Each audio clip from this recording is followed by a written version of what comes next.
1,000 kilometers beyond the atmosphere of 21st century Earth is the Arthur C. Clarke Astronomical Observatory, Starlab.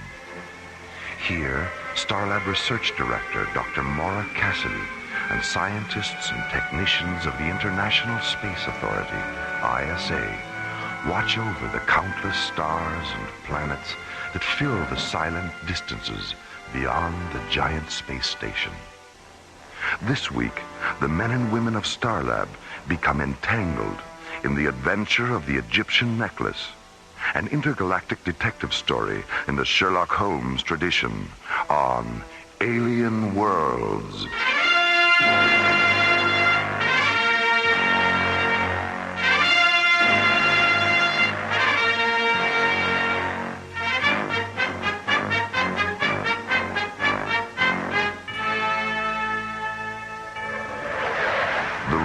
British Museum freighter Nile Delta, commanded by Captain Jack Lemus, is returning to Earth from the planet Thanatos.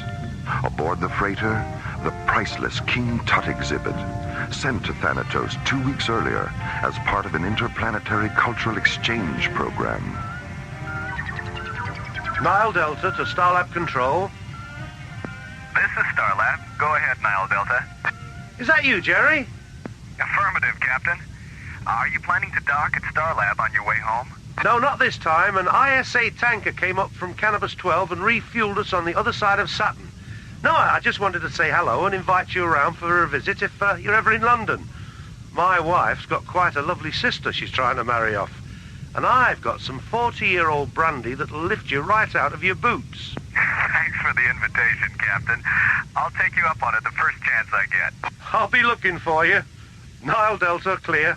Starlab, out.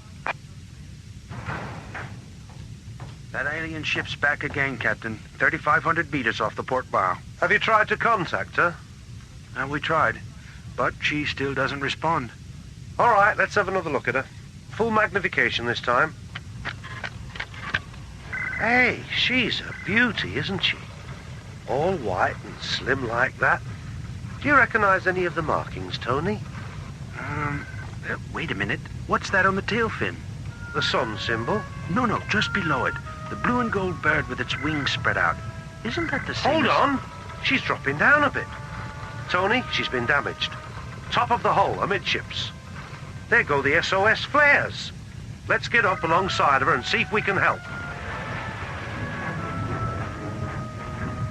As the Nile Delta's navigator maneuvers the red and gray freighter into a side-by-side position with the damaged alien ship, Captain Lemus and First Mate Tony Cargill put on bright blue pressure suits and enter the freighter's airlock.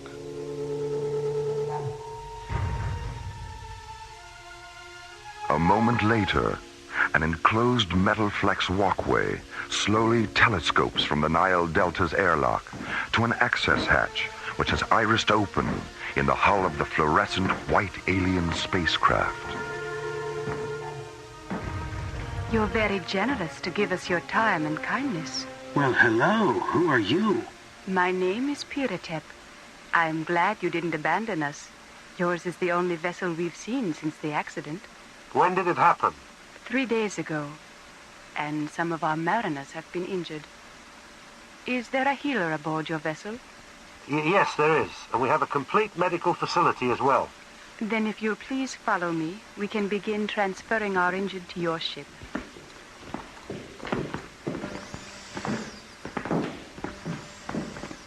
If you wish to remove your helmets, you'll be in no danger. We're oxygen breathers, too.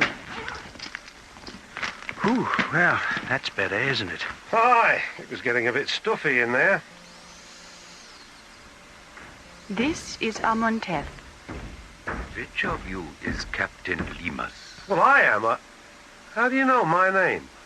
We know the names of everyone aboard the Nile Delta. We also know it carries the afterlife treasures and mummified body of Tutankhamun. Your ship isn't damaged at all, is it? No, it isn't. Don't look now, Captain. But I think we've been set up for a little of the old smash and grab.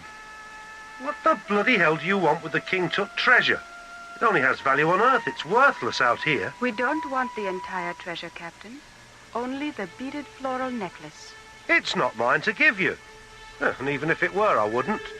I have a rule against being overly charitable to anyone who makes a fool of me or my friends.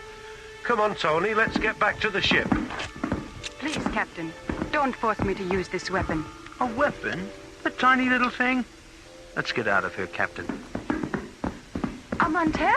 Stop them, Piratep. Tony!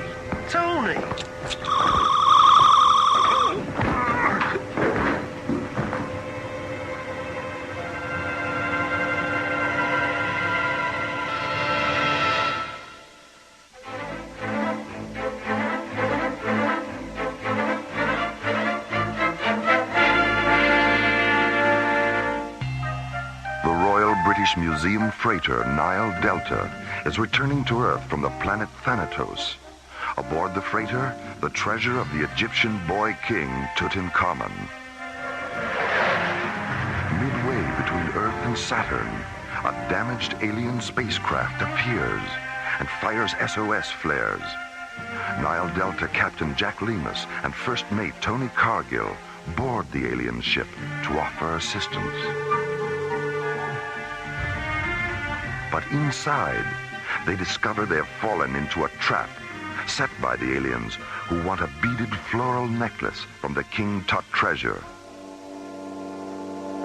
An hour later on Starlab, Dr. Mora Cassidy and SET Captain John Graydon, not yet aware of the Nile Delta incident, enter the vestibule of Starlab's Visual Media Theater. John, how long has Buddy been in there? About 6 hours.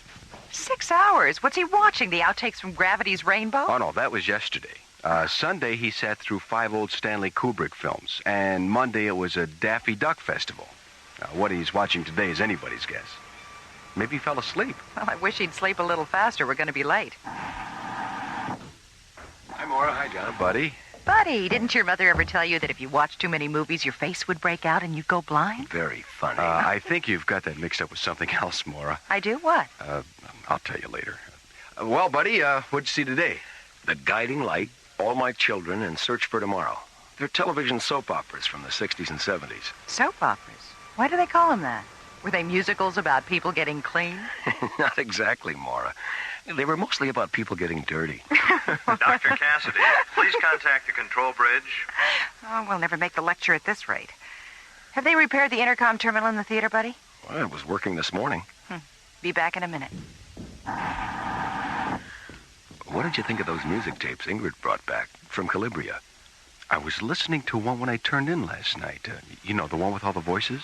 The Hymn to the Vanished Canals? Yeah, that's it. And I fell asleep while it was still running. And I dreamed about kaleidoscope faces and stained glass animals all night. Incredible. Let's get up to the bridge. Something's happened to the Nile Delta.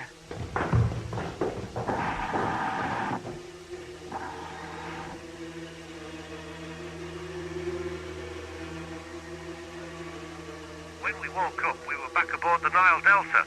The rest of my chaps were still knocked out, and the necklace and the aliens were gone. Is the necklace the only thing missing? We don't know yet. We're still checking the manifest. Have you notified the museum yet? I'm going to do that just as soon as... Stand by, Starlab. Dr. Cassidy, our medical officer, Dr. Lomax, he's just come up from the cargo bay. He said the aliens opened the coffin, unwrapped the mummy down to the neck, and took a tissue sample from its face. A tissue sample? Is Dr. Lomax absolutely certain about that? He's positive, Dr. Cassidy, and he's holding up a little gold surgical instrument they dropped. Well, put it in a safe place and we'll analyze it when you get here. See you around midnight, Captain. Starlab out. Nile Delta, clear. Buddy, John, what do you think? Well, we've got about 9 hours before the Nile Delta gets here. Let's go down to the library and pull the King Tut tapes out of the Egyptology section. Maybe we can turn up something. Why not? Meanwhile, at the Royal British Museum in London, Sir Dorian Bradford Gray, the museum's director, receives word of the Nile Delta incident. 15 minutes later, Sir Dorian reports the incident to British Prime Minister Lord Henry Gladstone Baggs. Within the hour, Lord Henry enters Buckingham Palace and conveys the news to Her Majesty, Queen Victoria III. And what about the aliens who perpetrated this awful crime, Lord Henry? Does the Ministry have any idea who they are? I'm afraid we're still in the dark about that, Your Majesty. Hand us the royal pen and ink, Lord Henry, and some royal stationery, too. This incident requires the services of England's most famous consulting detective. Agreed? Oh, yes, by all means, Your Majesty, by all means. Now, let's see. From Victoria Regina the Third. Yes, Your Majesty. To Sona T. Foom. Without any shadow of a doubt, My Your Majesty. dear Mr. Foom, a matter of some urgency has arisen, which Pleasure, Your Majesty. requires your immediate and undivided attention. Britannia. Meanwhile, in the heart of London's West End, Sonar T. Foom and his associate Dr. MacGuffin Drone are spending a quiet afternoon in their rooms at 221B Pennybaker Street.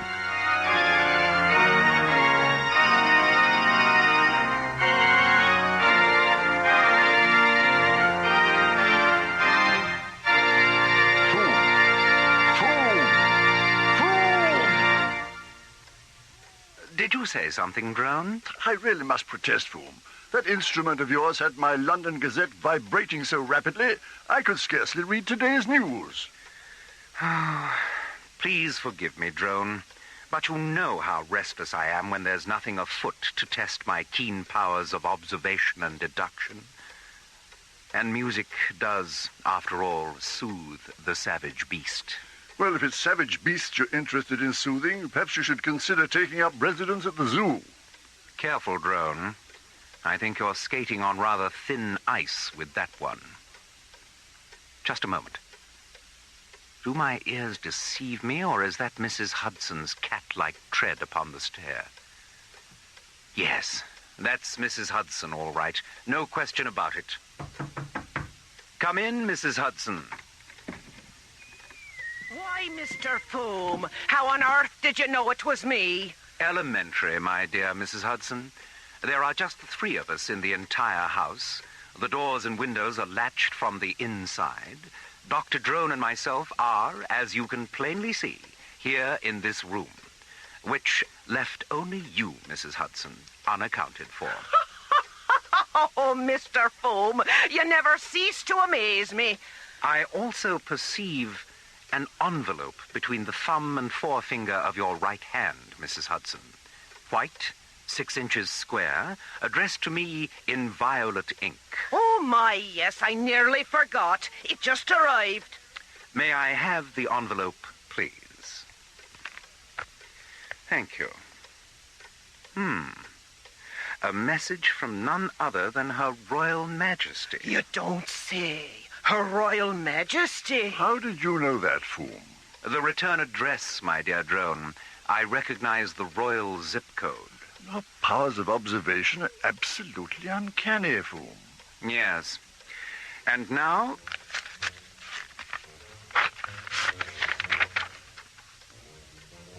Egad, Drone.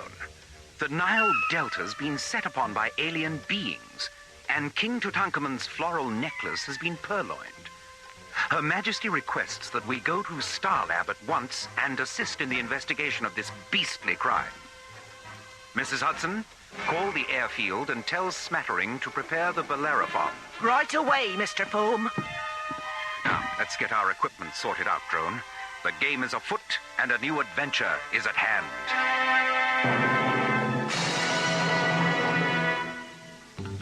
The Royal British Museum freighter Nile Delta is returning to Earth from Thanatos, Aboard the freighter, the treasures of Tutankhamun, sent to Thanatos 2 weeks earlier for exhibition. Midway between Earth and Saturn, the freighter is boarded by aliens who steal the King Tut floral necklace and take a tissue sample from the face of the boy king's mummy. When news of the Nile Delta incident reaches Queen Victoria III, she quickly notifies consulting detective Sonar T. Foom. Let's get our equipment sorted out, drone. Her Majesty respectfully requests that we go to Starlab at once and assist in the investigation of this beastly crime. At the Pennybaker Street tube station, Foom and Drone board an urban link train that carries them to a small spaceport near Croydon. Crossing the field to Launch Pad 6, they board Foom's powerful multi-atmosphere cruiser, the Bellerophon, England's most sophisticated privately owned spacecraft. 30 seconds later, the Bellerophon jets out over the gray waters of the English Channel, banks up into a glacier-like mass of white clouds, and rockets away towards Starlab.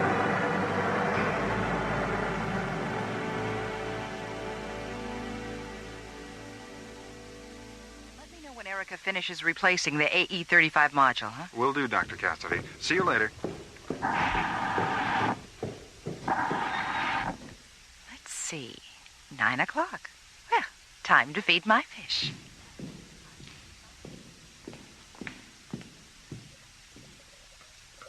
Hi, Winston. Hi, Emmett. Hi, Orpheus. Dr. Cassidy? Hi, Dorothy.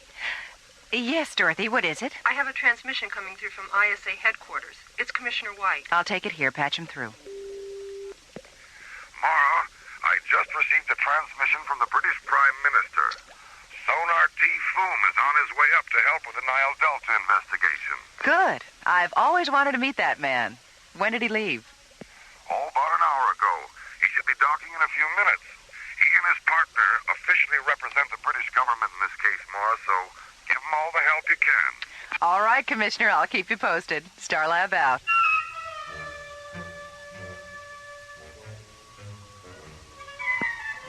Good evening, Starlab. This is the Bellerophon. Sonar T. Foom at the controls. This is Starlab. Go ahead, Bellerophon. What is Starlab's rotational profile? 18 per minute on a variable axis of 0.3 degrees, non-correctable. Thank you so much.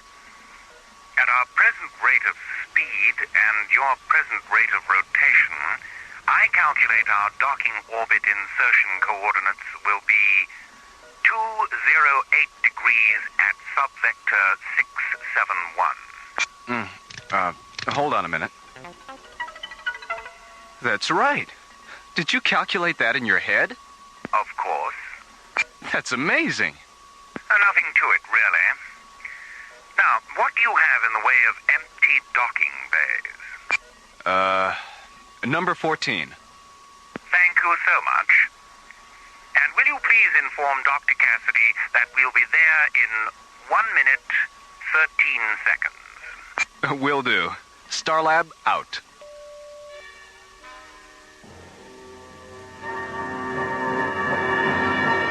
All right, Jerry. Have Polly bring them to my quarters as soon as they dock, huh? Okay, Mora. Well, you two look more red-eyed than usual. Where have you been? We went back to the library after dinner and ran the King Tut tapes again. Did you come up with anything? Yeah. You know that blue and gold bird symbol Captain Lemus described? The one on the tail fin of the alien ship? Mm-hmm. We found one just like it on King Tut's ecclesiastical chair. What does the bird represent? Well, it's actually a sacred vulture, and it represents the goddess Nekebet, a guardian of Upper Egypt and protectress of childbirth. When Captain Lemus gets here, we should run his visual scanner tapes of the alien ship against the library tapes to see if the symbols match. And if they do? If they do, we've concocted a pretty bizarre theory to explain why. I'm listening. Well, if the symbols match, and this is strictly hypothetical now, if they match, then maybe the aliens aren't aliens after all. Maybe they're Egyptians. Oh, come on, you two. Modern Egypt isn't capable of the kind of technology Captain Lemus described. That's the bizarre part of the theory, Mora. We're not talking about modern Egypt. We're talking about ancient Egypt. Good evening, Dr. Cassidy. Mr. Foam. Dr. Drone, welcome to Starlab. Thank you, Dr. Cassidy. Mora, please. And who are these gentlemen, Mora? Space Exploration Team Captains John Grayton and Buddy Griff.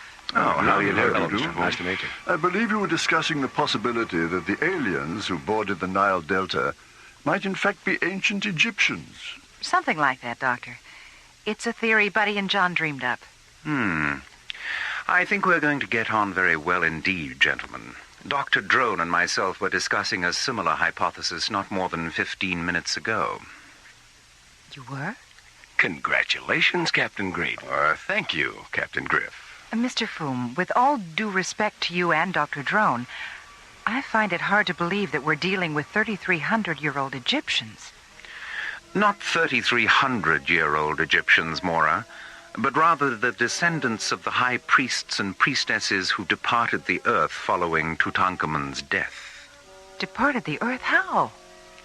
The King Tut library tapes were full of references to skyships, Mora. Tell me, gentlemen, did your theory arise from Captain Lima's description of the Nekhepit symbol on the tail fin of the alien ship? That and the way the aliens were dressed. Yes, Captain Lemus conveyed those very same descriptions to the museum. Fascinating, isn't it? All right, suppose these aliens are what you think they are. That still doesn't explain the theft of the necklace or why they took a tissue sample from the mummy. The necklace is a puzzlement, Mora, but the tissue specimen isn't.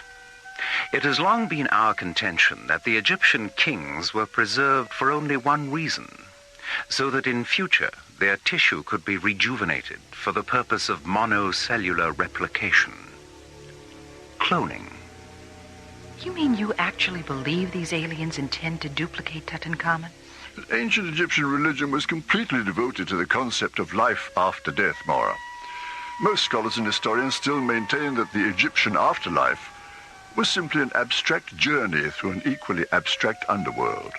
Dr. Drone and myself think otherwise. We believe the Egyptian underworld was a metaphor to describe the very real fact of physical immortality. Thou art standing before Ra, who cometh from the east.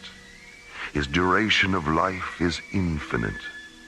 His limit of life is everlastingness. Become one with Ra, and be received into the land of eternal triumph. A verse from the Papyrus of Ani, the Egyptian Book of the Dead, telling of a journey into the regions of life everlasting, immortality, the most beautiful and mysterious of all alien worlds.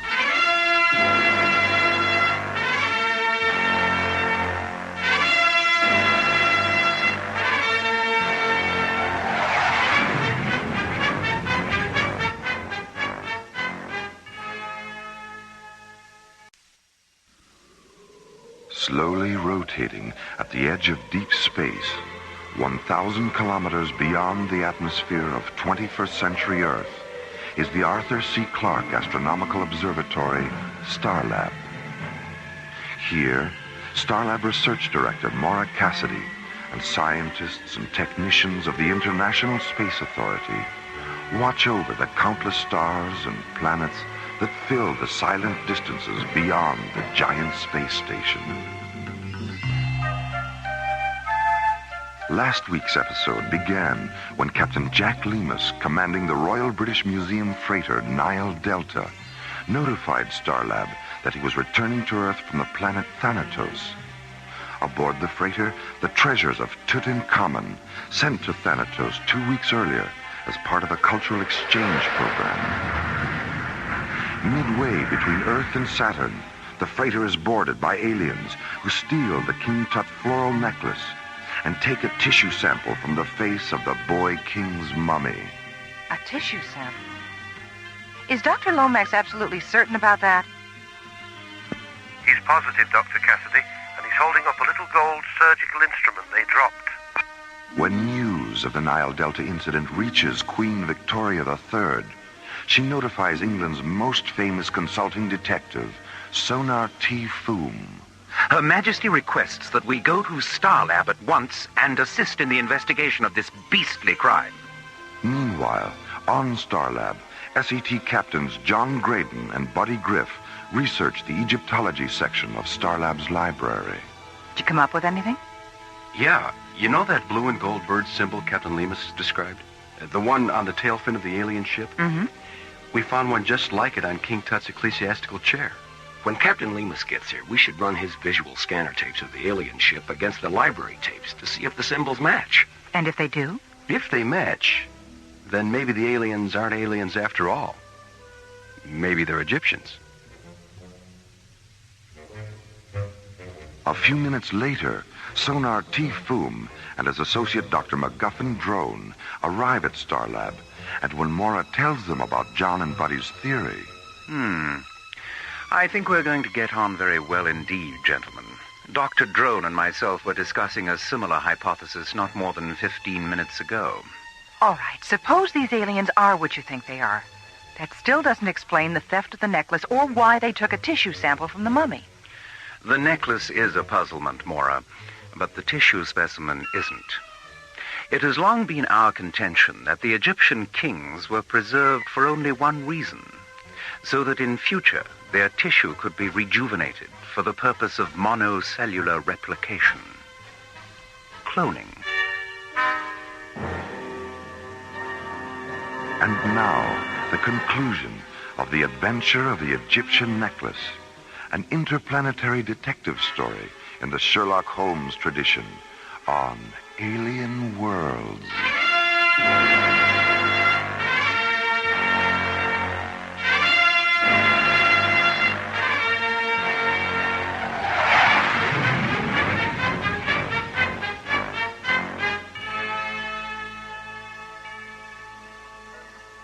We ran the Egyptology tapes all the way back to the First Dynasty, but we couldn't find a connection with any other civilization. A lot of theories, but nothing definite. What sort of theories? Well, some historians think dynastic Egypt may have evolved from ancient Sumeria because of the similarity of their religious deities and astrological calendar. And a few renegade scholars even hypothesize that the Egyptians were the survivors of Atlantis. Look, before we get carried away by all these theories, I'd like to know one thing. Aside from religious deities and sky ships, did these civilizations share a common philosophy about where they came from? Yes, Mora, they did. They all believed they were the children of highly evolved beings who originally came down from the stars.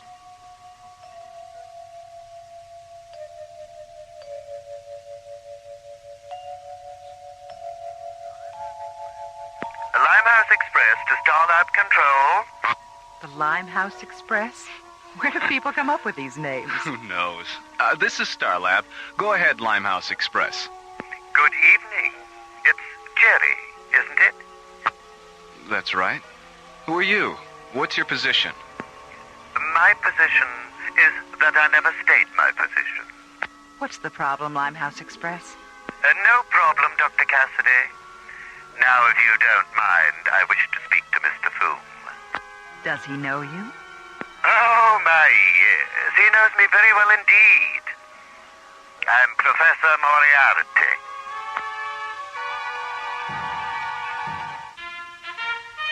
England's most famous consulting detective, Sonar T. Foom, and his associate, Dr. MacGuffin Drone, arrive at Starlab to investigate the theft of the King Tut floral necklace from the Royal British Museum freighter Nile Delta.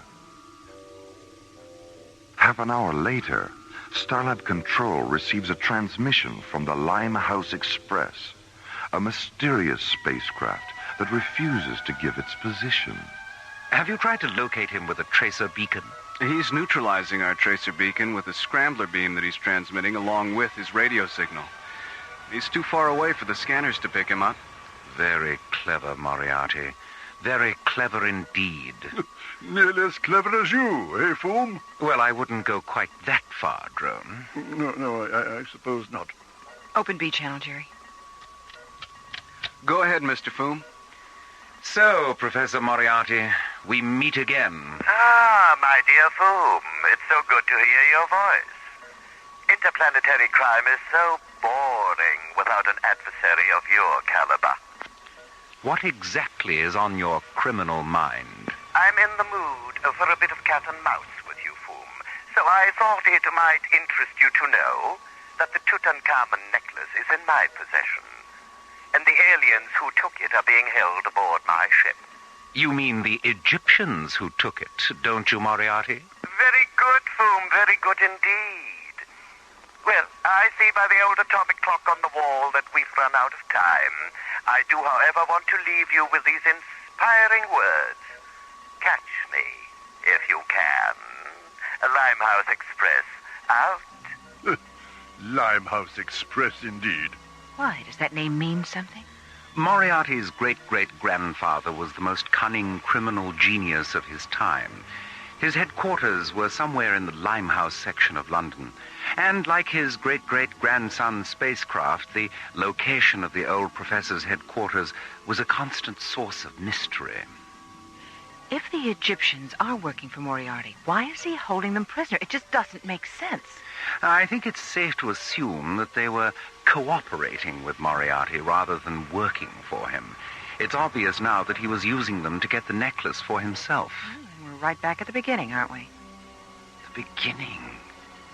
Of course. Mora, you're positively inspirational. I am? Indeed you are. Drone, I think it's time we contacted the museum and had a chat with Sir Dorian. Something tells me he knows more about the origins of this case than he thinks he does. Meanwhile, near Mars, the Limehouse Express, a huge metallic gray flying wing, moves into a parking orbit between the Martian moons of Deimos and Phobos. Imprisoned in a storage compartment near the flying wing's hangar bay are Piratep and Amenhotep, the two extraterrestrial Egyptians responsible for the theft of the necklace.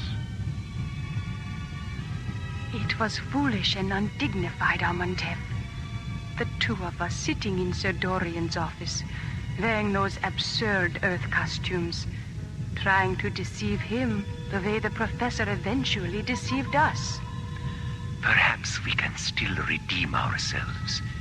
It is apparent from the way the professor talks about this man Foom that they are deadly enemies. If we could reach Starlab and explain to Foom why we need the necklace, he might be sympathetic. But we'll never reach the hangar bay without a weapon. We have a weapon, Piratep. A photon pistol. I hid it in my boot as our ship was being taken aboard. Then you knew the professor was manipulating us. He's coming, Amenhotep. Hide the pistol. Well, how are the children of the sun this evening?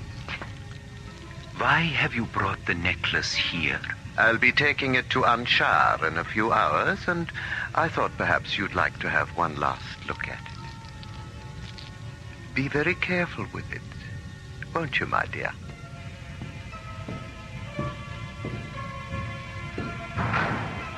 Amenhotep, there's only one guard in the corridor. All right. What is it?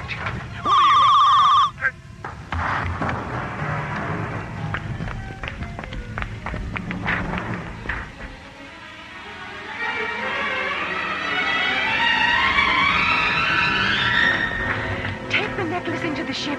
I'll open the launch doors.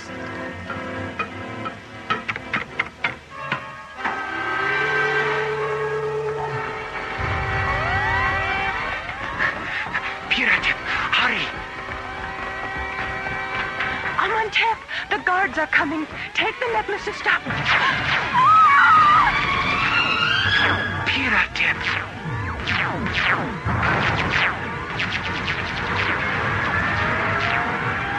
Stop him, you fools! He has the necklace!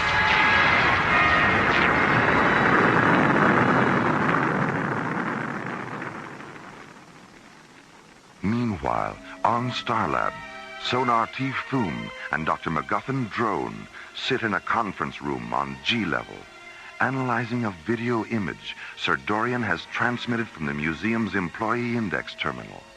Drone, there's something rather curious about this picture of Wilhelmina Hammersmith. Look closely at the eyes. What's your professional opinion? Well, the left eye is artificial. Now, look at the ring finger on the left hand. Oh, here, let me magnify it. What do you see? A deep circular impression, as if a ring had been removed. A platinum serpent's ring, perhaps? Great Scott. Great Scott indeed, my dear Drone. This is not a 70-year-old Egyptologist named Wilhelmina Hammersmith. This is none other than Professor Moriarty himself. What an extraordinary masquerade. Yes. Wearing this disguise, Moriarty appears at the museum and presents false credentials. Impressed with these documents, Sir Dorian gives Moriarty a post in the Egyptian Antiquities section. And it is here that he learns the highly confidential facts of the Nile Delta's Thanatos schedule. Didn't Sir Dorian say that this Hammersmith woman was in his office when the Egyptian couple was there trying to buy the necklace? Yes, and 2 days later, Wilhelmina Hammersmith Moriarty resigns, and the Egyptian couple are never seen again. Now, let me see. The two Egyptians who boarded the Nile Delta are obviously the same two who were in Sir Dorian's office. When they leave the museum, Moriarty follows them.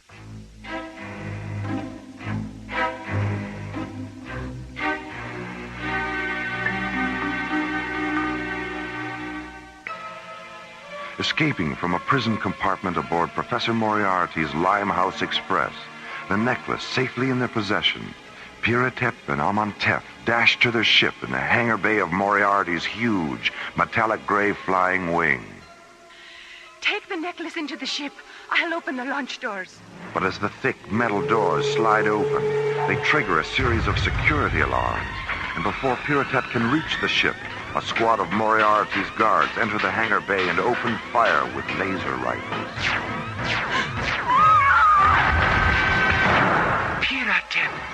As Piratep falls, blood streaming from her face, Amantef closes the hatch of the ship and blasts off for Starlab. 9 hours later...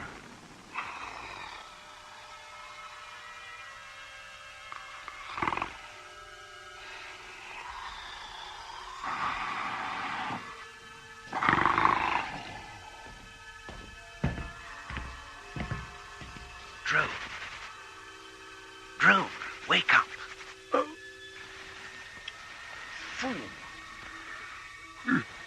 Is it time for breakfast already? I've just been having a chat with a very interesting and charming Egyptian gentleman. I thought you might like to meet him. What on earth are you talking about? The Egyptian ship, my dear Drone. It docked 20 minutes ago. You're pulling my leg.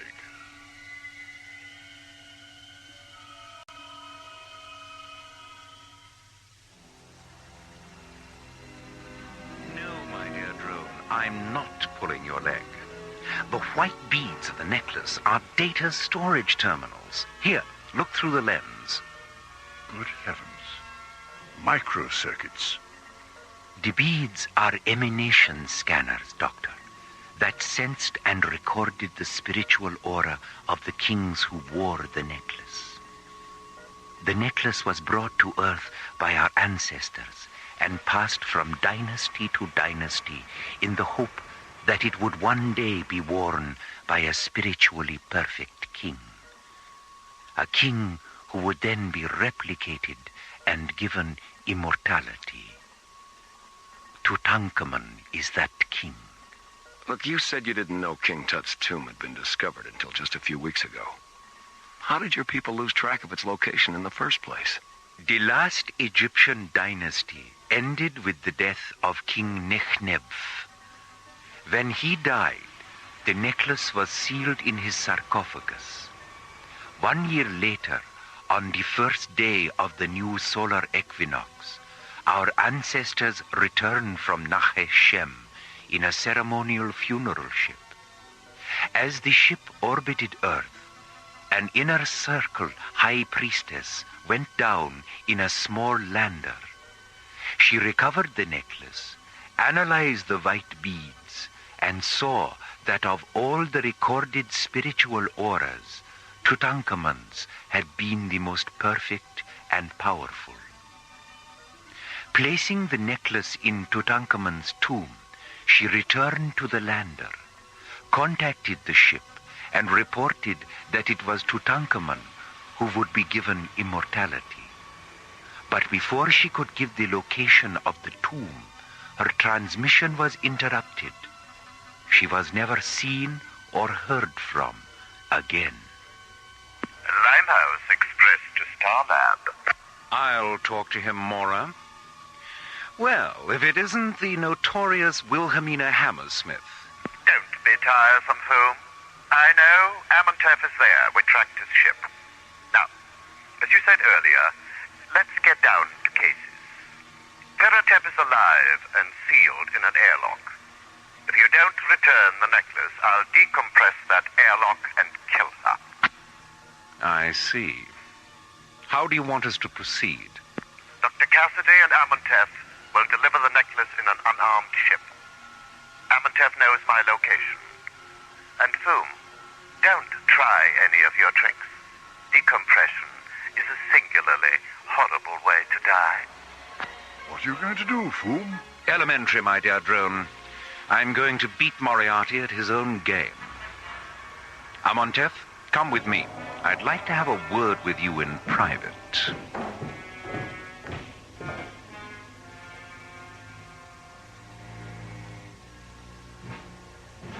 Two hours later, Amontef leaves Foom's quarters and returns to Starlab control.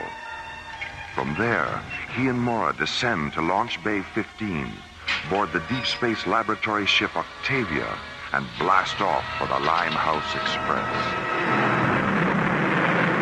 9 hours later, the Octavia enters Martian space and moves into a side-by-side position with Moriarty's huge flying wing. As the two ships float in the airless void between Deimos and Phobos, an enclosed metal flex walkway telescopes from the Octavia to the personnel hatch of the Limehouse Express.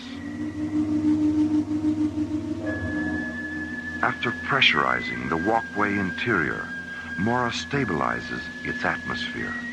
A moment later, the two ships open their airlocks.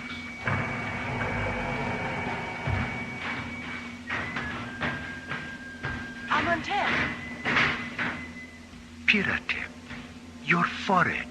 Don't concern yourself, Amontef. The wound is superficial. Thank Ra for that. Go into the ship now and rest. You're very pleased with yourself, aren't you, Professor? And why shouldn't I be? I not only have the necklace, but I've outsmarted Sona Foom as well. You're no match for Mr. Foom. Your cruelty defeated him, not your intelligence. You're an ugly little man, Professor. Ugly and arrogant and stupid. Sticks and stones, Dr. Cassidy. Sticks and stones. Hey, it's time, Professor. All right. Tell your men to return to their stations. May I hold the necklace one last time? Of course, Amontef. I'm as sentimental as the next man, in spite of my overweening ugliness. Would you like to hold it, Mora? Why, yes. Yes, thank you. Professor? Yes?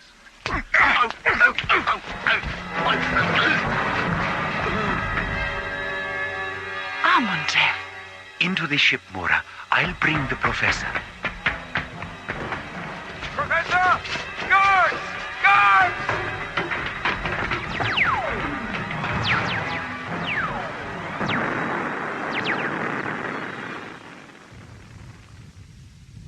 Hold his wrists a little closer together, Amontef.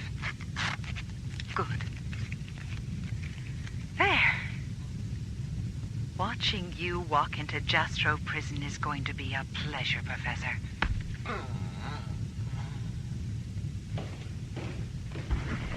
Amontef, how did the descendant of an ancient Egyptian high priest manage to become a master of Oriental martial arts?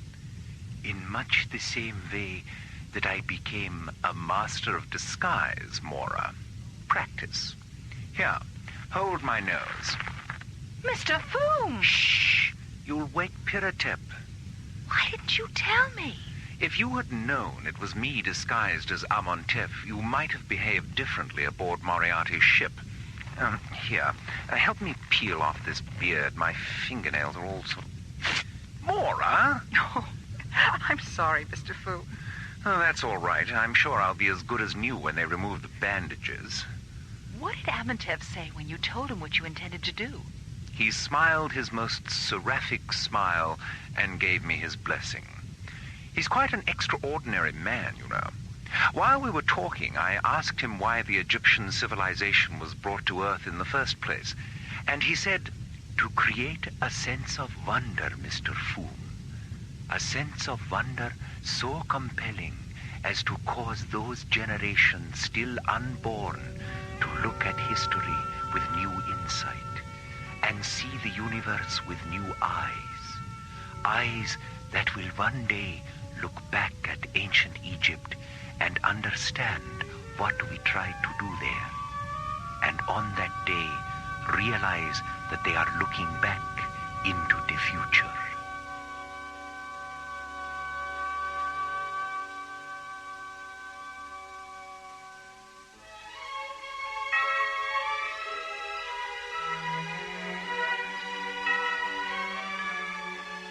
The Adventure of the Egyptian Necklace was written by Ron Thompson and starred Linda Gary, Chuck Olson, Bruce Philip Miller, and Corey Burton, with special guest stars Philip Clark, John Abbott, Lester Fletcher, Carol Bilger, and Joe Baker.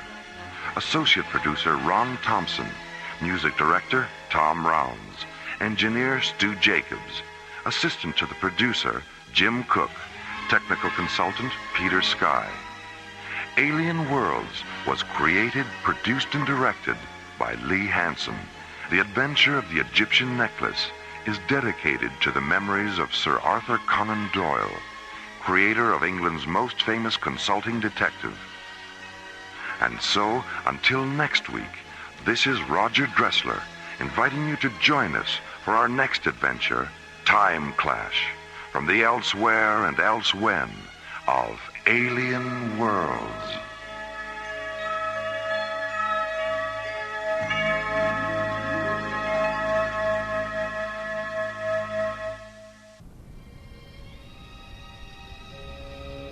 High above the Earth, slowly rotating through the silent voids of space, is the Arthur C. Clarke Astronomical Observatory, Starlab. Here, the International Space Authority, ISA, watches over an eternity of uncharted galaxies and the countless planets orbiting within their starlit borders. For 6 days and nights, 2 drone laboratory pods, the Osiris and the Anubis, have been floating in a safety orbit 1,500 kilometers beyond Starlab. Aboard the Anubis, physicist Paul Kramer is completing a dangerous hydrogen plasma experiment. 200 meters away aboard the Osiris, Starlab Research Director Mora Cassidy is monitoring the experiment's data and relaying it to the Mycroft computer aboard Starlab. It is July 19th, 2026, 0815 Universal Interstellar Time, as this week's adventure, The Keeper of 8, takes us from the routine of a deep space laboratory experiment into the mysterious light and shadow of Alien Worlds.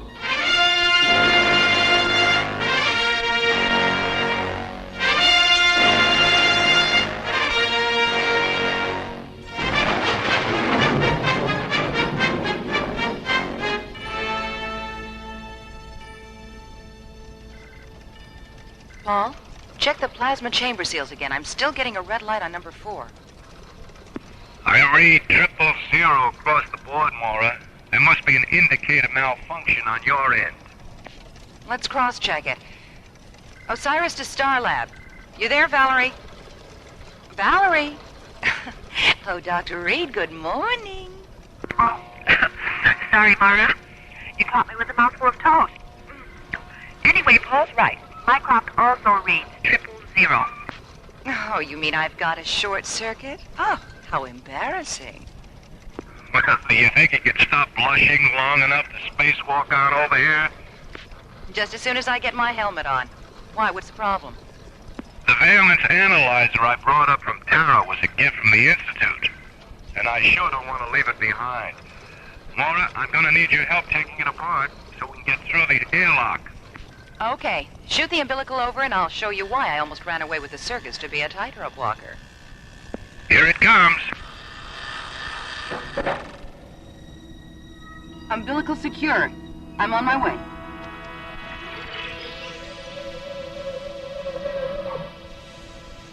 Depressurizing her airlock, Mora swings open the hatch and floats from the zero-gravity interior of the Osiris into the starlit vacuum of deep space.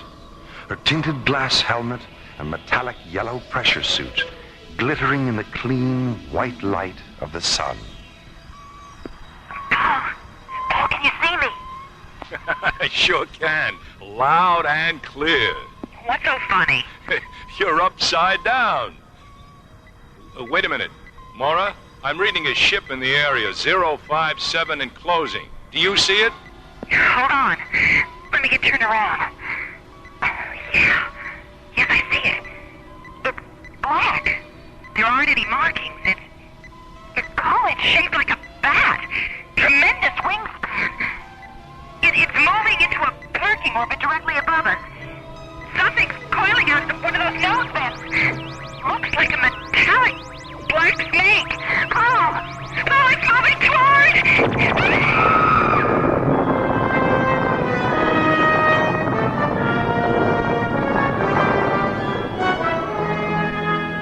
Meanwhile, at the nearby Stargazer security station, Captains John Graydon and Buddy Griff, unaware of what has happened at Vector 448, inspect the new ISA Deep Space Interceptor, Solaris. 4 Alpha sunburst engines, primary and secondary energy absorbent field generators, high-density particle deflectors. Hey, this baby's really loaded. Yeah, hard beam photon shielding, 5 dual laser turrets, and a modified Starsmith parsec accelerator. Now tell me, buddy, what more could you ask for in a ship? How about a Michelle and a Mitzi? A what? A Michelle and a Mitzi. Is that some kind of top-secret equipment I haven't heard about? Not exactly, Skipper.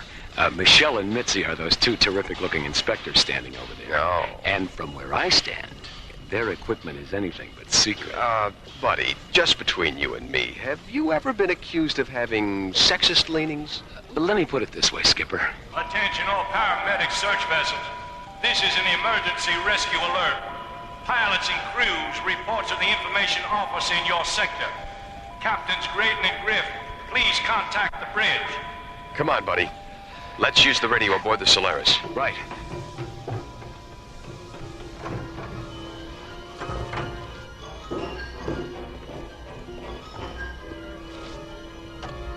Solaris to bridge, this is Captain Graydon. I have some bad news, John. The Anubis laboratory pod exploded 5 minutes ago. Dr. Kramer was inside. Exploded? Dr. Kramer. What about the Osiris? What about Dr. Cassidy? Is she all right? We don't know, John. She was EVA when the Anubis blew up. Well, for God's sake, what happened? We don't know that either, buddy. They finished their experiment, and Starlab was about to launch a shuttle to pick them up when an unidentified ship came into the area. 30 seconds later, the Anubis exploded. All right, feed the coordinates into the Solaris onboard computer. We're going out there.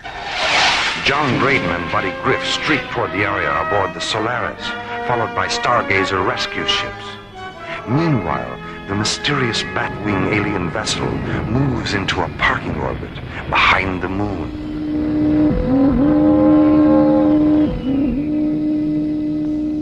What quantity of hydrogen plasma was withdrawn from the Earth probe by our penetrator before the explosion? 2,000 fusion qubits. Enough to fill the planet generators of every ship in the Armada. Enough for every shadow sentry, light assassin, scan watcher, and penetrator guide who wears the dark armor of Draconia. I wonder what the humanoid was doing with so vast a quantity of concentrated hydrogen. No matter. Mask, convey my compliments to the scan watcher who detected the pod, and to the penetrator guide who withdrew the hydrogen with such unusual skill. I accept your thanks on their behalf, my lord. Mask, has there been any sign of the Keeper? Not since we entered this galaxy. Perhaps we've slipped away from him. Don't fool yourself, Mask. He's clever. Extremely clever. He'll find us, eventually. And when he does, he'll do everything in his power to prevent us from reaching the hydrogen fields of Terra. How much time will you need to assemble the Armada? It can be done within 4 solar days. Then do it. Yes, my lord. Where are you, Keeper? In this galaxy? On Terra? Or perhaps you're down there, on the dark side of the moon? As Mask prepares to assemble the Draconian Armada for an assault on Terra, and Warp fantasizes about a mysterious pursuer known only as the Keeper, John and Buddy enter Vector 448 aboard the Solaris and begin their desperate search for Mora Cassidy.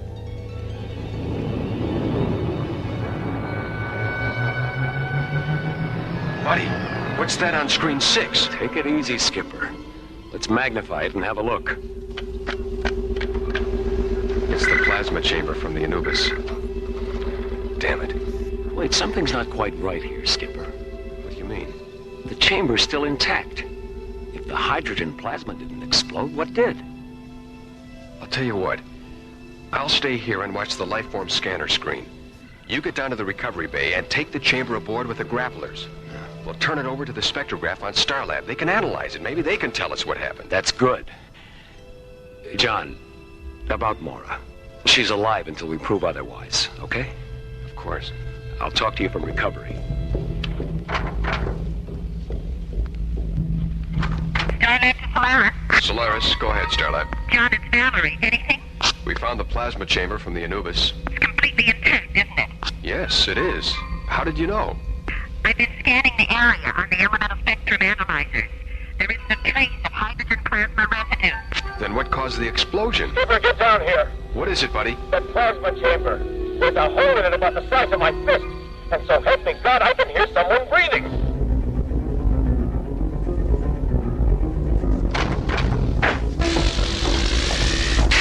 Buddy, Skipper, grab that other pulse wrench off the wall. We've got to get this thing open. Where's the hole? There, on the other side. Listen. Come on, Skipper, come on. Watch out, buddy. Mora! Take her feet, buddy. Easy. Skipper, the whole left side of her helmet is split open. Mora, can you hear me? Get her gloves off and check her fingernails. They're normal, Skipper. No sign of anoxia. Her lips are normal, too. Let's get her out of the suit. Light. All around. Right. Blinding. Take it easy, Mora. You're safe now. Oh, safe. I'm safe. Inside. How? Buddy, hasn't it hit you yet? What? We just took Mora out of a 1-ton plasma chamber, hermetically sealed from the outside, with no way in except through a 6-inch hole. Now, how in the name of God did she get in there?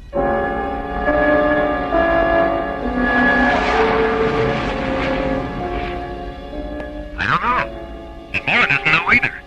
She keeps talking about how some kind of vampire ship came up on them and did something to the Anubis that made it explode. Then there was a brilliant white light all around her, and that's all she remembers. You're sure she's all right? Positive. The body scan John did on her in the medical chamber showed that everything was perfectly normal. Well, Dr. Rossiter wants to examine her anyway, so take her directly to sickbay when you dock. Roger, Starlab. Solaris, out.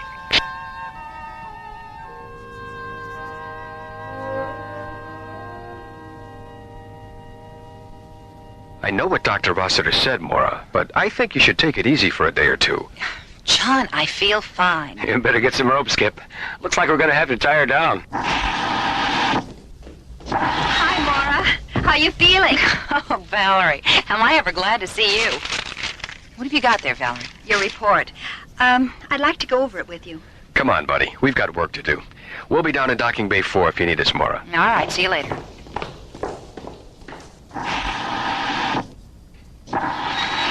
You look more serious than usual, Valerie. What's on your mind?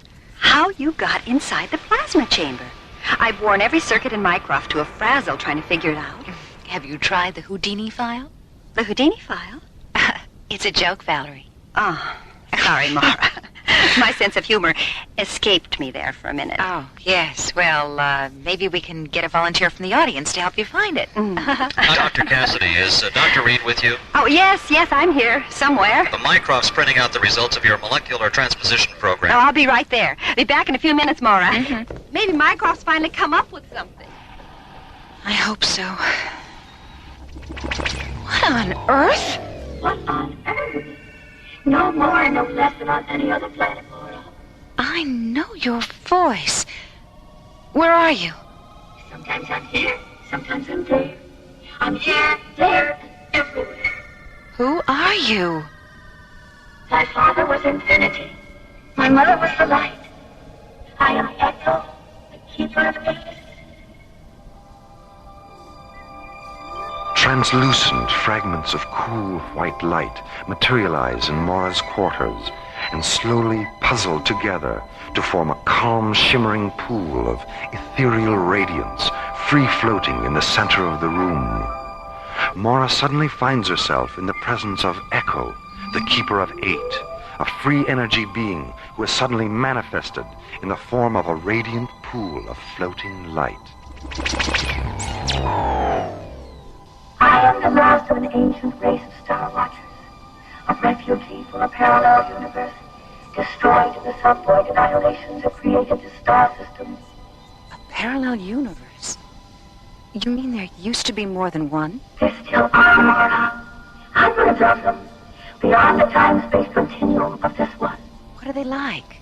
You know that as well as I do. I don't understand. You dream, don't you? Yes, I dream. And when you do, you pass from the illusion of one universe into the illusion of another, and then another, and then another. Each is a reflection of the other, endlessly echoing through the antediluvian corridors of infinity. What happened during the explosion? Molecular dematerialization of what might have been the moment of your death. While their numbers were still disintegrating, I transformed you into pure energy and rematerialized you inside the plasma chamber. If I hadn't, you would have been killed by the shrapnel debris of the exploding pod. But my helmet was split open. It was struck by a pod fragment an instant before I dematerialized you. I sealed it with thought until the chamber was taken aboard the Solaris. You're lucky I happened to be in the neighborhood. Yes, lucky. I don't know what to say. Thank you, Echo. Oh, God, thank you. The vampire ship that killed Dr. Kramer is part of an armada from the Draconian system. They're preparing for an assault on the hydrogen fields of Terra. Hydrogen fields? On Terra? The Draconians are hydrogen guild breathers. Even their economy is hydrogen-based. They trade it among themselves like currency. But, like any system that bases its economy on a single element, there are power struggles, greed, waste. The hydrogen vaults of Draconia are nearly empty, and a civil war is raging throughout their system for control of what remains. They need vast amounts of hydrogen to restabilize themselves, and they intend to take it from the Earth's oceans. Then Paul's death was an accident, wasn't it? Yes. When they penetrated the hydrogen plasma chamber, they punctured the pod's retro-fuel tanks. That's what caused the explosion. Pure oxygen is one of the most explosive gases in the universe. The Earth would be saturated with it if they removed the hydrogen from our oceans. Echo, how can we stop them? Where's the Armada? What are their weaknesses? I have to leave you now, Mora. Echo! Echo!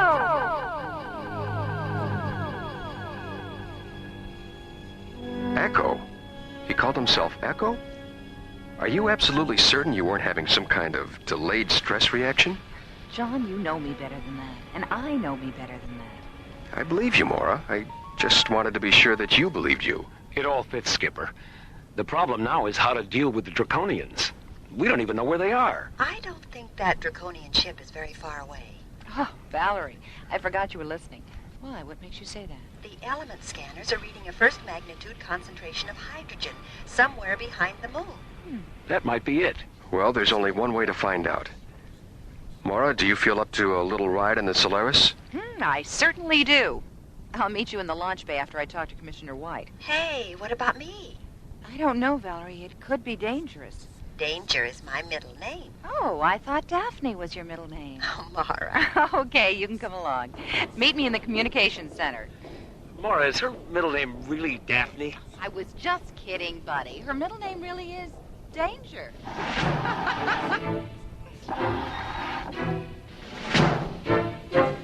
As Mora hurries toward the communications center, John and Buddy enter a pneumatic lift and descend to the launch bay complex located in Starlab's huge central hub. Meanwhile, 250,000 miles away, the Draconian vampire ship continues to drift in a parking orbit 1,000 kilometers above the dark side of the moon.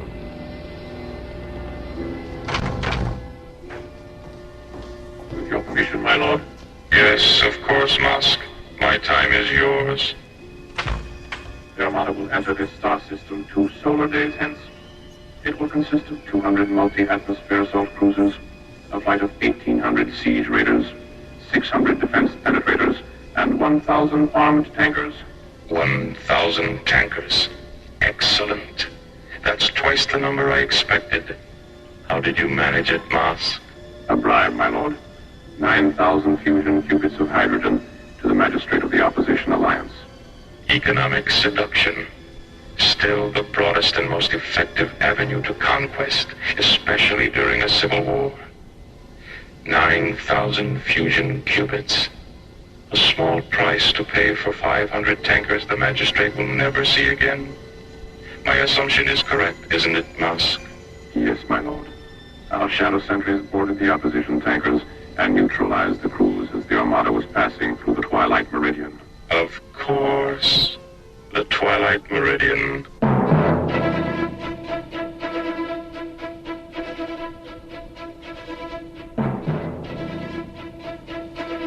Are you two strapped in back there? Anytime you're ready, John. All set. Okay, buddy. Let's do it. Synchronize all computer functions.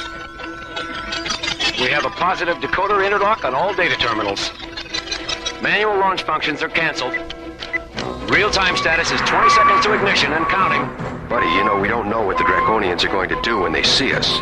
So as soon as we get a fix on their ship, lock in our photon shielding and energy-absorbent field generators, and activate all laser turrets. Okay, Skipper. Come on, Solaris. Let's go! Behind the moon, a Draconian command ship floats in orbit, waiting for the Armada it will lead in a vampire assault against the hydrogen-rich oceans of the Earth. Aboard the Solaris, Buddy, John, Mora, and Dr. Valerie Reed, jetting toward the moon to investigate the bat-winged alien vessel from what they hope will be a safe distance. Solaris to Starlab. Starlab, go ahead, John. Our scanners have just locked onto the Draconian ship. It's hovering 50 kilometers above the Lucas Kubrick crater chain.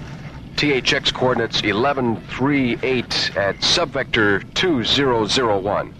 We're locking in now. Thanks, Jerry. Solaris out. John, Valerie and I are getting a little edgy back here. Isn't there something we can do? How about a snack? Oh, buddy, how can you think of food at a time like this? It's easy. I'm hungry. Skipper, is there an echo in here? Mora? Incredible. What is it, buddy?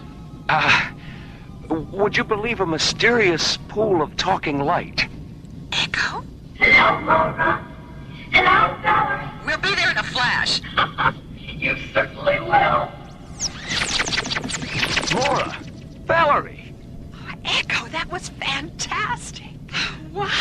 What a rush.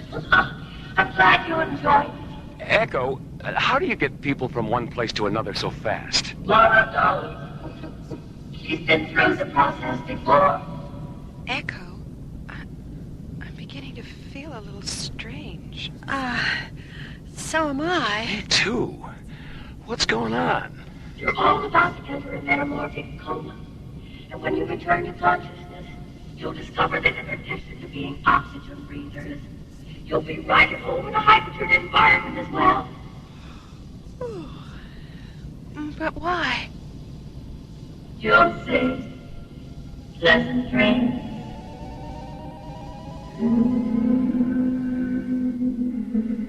In The Rime of the Ancient Mariner, Samuel Coleridge writes, "O sleep, it is a gentle thing, beloved from pole to pole. She sent the gentle sleep from heaven that slid into my soul." A poem from the distant past, perfectly echoing the deep, metamorphic future sleep that silently enfolds Mora, John, Buddy, and Valerie on the extraterrestrial frontier of an alien world.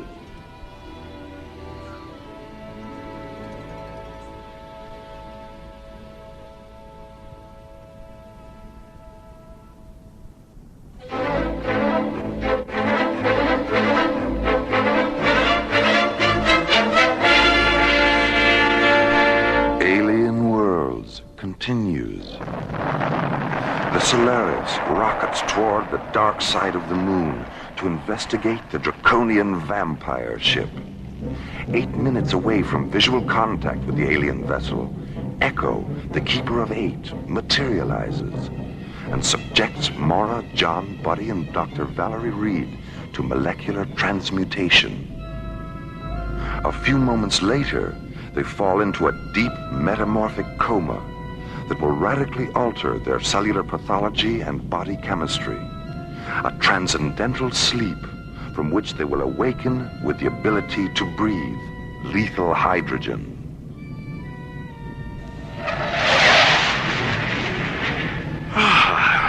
What year is it? It's still 2026, buddy. How do you feel? Well, that's the best news I've ever had. Echo, why have you made it possible for us to breathe hydrogen? So you can survive aboard the draconian vampire ship. Oh, yeah? And me without my wooden stake. And me without my Christopher Lee outfit. Echo, what do you want us to do?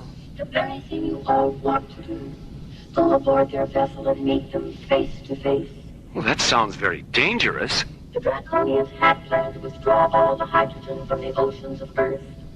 It's a final desperate attempt at survival. They're not an aggressive race. They only use their armada as a bluff toward hostile intruders. If their system weren't so divided by the reactionary pressures of civil war, Warp, Mosk, and Vena wouldn't be acting so silly. Warp, Mosk, and Vena? Who are they? Warp is head of the Draconian Coalition. Mosk is his subordinate preceptor. And Vena is magistrate of the Opposition Alliance. What can we do? Tell Warp and Mosk where they can find alternate sources of pure hydrogen. How are we going to do that? I know where the sources are, Mora. And I'll tell you where they are before you see Warp and Mosk. Well, wouldn't it be easier if you just told them yourself? Yes, it would. But if I did, Draconia and Earth would still be strangers to each other. You see, I arrange circumstances wherein strangers become friends. Now, how do you suppose they'll feel about Earthlings if you guarantee their survival for centuries to come? Are you sure we'll be safe? Buddy, you already are. Right, we already are. You're intruding into a draconian defense perimeter. I believe there's a call for you, John. Yeah.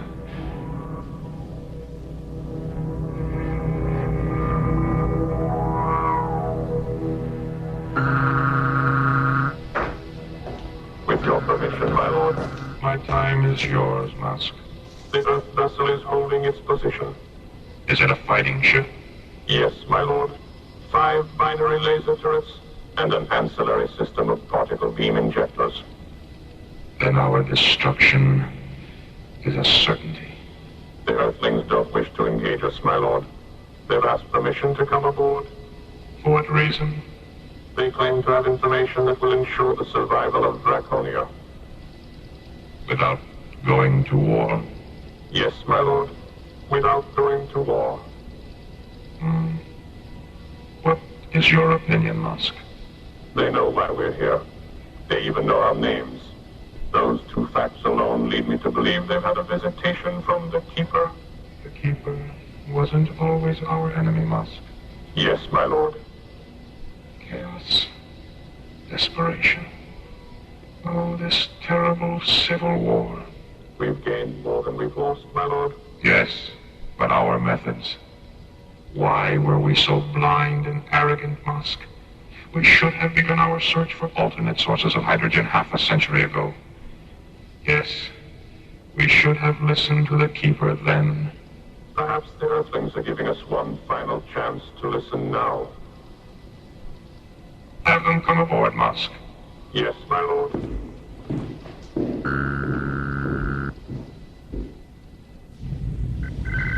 They're certainly taking their time about it, aren't they? Take it easy, Valerie. Echo wouldn't have left us alone out here if it wasn't safe. Attention, Solaris. You have been granted permission to come aboard. Guide your vessel under ours and enter through the illuminated docking bay. Will you require survival costumes? No, we're able to survive in your atmosphere. Proceed.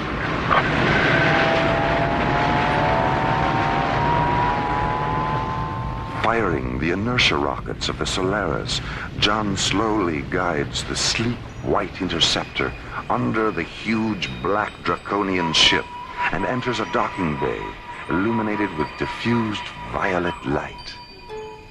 As the shadow sentries stand silent, Mora, Buddy, John, and Valerie move into the airlock of the Solaris. Warp, head of the Draconian Coalition regime, has decided to reconsider his attack on Earth's hydrogen-rich oceans. A decision based on a mysterious series of star charts Mora has given him. Forgive my skepticism, Mora. Are you absolutely certain these star charts are accurate? I'm positive, Warp. Well, we'll know soon enough. I didn't realize there were so many sources of hydrogen within our own galaxy. This planet here, it's uninhabited. Its atmosphere is hydrogen pure, and it's only a fractional light year away from Draconia. With your permission, my lord. Yes, Blur. What is it? I've just received a report from our equatorial observatory. The 3 planets are there, just as the star charts indicate. Thank you, Blur. Why didn't we notice them before? Well, to be perfectly honest, Warp, they weren't there before. You confuse me. The Keeper of 8. So, the creation of these planets is his work. He didn't create them, Warp. They already existed. He simply borrowed them from the Terrellian system. With your permission, my lord. Come in, Master. Contact the Armada. There will be no war with Terra or any other planet. We're going home. Oh, thank goodness. A few moments later, Warp's message is flashed to the Draconian Armada as it enters Jupiter space. 200 multi-atmosphere assault cruisers, 1,800 siege raiders, 600 defense penetrators, and 1,000 armed hydrogen tankers slowly break formation, turn 180 degrees, and regroup near Callisto, one of Jupiter's 9 moons. The Armada's new course? Draconia, by way of the Twilight Meridian. Meanwhile, in the launch bay of Warp's command ship, Mora, John, Buddy, and Valerie prepare to board the Solaris for their return flight to Starlab. It's unfortunate that we couldn't have spent more time together, Mora. Well, we'll have plenty of time together at the beginning of Terra's new solar year, Warp. I don't understand. 6 months from now, an intergalactic congress will convene on Starlab. I'm going to arrange for Draconia to be represented. Thank you, Mora. I only hope, my lord. Mask, what's wrong? A communique from the Armada.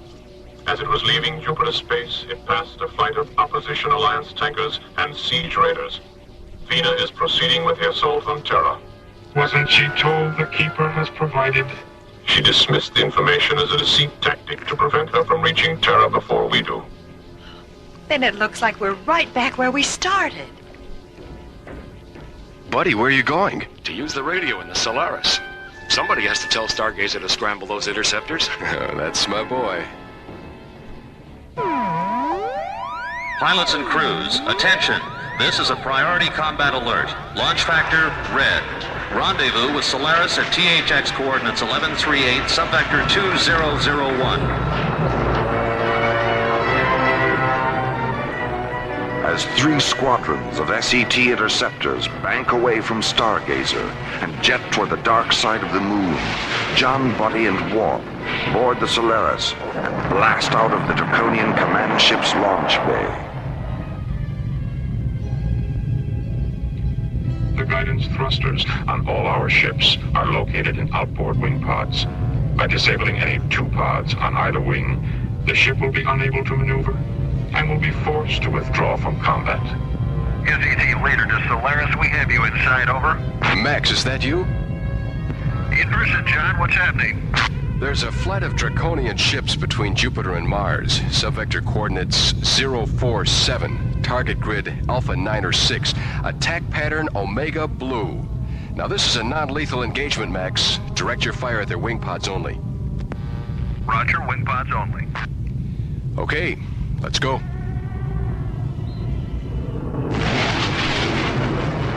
There they are, Skipper.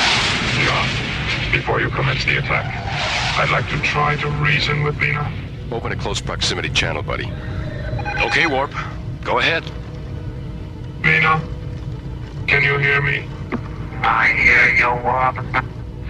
The Keeper has placed infinite sources of hydrogen in our galaxy. You need me before, Warp. Vena, this is Captain John Graydon, commander of Earth ship Solaris. Warp is telling you the truth. Have you formed an alliance with Warp, Captain? Not just with Warp, with all Draconians. Warp doesn't represent all Draconians. I'm leading my ships to Terra. Solaris to SCT leader, over. Go ahead, Solaris. Take Blue Squadron in over the tankers. Will do, John. Skip, we got a bogey at 2 o'clock. Yellow Squadron, circle the perimeter of the tanker formation and watch for targets of opportunity. Roger. Red Squadron, behind us, 2 by 2. Roger. Remember, wing pods only. Let's go.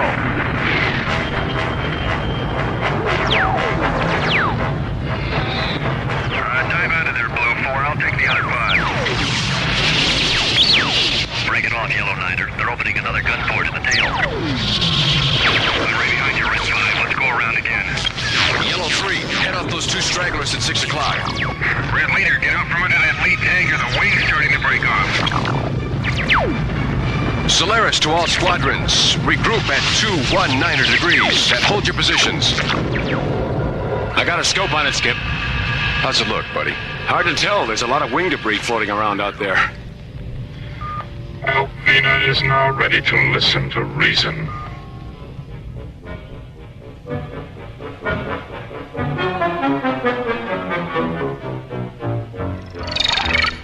Vox, have you a casualty report? There are no casualties, Vena. Neither death nor injury. It appears that the attack objective was to disable our ships, not take lives. I don't understand.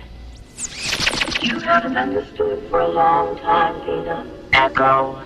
Vena. Vena, whatever am I going to do with you? You're such a fool. Am I? Yes. And a stubborn one at that. The Earthship attack wasn't calculated to destroy you. Only your belief in armed force, and your conceit that you are right and Warp is wrong. War never determines who's right, Vena. Only who's left. Now, if you really care about the future of Draconia, You'll return to warp ship with Captain Wade and stay there until you and Warp resolve your differences. I'll go, Echo, but No buts about it, Tina. Remember, those 3 hydrogen planets are a gift. And what the Keeper giveth, the Keeper can darn well remove it.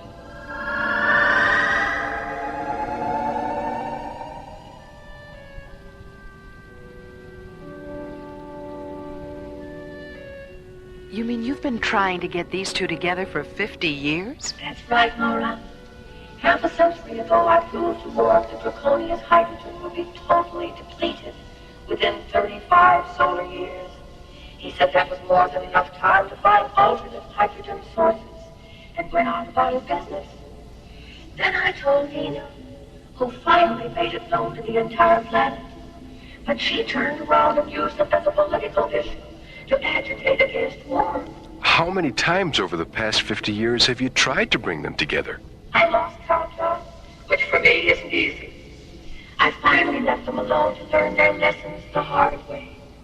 But when they decided to extend their foolishness to Terra, I came out of retirement.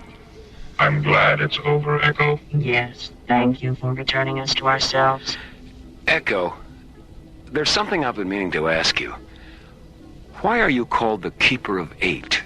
My buddy, don't you know what you get when you lay the figure 8 on its side? Infinity. The symbol for infinity. I live inside eternal mist, where children breathe and lips are kissed, and wander ancient starlit shores that lead through misty midnight doors. I tinker with time, I toy with space, I change the shape of fortune's face. Now you know why the Keeper of 8 has a name that rhymes with fate. The Keeper of 8 was written by Ron Thompson and starred Linda Gary, Chuck Olson, Bruce Miller, and Corey Burton, with special guest stars Peter Leeds, Lorene Tuttle, Janet Waldo, Joe Mascolo, Pete Renaday, and Ellie Tompkins.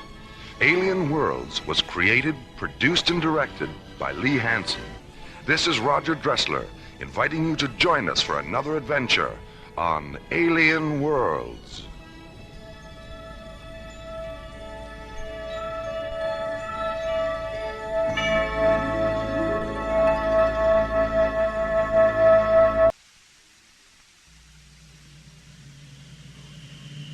Slowly rotating at the edge of deep space, 1,000 kilometers beyond the atmosphere of 21st century Earth, is the Arthur C. Clarke Astronomical Observatory, Starlab. Here, Starlab Research Director Mora Cassidy and scientists and technicians of the International Space Authority watch over the countless stars and planets that fill the silent distances beyond the giant space station. This week, Captain Buddy Griff and Starlab librarian Ingrid Tassel discover the ultimate sideshow attraction in the circus of their minds when they encounter the Madonnas of Zanzibar Alpha on Alien Worlds.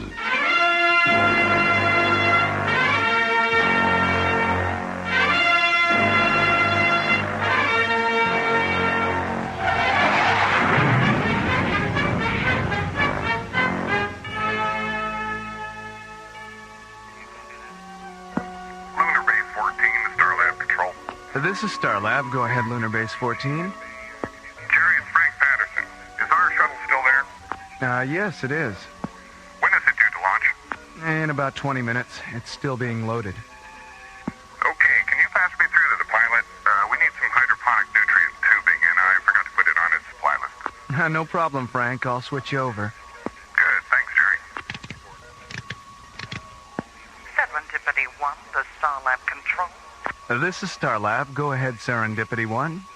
This is the amazing Daphne, full-time tattooed lady and part-time shuttle pilot for Otto Starshine's interplanetary carnival of thrilling wonders. Currently presenting 6 shows a day on the circus planet of Barnum 5. Admission 6 platinum dollars, life forms under 12, free. Sounds like a barrel of fun, Daphne. What can I do for you? I have a package for SCT Captain Buddy Griff. Personal. From Otto himself. What's your Starlab ETA? 7 minutes and 22 seconds. 7 plus 22, roger. Okay, Serendipity 1, I have you on the screen. That's some paint job you've got there, Daphne. I've never seen a day-glow rainbow shuttle before. Part of the image, kid. Part of the image. And a thrilling wonder it is, too. Your docking orbit insertion coordinates are 503 at 20 Alpha, docking bay 7. Thanks, pal. Oh, remind me to give you a couple of free tickets. Serendipity 1, out. The Starlab, clear.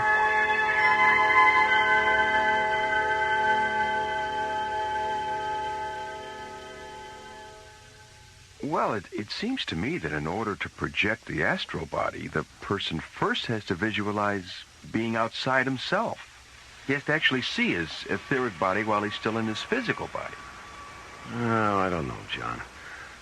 What is there about the real or imagined presence of the,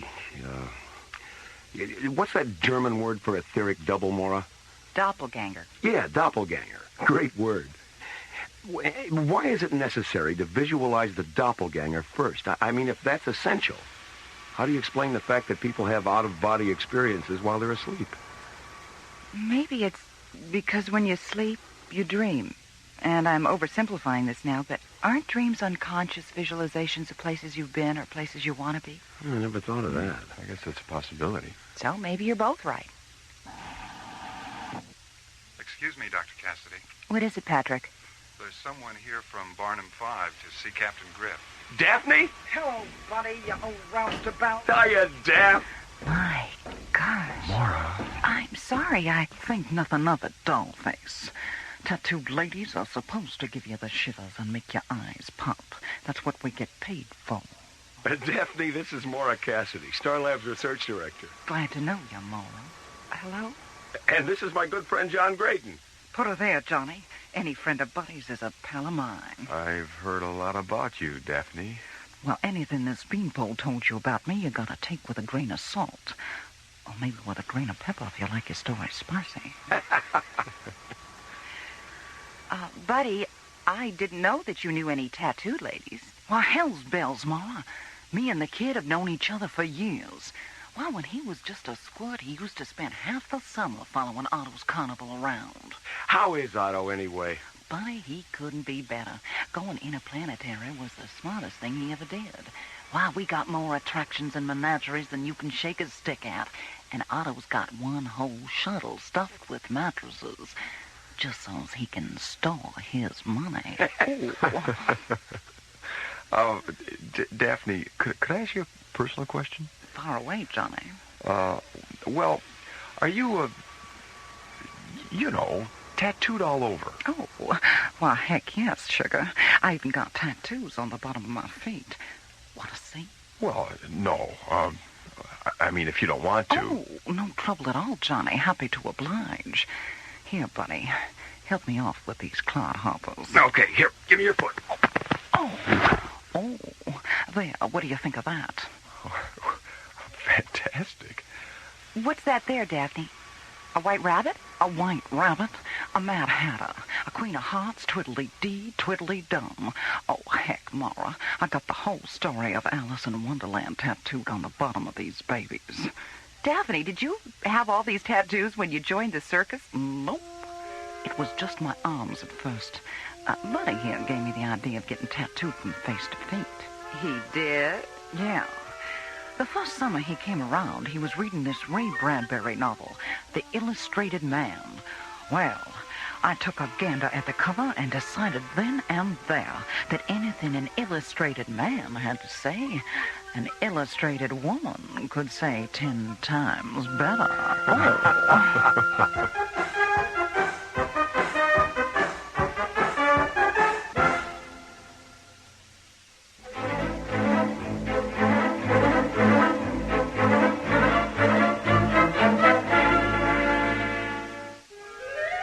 Arriving at Starlab from the circus planet of Barnum 5, the amazing Daphne, a tattooed lady from Otto Starshine's interplanetary carnival of thrilling wonders, is reunited with her old friend, Buddy Griff.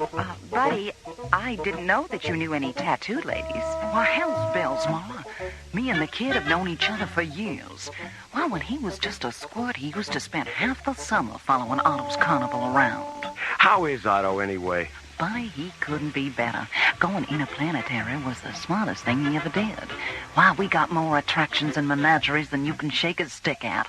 And Otto's got one whole shuttle stuffed with mattresses, just so as he can store his money. Half an hour later, Mora, John, Buddy, and the amazing Daphne enter Starlab's visual media theater to view a videotape cassette Daphne has brought from Barnum 5.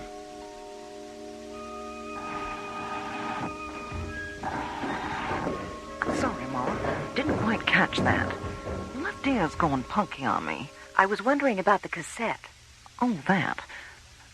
Well, when Otto got Buddy's message about coming to Barnum 5, he rounded up a bunch of our ballyhoo boys and had them put together this little video tour of the grounds. Sort of a preview of coming attractions. Well, that was nice of him. Otto's always doing stuff like that, Mora. Figured Buddy'd get a kick out of it. I love it. Well, I guess we should sit down, huh? Yeah. Mora, where would you like to sit? Well, I'd like a seat on the aisle. Well, I don't know. I like sitting in the middle, up close. John? Why don't we sit over there next to the console? I think Johnny's got a good point there. If we sit by the console, we can change focus and resolution and color correct if we have to. Okay, Yeah, right you idea. are. Hand me the cassette, buddy. Here you go. Okay, Johnny, let her rip.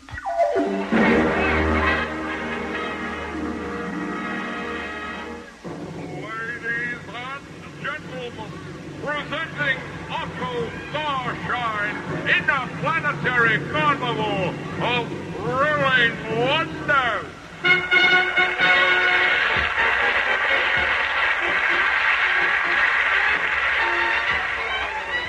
Otto Starshine, a name synonymous with alien acrobats, zero-gravity clowns, intergalactic aerialists, interstellar menageries, and interplanetary sideshow attractions, assembled from the far corners of the universe to amaze, amuse, delight, and astound you.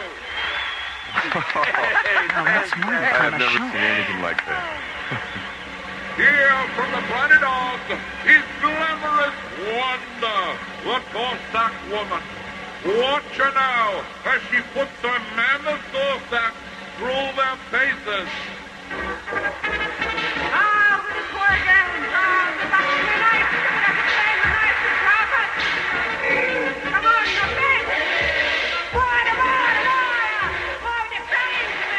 Could you believe that? She looks pretty mean to me. Good.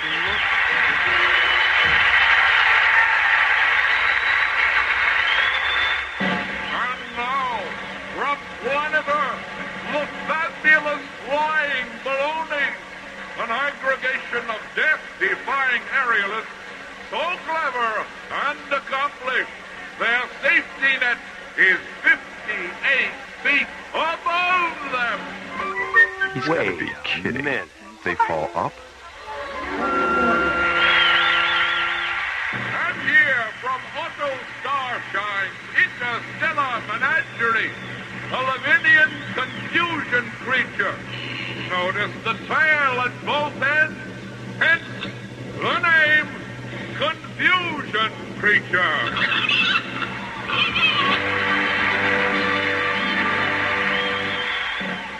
And now, in the center ring, the strongest life form this side of Callisto, from the planet of Bicep 9, the one, the only, Giacomo the Magnificent. Watch now as Giacomo attempts to lift a fully loaded lunar shuttle.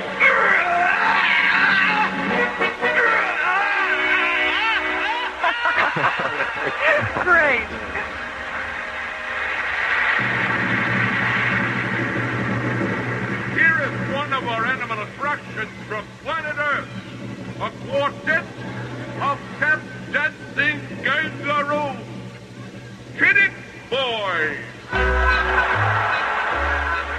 Gotta dance. Where did those guys go? And now, for your delight and satisfaction, Glean, the fire-breathing fish person of Ditmo's age. Glean, who has extinguished himself in over 7,000 performances.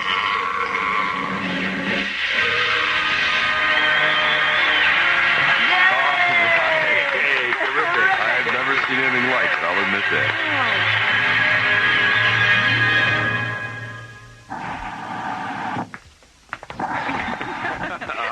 That was terrific. Well, I'd like to hang around and shoot the breeze, but I got a show this afternoon, and I don't believe in keeping the customers waiting.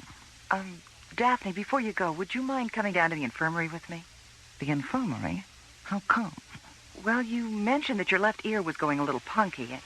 I think Dr. Rossiter should examine it. There might be something she can do. Gee, that's really swell of you, Mora. But I'll be all right. Hey, Mora's right, Daphne. It wouldn't hurt to have it checked out.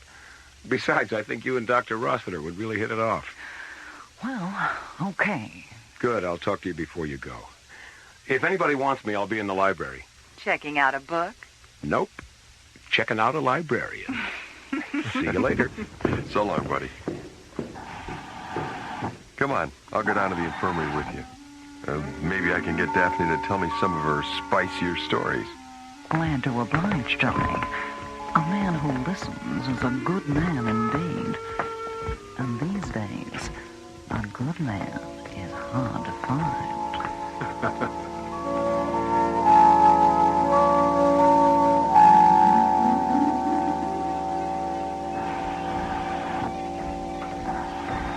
Hi, Ingrid. Hi, buddy. What do you mean? I mean, shh, because this is a library, and people can't concentrate if there's noise. Noise? Ingrid. Yes, buddy. There's nobody here. What? Oh! How long have you had your nose in that book? Well, let me see. I came on duty at 0800, and it's nearly... My goodness, I've been reading for almost 4 hours. What are you reading? A history of circuses and carnivals. Oh, let me see that. Hey, this is great. Well, since we are going to Barnum 5 tomorrow, and because Daphne and Otto are such good friends to you, I thought it would be nice if I could talk circus talk with them. Well, people like it very much when you take an interest in their profession, don't you think? Yes, they like it very much. I hope the weather is nice tomorrow on Barnum 5. It would be too bad if there was Jonah's luck. Jonah's luck? It's circus talk for rainy weather. I know. How did you know? There's a glossary of circus language here in the back of the book. I've memorized it. Oh, you have? Mm-hmm. Okay, close the book. Now, let's see. There's a heavy clem coming down behind a Mitchell, involving a razorback, a joey, and a spindleman. The clem is happening because they all have eyes for the same Sally Kinker. Oh, that's easy. A man who loads the animals, a clown, and a gambler are having a fight behind the fortune teller's tent because they all want the same lady acrobat. Kiss me, you fool. Okay.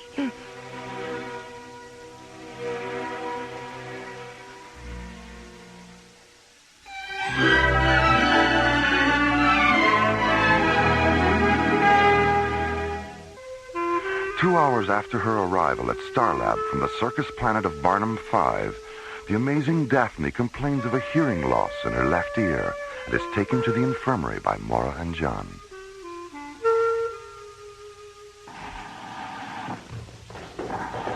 Hello, Dr. Cassidy, Captain Graydon. Hi, Maddie. Hi there, Maddie. Hello, Daphne. Well, how about that? Kid knows me. News travels pretty fast around here, Daphne. Do you want to see Dr. Rossiter? Mm-hmm. She's not too busy. She's in her office. Come on. An hour later, Daphne and Mora leave the infirmary, take a lift to Starlab's 3rd level, and enter the giant space station's main dining room.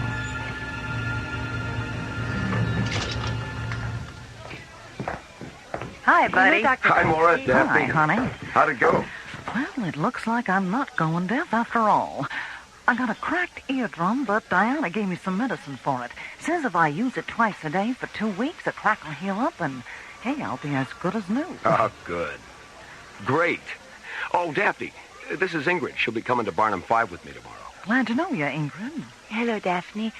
Buddy's told me so much about you that it's nice to finally see you, in the flesh. Yeah, well, I'm happy to say there's a lot of flesh to see.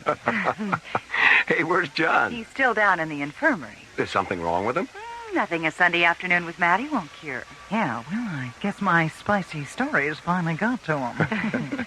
Will you have lunch with us, Daphne? I'd really love to, honey, but I gotta be getting back. Here's a couple of Annie Oakley's, buddy. I'll flash them at the gate tomorrow, and one of the boys will take you right to Otto. Annie Oakley's?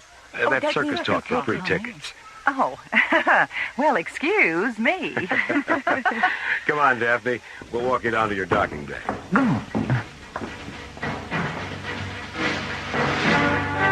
At 0800 the next morning, Buddy and Ingrid enter Launch Bay 12 and board the bright yellow Marathon Alpha, one of Starlab's Magnum-class long-range shuttles. 15 minutes later, the Marathon Alpha rockets out of its launch bay, banks 40 degrees, and jets away toward Barnum 5.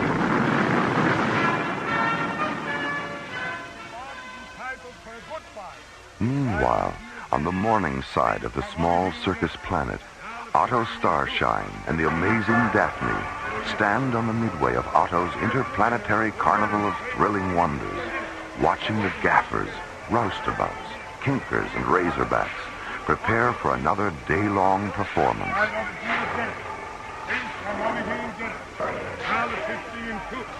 Well, there will be no Jonas luck today, Daphne. The sky is beautiful. Yeah, it's gonna be a swell day, all right. Say, are we gonna head with what we talked about last night? The fourth ring? Yes, it's a wonderful idea, but it requires a good deal of preparation. So we had better take Buddy and Ingrid to Madame Disha the moment they arrive. Gotcha. No, Disha. Gotcha. Oh, by the way, what was all that commotion last night? One of Glamorous Wanda's mammoth tool sacks got loose and had all 3 of its trunks draped over the counter of Devo's Starflower stand. For a minute there, Devo thought it was gonna sniff 'em right out of business. Did you speak to Wanda about it? I mentioned it to her this morning, but she was so busy making herself glamorous, I don't think she heard me. She never changes, does she? You know something, Otto? I hope she never does. She's tough girl just the way she is. Come, let's go see Madame Disha. Gotcha. No, Disha.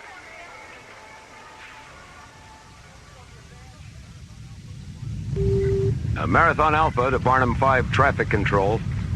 Yo, we're tracking you, Marathon Alpha. I need landing vector coordinates for Otto Starshine's Carnival of Thrilling Wonders. Coming right up. All right, is your ship outfitted with a GC-10 interface module? Affirmative. All right, terminate your onboard guidance system and open interface channel 105. We'll launch you from here. Roger. Okay, Marathon Alpha, we have you on ground control interlock. Have a good time. Thanks. Marathon Alpha out. Well, how do I look? Buddy, close your mouth.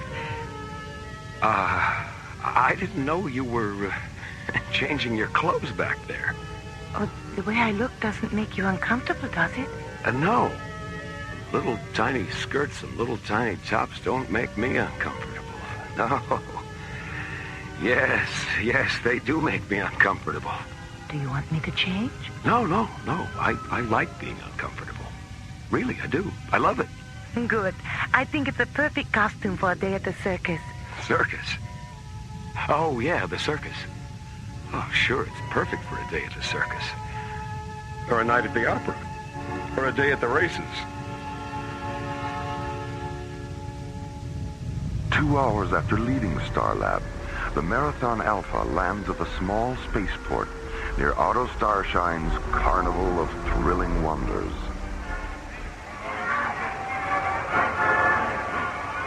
"15 minutes later, Buddy and Ingrid flash their Annie Oakleys at the main gate of the carnival grounds and are escorted down the midway to Otto's office. A large red and gold circus wagon surrounded by long neon flagpoles that fly the multicolored banners and pennants of 20 alien worlds. Hi, Otto. Hello, buddy. Buddy. You look great, Otto. Just great. Well, it's been a long time, buddy. Too long. My advice is that you begin coming to my circus at least once a year, rather than once every decade. Will you promise me that? You got it, Otto. That's a promise. And who is your charming companion? Oh, this is Ingrid Tassel. She's the librarian aboard Starlab. Well, I must say that the image of the librarian has changed considerably since I was a boy. It's a pleasure to meet you, my dear. Thank you, Otto. Well, what do you two think of the place so far? Oh, it's terrific. I can't get over it. Excellent. Glad to hear it, kids. Glad to hear it. But if you think what you've seen so far is terrific, prepare yourselves for lots more. 'Cause you ain't seen nothing yet.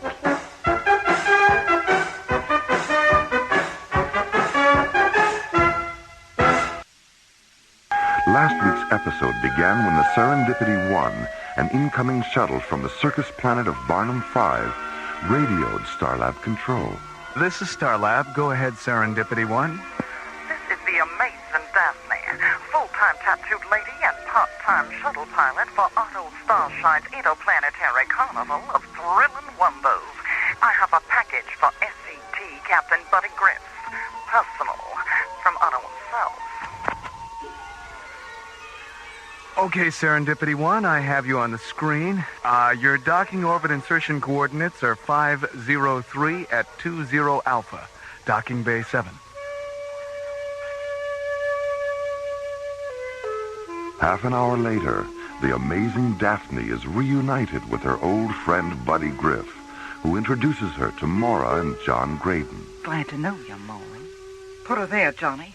Any friend of Buddy's is a pal of mine. I've heard a lot about you, Daphne. Buddy, I didn't know that you knew any tattooed ladies. Me and the kid have known each other for years. Well, when he was just a squirt, he used to spend half the summer following Otto's carnival around. How is Otto, anyway? Buddy, he couldn't be better. Going interplanetary was the smartest thing he ever did. Why, we got more attractions and menageries than you can shake a stick at.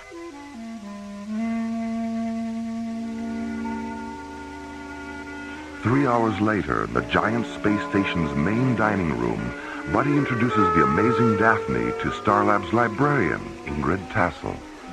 Oh, Daphne, this is Ingrid. She'll be coming to Barnum 5 with me tomorrow. Glad to know you, Ingrid. Hello, Daphne. Buddy's told me so much about you that it's nice to finally see you, in the flesh. Yeah, well, I'm happy to say there's a lot of flesh to see. Will you have lunch with us, Daphne? I'd really love to, honey, but I gotta be getting back.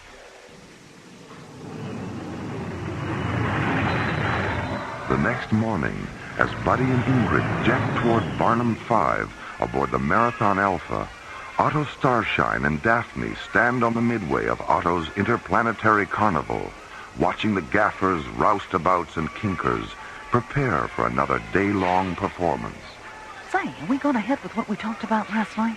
The fourth ring? Yes, it's a wonderful idea, but it requires a good deal of preparation. So we had better take Buddy and Ingrid to Madame Disha the moment they arrive. Gotcha. No, Disha. Gotcha.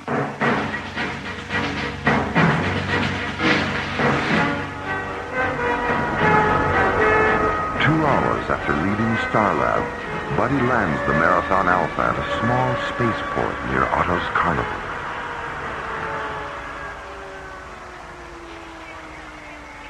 "15 minutes later, Buddy and Ingrid are escorted down the midway to Otto's office, a large red and gold circus wagon surrounded by neon flagpoles that fly the multicolored banners and pennants of 20 alien worlds. Hi, Otto. Hello, buddy. Buddy. You look great, Otto. Just great. Well, it's been a long time, Buddy. Too long. Well, what do you two think of the place so far? Oh, it's terrific. I can't get over it. Excellent. Glad to hear it, kids. Glad to hear it. But if you think what you've seen so far is terrific, prepare yourselves for lots more, 'cause you ain't seen nothing yet. And now, the conclusion of the Madonnas of Zanzibar Alpha on Alien Worlds.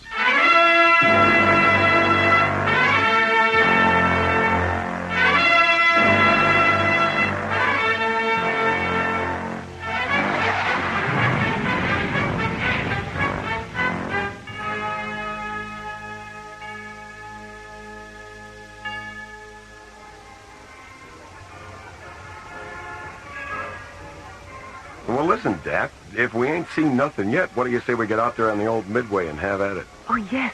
There's so much going on out there. I can't imagine how we'll be able to see even half of it in only one day. Don't worry about having enough time, Ingrid. Why, between now and midnight, you're both going to see such mind-boggling sights that we'll probably have to ship you back to Starlab in an ambulance. Oh! Ingrid? Yes, Otto? Sind Sie ein Deutscher? Oh, nein, Otto. Ich bin ein Holländer. Ah, geboren in der Stadt oder der Land? In der Stadt. Sanden. 20 Kilometer nord unter Amsterdam. Du sprachst vorzüglich Deutsch. Oh, danke schön, Otto. Do you have any idea what they're talking about, Dad? I sure do. Otto asked Ingrid if she was German, and she said no, she was Dutch. Then he asked if she was from the country or the city, and she said she was born in Zaandam, a city north of Amsterdam. And when he complimented her on her German, Ingrid said, "Thanks, Otto." Gee, Daphne, I didn't know you understood German. Otto taught me. Buddy, Ingrid, I think it's time for you to meet Madame Disha. Who? Madame Disha, our resident mystic, a fortune teller from the planet of Heterodyne 4. She knows all, she sees all. You mean... Yes, buddy. She sees all. Yeah, that could be a little embarrassing, couldn't it? Well, it all depends on where she looks.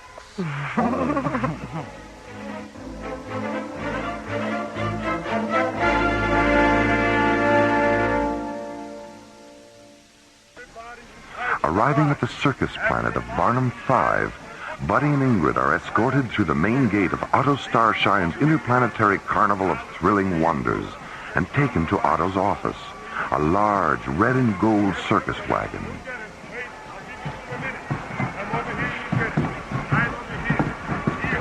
Minutes later, Buddy, Ingrid, Otto, and the amazing Daphne leave Otto's wagon and walk down the midway toward the mysterious Madame Disha's tent.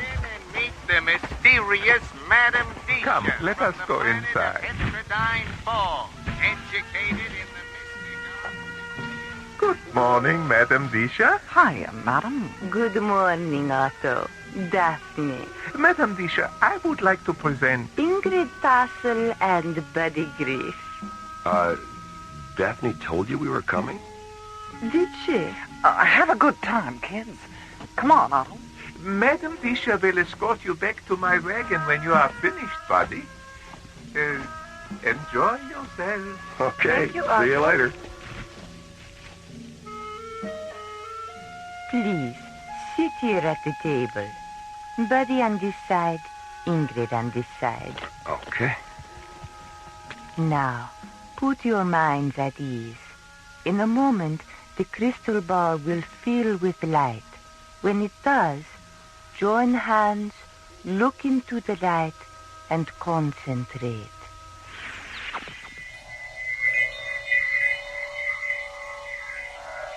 Oh, Buddy, look, it's beautiful. What do you see, my dear? A sky, a lovely red sky, filled with clouds, white and blue clouds. And beneath the clouds? Birds. Hundreds of golden birds drifting on the wind. And beneath the birds, a valley filled with all the colors of autumn. And in the center of the valley, a river. A singing silver river. And does not the river remind you of a poem you once wrote, Buddy? Yes. A poem about birth. and of being alive in the fragile body of a newborn child. And does not the second verse of the poem mention a singing river? Yes. Touched by silver waters, wrapped in velvet clothes, we sleep in ivory cradles where the singing river flows. And did not Buddy read this poem to you 3 months ago, Ingrid? Yes. And did not the verse that mentions winter cause you to weep? Yes. We aged in golden afternoons, were old when winter came, and when we died as ancient children, we knew no one was to blame. What do you see near the river? A meadow. A huge meadow filled with strange blue flowers. And when the sunlight touches the flowers, their petals shed tears. And in the center of the meadow, statues. Enormous crystal statues of beautiful young women on their knees, praying. They are Madonnas, sad Madonnas. And why are they sad? I don't know. Ingrid, they are sad because there is no one they can tell their secrets to. What secrets, Ingrid? The Madonnas watch over an alien library that lies beneath the ground they kneel on. How is it that you sense their sadness? Because when no one comes to learn the secrets of the knowledge I watch over in the library on Starlab, I am sad. And where do the Madonnas wait, Ingrid? Zanzibar Alpha. The lost world of Zanzibar Alpha.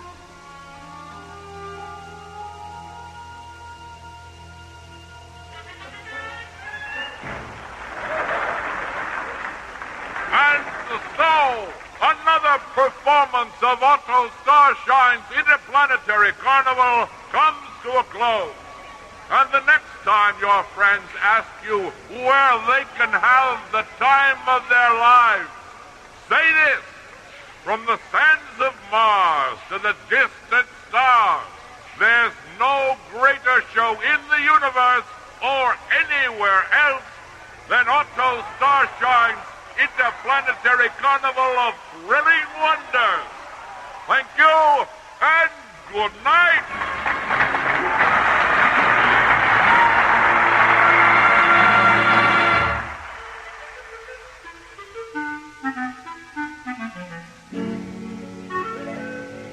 I don't know, Daphne.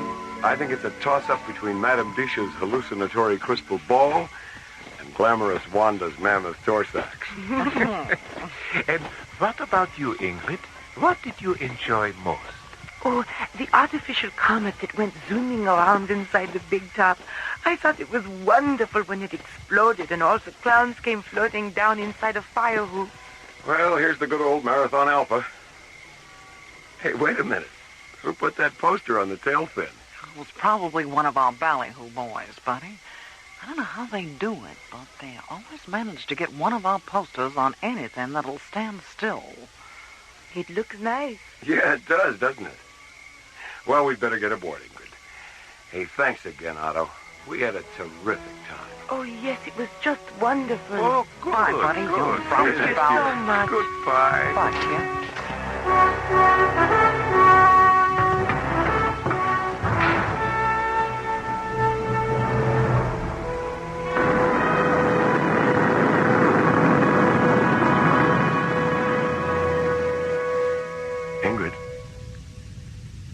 Ingrid, wake up.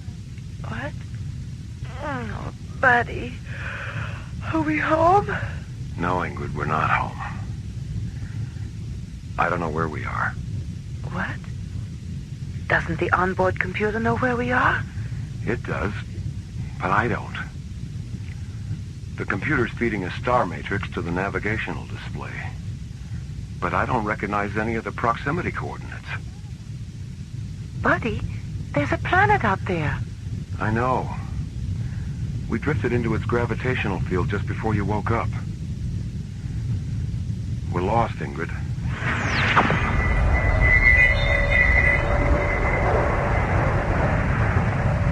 Buddy, what's happening? The planet's pulling us down. We're out of control. Sky. A lovely red sky. Filled with clouds. White and blue clouds. Buddy! A river. A singing silver river. Ingrid! Buddy, please don't let go of my hand.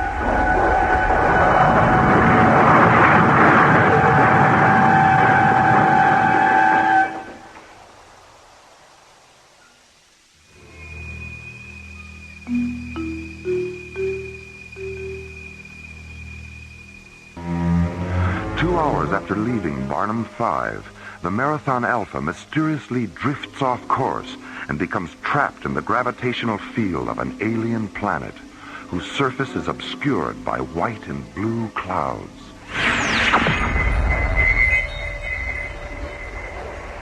Suddenly, an energy force lashes out from the clouds and pulls the Marathon Alpha down through the planet's misty red atmosphere. A moment later, the shuttle crashes on the edge of a peaceful meadow filled with strange blue flowers, flowers that weep golden tears as the sunlight touches them. Oh, buddy, it smells wonderful, like jasmine and lilacs. Yeah. Not a scratch anywhere. There aren't even any skid marks on the ground. It's like some giant invisible hand just... Buddy, look! On the other side of the river. The Madonnas. Hmm? Buddy, what's happening to us? Everything we saw in the crystal ball is coming true. Oh, it can't be. Or maybe it can. Come on, let's get a closer look.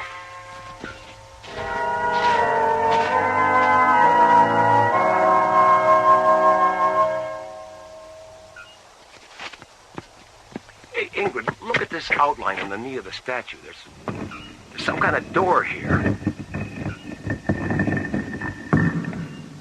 Buddy, Madame Dish's crystal ball, the underground library. This must be the entrance. Let's go in. Oh, I don't know, Ingrid. It looks pretty dark down there. For all we know, there might be a giant spider or something lurking around. Oh, come on. Where's your sense of adventure? Well, all right. But you stay here until I make sure it's safe. Okay. Be careful. Don't worry about a thing, Ingrid. I've got something that makes me invincible.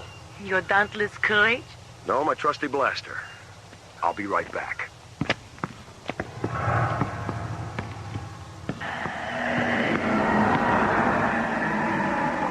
Yikes! Good! Pretty!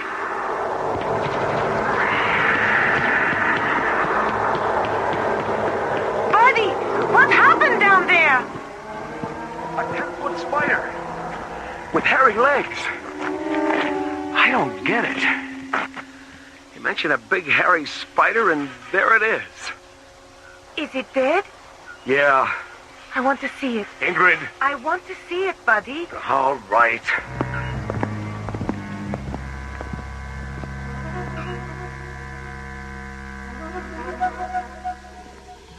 Oh, buddy, it's horrible. How could such a thing...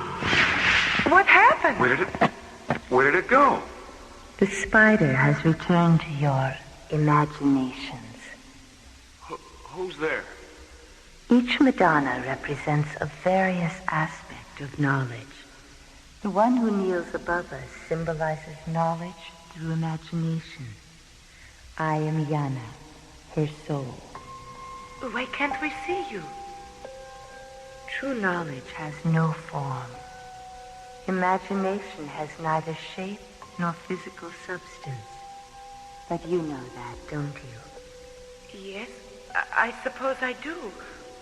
But if I already knew the answer, why did I ask the question? Because those of us who devote our lives to knowledge are always aware of how little we know. And because of this awareness, we never stop learning. We never stop asking questions.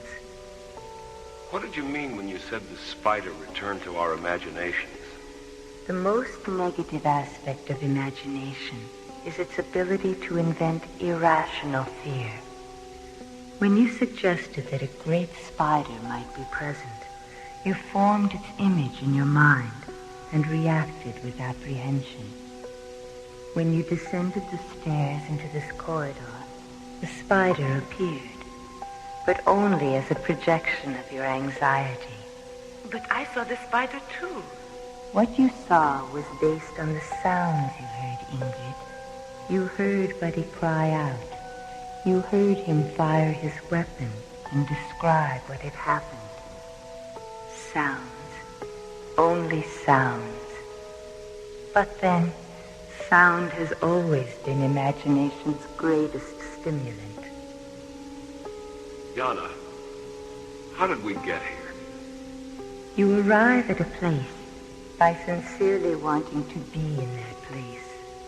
A metal ship can transport you, or your imagination can transport you.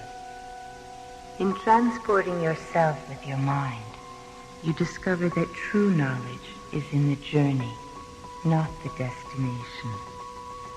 But what about the door that opened up there? We couldn't have imagined that, because here we are. Are you? Where are you, Ingrid? A place of knowledge through imagination, you said. A metaphysical library. That door has existed since the beginning of time, Ingrid.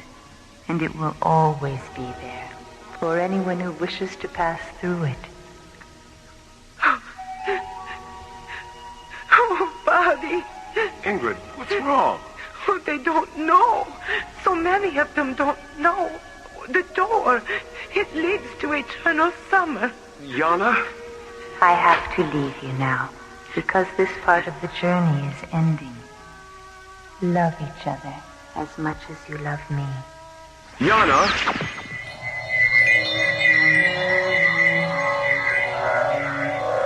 A river.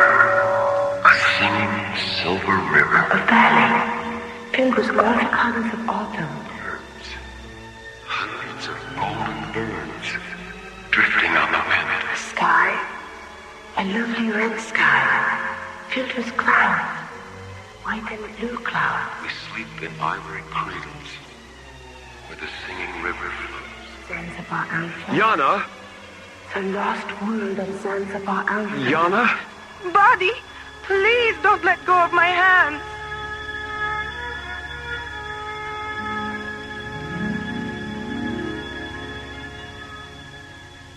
Buddy? Ingrid? Can you hear me? Where are Otto. Daphne. How you doing, kiddo? Ingrid, are you all right? we? What happened? How can we still be here? We crashed on Zanzibar Alpha. We saw the Madonnas. We talked to Yana. It happened in your minds, all of it. You and Ingrid have just experienced the fourth ring of my circus. The fourth ring? Yes, the magic light of Madame Disha's crystal ball. It gave you what no three-ring circus ever can. An unprecedented journey through your imagination with someone you care about very much. But the Madonnas, Zanzibar Alpha, where did those ideas come from? I invented them at the beginning of the light trance and passed them from my mind to yours. And what about Yana? Was she an invention too? Yana? The Madonna spirit we met after Buddy shot the giant spider that wasn't there. Yana was someone or something you created between yourselves. Buddy, you can let go of our hands now if you want to. The journey's over, honey. I don't know, Daphne. After what we've been through together, I think the journey's just begun. He's right, Daphne. We ain't seen nothing yet.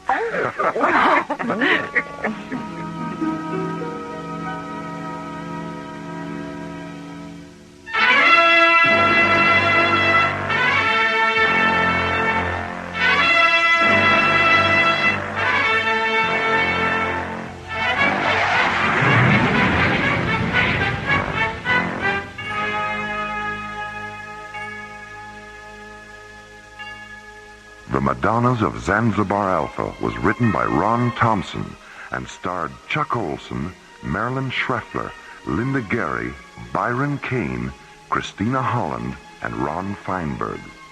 Associate producer, Ron Thompson. Engineer, Stu Jacobs. Music director, Tom Rounds. Assistant to the producer, Jim Cook. Technical consultant, Peter Sky. Alien Worlds was created, produced, and directed by Lee Hansen. And so, until next week, this is Roger Dressler inviting you to join us for our next adventure, the Himalayan Parallel, from the elsewhere and elsewhen of Alien Worlds.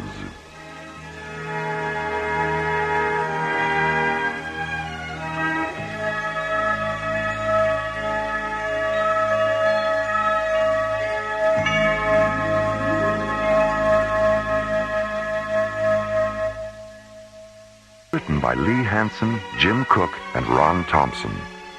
Our stars included Linda Gary, Chuck Olson, Bruce Philip Miller, and Corey Burton, with special guest stars Clark Warren, Larry Moss, Herb Ellis, Joe Young, and Helen Funai. Associate producer Ron Thompson. Music director Tom Rounds. Engineer Stu Jacobs. Assistant to the producer Jim Cook. Alien Worlds was created, produced, and directed by Lee Hansen. And so until next week, this is Roger Dressler inviting you to join us for our next adventure, Earthlight, on Alien Worlds.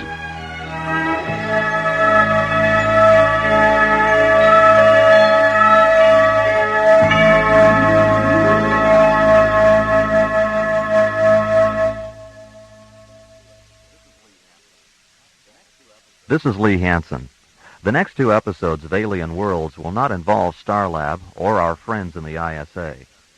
We're going to take you on a mystical journey through a science fiction fantasy adventure that explores the intergalactic origins of spiritual evil and how the inhabitants of the ancient planet of Althia set out to neutralize that evil over 2,000 years ago. Here then are Olin Soule, Lorene Tuttle, Russi Taylor, and Roger Dressler in Part 1 of our special presentation, Earthlight.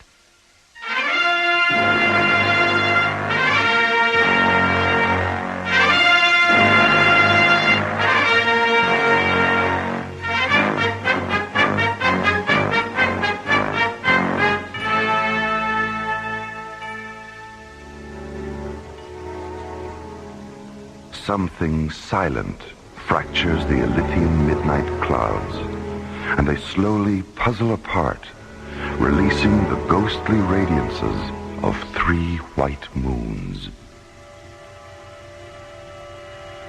Brilliant lunar light shimmers down onto Elysia's night side.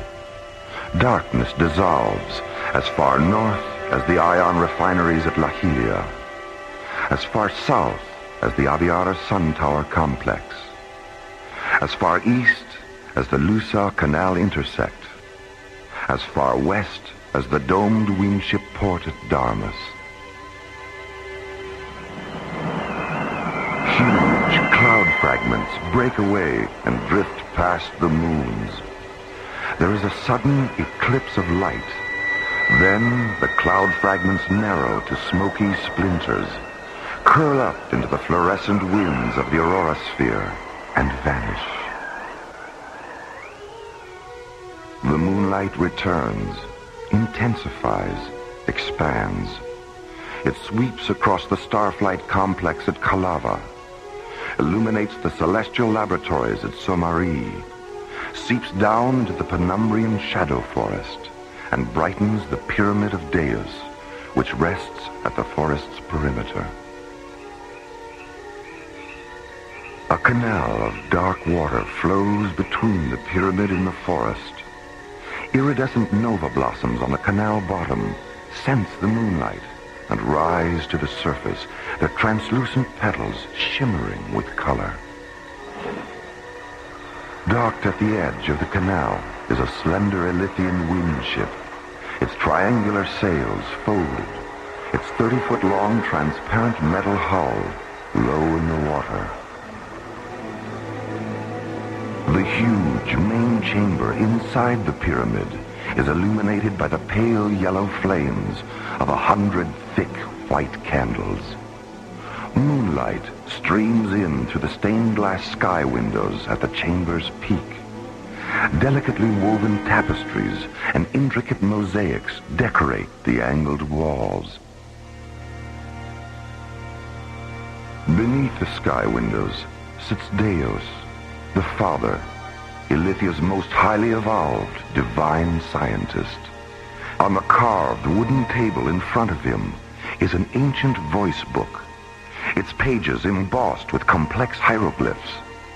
As he moves his fingertips over the hieroglyphs, the book voice tells him the future, reaffirming his dream about another expedition to the planet of Taloo. A beautiful woman is blinded by visions of immortality and falls to sleep in a flower field. A star machine floats down into the scented voids of summer. A child is born. A healer of spirits walks across the deep currents of the faraway sea. The suffering are comforted. The dying are healed. The dead are reborn. The healer of spirits ascends to the stars. Taloo sinks below the fiery horizons of an alien sun. Faces look up. The sky stands still. Taloo. So many expeditions. So little progress. So many of our sons and daughters lost. 1,000 years, and it's just beginning. Deus? Ah, come in and sit with me, Sibella. Have you seen the sky, Deus? The clouds are gone and the moons are out. It's a perfect night for star flying. Mm-hmm. The book said it would be. Has the book reaffirmed that we're returning to the Veda sector of Taloo? Yes, and it told me about the woman. Her name is Aram. She's young and strong and beautiful, and she's never known the Darkbringer virus. Elishaba had never known the virus either. Do they share the same blood? Yes. And because they do, the embryon child implanted in Elishaba during the last expedition and the embryon child of this expedition will share the times to come. The times to come. How are things progressing at Calamar? The ship was moved to Dome 3 at sunset for fueling and ancillary pre-flight maintenance. Has Aram's embryon child been taken aboard? Yes. Lyria took him into the ship's nucleus chamber at moonrise. She's holding him in the secondary Genesis tank while Carmas finishes refocusing the convection lenses on the primary. And what about Zuriel? Has he installed the new Paratron refractor? He's still working on it. He would have finished by now, but there was a technical setback. Oh? When Zuriel examined the new refractor, he found that 2 of the waveform links were flawed. There wasn't time to send it back to Somare, so he's correcting the flaw with a series of nimbus filters. Nimbus filters? I wasn't aware that such things existed. They didn't until now. Zuriel synthesized them in the Spectrum Laboratory in Dome 6. Is this the beginning of a new era in Althia technology? Well, Zuriel seems to think so. You know how he is when he does something especially inventive. Yes. Yes, I know. Deus. Hmm? When Aram's embryon child evolves to his final form and begins his work, will he be alone? He will at first. But eventually there will be a multitude. How will it end? Tears, blood, a heart pierced with metal. And what will become of us? Will we return to Althia? The book didn't know, Sibella. Where the journey back should have been, there was only silence. Deus, was the book able to calculate the time lapse between our departure from Althia tonight and our penetration of Taloo's gravity veil? Yes. 11 solar days, 9 phenomeners. When will we make contact with Aram? 3 phenomeners past sunrise on the morning of the 12th day. She'll be alone in a field near her village, gathering red and white flowers. Red and white. Blood and purity. Yes. The two elements that will haunt Aram to the end of her days. Well, it's getting late, Sibella. We'd better start for Calava. As Deus and Sibella walk down the luminescent gemstone path leading to the canal, a swarm of fluorescent blue spider moths stream out of the shadow forest, circle the canal's reflection of Althia's 3 moons, and streak away into the flower-scented night.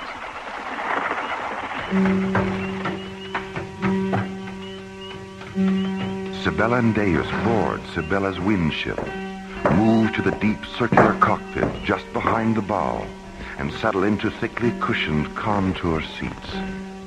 Between the 2 seats is a narrow, transparent black systems console, its surface glittering with multiple rows of brightly colored control prisms.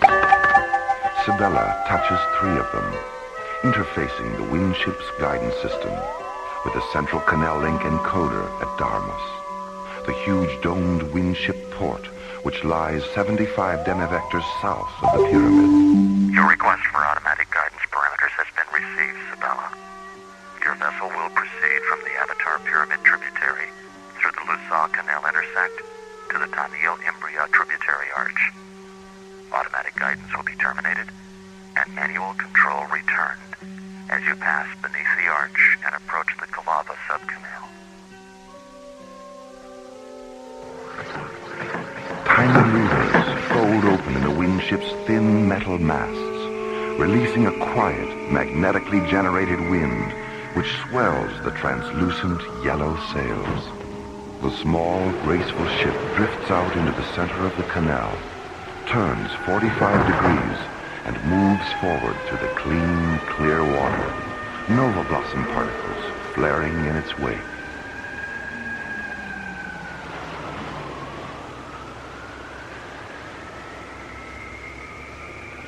Deus, what is calorescent spectrosite? I overheard Zuriel mention it to Karma. Spectrosite was the liquid light fuel that powered our first starships. We terminated its use long before you were born. Why? Wasn't it efficient? Yes, it was the perfect experimental fuel, Sibella. Efficient, highly unstable, and extremely dangerous. During the 3rd expedition, we killed 9,000 inhabitants of Taloo with it. 9,000? Deus, what happened? An accident. A circuit malfunction caused a fuel bay hatch to open, and an armed spectrosite fuel pod was ejected. The pod exploded on impact between 2 wilderness cities that stood near the shore of a dying inland sea.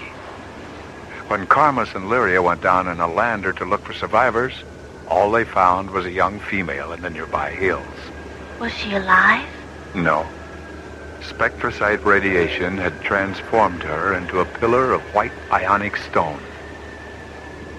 She stood like a statue, looking back at where the 2 cities had been.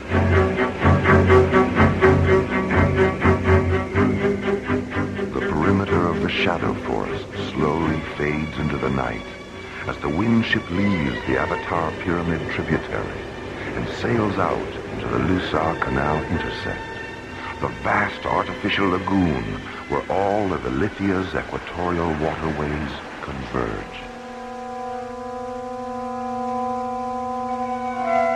Deus settles back in his seat, looks up at the 3 moons through half-closed eyes, and slowly wills himself into a memory trance. A chill surges through his body. The nuclei of his secondary blood cells divide, releasing the organically stored experiences of another time. Then a bright rushing sound only he can hear takes his mind 1,000 years into the past. Sunlight and warm winds touch his face. He glides over the sea of echoes in a small windship. In the bright, pale green distance is Reviva Island, On it stands the great white dome of Althia's exobionic observatory. The observatory has been receiving and analyzing scan tracings from 2 drone flyers, which are exploring the void of the 9 worlds in the far galaxy of Sirius. Both flyers have discovered something unexpected and ominous. Diavis, the observatory matriarch, is concerned.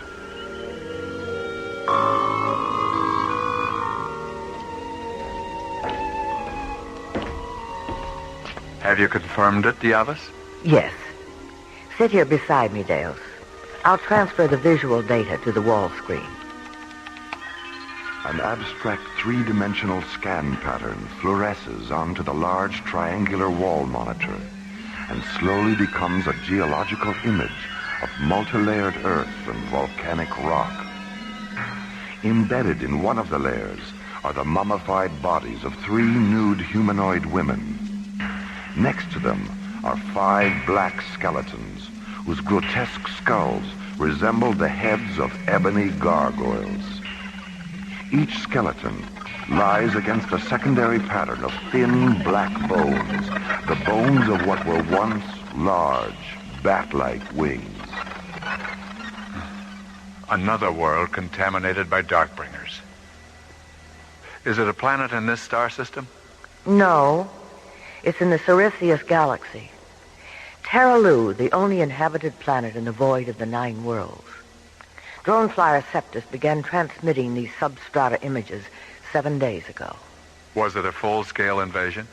No, it was confined to a relatively small area near Taloo's equatorial meridian. When did it happen? 19 light eons ago, just as Taloo was entering its 3rd neuroevolution. They lived in caves then, Deus, and ate the flesh of things that crawled and flew. How large was the attack force? 1 Darkbringer Legion, probably an inquest unit. They invaded the cave settlement, killed the males and children, and then attacked the females. The same assault methods they used here, and on Anianus and Telluria. Why didn't the assault extend beyond that one area? The region was destroyed during the attack by a first-magnitude stratoconvulsion and volcanic eruptions. An enormous chasm breached open, and the entire settlement collapsed into it. The Darkbringer Armada was probably in an observation orbit during the assault, but when they saw the instantaneous destruction of an entire legion, I think they became frightened and moved out into deep space. Yes, you're probably right. They always did become blind with confusion in the presence of unexpected planetary convulsions. Have the reproductive organs of the dead females been analyzed? Drone flyer Erebus transmitted its scanner analysis last night. The bodies of all 3 females contain traces of calcified Darkbringer insemination fluid. Have you received a retrospective survival projection? Yes. According to the residual biotime scan from drone Erebus, there were over 800 female survivors. All of them inseminated during the assault. None of their newborns had any physical Darkbringer characteristics, but they all emerged from their parent mothers, saturated with the Darkbringer anti-light virus. Has the virus evolved with them? This morning, from an orbital distance of 300 demivectors, drone Septus hemoscanned the entire population of Taloo. It saw the virus in the blood and bone marrow of every male and female, regardless of tribe or age. And has the virus affected them in the same way it affected us? There are variations, even some resistance at first. But in time, the virus flourishes, and the inner light grows dark. Without any evolutionary interference from us, how much longer will the virus control Taloo? A minimum of 500 centuries. But by the end of that time, the entire Sirius galaxy would be contaminated. There's only one choice, isn't there? Yes, an expedition.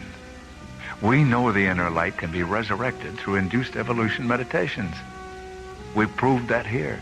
We proved it on Anianus and Telluria. Diavis, do you see any reason why our spirit magicians couldn't teach the meditations on Taloo I see two reasons. The anti-light disease wasn't as advanced on those planets. And where Anianus and Telluria were both entering an age of radiance when the invasions came, Taloo is still hyper-primitive and superstitious. It would be impossible to land ships there without terrifying. Our teachers will have to come to Taloo from within, not from without. Embryons. Yes. Created from your blood and implanted in their females. It would take time. It would be difficult. It would be dangerous. But in the end, the virus would be neutralized. The light would be resurrected. And Taloo would no longer be divided against itself.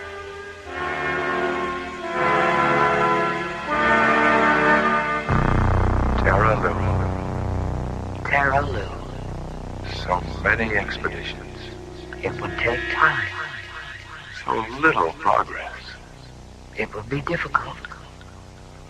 So many of our sons and daughters lost.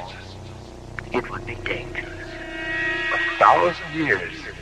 But in the end, the virus would be neutralized. The light would be resurrected. And Taloo would no longer be divided against itself.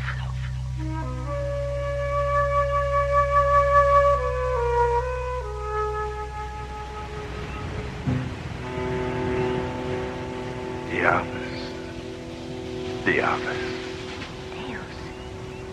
Deus? Isabella.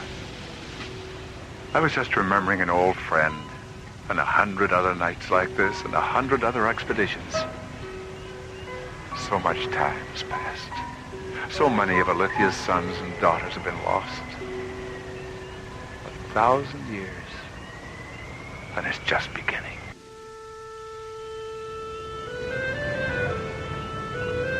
What did you do after the Darkbringers killed your parent, mother, and father? I escaped into the wilderness of Bas with a group of scientists and technical magicians from the city of Tialin. We thought we'd be safe there, but 3 days after the initial attack, Darkbringer annihilation squads began saturating the atmosphere and waterways with the virus. Eventually, we all became infected to some degree. The effects of the anti-light disease have never been described to me, Deus. What actually happens? It begins with an underlying discontent with the ceremonies and celebrations of life. Intelligence is corrupted. Emotion displaces logic. Imagination ceases to evolve. The ability to separate the symbols of existence from existence itself disappears. And so does the belief that all life is sacred. The effects are irresistible and inescapable, even in the unconscious sanctuaries of sleep. How long were you in the wilderness? 25 years.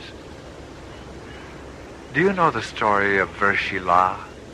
Oh, some, but not all of it. Vershila was a mantric high priest who came to us in the wilderness during our 25th year of exile. He told us he had cured himself of the anti-light disease through a series of induced evolution meditations. He had discovered the meditations in the Persona ut Valia Jewel, the ancient Alithian poem of creation. He taught us the meditations, and we healed ourselves. Then we went out from the wilderness and secretly taught the meditations throughout Althia. And the revolution against the Darkbringers began 50 years after that? Yes. Our technical magicians built secret subterranean laboratories where they created ships armed with powerful liquid light injectors. 1 year after our ships rose up against them, the Darkbringers abandoned Althia, and the Age of Radiance began. As the wind ship approaches the Nile Delta tributary arch, it passes a sun tower complex construction site on the lagoon's northern shore. Polished metal, saucer-shaped hover drones lower huge white sun tower obelisks onto thick pads of fluorescent synergite.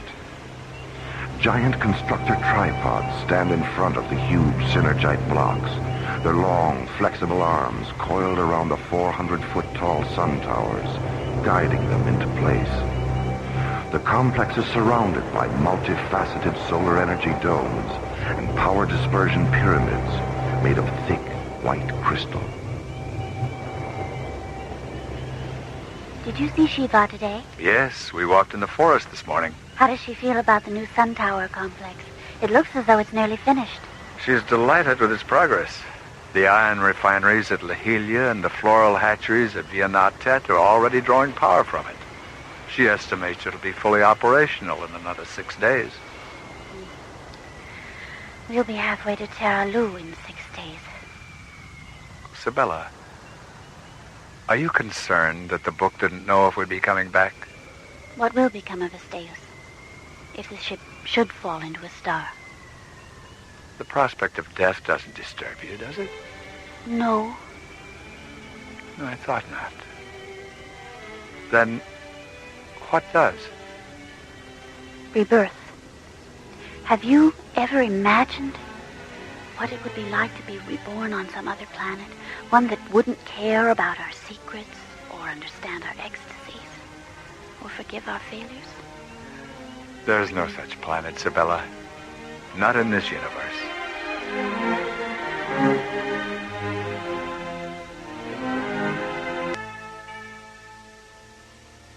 Inside his pyramid on the ancient planet of Althia, Deus, Alithia's patriarch, listens as the voice of a sacred dream book reaffirms his sleep visions of another expedition to the planet of Taloo. A beautiful woman is blinded by visions of immortality and falls to sleep in a flower field. A star machine floats down into the scented voids of summer. A child is born. A healer of spirits walks across the deep currents of the faraway sea. The suffering are comforted. The dying are healed. The dead are reborn. The healer of spirits ascends to the stars. Taloo sinks below the fiery horizons of an alien sun. Faces look up. The sky stands still. Taloo. So many expeditions. So little progress. So many of our sons and daughters lost. 1,000 years, and it's just beginning. Deus? Oh, come in and sit with me, Sibella. Has the book reaffirmed that we're returning to the Veda sector of Taloo? Yes, and it told me about the woman. Her name is Aram. She's young and strong and beautiful, and she's never known the Darkbringer virus. Elishaba had never known the virus either. Do they share the same blood? Yes.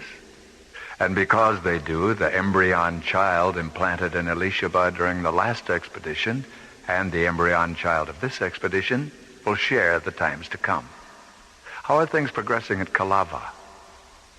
The ship was moved to Dome 3 at sunset for fueling and ancillary pre-flight maintenance. Has Aram's embryon child been taken aboard? Yes. Lyria took him into the ship's nucleus chamber at moonrise. How will it end?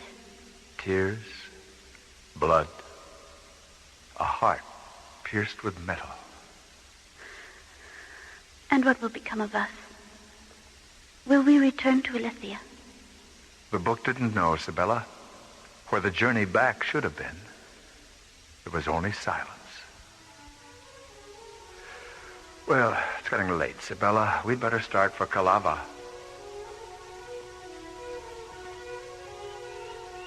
At the edge of the wide canal that flows past the pyramid, Deus and Sibella board a slender, transparent metal windship and settle into the deep cockpit behind the bow. Touching 3 small fluorescent prisms on the control console, Sibella interfaces the windship's guidance system with Alithia's central canal link encoder. Your request for automatic guidance parameters has been received, Sibella. Your vessel will proceed from the Avatar Pyramid tributary through the Lusal Canal intersect to the Tamil Imbria tributary arch. Automatic guidance will be terminated and manual control returned as you pass beneath the arch and approach the Kalava subcanal. Half an hour later, the windship sails out into the Lusal Canal intersect, the vast artificial lagoon where all of Alithia's equatorial waterways converge. Deus settles back in his seat, looks up at Alithia's 3 moons, and slowly wills himself into a memory trance that takes his mind 1,000 years into the past. 2 Alithian drone flyers have been orbiting Taloo, the only inhabited planet in the void of the 9 worlds. During their 13th orbit, the 2 laboratory drones have discovered something unexpected and ominous. Deus is called to Alithia's exobionic observatory, where scanner data from the 2 flyers is being decoded and analyzed. Have you confirmed it, Diavas? Yes. Sit here beside me, Deus. I'll transfer the visual data to the wall screen.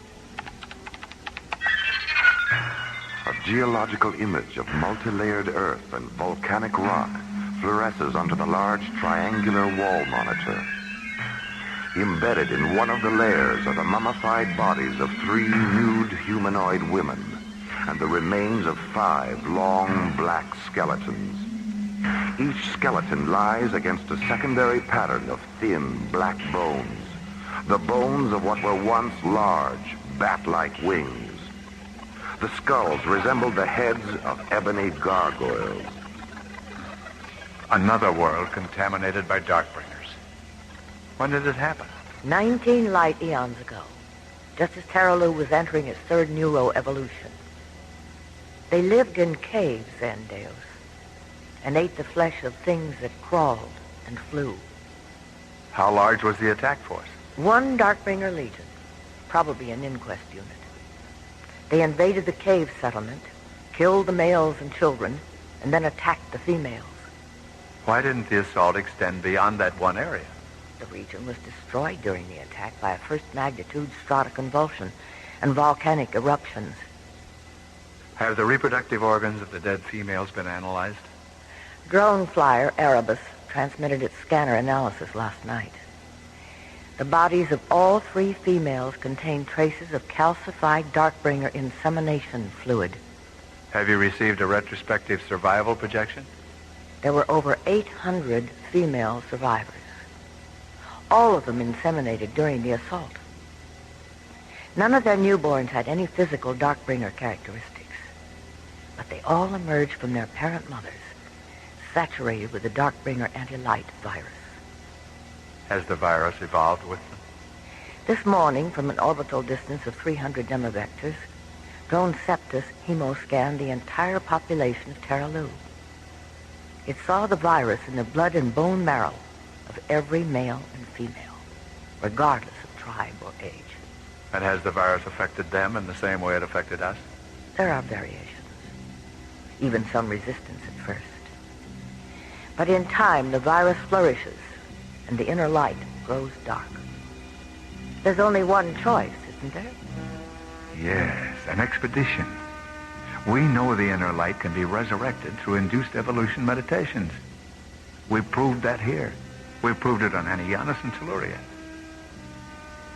Diavas, do you see any reason why our spirit magicians couldn't teach the meditations on Taloo? I see 2 reasons. The anti-light disease wasn't as advanced on those planets. And where Anianus and Telluria were both entering an age of radiance when the invasions came, Taloo is still hyper-primitive and superstitious. It would be impossible to land ships there without terrifying. Our teachers will have to come to Taloo from within, not from without. Embryons? Yes. Created from your blood and implanted in their females. It would take time. It would be difficult. It would be dangerous. But in the end, the virus would be neutralized. The light would be resurrected, and Taloo would no longer be divided against itself.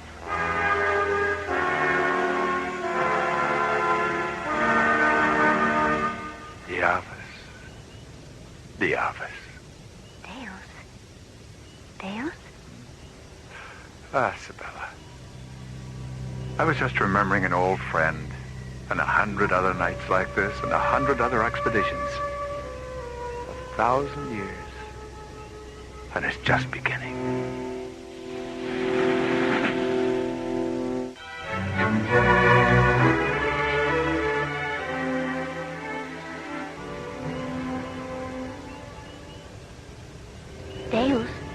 was the book able to calculate the time lapse between our departure from Althia tonight and our penetration of Taloo's gravity veil?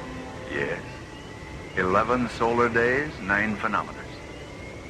When will we make contact with Aram? 3 phenomena past sunrise on the morning of the 12th day. She'll be alone in a field near a village, gathering red and white flowers. Red and white. Blood and purity. Yes. The 2 elements that will haunt Aram to the end of her days. Deus, Sabella, you are now approaching the Nile Delta tributary arch. As you pass beneath it, automatic guidance will be terminated, and manual control of your windship will be returned. May the spirits of the 12 Lords of Light be with you on your journey to Taloo. As the Canal Link override terminates, Sabella touches a control prism, which activates a triple row of bright rectangular lights in the bow. Then she steers the windship through the wide Nile Delta tributary and enters the narrow Calamar subcanal. A few moments later, the slim, transparent vessel glides across a small lagoon and docks at the edge of the Calamar Starflight complex.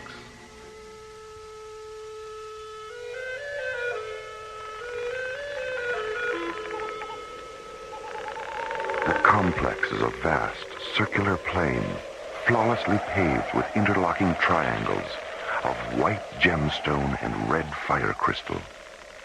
Hundreds of hexagon-shaped lamps free float around the perimeter, focusing brilliant light on 6 enormous copper-colored domes, a triple row of sun towers, and the primary launch arena.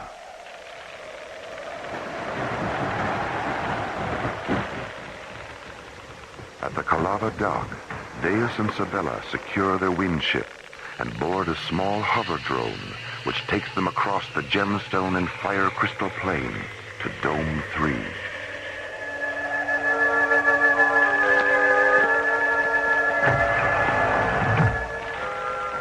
Inside the dome's airlock, Deus and Sabella remove their long, dark cloaks and fold them into a small compartment in the wall.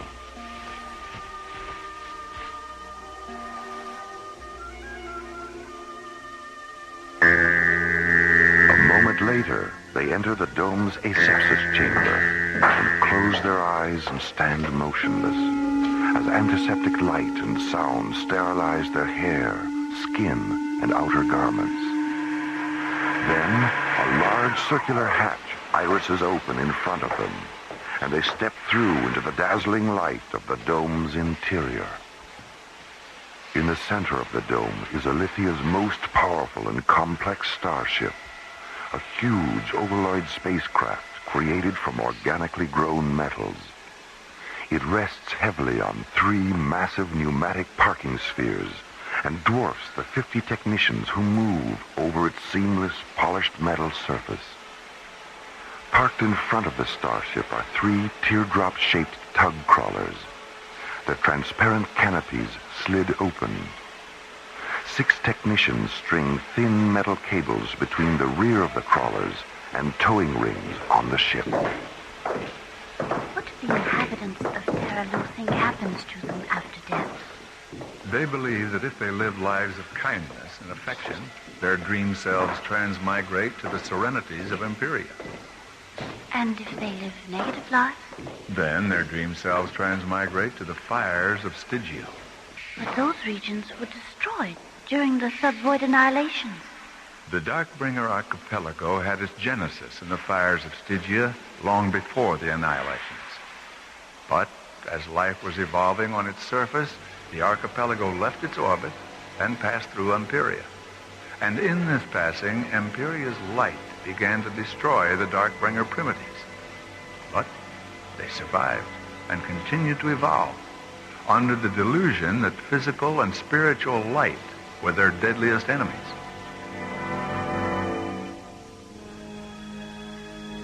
In the center of the starship's nucleus chamber, the primary Genesis tank floats, 1 meter above the floor. Inside the transparent egg-shaped tank, suspended in a shimmering mist of chill vapor, is the tiny embryon child. He floats on his side, delicate fingers curled against his face, eyes closed, dreaming of the warmly scented summer voices that lie ahead, and the beautiful woman who will end the chemical winter in which he sleeps.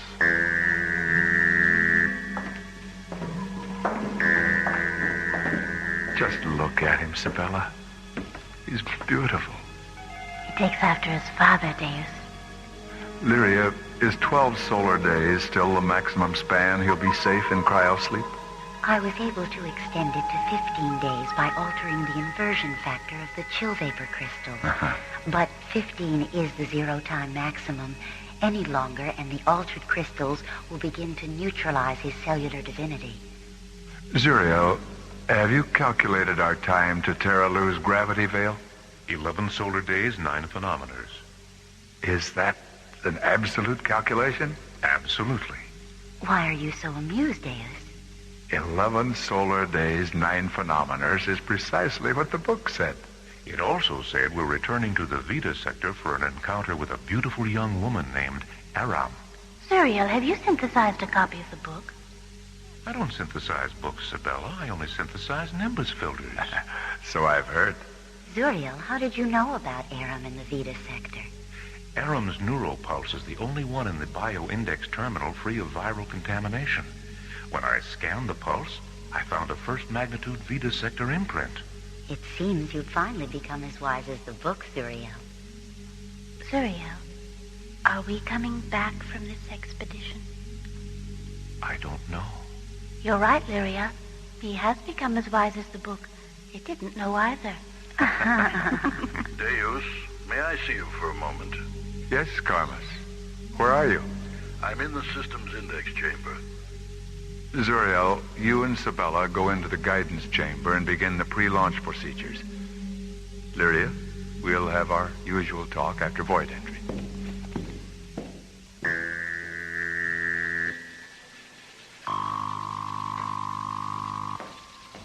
Is there a technical problem, Carmus? No. Problem isn't technical, although technology was involved. I don't understand. I know we're returning to the Vesta sector of Taloo, and I know the woman's name is Aram. Zuriel? No, I knew before Zuriel did. I was so curious to know where we were going that I got carried away and synthesized a copy of the book last night. Carmus. Yes, Deus. Is nothing sacred? Inside the dome, the 3 tug crawlers inch forward, tightening the thin towing cables that connect them to the ship. A huge section of the dome wall slides open. The tug crawlers move through the opening toward the brightly lit launch arena. Behind them, the giant starship rolls forward on its massive parking spheres.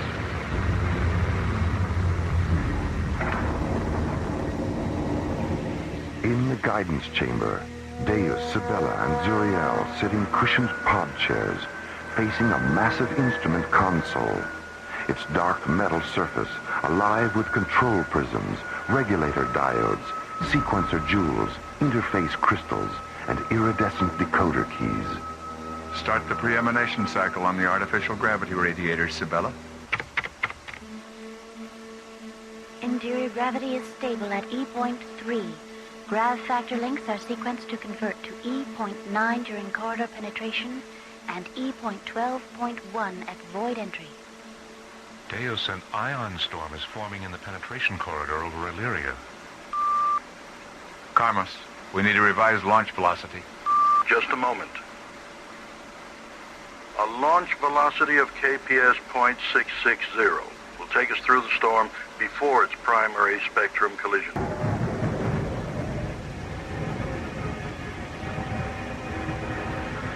Suddenly, a section of the corridor ceiling tears away, and a sucking vacuum of ionized winds lash out, trying desperately to draw the ship up into its crushing vortex.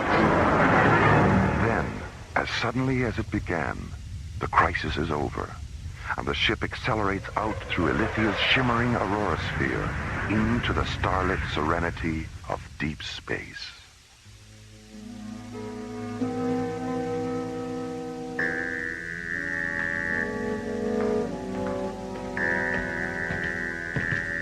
Is our embryon child safe, Lyria? Yes, Deus.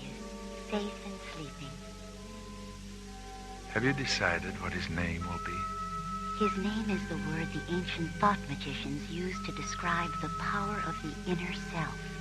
The word is Jesus, and it means, I am become the healer of worlds.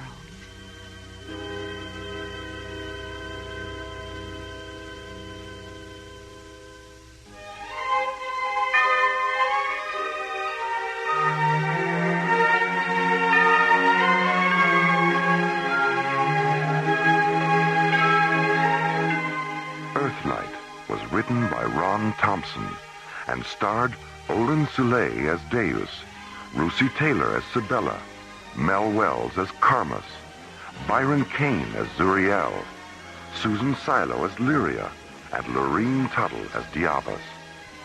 Associate producer Ron Thompson. Engineer Stu Jacobs. Music director Tom Rounds. Assistant to the producer Jim Cook. Technical consultant Peter Sky. Alien Worlds was created, produced, and directed by Lee Hansen. And so until next week, this is Roger Dressler inviting you to join us for our next adventure, The Seeds of Time, from the elsewhere and elsewhen of Alien Worlds.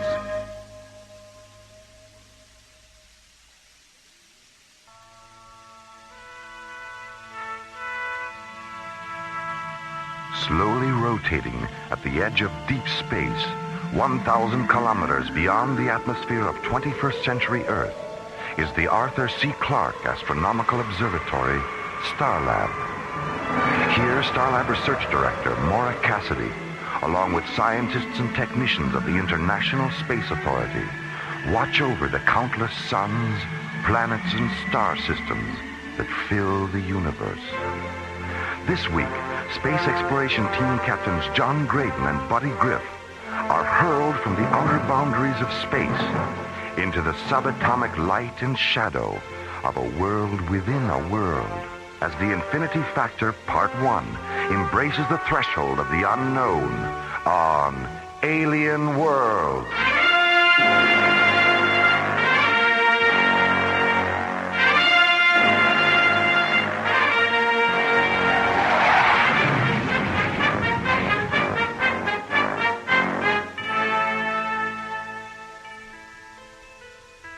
Astrophysicist Tom Leuping has been performing experimental tests in supralight travel, moving at velocities beyond the speed of light. The final step in a series of tests is now at hand. A specially modified ISA Delta series craft, the Hyperion, will be piloted by John Graydon and Buddy Griff at speeds traveled before only by an infinity of light. Starlab Control. This is Tom Leuping aboard the Hyperion. This is Starlab. Go ahead, Hyperion. I just finished Timmy and 3, a little behind schedule. Jerry, I've got a revised ETA. Any problem, Tom? No problems, just a delay in getting launch clearance. What's your new ETA, Tom? 15 minutes, 29 seconds. Roger. I copy 15 plus 29er. Your docking orbit insertion coordinates are 614 at subvector Alpha, docking bay 3. Starlab, clear. Roger, Starlab. Hyperion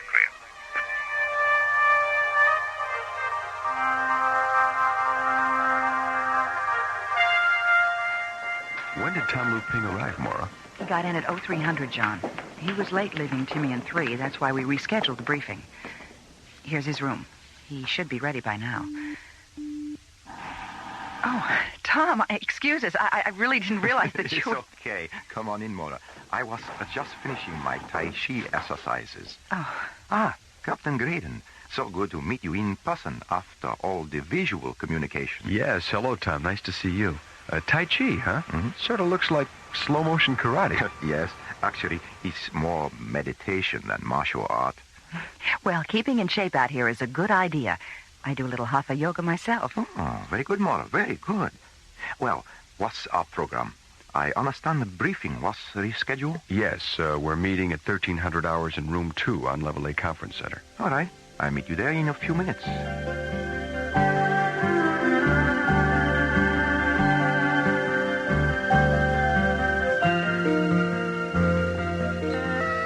Now this diagram on screen 6 shows the final modifications we've made on the Hyperion's drive system.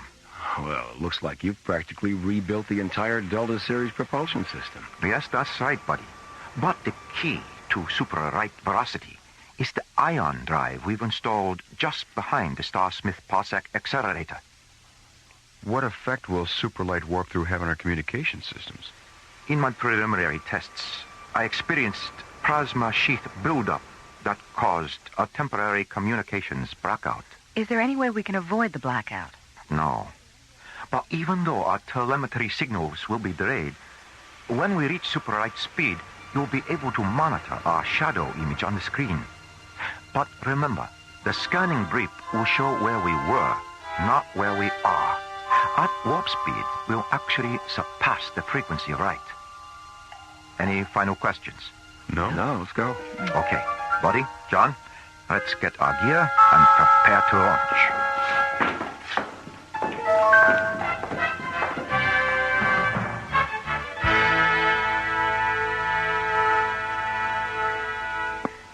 Starlab Control to Hyperion. This is the Hyperion. Go ahead, Mora. Microwave confirms your calculation for reaching super light critical at vector 098. 098. Roger. Thanks, Mora. Good luck with the test, and try not to lose touch. Don't worry, we won't, Mora. Okay, buddy, let's do it. Interface all computer functions. We have a positive decoder interlock on all data terminals. Manual launch functions are canceled. Real-time launch status, 15 seconds and counting. Okay, Hyperion, you're cleared for launch. Roger, Starlab. Okay, let's see what this baby can do.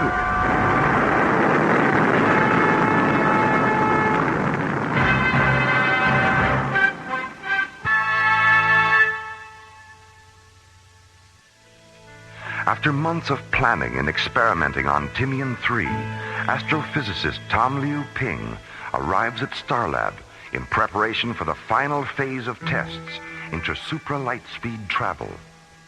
Assisting in the tests and piloting the modified Delta Series spacecraft Hyperion are Captains John Graydon and Buddy Griff. As the experimental vessel jets away from Starlab, Research Director Mora Cassidy prepares the monitoring procedure that will track the Hyperion's telemetry and progress during the multiple light-speed flight. Oh, hi, Mora. Hi, Jerry. How's it going? Well, they've made a couple of orbits at light speed 1 to check the systems. We're monitoring them on screen 4. Dr. Cassidy, this is Barbara, spectral analysis. Our monitoring is beginning to show telemetry distortion coming back from the Hyperion. What's their position, Barbara? We're tracking them in final orbit prior to the superlight entry at subvector 096. Okay, thanks, Barbara. Jerry, open a channel to the Hyperion. This is Starlab to Hyperion. Over.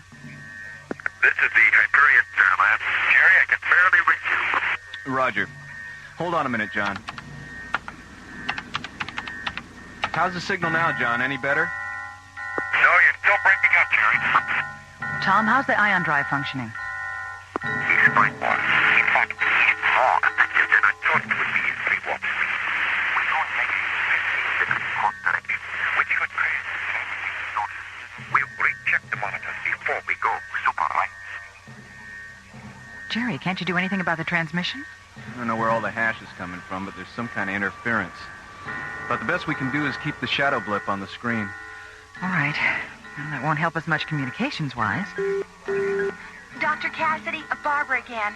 The mass proximity indicator registers a radical shift in the molecular density level of the Hyperion's hull. Start an MPI printout recording, Barbara. Mora, the Hyperion shadow blip has just disappeared from the screen. And they've vanished from all our tracking instruments.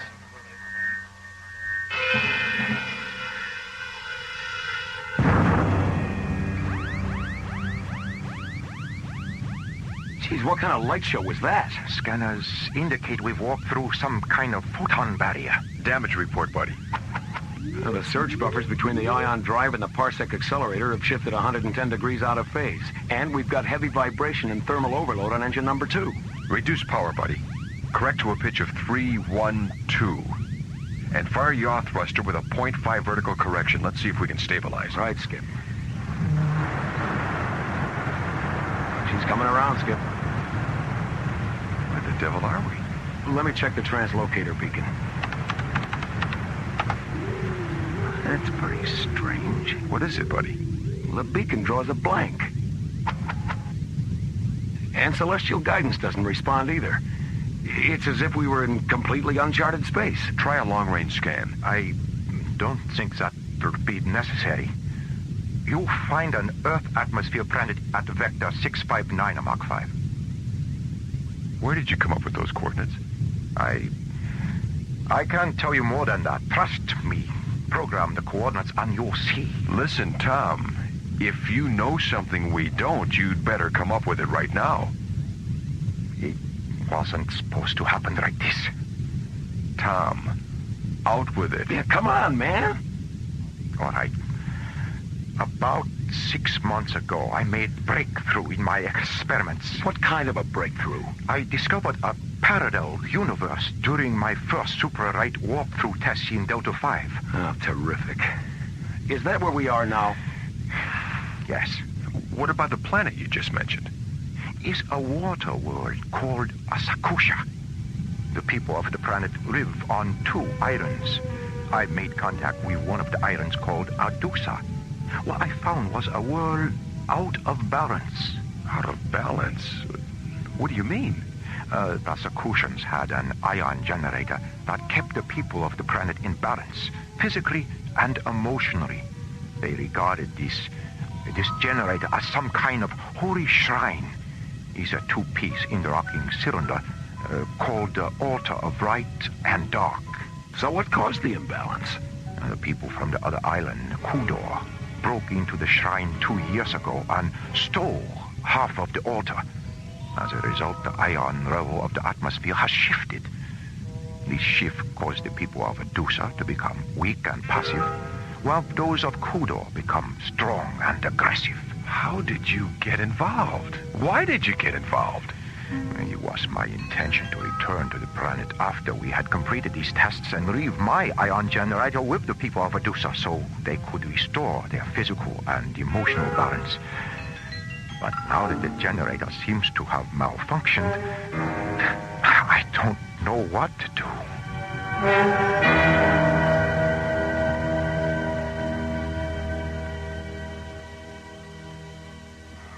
Jerry, start cross-checking the Hyperion's last known coordinates from the MPI graph. Okay, Mora. Starlab, this is Echo Leader. Roger, Echo Leader. Go ahead. We've completed our Phase 2 search and reconnaissance. There's not a trace of Hyperion anywhere. No debris? No sign of wreckage? No, apparently she didn't break up. There's nothing here. All right, Echo Leader, thanks. Return to base. Roger, Starlab, Echo Leader on the return. Starlab, clear. What could have happened to them? Even at light speed, spacecraft don't just disappear.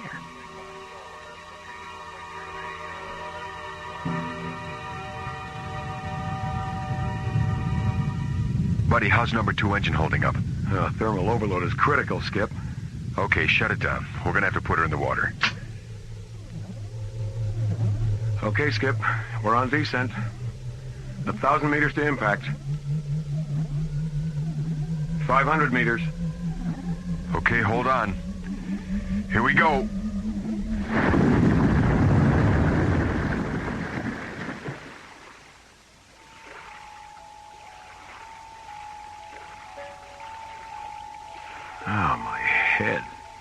okay, buddy? Yeah, I'll be okay. Just give me a couple of minutes. I wonder if the ship sustained any serious damage. I think we're okay. The flotation collar inflated on impact. I don't see any structural damage. Open the hatch, Tom. Let's see where we are. See anything? Yes. A small boat approaching.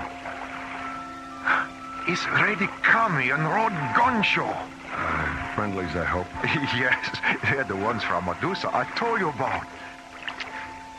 Ready coming. Leuping, you did come back. Thank God you found us, and not the raiders of Kudor. You brought others. Yes, Rod Gunshow. This here is John Graydon. Hello. And Buddy Griff.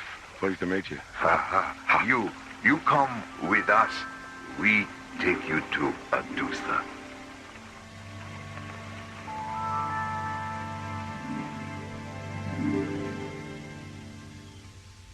Why did the people from Kodor steal the beacon device from the sacred altar? Warlord Heko sought to gain control over the two islands.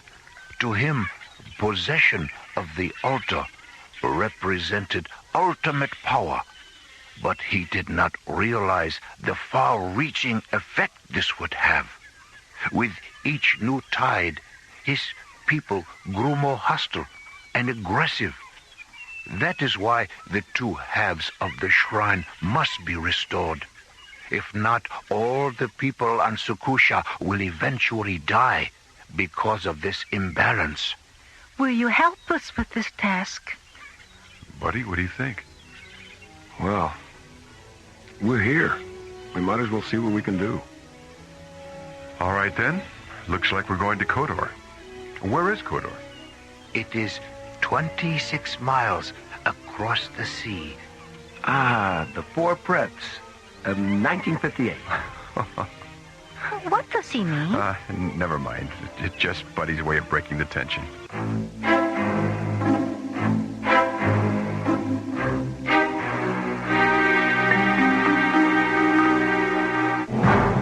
Orbiting above the emerald green water world of Sakusa, the Hyperion develops an engine malfunction, forcing John Graydon to ditch the ship in the sea.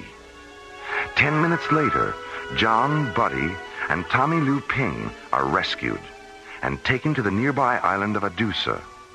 Here, Lady Kami and Lord Gunshow convince them to help Adusa recover a sacred altar from the nearby enemy island of Kodor.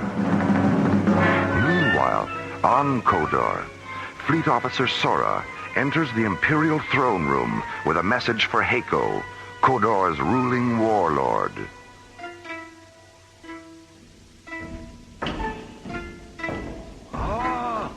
Lord Heko, alien skyship, fallen waters near Adusa. Skyship? Come now, Sora.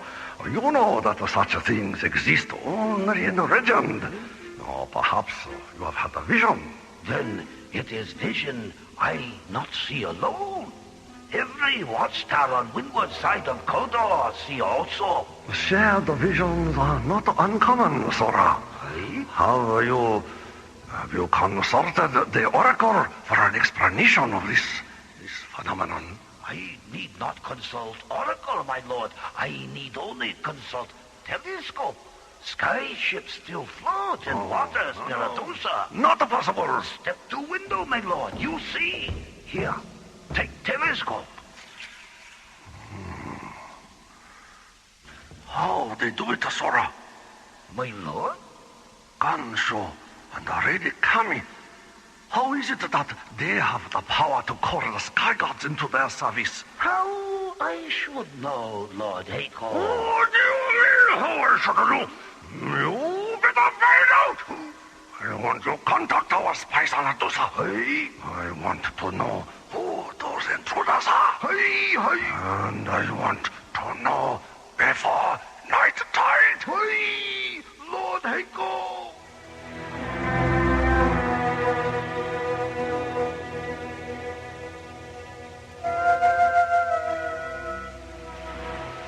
Mora must be going crazy wondering what's happened to us. Yeah. Dear Mora, we're somewhere in a parallel universe. The weather is overcast, and so are we. Your pals, Buddy and John. P.S. Help. Where's the post office, Gunshaw? I want to get this off right away. What is your friend talking about, Tom? He's expressing dissatisfaction with our circumstances. Can you blame him? No, I suppose not. Look, Tom, we know that you should have told us about all this before the Hyperion took off. So we're not going to get too upset right now. But when we get back to Starlab, if we ever do, you'd better be prepared to run for your life. All right? All right. And thanks. Our ship is ready, my lord Gunshaw. Wait a minute. I don't mind sailing into the Valley of the Shadow of Death, but not in broad daylight. The sun sets quickly on twilight afternoons like these, Buddy. It will be dark long before we sail. Cross your heart? My heart? That's just Buddy's way of asking for reassurance, Cammy. Oh. Yes, Buddy. Cross my heart. Tom, where's the equipment you brought ashore from the Hyperion? Over here, John.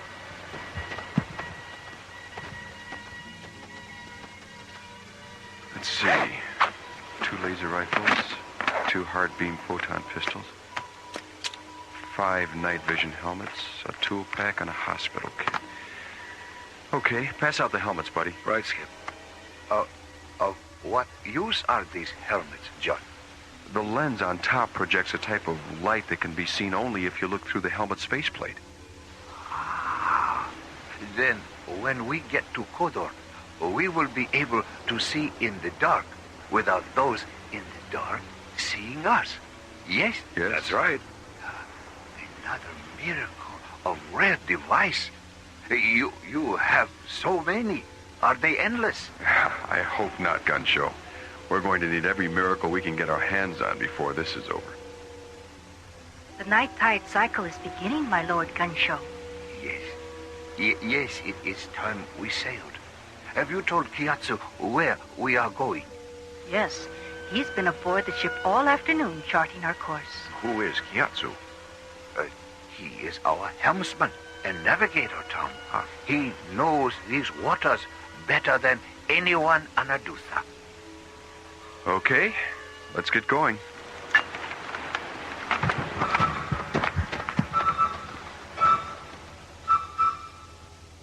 Sora, do you still have the message the carrier brought this afternoon? Hey, Lord Echo?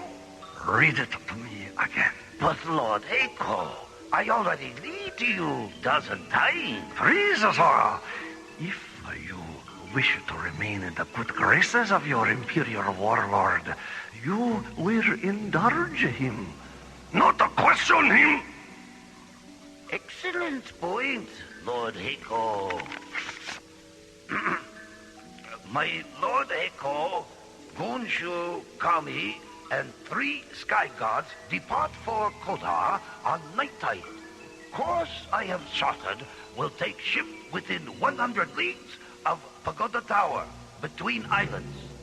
Your faithful servant, Kiatsu. Good old Kiatsu. He certainly does epitomize the word spy, doesn't he? Hey, he does indeed, my lord. Hey. And what arrangements have been made to welcome our visitors from Adusa? But, Lord Heiko... Tell me again, Sora. I love the image it conjures up.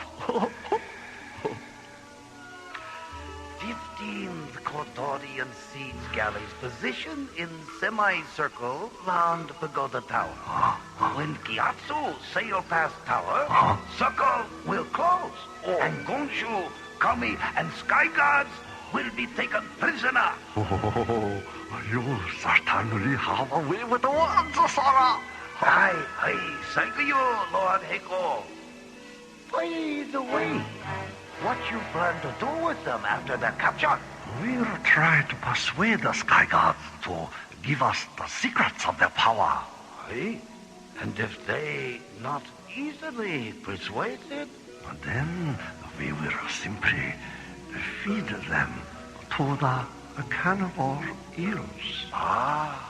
And when no trace of them remains, we will tell ourselves they never existed. After all, Sarah, life must go on.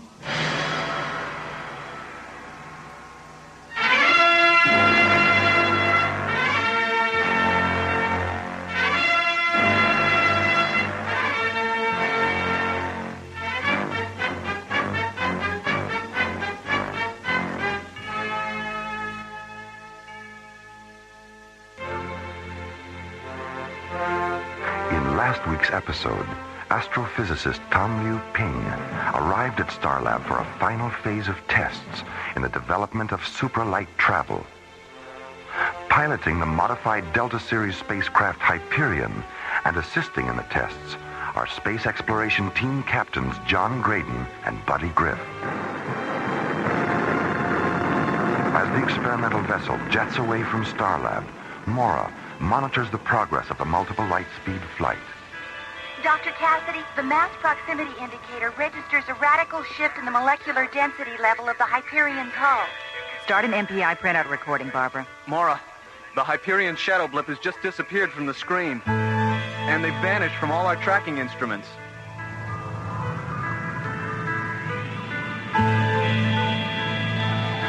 A flash of multicolored light sweeps past the Hyperion as it passes from one dimension into another and enters a parallel universe known only to Tom Leuping. Where the devil are we? You will find an Earth atmosphere planet at Vector 659 Mark 5. It's a water world called Sakusa. The people on the planet live on 2 islands. I made contact with one of the islands called Adusa. What I found was a world out of balance. Out of balance? What do you mean? The Sakusians had an ion generator which kept the people on the planet in physical and emotional balance. It's a 2-piece interlocking cylinder they call the altar of light and dark. So what caused the imbalance? The people from the other island, Kudor, stole half of the device. As a result, the ion level in the atmosphere shifted. The people on Adusa have become weak and passive, while those on Kudor have become strong and aggressive.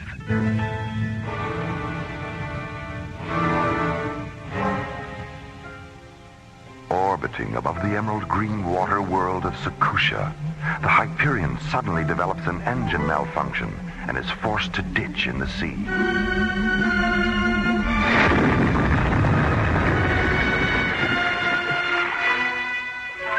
Minutes later, John, Buddy, and Leuping are rescued by Tom's friends, Lady Cammy and Lord Gunshow. The 3 are taken to the nearby island of Adusa, where they're asked to go to Kodor and help recover the cylinder stolen from the altar of light and dark. Will you help us with this task? Buddy, what do you think? Well, we're here. We might as well see what we can do. Meanwhile, on Kodor, Fleet Officer Sora and ruling warlord Heiko, now aware of the plot to regain the cylinder, discuss a counterplan. 15th Kodorian siege galleys positioned in semicircle round Pagoda Tower. When Gyatso sail past tower, circle will close, and Gonshu, Kami, and Sky Guards will be taken prisoner. And now, the conclusion of the Infinity Factor on Alien Worlds.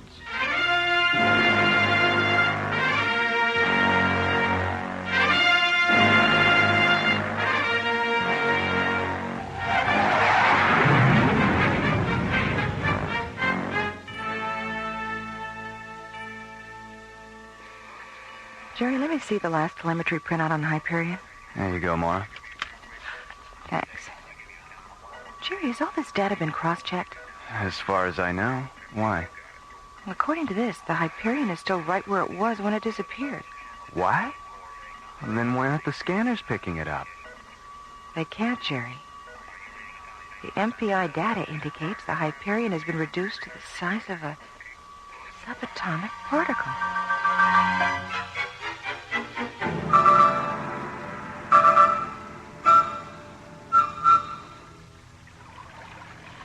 Lord Guncho! Kotorian siege galleys! They're all around us! I see no Codorian vessels, my lord. Perhaps that helmet causes her to see things that are not there. No, Kiatsu. The helmets allow her to see through darkness. Lord Guncho! Let me light this lantern so I might see. Kiatsu, what are you doing? Skipper, he's signaling those ships. Stop it.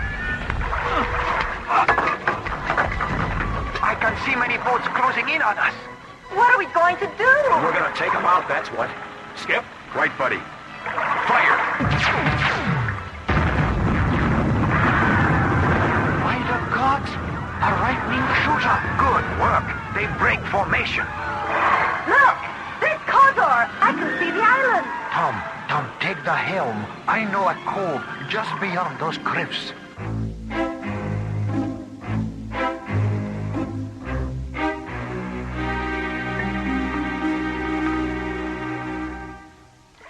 As the ship carrying John, Buddy, Tom, Lord Gunshow, and Lady Cammy approaches the pagoda tower between Adusa and Kodor, Kiatsu, the ship's helmsman, signals to the fleet of Kodorian siege galleys waiting in the darkness. Stop, Kiatsu! Skipper, he's signaling those ships. Stop it! Suddenly realizing that Kiatsu is a Kodorian spy, John and Buddy knock the traitorous helmsman unconscious and engage the enemy warships with laser rifles.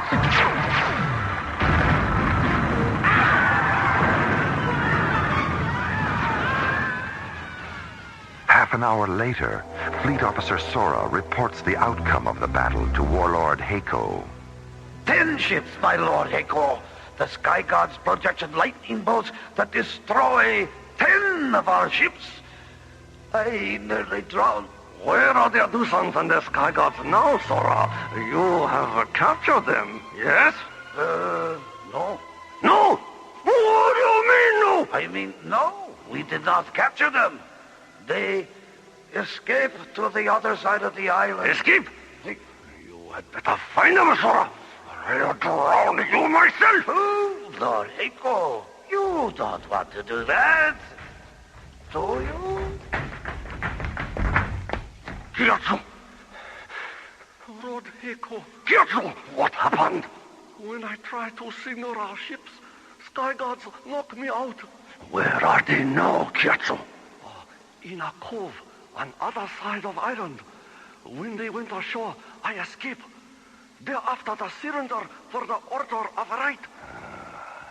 So, my trusty Kiatsu, you did not fear me after all. No, Lord Heiko, I not fear.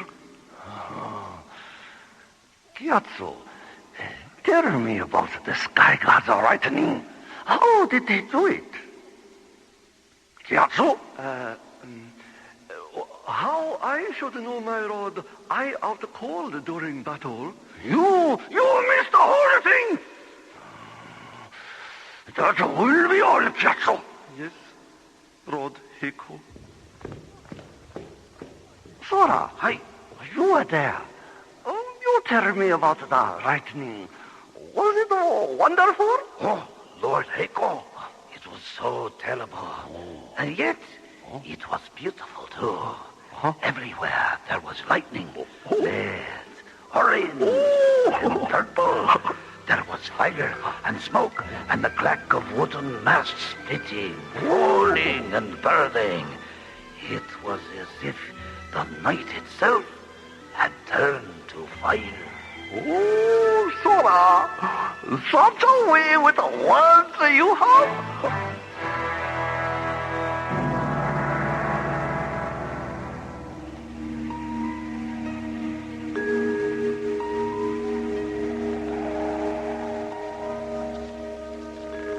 How much further to Heiko's palace, Lord Ganshu? Up ahead on the ridge. Do you know where Heiko keeps the cylinder? Yes, in his throne room. Do you remember how to get into the palace, Lord Gunshaw? Yes, lady. I remember. How long's it been? He was brought here 200 moontides ago. and nearly tortured to death by Heiko's warriors as a demonstration of Kodor power. I used to come here often. Kodor was once the trade center for the two islands. Of course, that was before Lord Heiko became so obsessed. Yes. But we do have one advantage. Heiko must certainly know by now that we are in the company of sky gods. Everyone on Sakusa fears the sky god legends, even Heiko. Oh, I'm sure we can make that work for us. What do you mean, buddy? We'll use our lasers to make them dance a little. I mean, we don't want to hurt them. It is good you do not wish to harm anyone. We also believe this to be right. To hear you speak makes me feel, for the first time since the theft of the cylinder, that all is not lost. Don't worry, Gunshow. We'll get your cylinder back. And I will do my best to understand the manner in which to restore the altar. But I will need your help, Lord Gunshow. Yes, Tom. Can you tell me if there are any insignias, markings, colors, or anything like that which connect the two halves of the altar? Yes. The markings on the two halves of each disc fit together to form the law of the word symbol. Stop a moment, Just a moment. Please show me the symbol. Here, draw it for me on the ground. Oh, yes. A circle. Of course.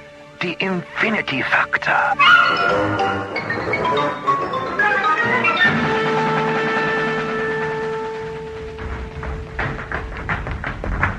My Lord Heiko, Sky Gods Gonsho and Lady Kami enter palace.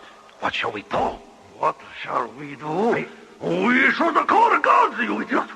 Gods! Lord Heiko! Gods, where are they? But Lord Heiko! Where are my gods? I already called guards, my lord. They ran away, frightened by Sky Gods' lightning shorters. Run? My gods run away? Sora, quickly. The cylinder. Take it. Lord Heiko! Lord Heiko, stop! Or you will be killed. Where? Oh, Lord the Gunshow and the Lady Kami. Oh, welcome back to Kodor. We have come to take back the cylinder for the altar. Take it back? That's right. Hand it over, Heiko. And if I refuse? You've seen the power of our lightning shooters on your vessels. How about we make a trade? You, Sky Gods, give me secret of your power, and I return the cylinder. Huh? Lord Heiko, see that vase over there? Oh, that's very beautiful, yes? It is my favorite. Oh, you destroy my Kodorian Pagodavis! Sora, attack! Not me, Lord Heiko. Sora not want to end up like a vase. All right, Heiko, that's it. Tell us where the cylinder is, now. Sora, Sky Gods have us in tight spot. Hey, give it to them. Please. All right. Oh, cylinder is over there. Behind curtain. Yes, it is here. Yes, and Lord Gunshow. Oh, Lord Gunshow. All right, everyone, come on. It's nearly daylight. Let's head back to the boat and set sail for the shrine. Confronted at last by what Heiko believes to be sky gods, John, Buddy, and Tom Leuping convince him to surrender the cylinder, which will restore Sakusa's ion generator. Meanwhile, Commissioner White arrives on Starlab to confer with Mora about the mysterious disappearance of the Hyperion. There's a strong possibility that whatever happened to them isn't alien to Tom Leuping at all. What do you mean? As soon as we heard about the Hyperion's disappearance, we pulled all of Tom's research tapes and retraced his experiments. We discovered through the fuel inventories that he'd taken some earlier test flights that no one knew about. Well, how does this tie in with his research? Well, from what we could decipher, he discovered some kind of parallel universe. There's also an emotional involvement. We found his diary. Personal motivation. Yes. He intended to return to this sphere of existence all along.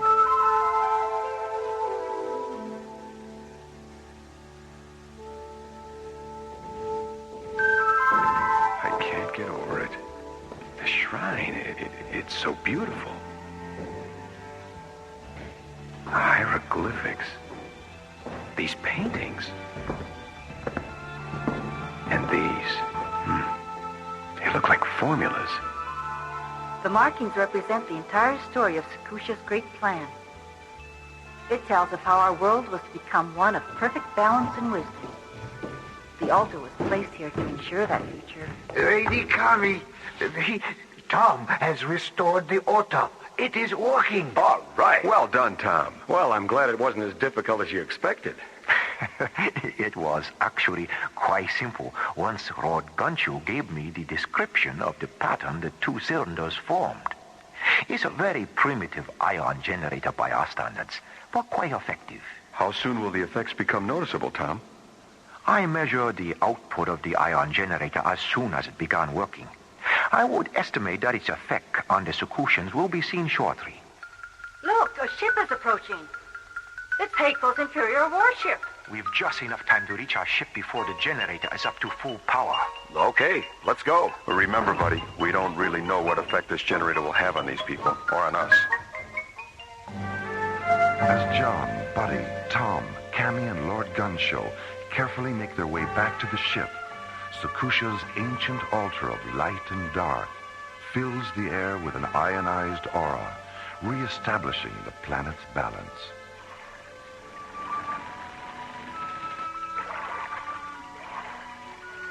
Meanwhile, aboard Lord Heiko's Imperial flagship.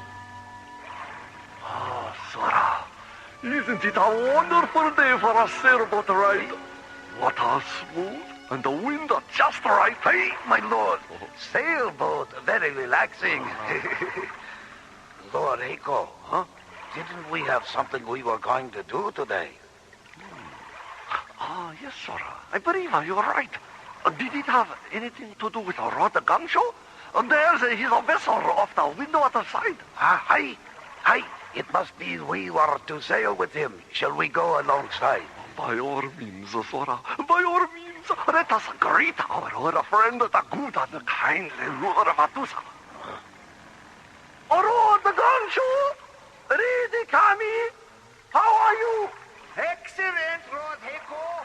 Excellent. Who are your three friends? They are friendly visitors from another world. Another world? You hear that, Sora? Visitors from another world?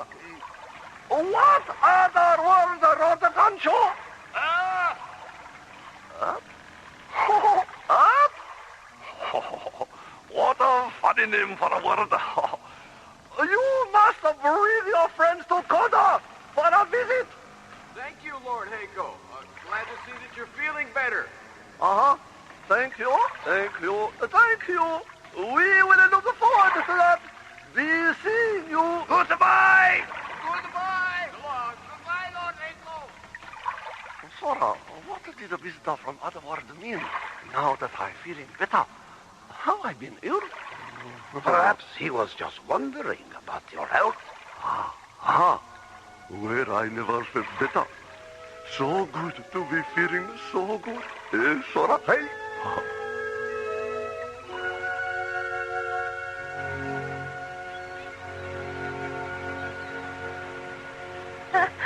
I could not believe how quickly Heiko changed. Yeah, he really went from a tiger to a pussycat, didn't he? A tiger to a pussycat. Buddy means he went from ferocious to gentle, Lady Cammy. I am glad Lord Heiko became pussycat. Well, it's good to see the altar fulfill its purpose in restoring the Kudorian psychological balance. Now, Lord Heiko will be able to govern his island wisely, gracefully, and with great kindness. What about your skyship? Will it be able to return you to your world? What I learned about your ion generator showed me how to repair our spacecraft. We will be able to return safely, I'm sure. Will you ever return to Sakusa? There is enough in common in our hearts to make us all part of a great oneness. We too often forget one another. The emptiness is illuminated by the light of the heart. I must accept full responsibility for what I have done in our world first. Then perhaps I may return and go forth with what I have helped you create and give you greater understanding of what you have yet to create. We will always remember your presence and what you have brought to us. Goodbye. Goodbye, Lady Connie. Lord Gunshow. Goodbye, buddy. John. So long. Remember to keep clear of the ship when we lift off. All right. You have a safe journey.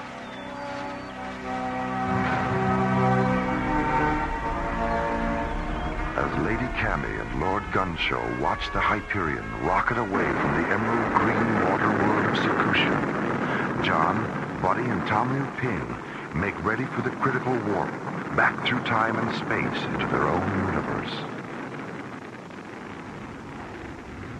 Buddy, let's program our coordinates for FTL reentry. Right, Skip. Tom, that circle Gunshow drew on the ground, what was that all about? This circle, John, was the missing key to all my research. I knew that by understanding what had happened on Sakusa, I would be able to understand what I had discovered. We were reduced in time and space to an infinity where balance is restored through the cohesiveness of philosophy and science together. And the moon circle on the cylinders united the two. The moon circle? Yes, you see, the circle had been broken, separated. And the way the two cylinders fit together restored the circle and the balance of Sakusa. We're programmed for FTL re-entry at Vector 558, Mark 1, Skip. Okay. Keep your fingers crossed.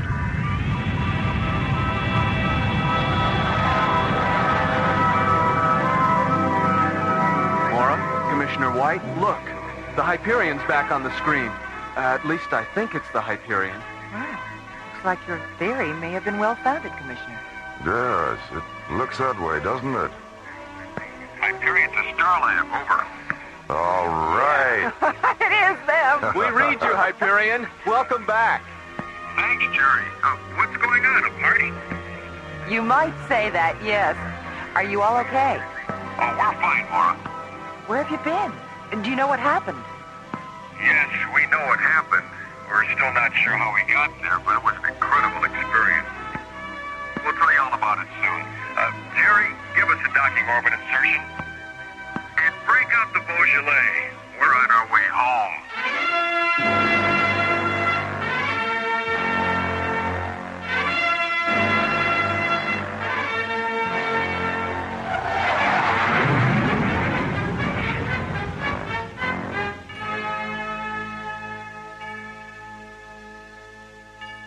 The Infinity Factor, Part 2, was based on a story concept by Larry Oakner and written by Lee Hansen, Jim Cook, and Ron Thompson.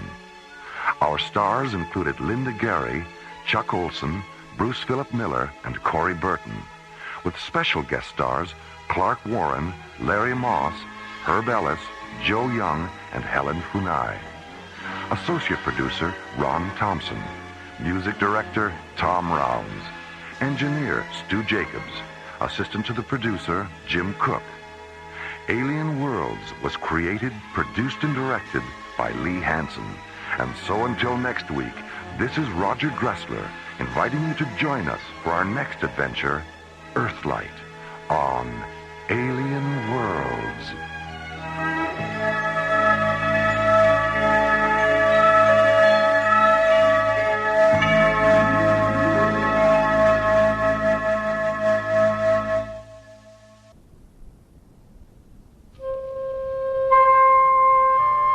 High above the windy blue skies of Earth, slowly rotating at the edge of deep space, is the Arthur C. Clarke Astronomical Observatory, Starlab. On Earth's moon, 250,000 miles beyond Starlab, Omega General Industries have uncovered the corroded hull of an ancient spacecraft during a lunar mining operation. Excavating further, they discover the mummified bodies of 50 extraterrestrial humanoids and a strange statue made of jet black crystal. Mining Operations Director Ray Farrell contacts the science complex at Lunar Base 12. Roger, Omega General. Mine pit 15, 9 kilometers due north of Plavius. A research team is on the way. Don't touch anything till they get there. Lunar Base 12 standing by. 2 hours later, Professor Victor Conrad and his research team arrive at the excavation. They finish their preliminary investigation at 0830 the next morning.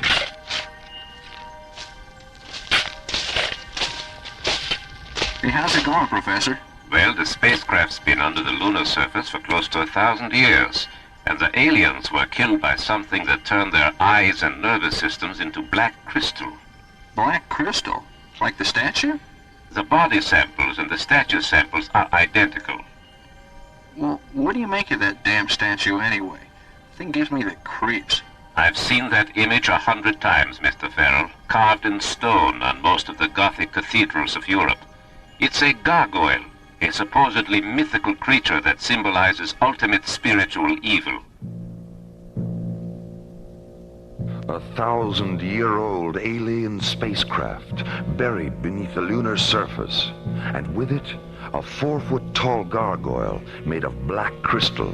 Mysteries from a forgotten time, waiting for a solution, as part 1 of the ISA conspiracy, The Darkbringers, takes us from the bright side of the moon into the unearthly light and shadow of alien worlds.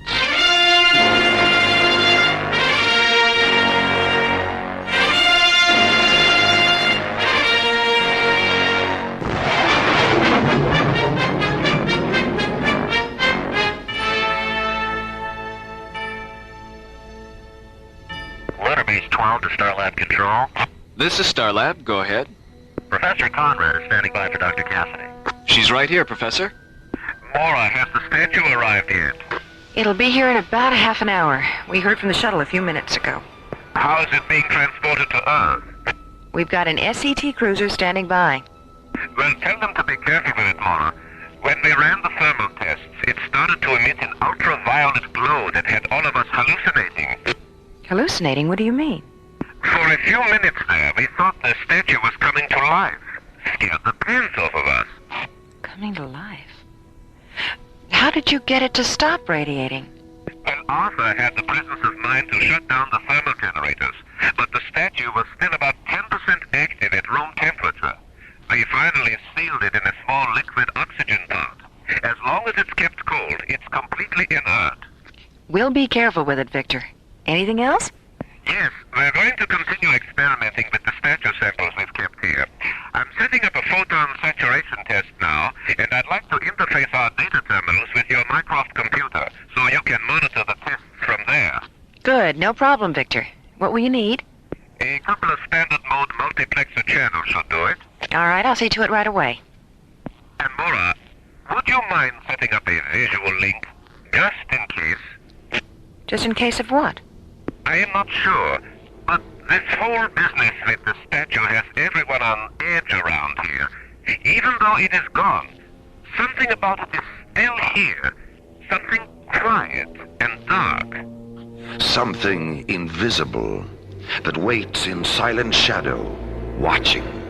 Something the pilot and co-pilot of the lunar shuttle carrying the statue are unaware of. Oh, you'd better go ahead and start the pre-ignition cycle for the retros. It looks like we picked up about 3 minutes when I cleared the booster nozzles. 3 minutes, 18 seconds to be exact. It just came up on the ETA monitor. I'll let Starlab know we're going to be... Oh, hell. Meteorite puncture. Right through number 4 cargo bay. Well, it was just as in our day, Lou. Oh, boy. How big's the hole? A little over 3 centimeters, according to the hull sensor. About the size of a marble. Marble, huh? Steely, cat's eye, or shooter? What? Technical talk, Frank. I guess you didn't shoot marbles when you were a kid. No, I lost mine by the time I was 13. Give me my helmet. I'll go back and seal up that hole. Yeah, Yeah, well, the closest I ever got to marbles after that was Chinese checkers. Do you still play? Once in a while.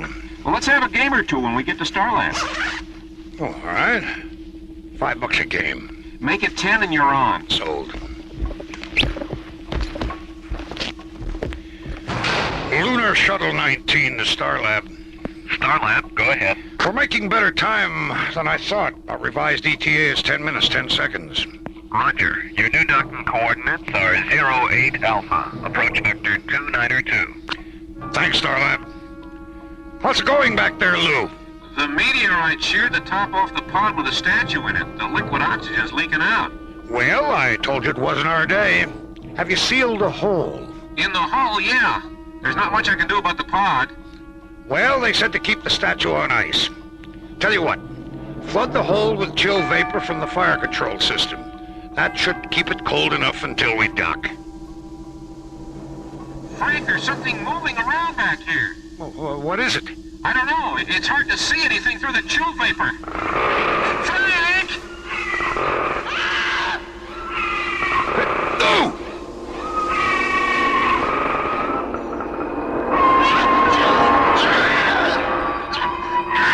An ancient shadow creature is loose aboard Lunar Shuttle 19. The sound of its unearthly fury merges with a terrified scream of co-pilot Lou Stratton. Then, silence.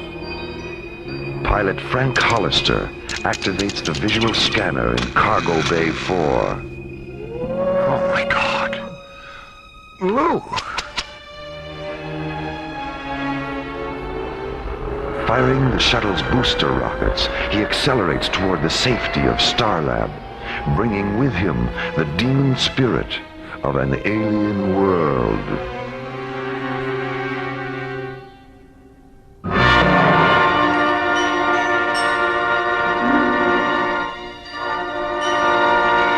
It's all there in the flight recorder, Dr. Cassidy. How many times do I have to go through this? This is the last time, Lieutenant, I promise. It won't work. What do you mean? What won't work? All this interrogation, you're not going to trap me into saying anything I haven't said before. Look, no one's trying to trap you. Oh, come on.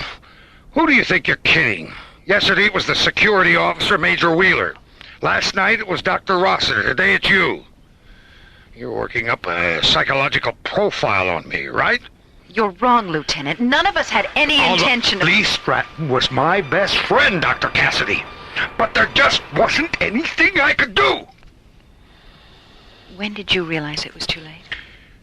When I switched on the visual scanner and saw him hanging upside down from the storage rafter. His face. The look on his face. What else did you see? The statue. Sitting there in the corner, looking up at him.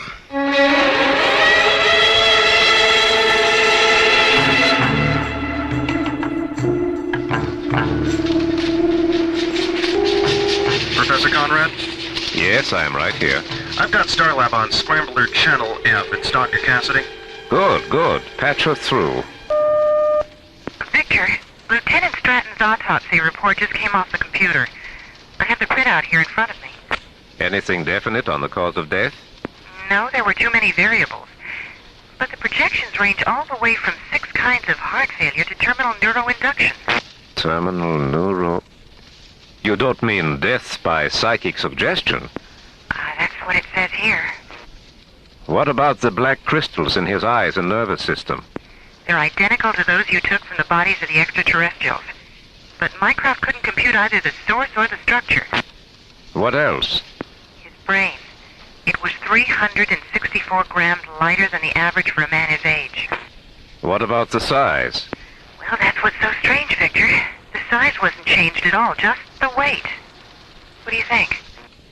I think I'll go ahead with the experiments on the statue samples we've kept here. I don't know, Victor. The statue arrived at the ISA lab an hour ago. Look, couldn't you at least wait till they've had a chance to look it over? We can't afford to postpone the experiments any longer. Whatever happened on the shuttle might happen again. Besides, we've got a 48-hour head start on ISA. We may as well take advantage of it. All right. Victor, have you come up with anything to explain how the statue got out of the pod? Not unless you're willing to accept the possibility that the statue really isn't a statue at all, but some kind of transmorphic creature that feeds off the psychic energy of intelligent beings. Well, I'm going to have to think about that. Good luck with the test. And please, Victor, be careful. We will. You got a minute, Victor? Of course, Rachel. Come on in. We just finished the comparative analysis of the scanner tapes we made of the statue when it was here, and the scanner data of the statue transmitted from Starlab. I don't know if you're ready for this. We weren't. But the statue's changed. Changed? In what way? Well, the scan made after the shuttle incident shows that it's 60 millimeters taller than it was when it left here. Are you sure? We cross-checked everything. What else? Well, the face. It's not looking straight ahead anymore. It's looking up at an angle of 57 degrees. Go on. The statue's heavier by 364 grams. As the mystery of the black crystal gargoyle deepens, so does the urgency to discover and resolve its supernatural secrets. At Lunar Base 12 Science Complex, Professor Conrad and his research team prepare a photon saturation test on 2 small crystal samples removed from the statue during an earlier experiment.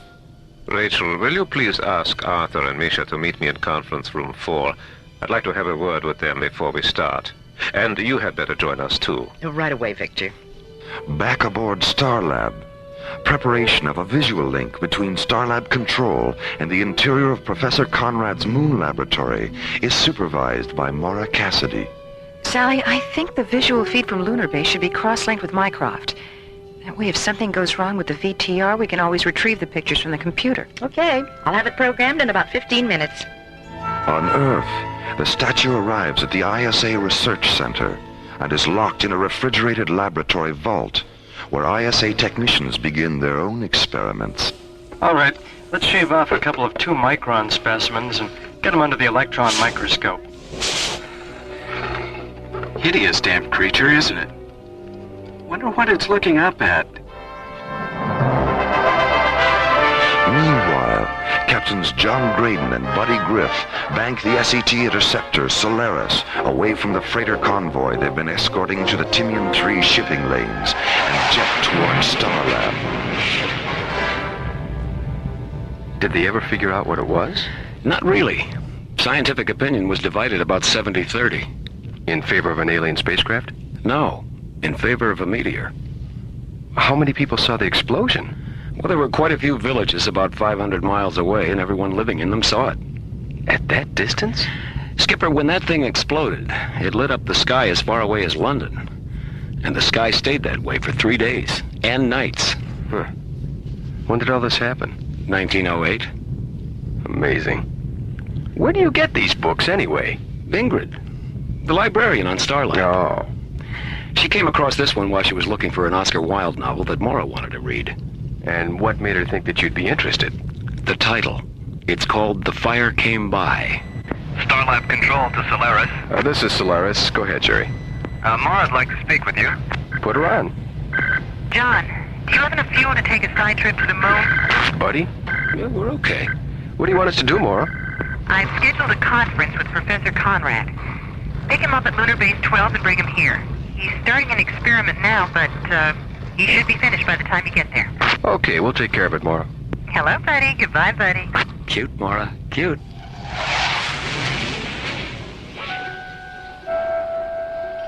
In the science complex at Lunar Base 12, Professor Conrad places a sample of the statue into a Stellatron Systems PC-80 photon chamber. On Starlab, Mora watches by remote visual link as Professor Conrad seals the chamber, sits down at a control console, and presses a button. Radiant white light illuminates the chamber's observation ports as the needle-thin beams of 6 neothane Zelium lasers penetrate the statue's specimen. On Starlab, Mora monitors the experiment by remote visual link. On one screen, a wide-angle interior view of Professor Conrad's moon laboratory. On a second screen, the bright metal pyramid-shaped photon chamber. Rachel, the spectroscope is starting to shift out of phase. Will you please check it? Right away, Victor. Arthur, what was your last refractive index reading? It didn't even register. The crystals are absorbing all coherent light up to 8,000 angstroms. All right. Let's switch over to the neon borazine lasers. Program them for a 1 milliradian beam, and we'll work our way up from there. All right. How are you doing, Mora? I'm not quite sure. I don't think I should have had whatever that was I had for lunch. I get some pretty weird food around here sometimes. Well, chew a couple of papaya enzyme tablets. They'll fix you up in no time. And if you wish to stretch your legs or anything, you'd better do it now. This next part of the experiment is going to take a while. No, I think I'll just sit here and plan my revenge on the Starlab chef. We're ready, Victor. It looks like intermission's over, Mora. All right, Rachel. Turn them loose.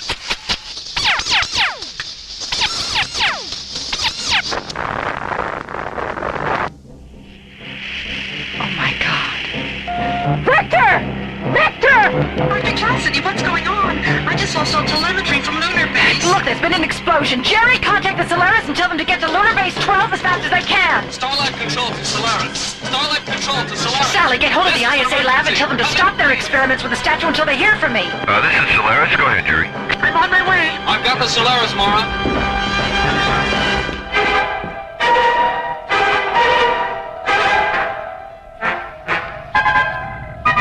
We're coming up on it now, Mora. Have you had any radio contact with them? No, not a word. Even their microwave safety beacon has stopped transmitting.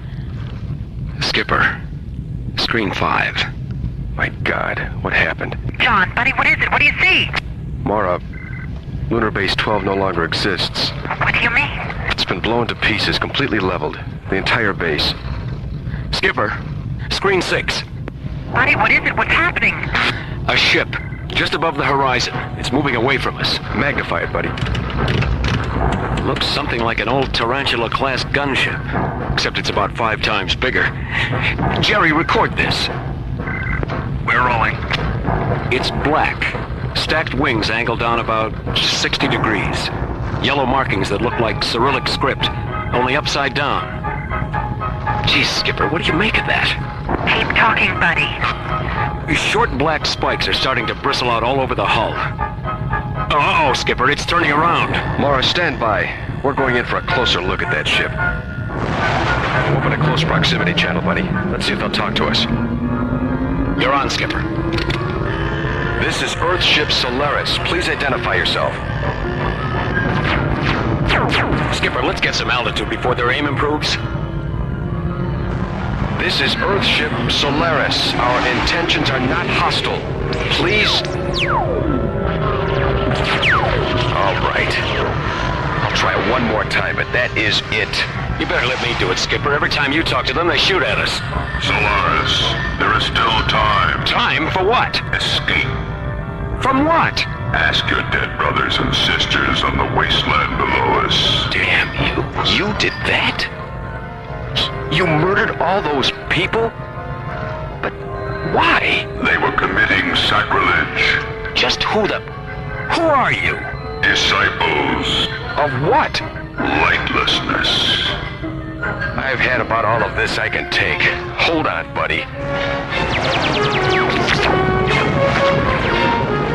Skipper, lightning is pouring out of those spikes and crawling all over the hull of their ship. Activate the rest of the laser turrets, buddy. We're going around again.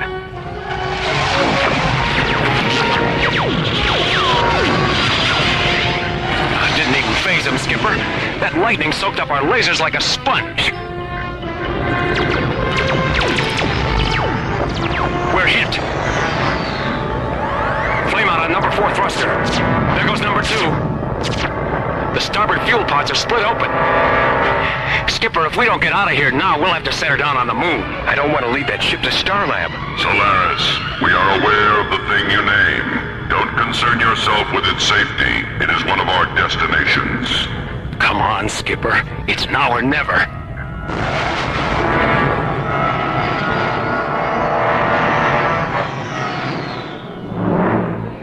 use docking bay 4, John. The crash barriers are up and the fire control crew is standing by. John, where's that ship? Right behind us. Turn your seat around, buddy. Here we go.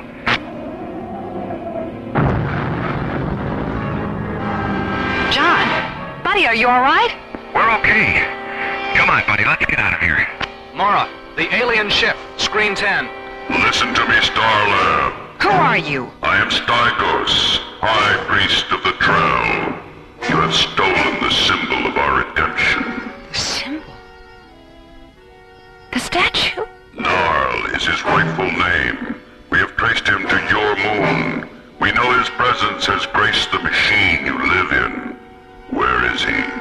I don't know. Then take your last look at the stars. Please wait. I know where he is. But if you destroy us, you'll never find him. Because I'm the only one who does know. The secret of Narl's whereabouts is not yours to keep.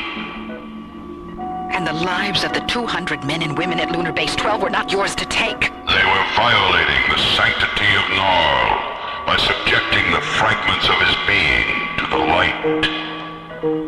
But they didn't know they were doing anything wrong. Narl is not a merciful divinity in the sense that you understand mercy. Neither is he forgiving in the sense that you understand forgiveness. But there's nothing about innocence to forgive. Where is he? I don't know. Suffer the darkness until you do.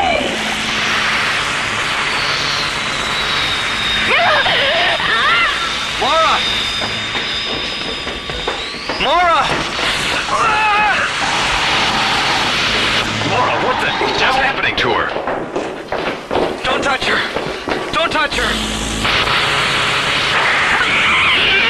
Buddy, pneumatic alert. Which one? Which button? Sector 4, buddy! The yellow one! Mora, don't try. Just lie still. This is Medical 4. Stay where you are. An emergency unit is on the way. Jerry, your hands. Are you all right? I guess so. What happened? Well, she was watching the screen, talking to the alien. And then the screen threw off a tremendous burst of color. And then the lightning was all over her. It was so cold, it burned my hands. John? I'm right here, Mora. And so is Buddy. Dr. Rossiter's on her way. John? I'm blind! When the lashing ribbons of lightning finally release her, Mora falls, blind. Your blindness is just a warning, Mora. How long it lasts depends upon how soon you tell me where Narl is. Shut down all the transmitter frequencies, Jerry. Now run a check on Screen 10's receiver circuits. Whatever they use must have come in through the outside lens. Okay. What are you going to do, Mora? If they find out where the statue is, God knows how many more people they'll kill. I can't tell them. I just can't. Are you sure? Yes! No, I don't know. Why does everything depend on me? Can't anyone else make a decision? John, the receiver circuits on Screen 10 are completely burned out. Okay. Shut the louvers and all the outside scanner lenses. They're closed. Oh, Dr. Rossiter, am I ever glad to see you. Diana. Mora, what happened? I've been blinded. Oh, my dear God. There's a hostile alien ship outside. It fired some kind of energy beam in through one of the scanner screen lenses. All right, Mora. Now let's have a look. I'm shining the light directly into your eyes. Can you see it? No. But I think I can feel it. I'm taking the light away. Now, I'm shining it into your eyes again. Yes. Yes, I can feel it. Let's get her on the stretcher and take her up to sickbay. Take her feet, Sandy. Okay. Jerry, you better have Dr. Rossiter take a look at your hands. Nah, I'm okay now. What do we do now, Mora? Tell Stygos you know where the statue is, but explain that it's going to take time to get it back here. If that doesn't work, use our photon injectors on his ship. Maybe they'll be able to do what the laser cannons on the Solaris couldn't. I'll contact Commissioner White and tell him what's going on. Now, come on, Diana. Communications first, and then sickbay. Sound general quarters, Jerry.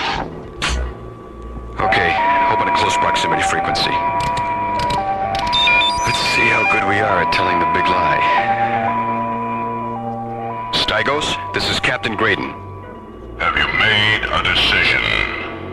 Yes, we've decided to give you the statue. Our sensors indicate that Gnarl is no longer aboard your machine. No, he isn't, but we've contacted the laboratory where he was taken, and our scientists are sending him back. You're lying, Captain Graydon. We've monitored no transmissions. Close the channel, Jerry.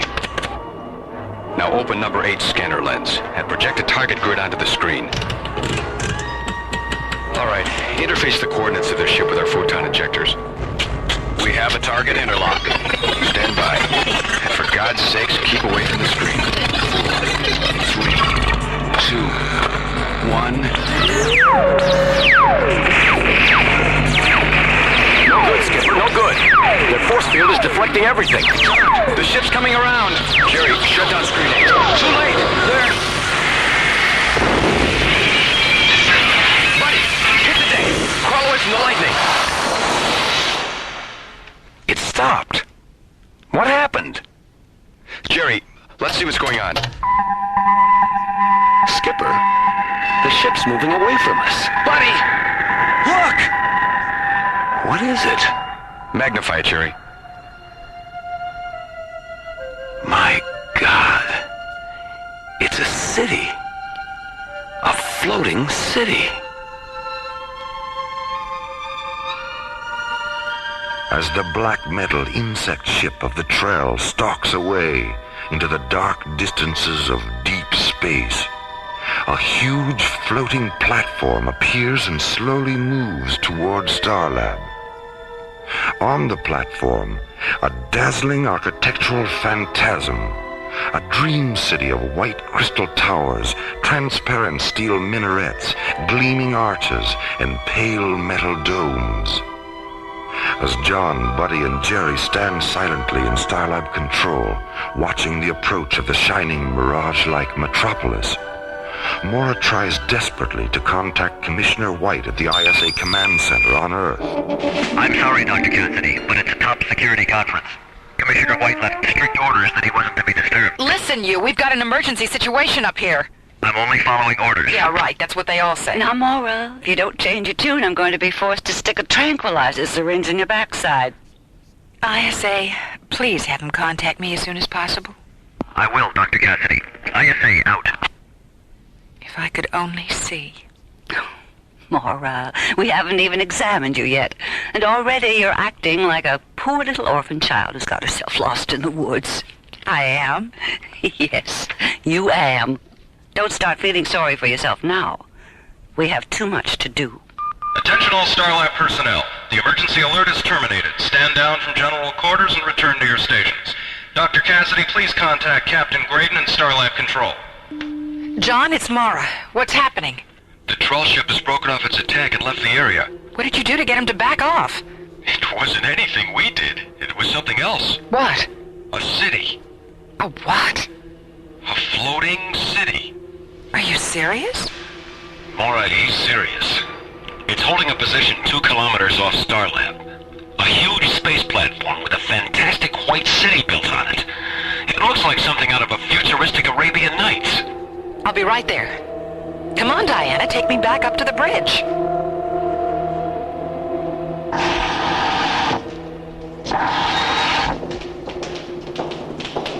John, is it still out there? Hasn't moved an inch. Oh, Mora, it's so beautiful. Are you here, Jerry? I'm right here. Please, open a close proximity frequency. Go ahead, Mora. This is Dr. Mora Cassidy. Would you please identify yourself? Dr. Mora Cassidy. Which of those 3 names do you have the greatest affection for? Mora. We are the Diatoms, Mora, and we inhabit the star city of Imbria. I am Phaedra, Sky Priestess of the Before Time. We know your machine has experienced an encounter with the Trell.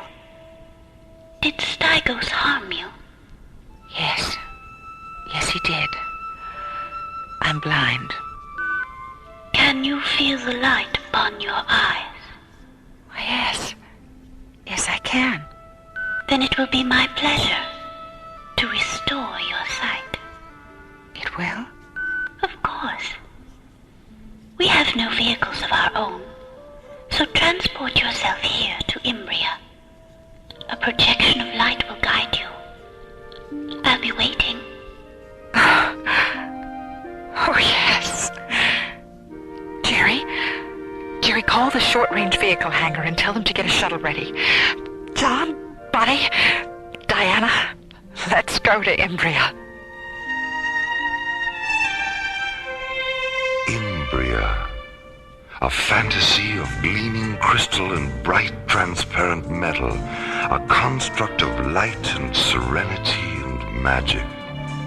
A floating star city, casting its radiance over all who grope their way along the blind corridors of alien worlds.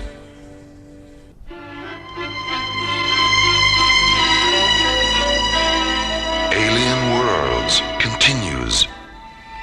Inside the white crystal city of Imbria, which floats 2 kilometers beyond Starlab, Phaedra kneels in her meditation chamber, listening to a sky mantra, the Diaton healing music she will use to restore Mora's sight.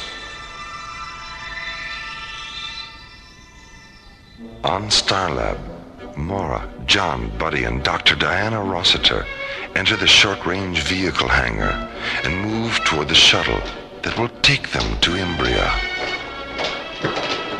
How's it going, Bobby? You might as well get aboard, John. We'll have her fueled in another 10 minutes.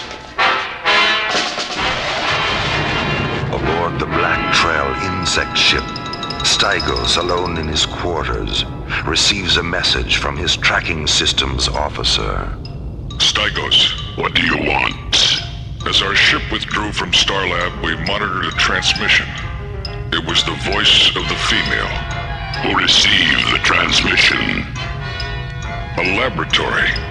On Earth. Alter course. That laboratory is our new destination.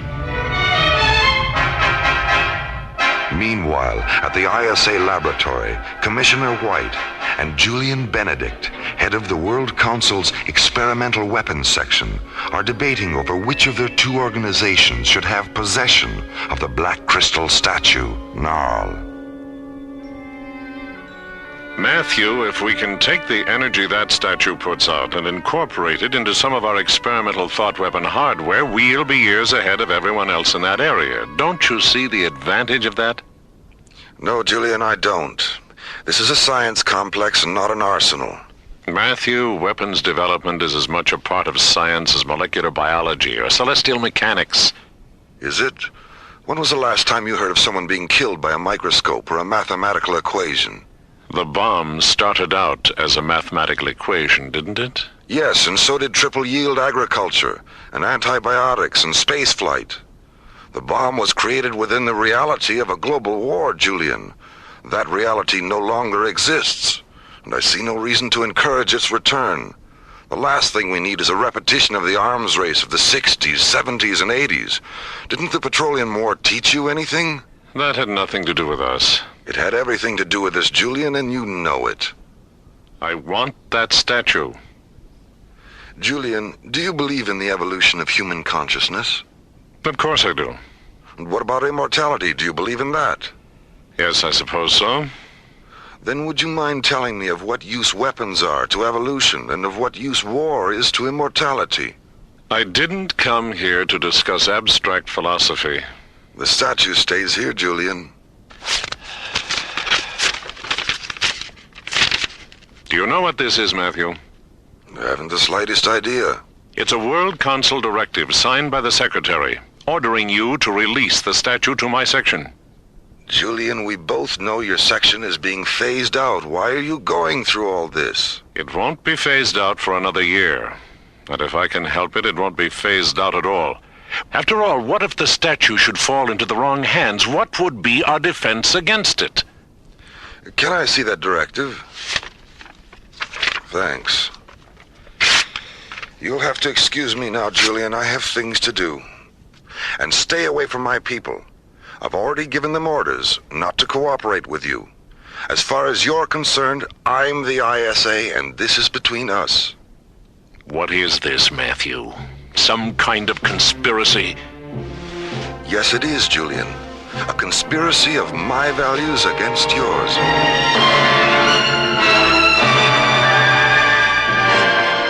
Everyone strapped in? Wait a minute, buddy. Mora, shouldn't that strap go over instead of under? What strap? The one you're sitting on. Oh, I was wondering what that was. Better? Yes, thanks, Diane. Okay, buddy, let's run it down. Navigation and thrust vector systems? Check. Attitude gyros? Locked. Service propulsion and reaction control systems? Positive. Mora, Commissioner White on B channel. Thanks, Jerry. Punch him in, buddy. Mora, I just got your message. What's going on up there? More than I ever thought possible. How soon can you get here? That all depends. Does it have anything to do with the statue? It has everything to do with the statue. All right, I'll leave right away. Now, where were we? Ignition, Skipper? Don't mind if I do.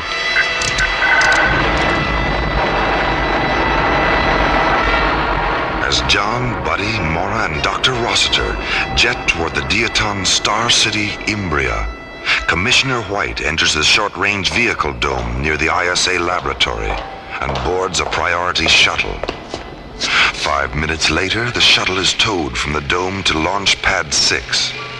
Then, as the setting sun slowly erases the day, the shuttle lifts off and disappears into the darkening sky, racing toward Starlab on twin streams of fire. Meanwhile, 550 kilometers above and 400 kilometers south of the ISA laboratory, the Black Trail insect ship enters the Earth's ionosphere.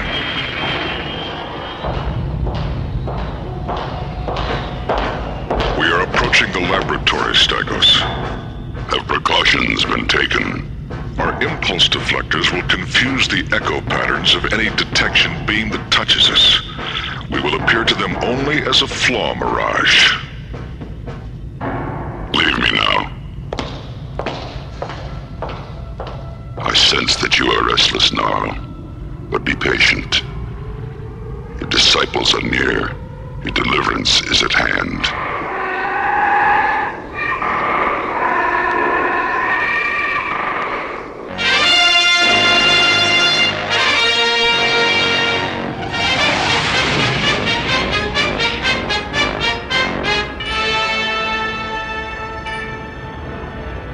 Where are we now, buddy? How close? We're 1,700 meters away, Mora. There's the beam, bright and beautiful. Who is with you, Mora? 3 friends. John, Buddy, and Diana. Who is your pilot? I am Phaedra. John. Just a moment. John, our scan tracings indicate that your propellant emits a lethal mist. Will you please terminate your engines?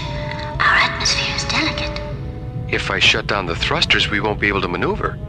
The light will control your vehicle and guide it safely down. All right. Shut them down, buddy.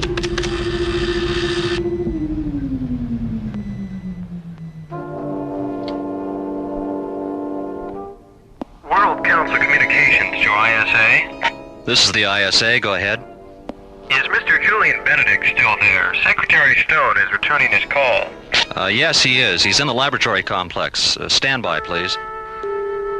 Mr. Benedict, I have Secretary Stone on the line. I'd like to speak to him privately, if that's possible. Conference room 6 is empty. Thank you.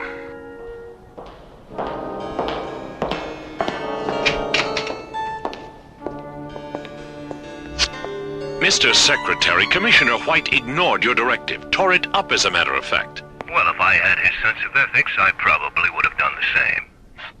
What do you mean? I've had some serious second thoughts about this whole thing, Julian. I think we'll let the matter of the statue rest until the President and Vice President get back from Dracon. pneumonia. But, Mr. Secretary... Was there anything else, Julian? No, sir. Thank you. You can let it rest if you want to, but I can't. Julian Benedict, a man slowly becoming obsolete in a universe that will soon have no use for his services. A weapons maker on the verge of taking his first desperate step into an alien world. Julian Benedict sits alone in Conference Room 6 at the ISA Earth Laboratory, silent, sad, filled with resentment. The experimental weapons section he heads up is being phased out by the World Council. An attempt to gain control of the Trell statue and use its energy in a final desperate attempt to prove his usefulness has failed. It seems your political system has little use for you, Julian Benedict. Wait, who's there? I am Stygos, High Priest of the Trell. What are you doing on this channel? It's a top priority frequency. We have access to whatever frequencies we choose. Where are you? Hiding in the darkness above. How did your ship get past our defense scanners? That's of no importance now. What is then? What do you want? What you want. The icon of Gnarl. Is it yours? 10,000 millennia past.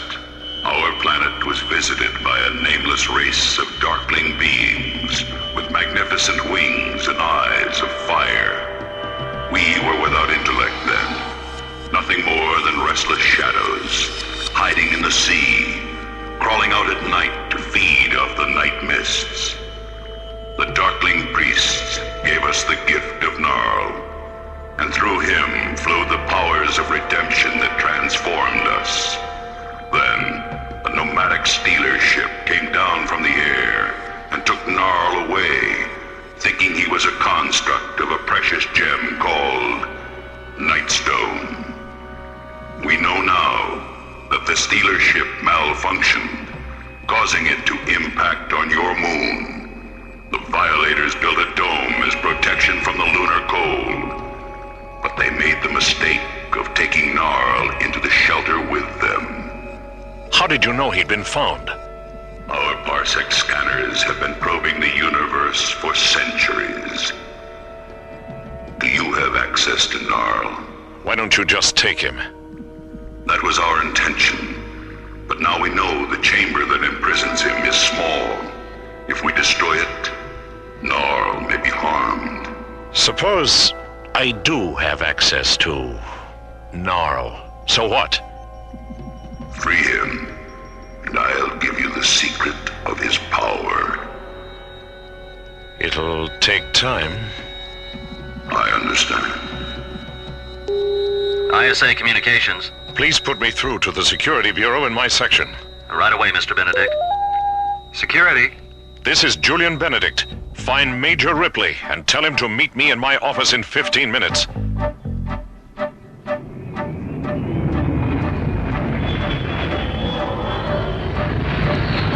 Starlab Control, this is ISA Priority Shuttle 1 requesting docking coordinates. Roger, Shuttle 1. What's your ETA? 10 minutes, 30 seconds. 10 plus 30. Roger. Your coordinates are Niner 60 at subvector 448, docking bay 9. Roger. Well, Jerry, this is Commissioner White. Is Mora there? Mora? No. Didn't she talk to you? Well, it was a short conversation. An alien ship attacked us about an hour ago. Mora was blinded. Blinded? Well, how is she? I don't know. She's not here. Where is she? On Imbria, the Diaton city that's floating just about 2 kilometers off Starlab.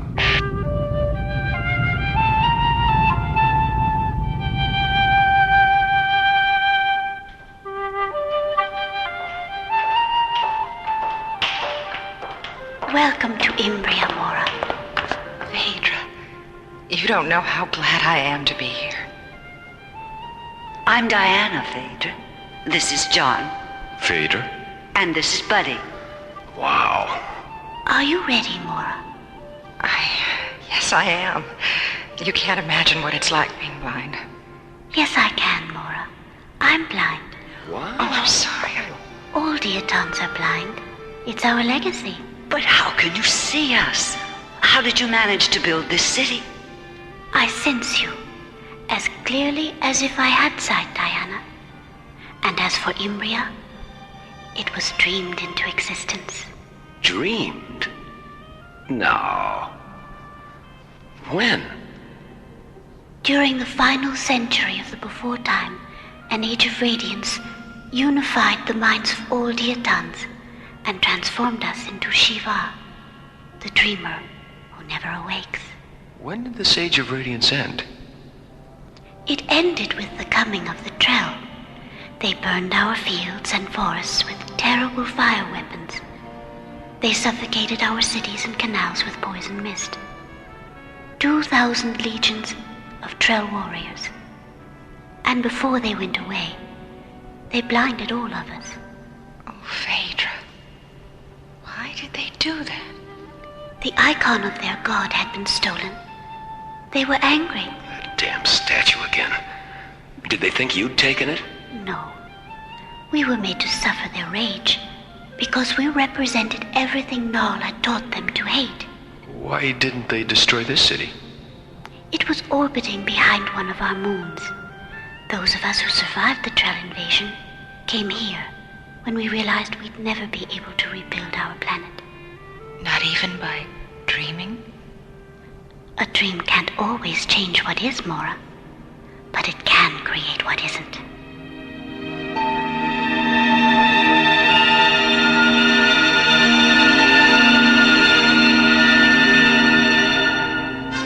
ISA control to Starlab.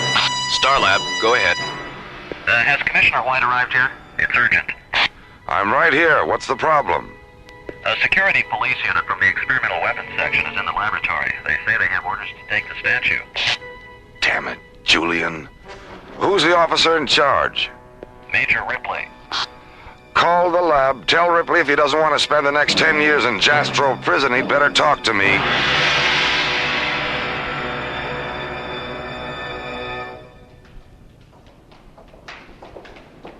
Where are we, Phaedra? The Synergy Chamber. Who else is here? Hold out your hands. Oh, who are you? This is Aleph, the avatar of Imbria. Welcome to our dream, Mora. Hello. There's a recliner in front of you, Mora. Turn and lie down on it. I'm going to place 3 small Synergy prisms on your forehead now. Oh, you're so warm. In a moment, you'll hear the sound of a sky mantra, the music we use to heal those outside the dream. When the music begins, think only of your eyes and how they looked out upon the various dimensions of your life.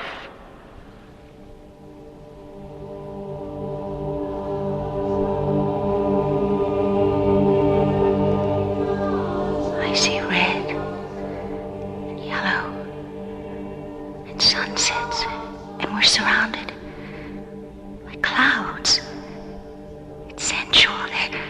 I see Daddy! Daddy! My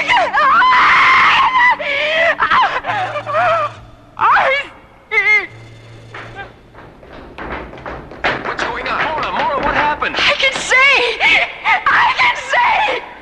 Thank God. When we heard you scream, we didn't know what to think. Oh, no, I wasn't afraid, but everything, it was so beautiful.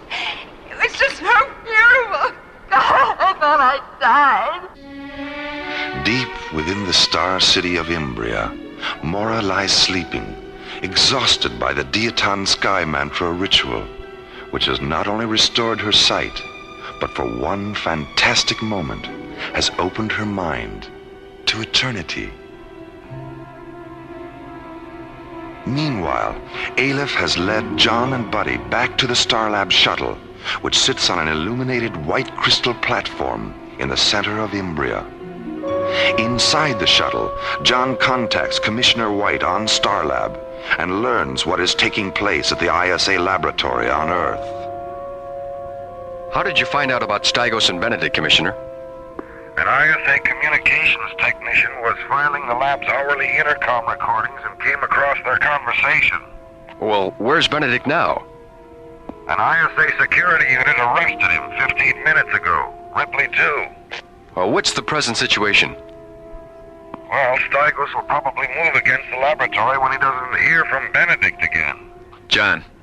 Stand by, Commissioner. Yes, what is it, Aleph? The vault where Gnarl is. Do you know its precise latitude and longitude? Commissioner White does. Why? We're going to take possession of Gnarl before Stygos does.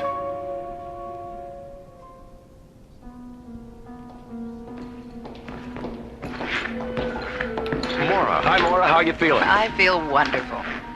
What's going on? Why are you two wearing your pressure suits? Well, we just talked to Commissioner White.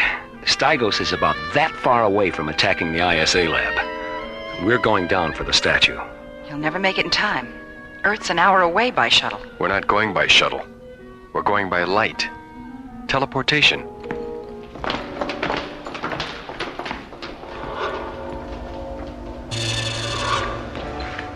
John, Buddy, secure your helmets.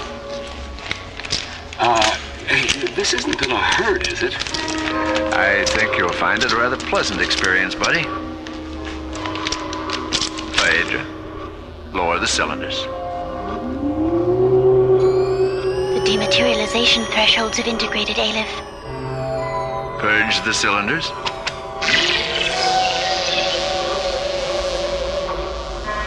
It really happened, Skipper. We're here.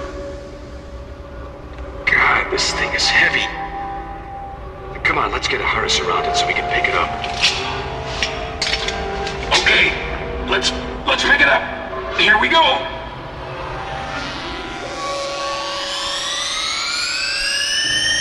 Raise the cylinders, Phaedra. Where is it? What happened? Where's the statue? Oh, no. We lost it. Phaedra. Gnarl was too powerful. He rejected the translocation process just beyond the Earth's atmosphere.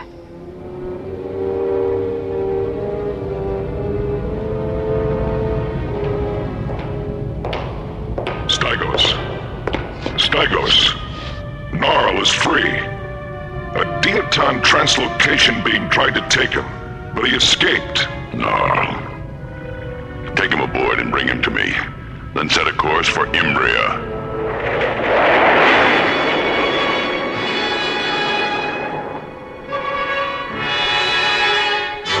The Trell ship is at 90 power spans and closing, Aleph.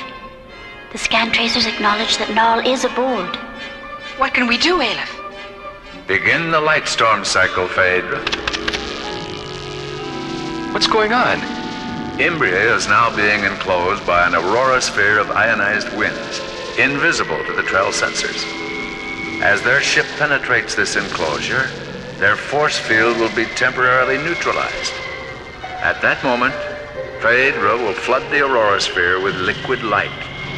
The ensuing photon storm will destroy it. The Trell ship is now 10 power spans and closing. 5 power spans and closing. Barrier penetration.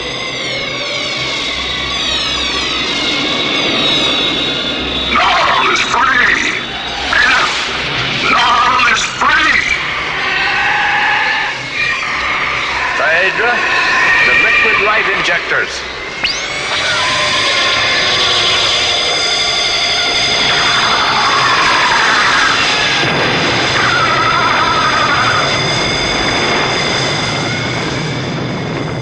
A blinding glance of light, a final scream, and the huge Trell insect ship convulses and disintegrates. Its luminous fragments growing cold and dark as they pass like demon whispers into the deafening silence of the void.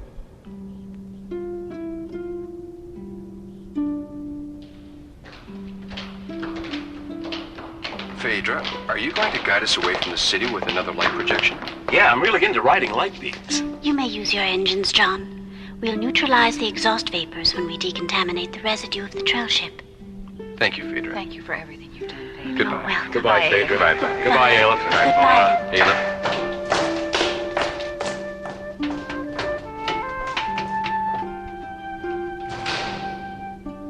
You didn't tell them, did you? I saw no reason. If they knew that we alone survived the Trell invasion, and that our blindness makes the generation of life impossible, it would only make them sad. But we'll heal ourselves in time, and then perhaps, when we see them again, there will be more to the dream than just you and me.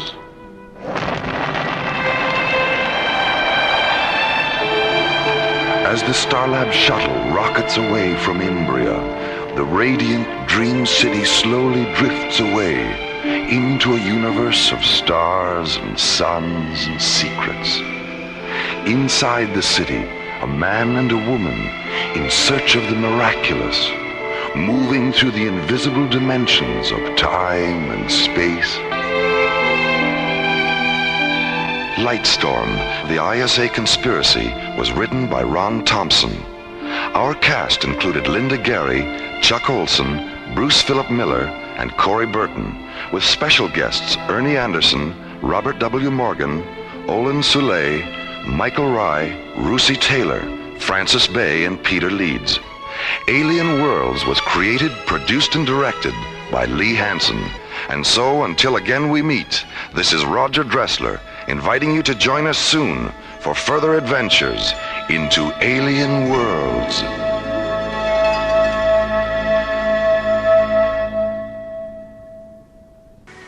Stellar exploration is the newfound adventure. On the asteroid Vesta, halfway between the orbits of Mars and Jupiter, is the small spaceport of Kronos, supply center to space miners. Here, in this isolated watering hole, exist prospectors, gamblers, pirates, and cutthroats of every persuasion. Our story is about these daring and ruthless men who risk their lives in search of precious stones and metals in the icy tomb of deep space, and journey upon the threshold of alien worlds.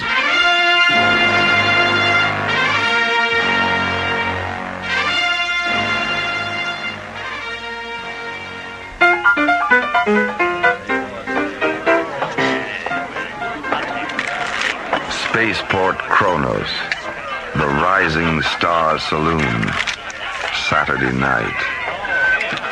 Raise 300. I'm out. Oh, me too. Well, that leaves just you and me, dude. Like I said before, my name is Silverthorne. Travis Silverthorne. Sorry, dude, I'm not much good with names. You might want to remember mine. I see your 300 and raise you 3,000. What? You heard me. I only have 2,000. Too bad, dude. Wait a minute. I have a ship. I have a 98 Dart. What do you say? For 1,000?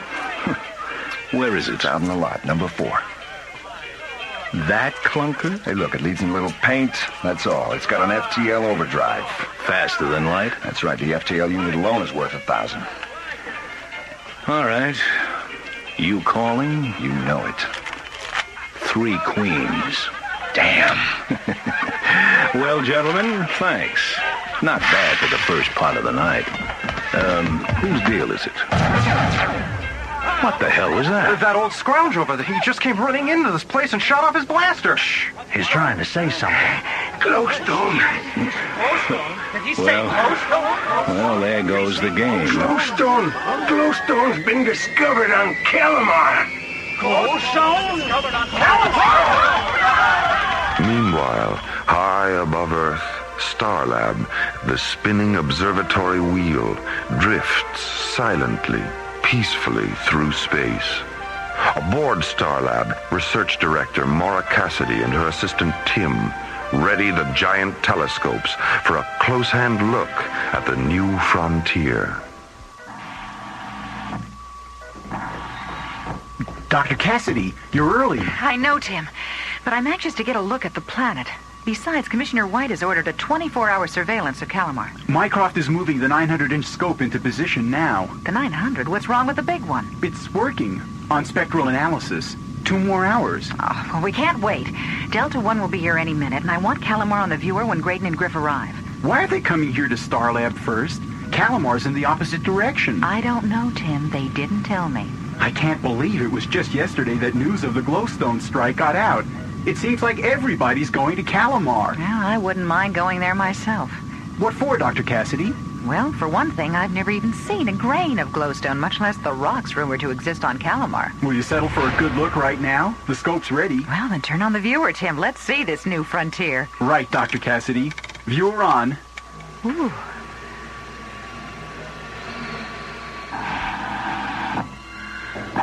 Is that what all the fuss is about? Captain Griff. Well, that's it, all right. That's Calamar. That hardly looks worth the effort. Well, what about you, John? What do you think? It looks hot. Just 200 degrees at noon is all. Oh, and I forgot to pack my cocoa butter. Can you tell us anything else, Mora? Well, not much. A double sun accounts for the hot days. Nights, on the other hand, are cool and very dark. There is no moon. Most plant and animal life will probably be nocturnal. It's really a fascinating world. If only we knew more about it. Well, we'll give you a complete report when we get back. How long are you going to be gone? Oh, a week or so, until the ISA can set up a permanent command post there. I don't understand why you two went out of your way to come here before going on to Calamar. Well, an ISA directive, Mora. Commissioner White's orders. But why? You tell her, buddy. Oh, thanks, pal. Well, you see, Mora, the chief told us to leave Delta 1 here at Starlab. Then how will you get back to Calamar? In Starlab's cruiser. Columbus! The heck you will! You're not touching my ship! Now, come on, Mora. Be reasonable. We need the shuttle from Columbus. I don't care. Forget it. Excuse me, Dr. Cassidy. Yes, Tim. What is it? You said you wanted to go to Calamar. Here's the perfect opportunity. Yes. So it is. Thanks, Tim. Okay, John. You can take my ship on one condition. Uh-oh, Skipper. Take me with you. Oh, now, just a minute, Mora. I have some field time coming anyway, and all my equipment is already aboard Columbus, so it's settled. I'll go get ready.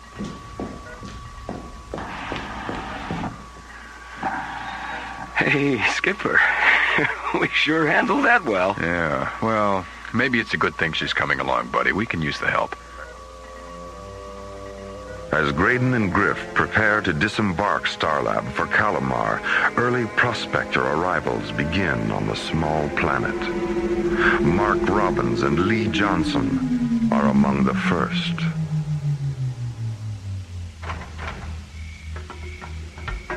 Good thing we left the landing lights on. It's really dark out here. Yeah, but we have to work at night. It's too hot during daylight, you know that. Besides, we've already lost time, so we better get busy. You sure these hills are the best place to look for glowstone? They're a good place to start, Lee. Now, you unpack the scanner, and I'll set up the auxiliary lights. Wait a minute. Shh. What's wrong? I thought I heard something. Well, I don't hear anything. There, listen. Yeah, I do hear it now. Sounds like a herd of animals or something. Don't worry about it. Oh, there's something eerie about that sound. I said don't worry about it. Come on, let's get to work. From the blackness of Calamar's night comes an omen.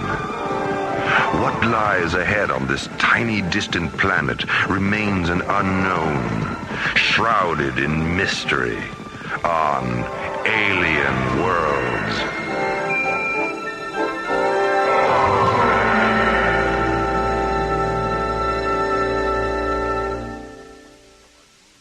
A wave of unruly space prospectors, a chaotic infiltration of the planet Calamar. Anticipating the outbreak of lawlessness, the International Space Authority intervenes.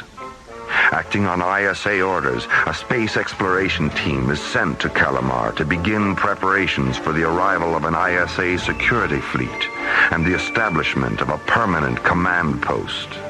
Starlab's interstellar cruiser Columbus is en route.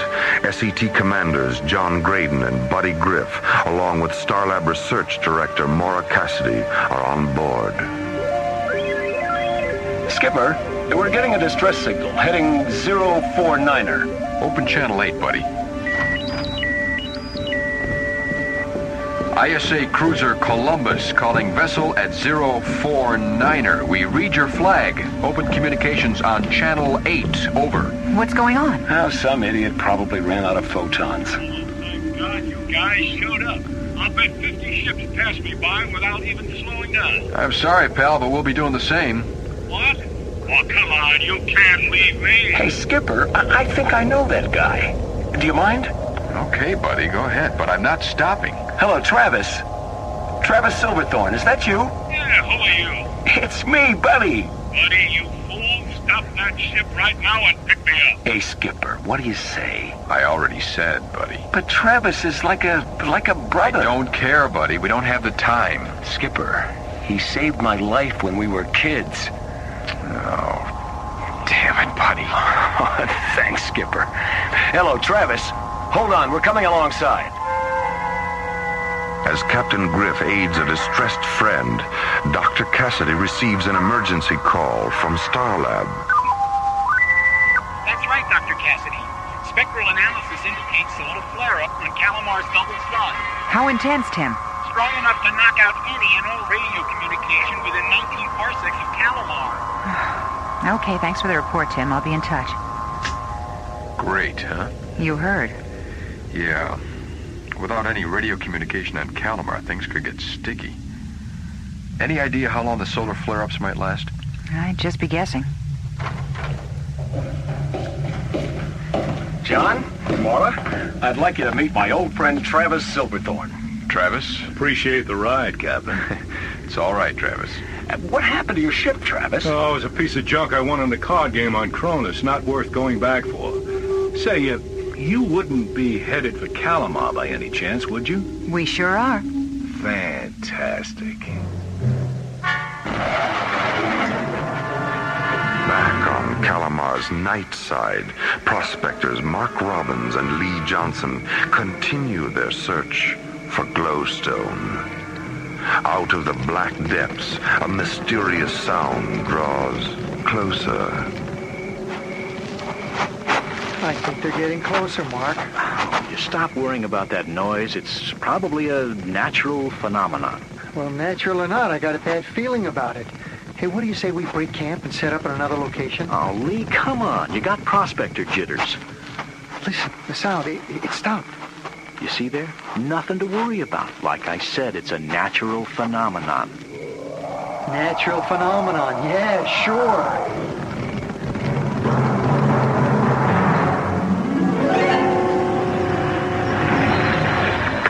Well, that's it.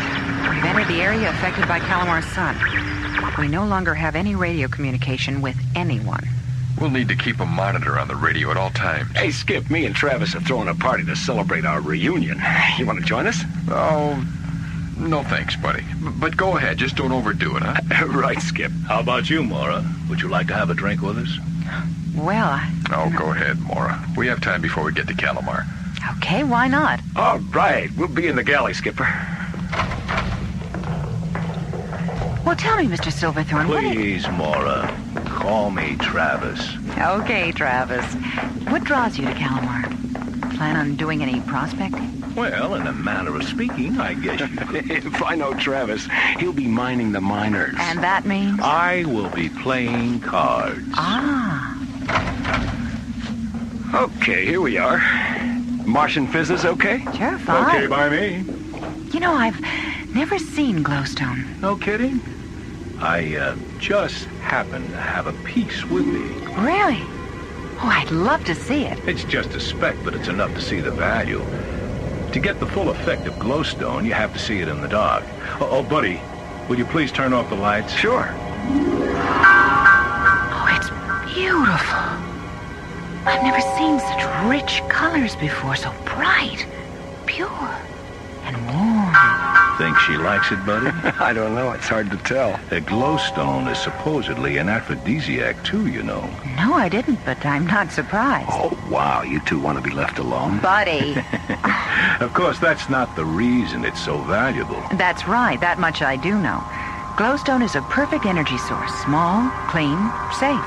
Doesn't get hot, and yet the energy it releases can be put to thousands of uses. And on top of all of that, it's one of the rarest minerals in the universe. This little speck of mine is worth close to 100,000. I've met men who are willing to kill for a piece half this size, and almost as many who are willing to die for it.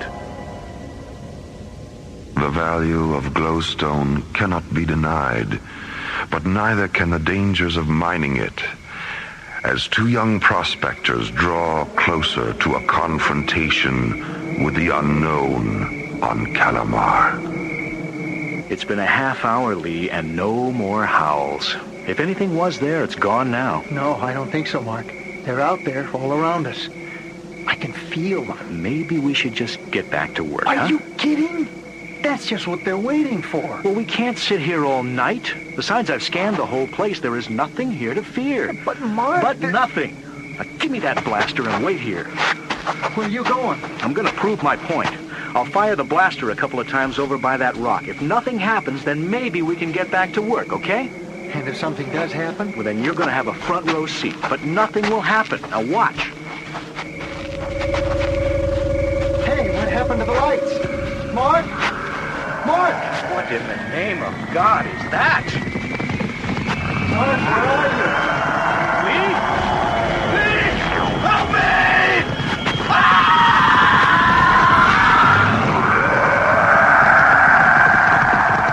From the deep darkness of a mining camp on Calamar, a scream of terror and silence of death.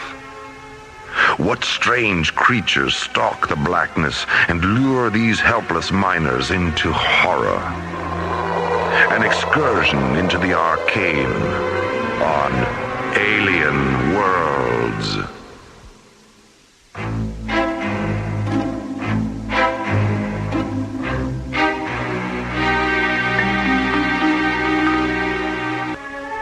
Mysterious, hostile creatures attack a prospector camp on Calamar. A search for glowstone ends in terror. Lawless disorder sweeps the planet as prospectors and pirates arrive in search of the precious stone.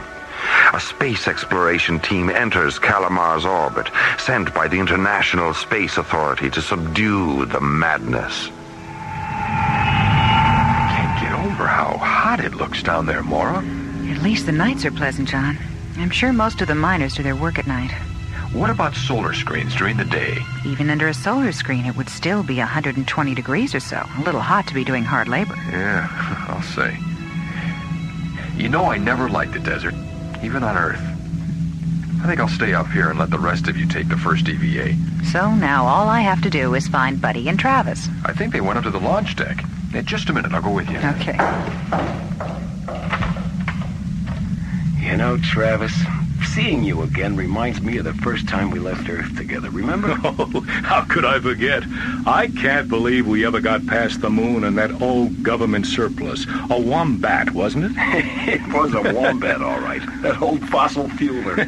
I'll bet they're still talking about our last night on Mars. Well, I know I am. Excuse us, you two. If you're looking for a shuttle crew, we're ready. Good, because we're going down. Oh, right. But wait, Skipper. Someone has to stay. Yeah, I'll stay, buddy. The three of you can go. Right. Well, come on. Buddy? Yeah? Listen, whatever you do, don't land. Why not? With the radios out, I just don't want to take any chances, that's all. Just look around and then report back here after your EVA.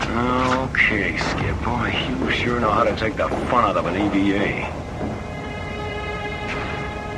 As the EVA crew prepares to descend from the cruiser Columbus, other preparations are underway on Earth. An ISA security fleet, commanded by Captain Richard Baker, prepares to depart for Calamar and set up a permanent command post. Captain Baker. Yes, Lieutenant, what is it? I have that recording of the last transmission from Calamar, sir. Just before the signal faded completely. Good, Lieutenant. Let's hear it. Mayday, mayday. Coordinates 1906. We're under attack. Coming out of nowhere. Weapons aren't effective. The light. It's the light. It's the light. That's where it ends, sir. Was he saying light? Apparently. But we can't figure out why. The coordinates are from Calamar's dark side.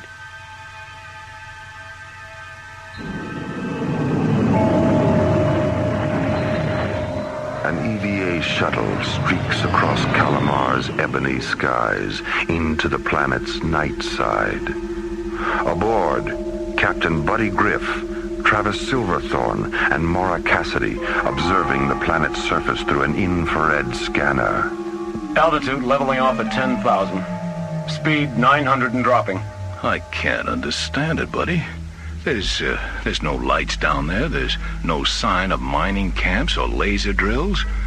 There's nothing but darkness. I have to admit it, Travis. It does seem strange. Will you two relax? We're flying over a huge plains area. Any mining operations are bound to be in the hills, right? Oh, yeah, that's right. Well, can you see anything at all down there, Mora?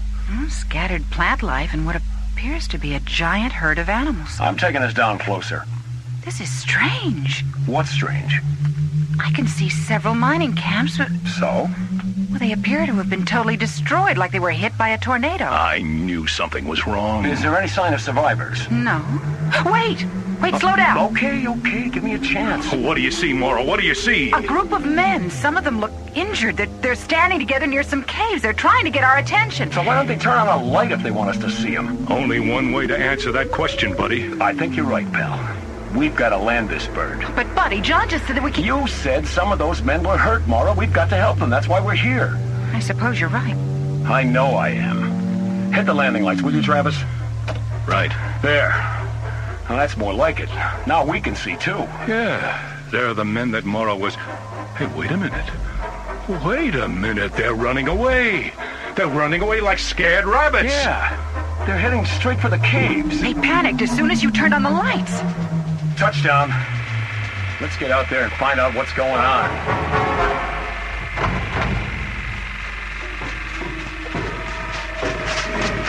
Turn off your lights. The creatures are coming. Who are you? What are you talking about? You're in great danger. The Night Riders, they've seen your lights. They are attracted by light. There are hundreds of them. They will be here any minute. Okay. Quick, turn off the lights, Travis. Right. The only way to save your ship is to leave now. Buddy, listen. It's them. They're coming, I tell you. I'll take a look through the infrared binoculars. Hurry. They can't be stopped. They'll tear your ship to pieces and us too if we don't get out of here. What is that? It's the Night Riders. Night Riders? Mora, can you see anything through the binoculars? Can I ever? They're coming this way, all right. There must be several hundred of them. Several hundred what? Strange creatures, reptilian, I think, but huge. They're riding on the backs of those animals I saw earlier. My God, I don't believe it. What is it? What is it? They don't have any eyes. But how can they... Please, there isn't much time. You must leave. He's right. They've already reached the foothills. Okay, let's go. Everyone in the shuttle. You too, mister. Thank you. Thank you.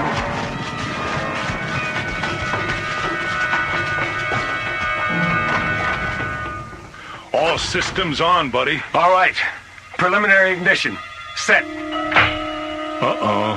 What's the matter, Buddy? Misfire. Again. Let me out of here. I want out. Relax, will you? All right, baby. Come on. Damn it. I'm getting out of here. Now. All right, that's it. Abandon ship. Head for the caves. Right, buddy. Ow! Okay, be careful, Mora. Watch your step. Come on, buddy, hurry. Okay. My God! Look at them! What are they? I don't think they're Indians, Mora. I don't believe it. Look, they're tearing the shuttle apart. What are we gonna do, Buddy? How are we gonna contact John now? Let's worry about that later. get under cover. In here. In the cage. Buddy, Mora, and Travis find themselves trapped, overrun by strange, sightless alien creatures. Unable to contact John Graydon high above them, aboard Columbus, they appear to be hopelessly stranded in darkness. Their shuttle has been torn to pieces by the Night Riders of Calamar. Indeed, a phantasm of consternation on alien worlds.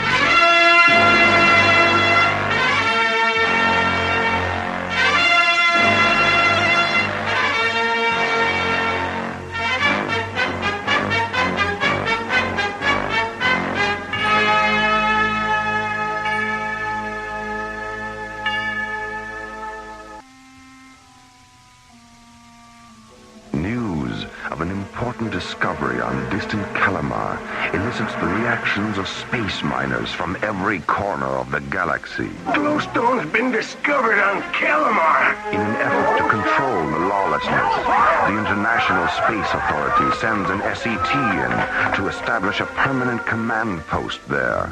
Deciding to shuttle down, Mora, Travis, and Buddy depart the mothership Columbus aboard a small craft. What do you see, Mora? What do you see? A group of men. Some of them look injured. They're standing together near some caves. They're trying to get our attention. So why don't they turn on a light if they want us to see them? Only one way to answer that question, buddy. I think you're right, pal. We've got to land this bird. Upon setting the small craft down on the surface of Calamar, a turn of events would make it appear as though they might never get off the planet at all. Turn off your lights. The creatures are coming. The Night Riders. They've seen your lights. They are attracted by light. Buddy, listen. It's them. They're coming, I tell you. They're coming this way, all right. There must be several hundred of them. Several hundred what? Strange creatures. Reptilian, I think. They're huge. They're riding on the backs of those animals I saw earlier. My God, I don't believe it. What is it? What is it? They don't have any eyes. But how? They appear to be hopelessly stranded in darkness. Their shuttle has been torn to pieces by the Night Riders of Calamar. Indeed, a phantasm of consternation on alien worlds.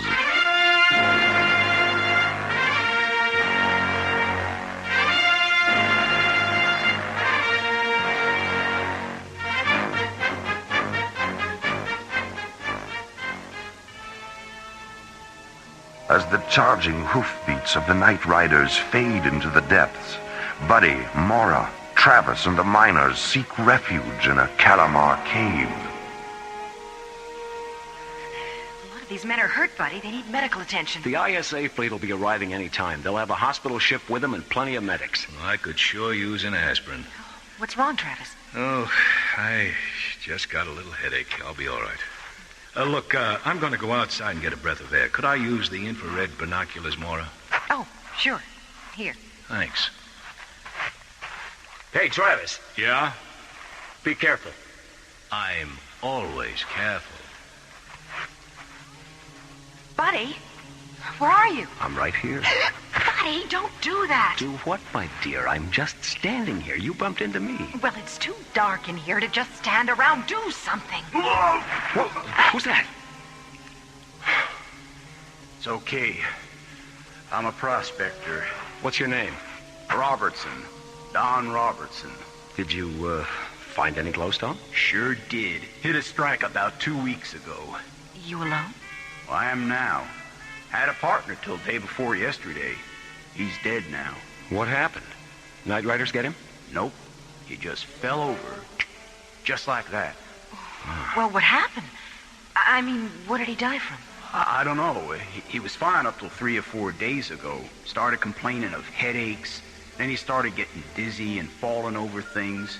Next thing I knew, he was laying dead on the ground. Then I got overrun by those freaky lizards, busted up our ship, lost all the glowstone. Oh, I wish I'd never come here. Who's that? Who is it? Oh, it's only me. Travis, what happened? Well, I tripped. No big deal. It's not easy walking through this cave looking through these binoculars at the same time, you know. Hey, guess what I found outside? A poker game. Oh, nope. A shuttle truck. A land shuttle? That's right. One of the miners must have abandoned it. It's a little banged up, but I think I can make it run. Run? Run where? Well, we could follow the night riders. What? Follow them where? Why? 'Cause it's better than sitting around here in the dark. That's why. Wait! Maybe following him is a good idea. Wait, what is this, mutiny? In fact, we should follow them. Well, look, don't you see? We need to study them, learn about them, find out why they're destroying the mining camp. Sounds like you're planning to tag along. Oh, of course I am. I'm a scientist. I didn't come here to ignore the native life. I came to study it. All right. All right, I'll stay here and see what I can do for these people. You two go ahead. But try and be back before dawn, okay? Otherwise, you're liable to get a real mean tan, you know what I mean?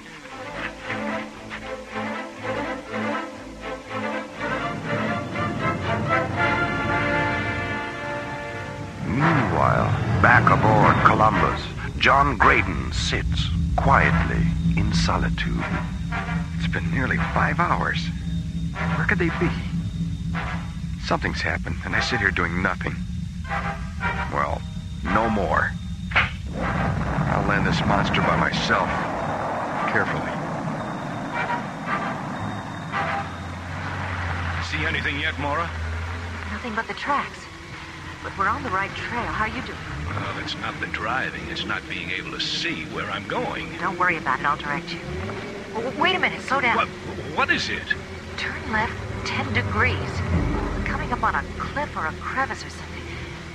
Wait, no. It's a crater. The animal tracks lead into it. Ow! Don't stop so fast, Travis. Oh, I'm sorry, Mora.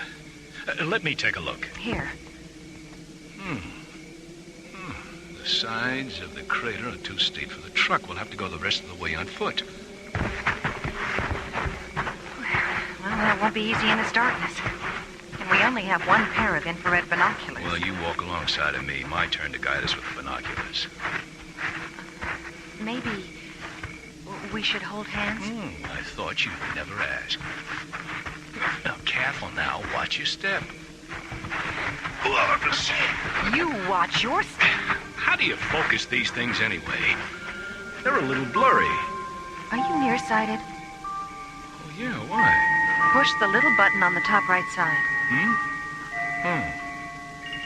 Oh, yeah, that's better. What's that? I don't know. I don't see anything. Just a lot of rocks. Travis? Oh, no, Mora. Mora, we're surrounded by them. Don't move. Get away from us! Put me down! Help me! It's got me! Travis!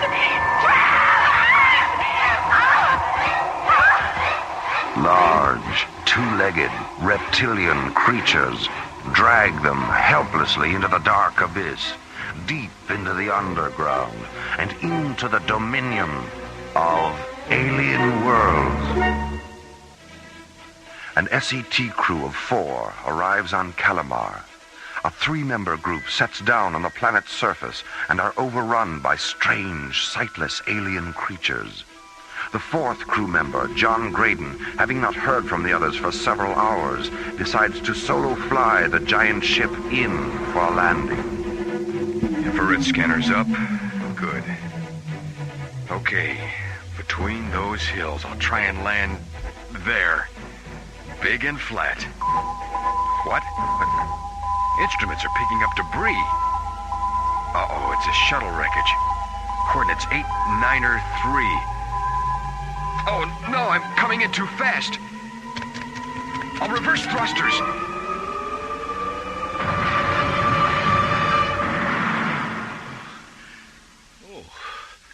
Oh, my head. Travis, are you all right? Oh, Mora. What happened? Where are we? We've been captured by the Night Riders. I wasn't sure if you were going to come too or not. How long have I been out? A few hours, maybe. I've lost track of time down here. Down here? Down where? Where are we? Deep underground in a cavern. The creatures have us sealed off in this room. We're trapped. Travis, move over here with me, please. I can't move, Mora. I seem to be paralyzed. Let go of me! I can't breathe!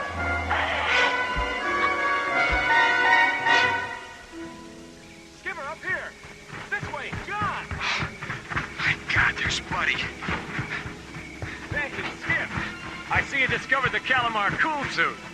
Yeah, in the survival equipment hold. Right where they said it'd be. Oh. Buddy, thank goodness you're alive. Where are the others? They took out after the night creatures. Night creatures? Yeah. Oh, boy. Really weird aliens riding hooved creatures overran us on the shuttle. I told you not to land. There was something in the briefing tapes about that. Said it was a mythical legend. There's nothing mythical about it, John. They're definitely real. And Mora, Travis, did you say they went after them? Yeah. Travis found a shuttle truck. Well, I hope they don't get hurt. Look, I'll go back to the Columbus and get the other Solitarian spacesuits. And then you can help me get what medical supplies we've got up there to help the rest. Okay, but hurry back. Right. Put the Earth people down, Cardos. Oh, my head. My head hurts. Mora. Mora, he talked. Mora? Mora, are you there? Yes. Yeah, I'm here. I'm just trying to get my breath back. Quiet. Do not move, or we will kill you. Oh, don't worry, pal. Don't worry. We're not going anywhere. I can't see a thing in here. See? Ah, yes. Earthlings can see. A most bizarre ability. We've come to learn about you. You've come to destroy us. No! No, we've no intentions of harming you. I am Cregan, leader of Trollmen.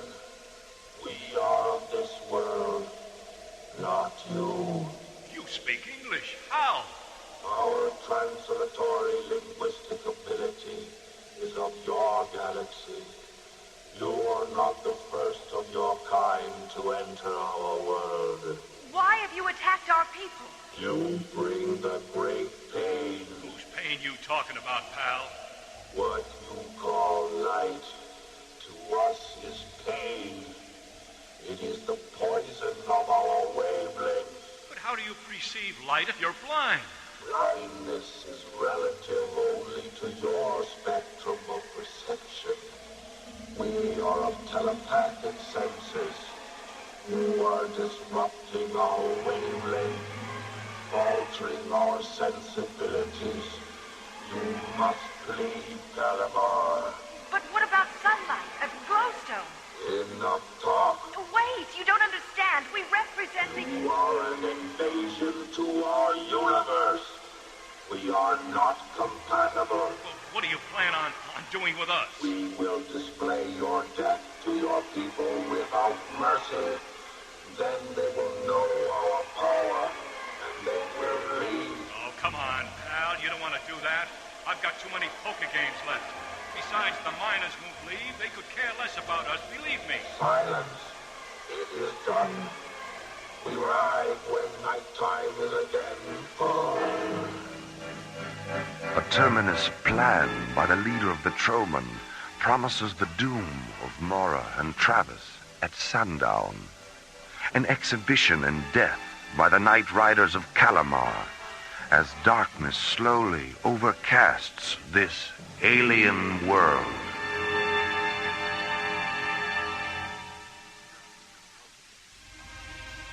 Dusk approaches on an alien planet. A public execution awaits Mora and Travis, now prisoners of the Night Riders of Calamar.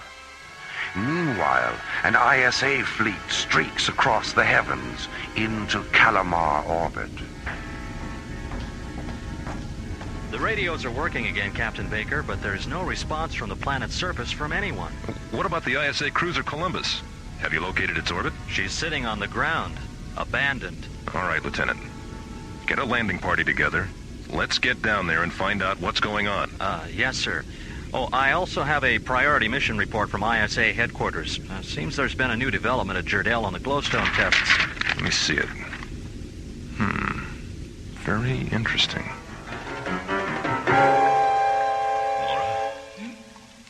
Mora, I just had a realization. About what? Glowstone. What? I'm going to reveal it to the Night Riders. I have a feeling Glowstone is different from other forms of light energy. It's true. We know it's in a spectrum of super high ultraviolet energy, much higher than synthetic light. That's right. It could affect them totally different. Go ahead. It could save our skins. Here they come. And here goes. Put the Glowstone away, Earthman. What? What do you mean? I said, put the Glowstone away, out of exposure. It is very dangerous to us. We will die in minutes. I've got a full hand, pal. I'll put it away when you ensure me you'll listen to what we've got to say. Go on, it's your deal. All right, Earthling. As you wish. We will listen. Hey, Mora. Look, the Glowstone went out. It's no longer emitting any light. Do as he says, Travis. Put it away. Oh, all right. I wonder why it stopped glowing. It didn't.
We have heard of these effects on your kind from exposure to Glowstone, but I have never actually been witness to this.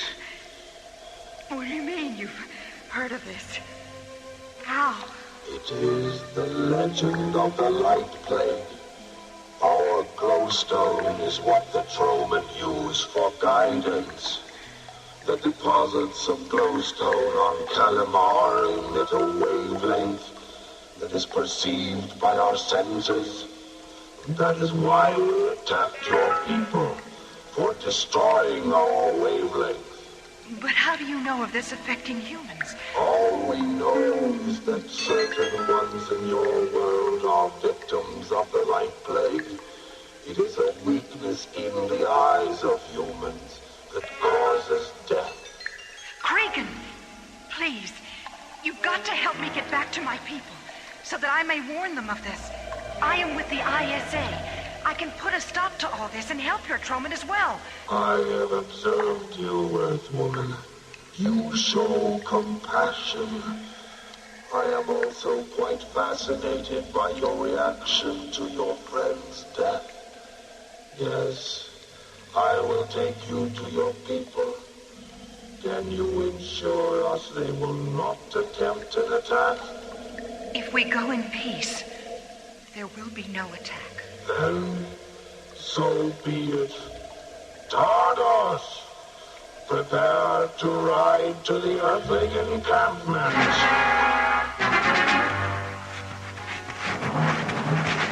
Captain Baker, SCT Commanders John Graydon and Buddy Griff. Thank you, Lieutenant. Welcome to ISA Security Command, gentlemen. Thank you, Captain Baker. We've just received a special report on Glowstone from the Jardel Institute. I think you should be made aware of it. Oh, yeah? What did the boys in the lab come up with now? Well, it seems that since the discovery of Glowstone on Calamar 6 weeks ago, 3 of the 10 scientists involved with the experiments have died. From what? The Glowstone? The cause of death was diagnosed as a brain hemorrhage. Just exactly how the Glowstone causes this remains a mystery. We're expecting further information shortly. Then Glowstone is harmful to humans? Not all humans. The other 7 scientists were unaffected. Captain! Captain! They're here! The Night Riders are approaching from the southeast quadrant, sir. Let me have those glasses, Lieutenant. There are several hundred of them. Wait! In the lead formation. I don't believe it. One of the creatures has a woman with it. Mora? Let me see, Captain. Holy Jupiter, it is Mora. But where's Travis?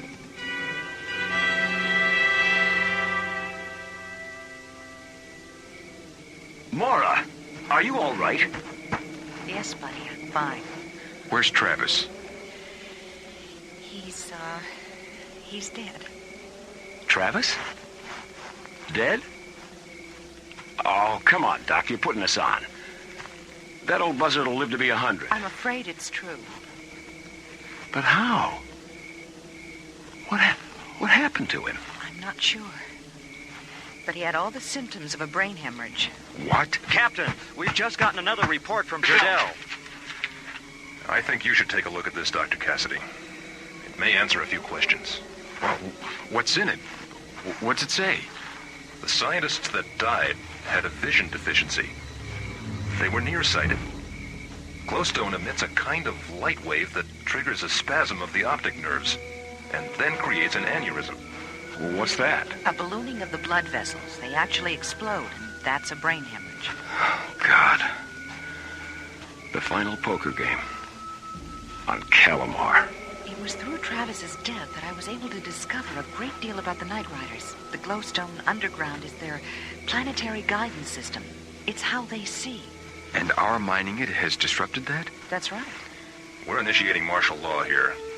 The planet will be closed off to all incoming personnel, probably open only to scientific studies, provided we can reach an accord with the aliens here. That won't be a problem now. The ISA has issued a search and seizure of all Glowstone in the star system. Until we better understand its effect on people with eye deficiencies, it'll have to remain on Calamar. To the better for the Night Riders, too. Well, I guess there's one thing to be thankful for out of all this. What's that, buddy? Well, as SET members, we all have 20/20 vision.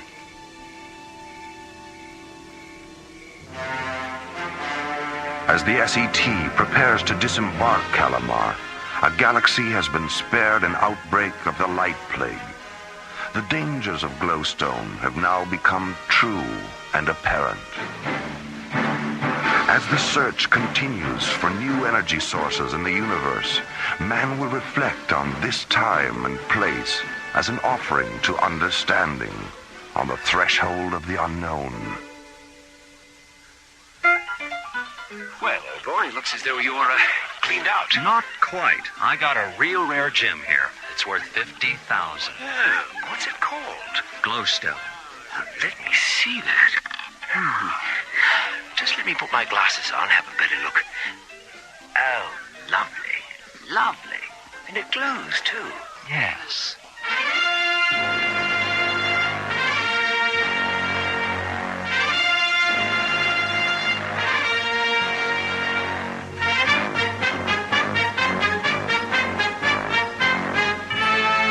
The Night Riders of Calamar was written by Dudley Brown and Lee Hansen and starred Linda Gary, Chuck Olson, Bruce Miller, Phil Diskin, and Corey Burton, with special guest Peter Leeds. Associate producer Jeff Allen. Music director Tom Rounds. Our engineer was Stu Jacobs. Assistant to the producer Laurie Tyler. Technical consultant Peter Sky. Alien Worlds was created, produced, and directed by Lee Hansen. And so, until next time, this is Roger Dressler inviting you to join us for another journey into alien worlds.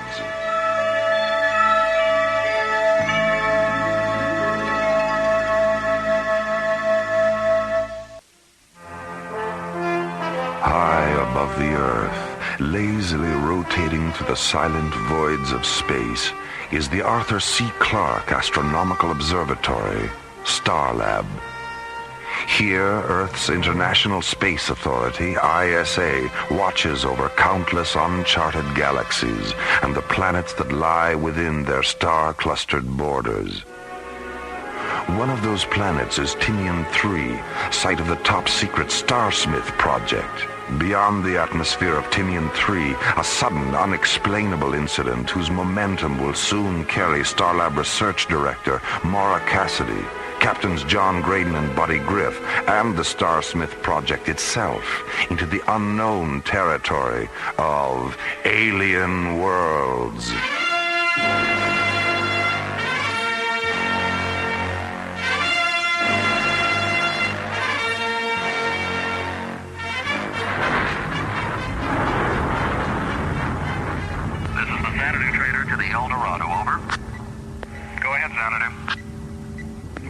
Unidentified ship at 168 degrees, bearing 1,000 meters and closing. Over.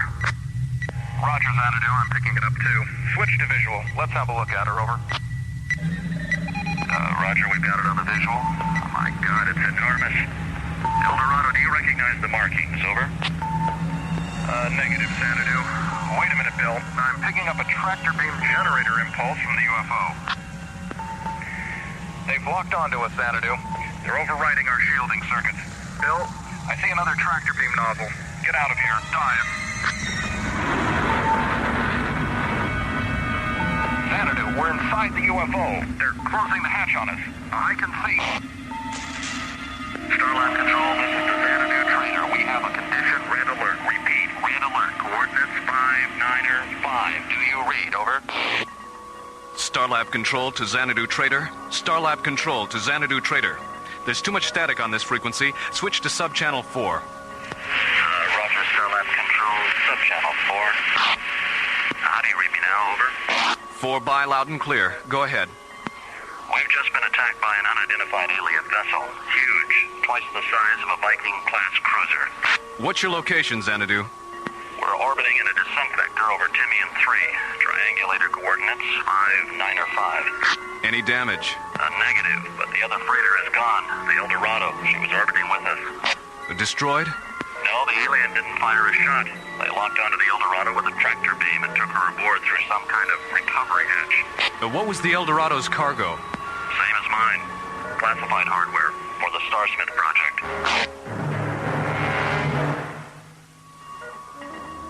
That's right, Commissioner. The alien was after both of them. The captain of the Xanadu Trader said if he hadn't taken evasive action, the tractor beam would have snatched him too. Well, I don't know how they found out, but it's obvious the aliens knew exactly what those two freighters were carrying. What makes you think so, Commissioner? Well, dozens of commercial vessels use the Tinian 3 shipping lanes every day, Mora. All of them filled to the bulkheads with priceless cargo. Yet this alien goes after the only two ships carrying classified scientific equipment of the Starsmith project. So somewhere, somehow, there's been a security leak. Well, what do you want us to do? Where are Graydon and Griff? They're out patrolling the Corona Echo intersect in Delta 1. Well, call them back to Starlab. I'll be up on the next shuttle. All right, yes, sir. Jerry. Yes, Mora. Contact Delta 1. I'll be down in a minute. Okay, Mora. Delta 1 coming up.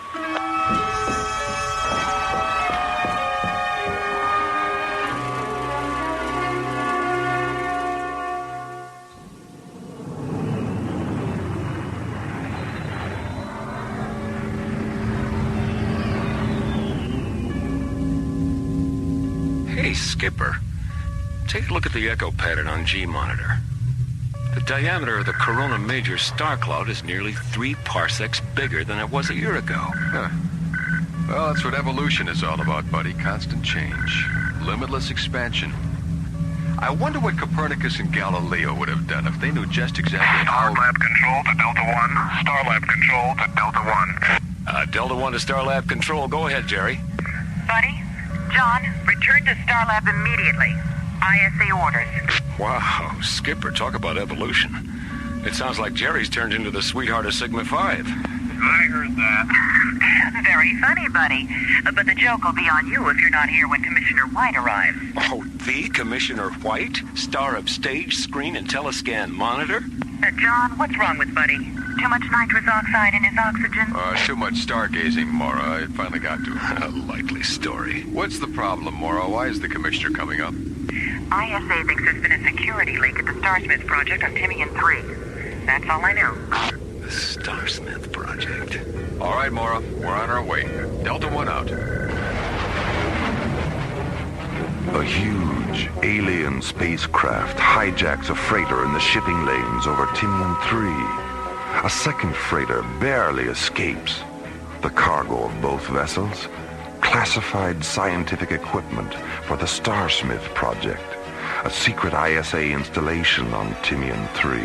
A lonely, Earth-like planetoid orbiting at the threshold of alien worlds.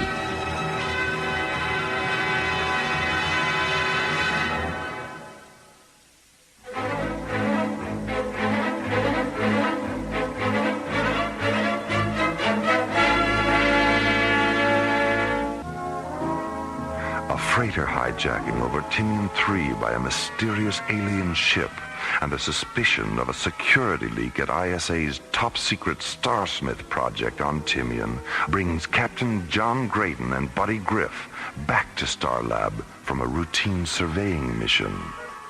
I never heard of the Starsmith project, Mora. What is it? Search me, buddy. Well, I don't mind if I do.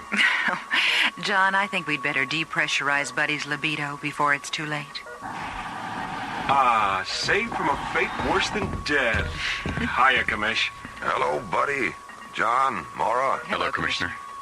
Have you told him about the freighter hijacking, Mora? Yes, sir. All right, here's the rest of it.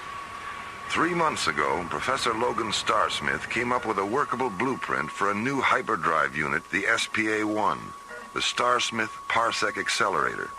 It won't replace the HD-4 units now in service, but used in conjunction with them, the SPA-1 will increase their power by a warp factor of 10. A warp factor of 10? Well, that's a 5-magnitude increase. That's right, John. Now, our defense system depends on having the fastest ships in the galaxy, and to prevent the SPA-1 from falling into the wrong hands, we've kept it under wraps. We even had the various components built at separate locations. Now, 2 weeks ago, we reopened the ISA Plasmatron laboratory on Timian 3 so Starsmith could assemble the unit. He took some of the components with him. The rest were aboard the Eldorado and the Xanadu Trader. Well, how many people knew what the freighters were carrying? Only Starsmith. The freighters were loaded 3 days ago. He ordered them up himself. Well, when did you find out? He didn't contact ISA until the ships were orbiting Timian. Well, if there's been a security leak, Starsmith would seem to be the obvious suspect. Well, that's what we thought at first, but there's no motive. He's rich, respected, dedicated, completely devoted to his family. He's also one of those typically isolated geniuses whose concept of an alien is someone who sneaks into the country without a passport. Well, what do you want us to do? Go to Timian 3. Bring back Starsmith. We'll keep him here till we can figure out what's going on. Besides, I think a few days' rest will do him good. What makes you say that? Well, something I learned this morning from his assistant, Frank Baxter. He and Starsmith were taking a walk last night when Starsmith stopped, stared up into the sky for a long time, and then he said, "All my children are dying." And then he started to cry.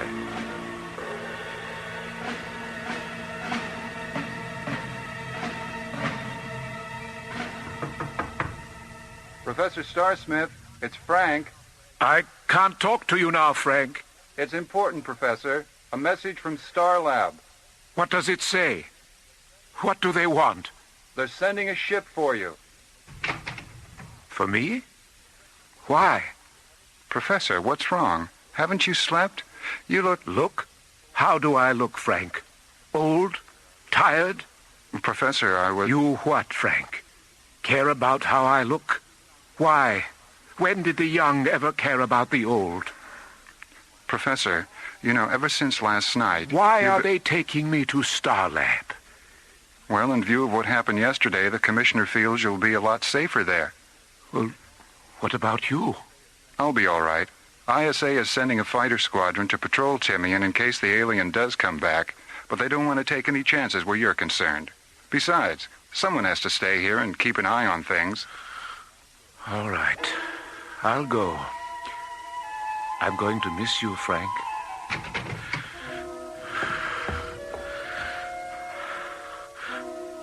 Are you still here? Yes, Logan.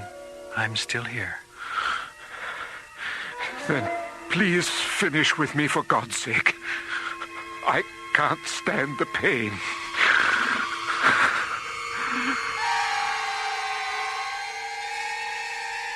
An alien voice in the dark, a sudden swirl of shimmering golden rainbows, then silence as Professor Logan Starsmith is drawn into the sunless void between being and nothingness.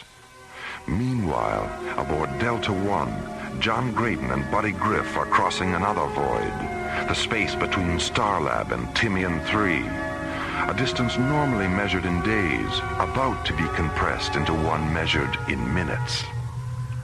Okay, buddy, let's start the switch over to hyperdrive. Pulse converters? Pulse converters. Check. Shift register circuits A through E. A through E. Check. Sequencer links to substatus green. Substatus green. Check. Primary and secondary parsec refractors. Parsec refractors are in phase. All right. Synchronize timers for a -15 interface, and hold on to your hat. Timers are set and counting. Hat is firmly gripped. Check. Oh, if only Werner von Braun could see us now. Who knows, buddy? Someday if we stay in hyperdrive long enough, maybe he will. We're through. There's Timian. You all right, Skipper? Yeah, fine. How about you? Okay. Except that now I'm 3 days late for my date with that cute little Mycroft technician. 3 days late? Yeah. We were supposed to go out the day after tomorrow. Right. Roger, Delta One. Stay aboard. We'll rotate the pad. Professor Starsmith will be right there. Roger, Timian Control. Tell them to use the starboard ramp. We've already got the hatch open. Roger, Delta One. Personnel ramp 5. Professor? All right, Lieutenant. Thank you. You're sure you're all right, Professor? Yes, Frank, I'm sure. I was just going through one of those neurotic episodes we so-called eccentric geniuses are famous for. Well, I'll do my best to hold things together while you're gone. Excuse me, Professor, but you'd better hurry. The magnetic storm we've been tracking is moving in fast. Another 15 minutes and you won't be able to launch. I'll be in touch, Frank. Goodbye, Professor. Take care of yourself.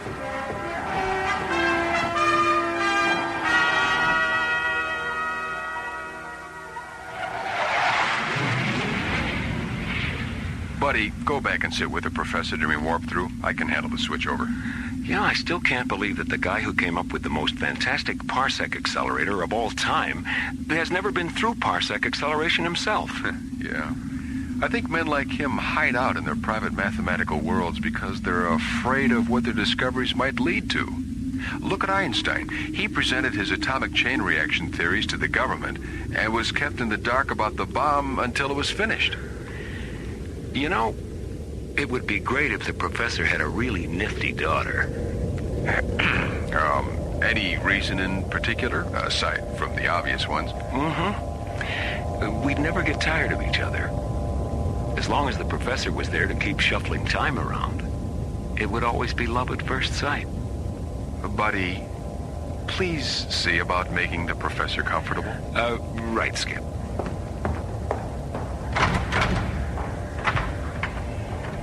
How you doing, Professor?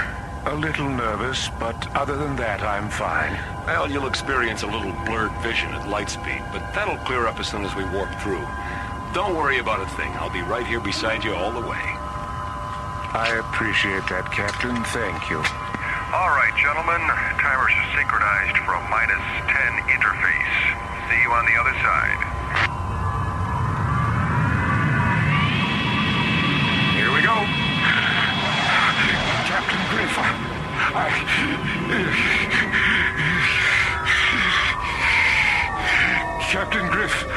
Captain Griff, please, help me. Oh, my God. My God, Professor. Skipper, something's happening to the professor. Buddy, what's wrong? Oh, my God, he's shriveling up. He's dehydrated. I can see his cheekbones. Rainbows. Golden rainbows are spilling out of his eyes. As Buddy Griff looks on, helpless, Professor Logan Starsmith undergoes a strange and terrifying metamorphosis.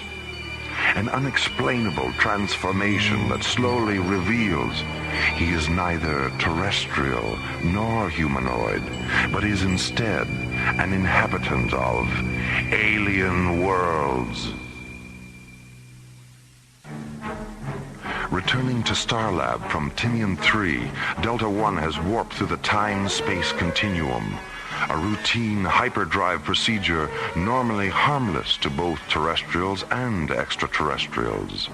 But as Buddy Griff looks on in disbelief and John Graydon frantically radios ahead, their passenger, Professor Logan Starsmith, as a result of the warp-through, is undergoing an astonishing transfiguration.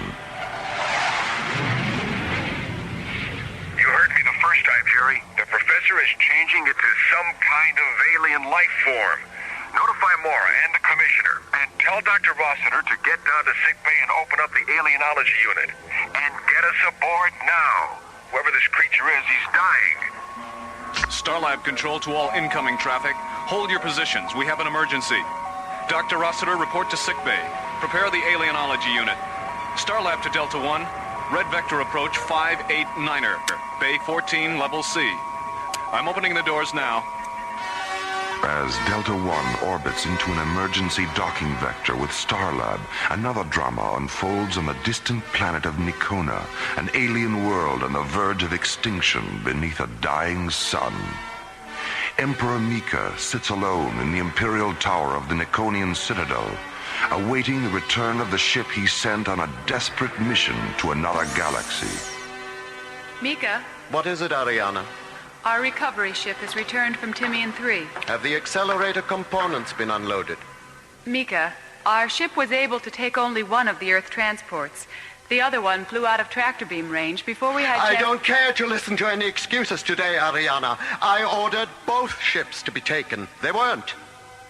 I don't know how much longer I can tolerate having my orders disobeyed. Mika, please. The life element supply aboard our ship was subcritical. If they had pursued the other transport, they might not have come back at all. I feel they did their best under the circumstances. I think we have reached a point where what you feel is no longer important, Ariana. First, you convinced me to support Matip's plan, which has obviously failed. Now, you stand there and suggest that failure to carry out a direct Imperial edict is acceptable under the circumstances. Mika? Nikona is dying. That is our only reality. And survival by any means possible is our only concern.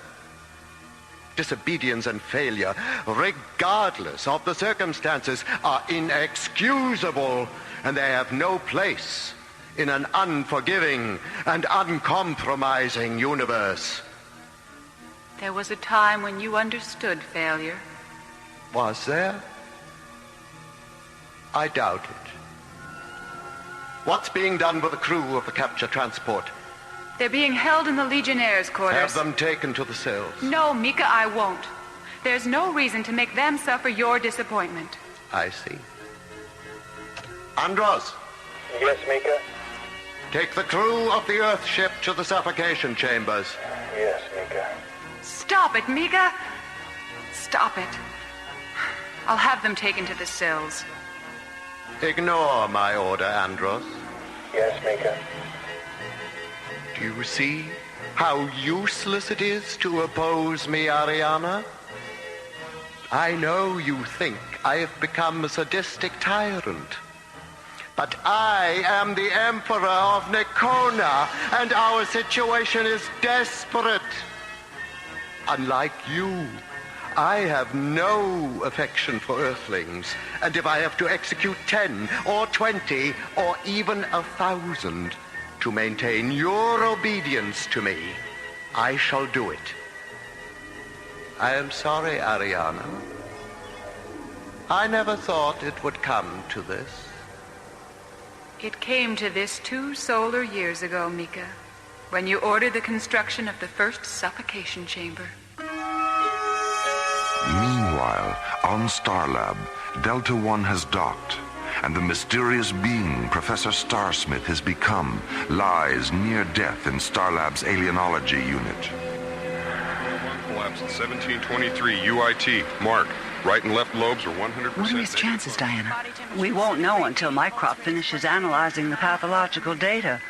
But if his body fluids keep misting out of him like this, he won't last another hour. Sandy? Yes, Doctor? How are you coming with the anti-dehydration chamber? Just a few more minutes. Captain Griff, you said his eyes were hemorrhaging golden rainbows. How long do they do that? Well, it all happened so fast. 15, 20 seconds, maybe? Were his eyes transparent before the hemorrhage or after? Before. His eyes changed, and then the rainbows just spilled out. What is it, Diana? You have that look on your face. The eye phenomena. I've read about it before. Captain Graydon, did you witness any part of the reversal process? No, I didn't. By the time I got to the passenger deck, Professor Starsmith was gone, and this alien was there, strapped in next to Buddy. Diana, why does he still have one human hand?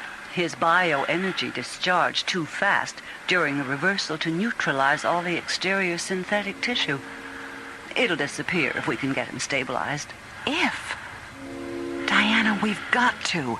He's the only one who knows where Professor Starsmith is and what this whole incident is all about. The chamber's ready, Doctor. Thank you, Sandy. Sandy, see what you can find in the Alien Medicine Bank on ophthalmic hemorrhage reaction. I'll call you from the display terminal. Let's get him into the chamber. Mora, if you'll just open the main chamber. Children, Siata, Ut, Omitas, Matibsa. I'll miss you, Frank. Linguistics, it's Dr. Cassidy. I want 2 Omnivox technicians and a portable phonetics decoder in the alienology unit immediately. Riata, Forma, Anissa. Thank you, Captain Griff. Buddy, he's talking to you. Why me? You were the last life form he saw before the transformation. I don't know what to say to him. Dr. Rossiter, Sandy, the alien is an inhabitant of the Naconian Empire. Nacona, of course. Sandy, is the pathological data ready? It just came up. I'm on my way down with it. Matibsa, I'll miss you, Captain Griff.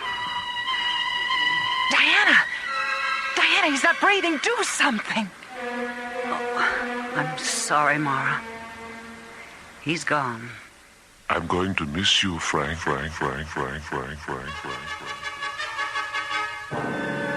Delta One hyperdrives through the time-space continuum as Professor Logan Starsmith is mysteriously transformed into a being from another galaxy.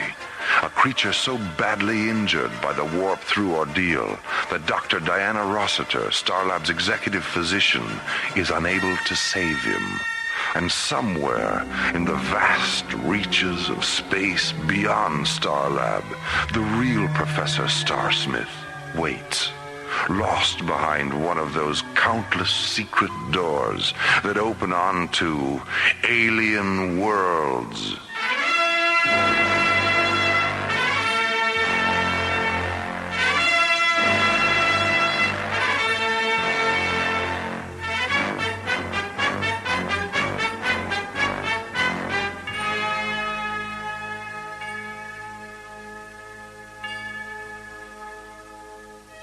Starsmith project was based on a story by Ellen Pellicero and written by Ellen Pellicero, Ron Thompson, and Lee Hansen. Associate producer Jeff Allen. Music director Tom Rounds. Engineer Stu Jacobs. Assistant to the producer Laurie Tyler. Technical consultant Peter Sky. Alien Worlds was created, produced, and directed by Lee Hansen. And so, until next time, this is Roger Dressler, inviting you to join us for the conclusion of the Starsmith project on Alien Worlds.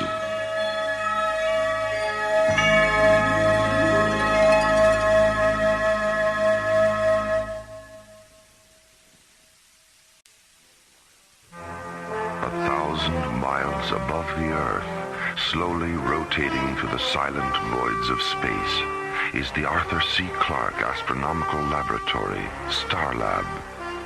Here, the International Space Authority, ISA, watches over an eternity of uncharted galaxies and the countless planets that orbit within their starlit boundaries.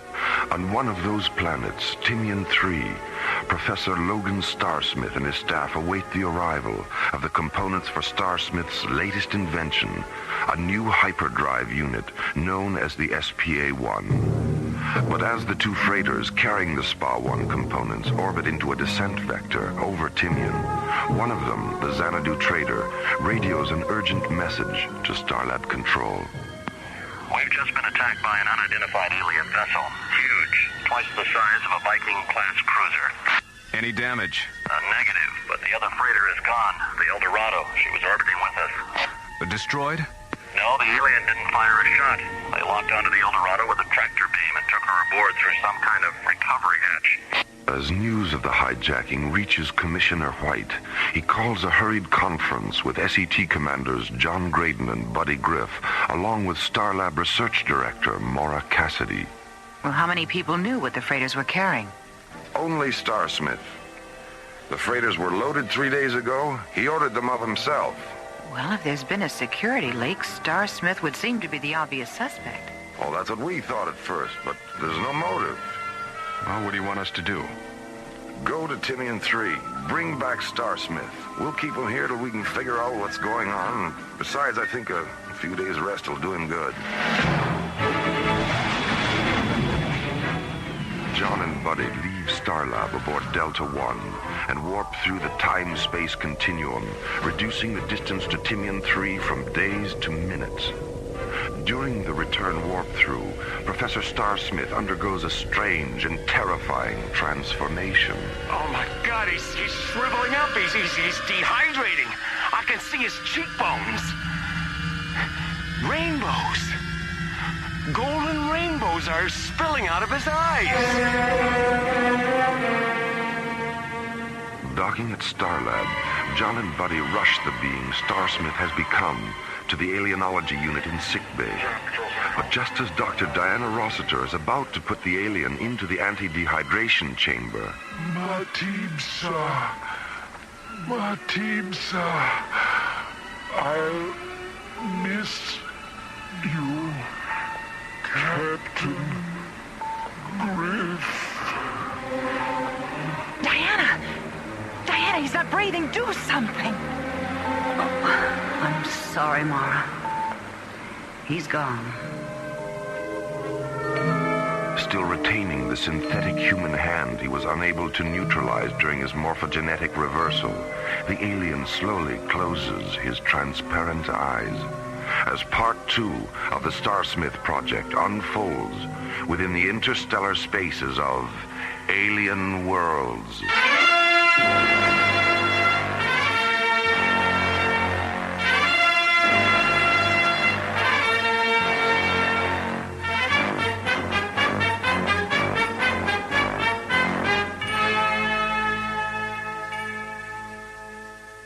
Right and left lobes are 100% negative function. Body temperature is centigrade. Doctor, look.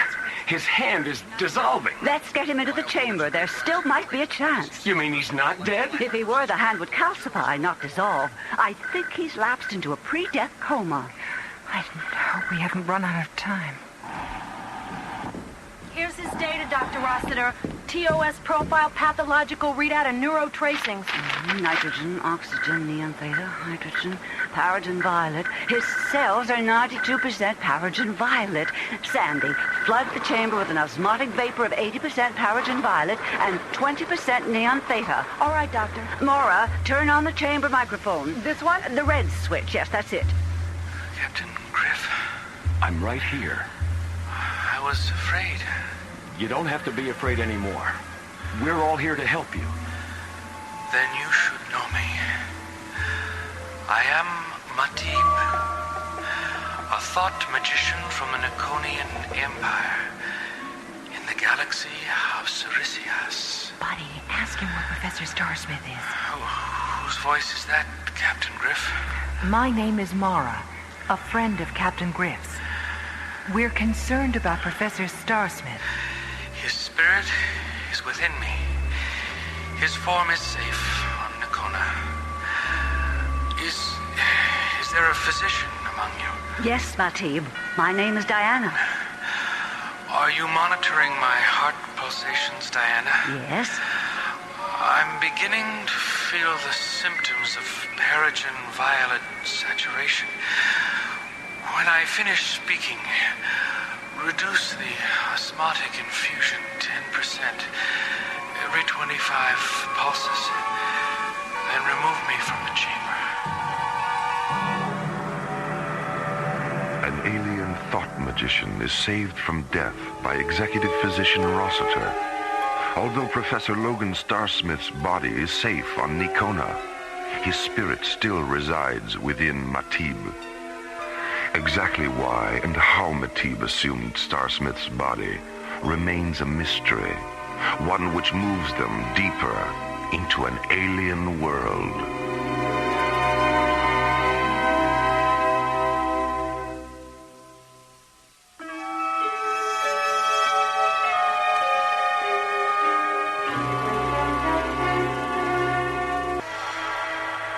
His health and strength restored, Matib is removed from the anti-dehydration chamber and taken to a recovery unit in sickbay, where he explains the mysterious chain of events which have brought him to Starlab. As the light of our sun diminishes, so does the paragen violet content of our atmosphere. Those of us in our middle years have been slowly mutating ourselves in order to survive with reduced amounts of the life element. But because our children and elders lack the strength for cell mutation, they've been dying at the rate of 500 a day. Is there any way you can save yourselves? Our only choice is migration to a planet with a high atmospheric content of paragen violet. We know of one, but it's 2,000 light years from home. And without Professor Starsmith's invention, we'll never reach it in time. Our ships are too slow. Why didn't you simply come to us and ask for help? Emperor Mika doesn't trust you. He knows that the history of Earth is one of almost fatal devotion to the extremes of pleasure, pain, and power.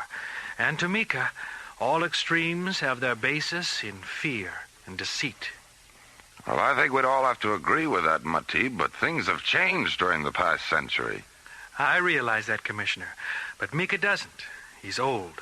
Paragen violet anoxia has all but destroyed his logic and reason.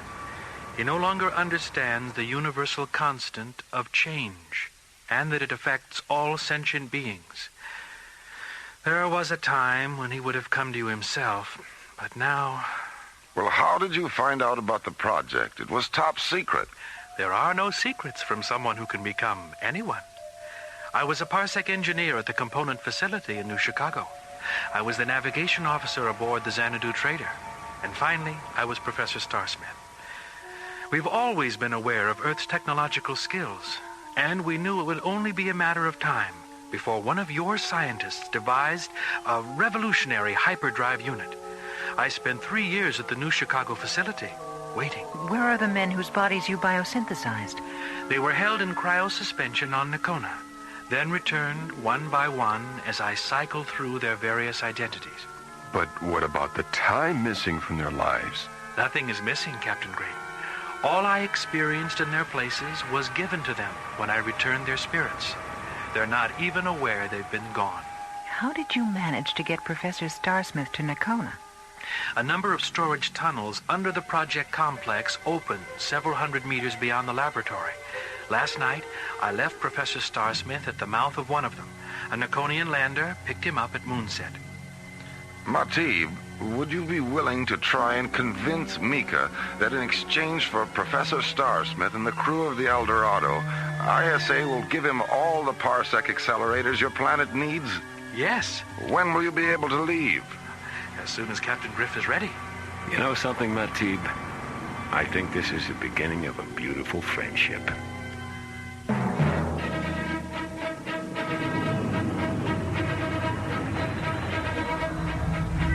How much further to the warp-through meridian, buddy? 2 minutes, 40 seconds. Matib, are you certain you'll be all right during parsec acceleration? As long as I only have to sustain one body, faster than light speed is as harmless to me as it is to you. Skipper, we have 3 Piranha-class players at 282 degrees. 5,000 meters in closing. Magnify 1,000, and let's have a look at them on B monitor. Captain, those are Noconian spectrum raiders. Something's wrong. Mika's never sent a patrol out this far before. 1,000 meters in closing. 500 meters in closing. Captain, open a close proximity subfrequency. Niata lux Niconia, Niata lux Niconia, Loveriat Matipsa, Matipsa Teres Naxo. Matipsa no Mokta would have choose. Mika Imperius Benarius Liatum Terra Axos. They have orders to destroy any Earth ship they see. Mika believes I was taken to Starlab and killed. The pilot thinks my voice is a deception. They're gonna nail us next time, Skipper. Please, don't fire on them, Captain. They're not aware of the real situation. Buddy, open the starboard fuel bay and jettison the primary liquid oxygen pod. And then get ready for an emergency warp-through. The pod's jettisoned, Skipper. Okay, now when they start firing, blast the pod with our starboard laser cannons, and I'll warp through behind the explosion.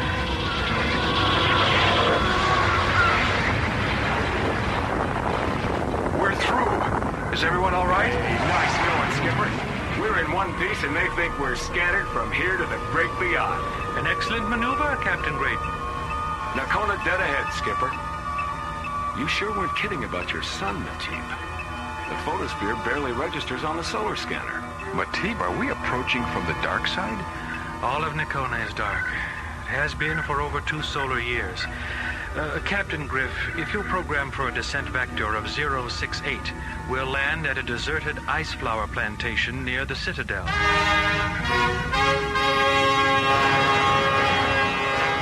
As John, Buddy, and Matib approach Nocona aboard Delta 1, Emperor Mika sits alone in one of the Noconian Citadel's high towers, his spirit weakened by Peregrine Violet's starvation, his mind suffocated by hallucinations. And then Nocona came out of the sun, and we came out of Nocona into a void of broken eyes and blood and darkness. Mika? What do you want, Ariana? The crew of the captured transport vessel. They're desperately in need of water. They can have all the water they need, but not until I've eased the suffering of our own people. Mika, please, they haven't That will be all, Ariana. Yes, Mika. Ariana, Yes, Mika? please, bring me a heart-beam photon pistol. Why? You have no enemies here. Oh, but I do, Ariana. They live all around me, in the twilight and the shadows. The pistol, Ariana. Yes, Mika. Yes. The pistol.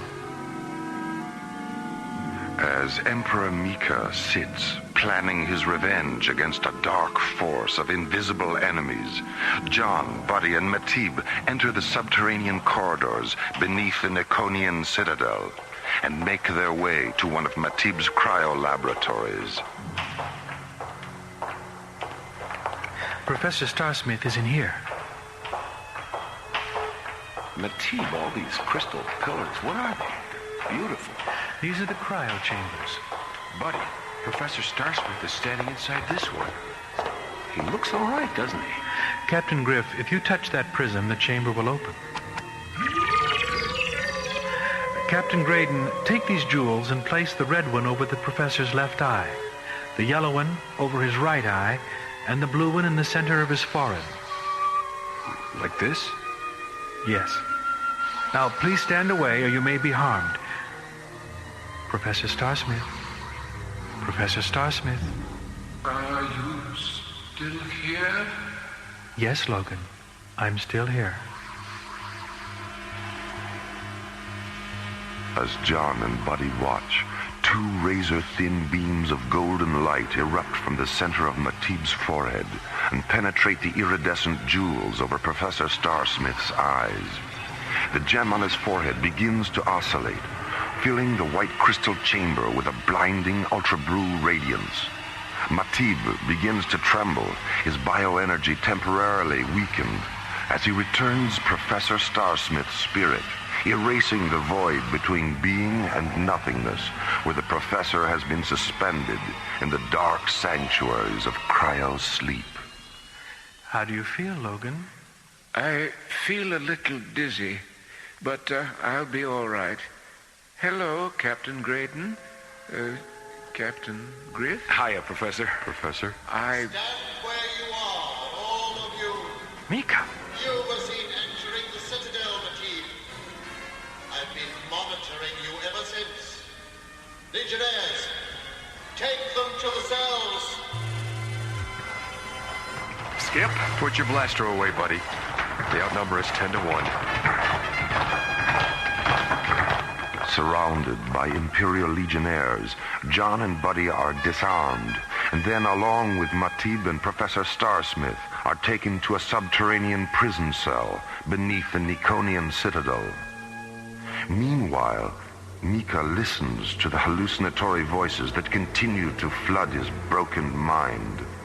Voices that insist even his friends are enemies, and that all enemies must be destroyed. Emperor Mika, a lonely dweller in a sad mirage at the very center of alien worlds.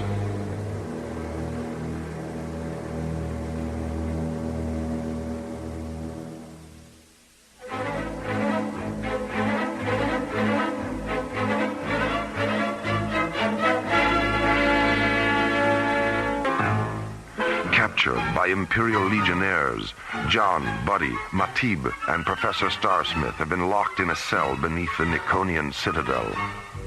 And while Mika sits in one of the citadel's high towers, deciding what to do with his prisoners, Matib has already determined what that decision will be. Unless we can confront him and convince him to listen, I'm certain he'll have us killed. Do you honestly believe he'd listen to you? Mika and I have known each other all our lives. I've experienced his kindness and generosity and wisdom throughout the years. I can't believe that everything he was has been lost. Well, if it isn't our boys in uniform. Professor Starsmith, please come with us. Sartos? Is that you? Yes, Matib. Your helmet and faceplate, I didn't recognize you at first. Where are you taking the professor? To Mika. You can speak English here, Sartos. These are my friends. All of us are your friends, Matib. We want to help, but you know the penalty for violating an Imperial edict, no matter how unfair it is. Professor Starsmith, please. Do you think he'll be all right? I don't know.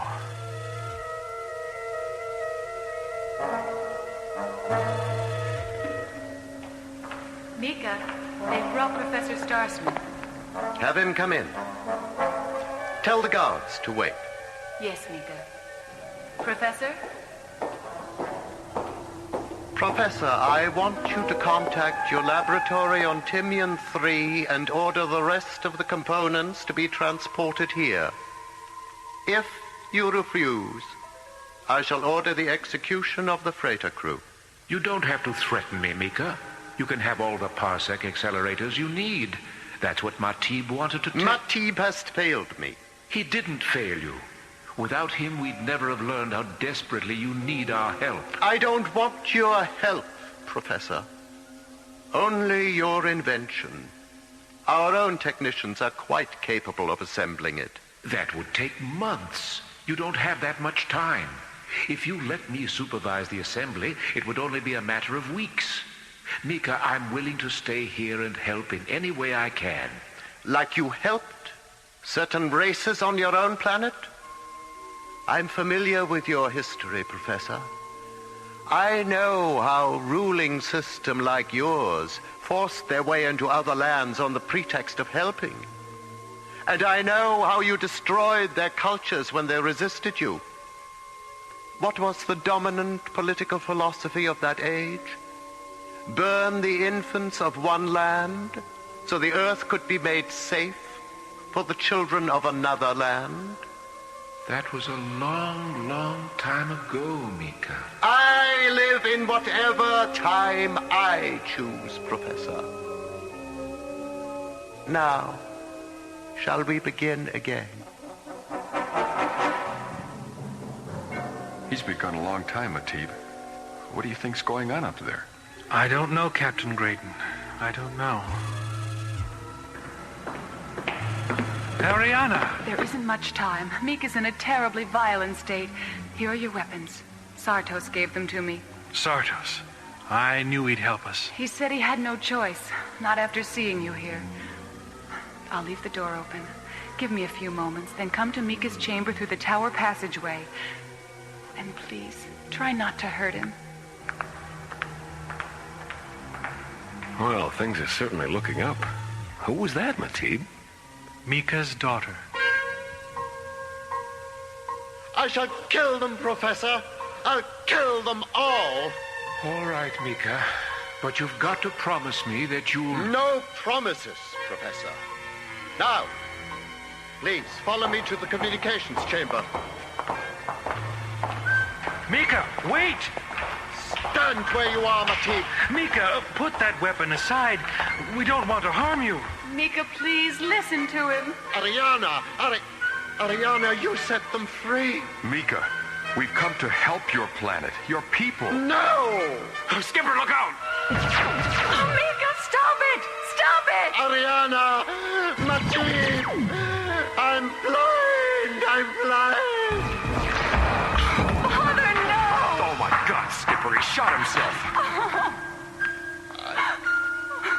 I couldn't help myself, Ariana. The voices, they were inside. They were mine.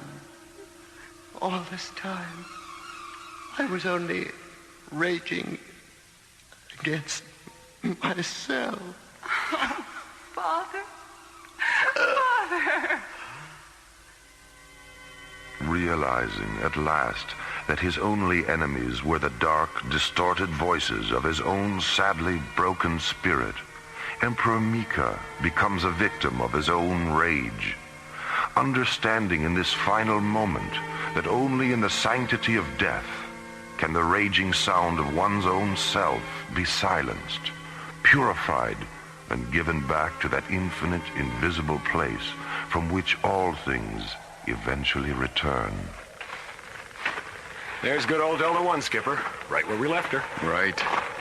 Professor, what should we tell your family?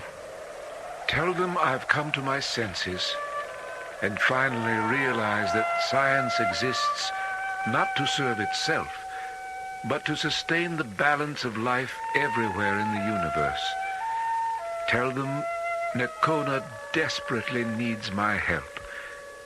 And tell them I've seen a future in which we'll all be Nakonians someday. We'll be seeing you, Professor. So long, Professor, and good luck. Goodbye, Matib. Goodbye, my friend. Take care of him, Ariana. He's too good to lose. Thank you for bringing him back to us. Watch the skies, my good friends. We'll meet again.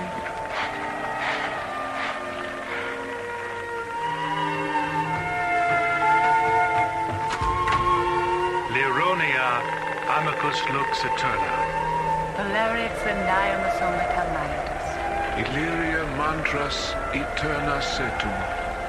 Vias noveriat lux eterna.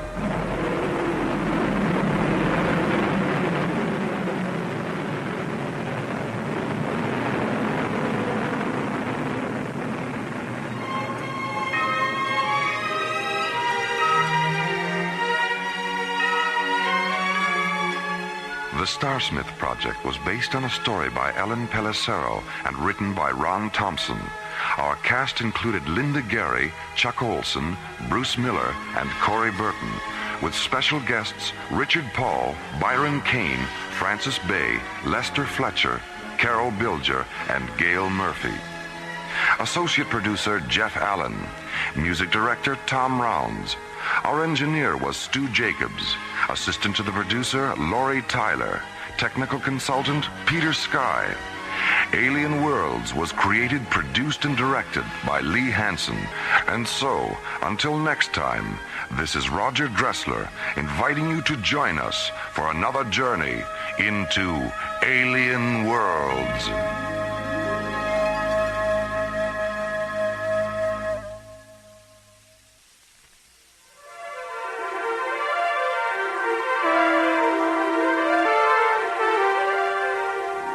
Within the far reaches of deep space, there remain unknown planets, journeys into galaxies yet uncharted.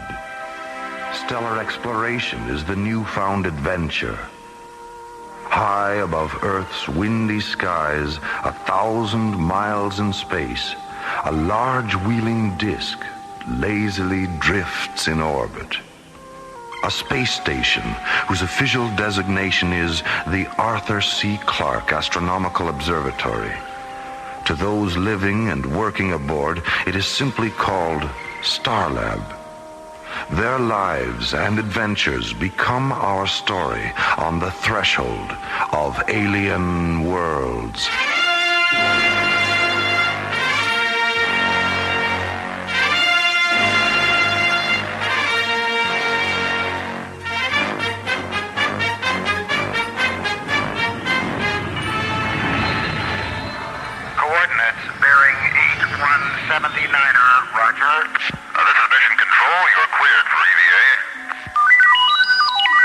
Stand by, Mission Control. We have a red code report from Level C radio telescope. Roger, Starlab Control. Go ahead. Starlab Control, this is the Spectral Analysis Officer, Level C. Our radio telescope interferometry has detected unusual sunspot activity at a bearing of 409er. Thanks, Bill. Keep us posted. What's going on, Jerry? I'm not sure, Tim, but we're gonna find out. Starlab Control, this is Telescope 4, Level D. We're tracking with Level C. Yeah, Ken. The solar graphs show high density activity. All right, Level D. Print through the data on the ICM recorder, please. Right, Control. It's online.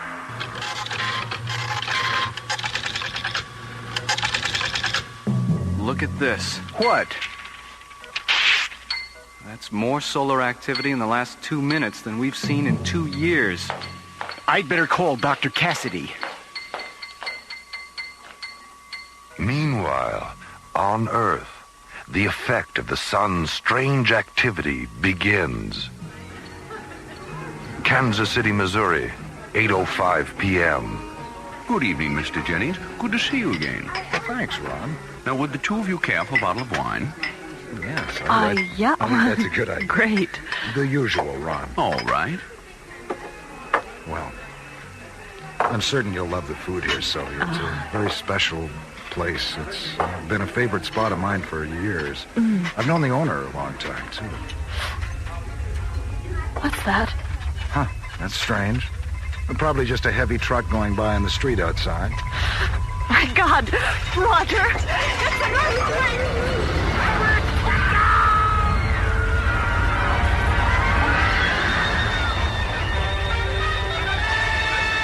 Temperatures worldwide are dropping. Anchorage, Alaska reports a record low of 86 degrees. Tidal waves, and temperature shifts around the globe slowly intensify.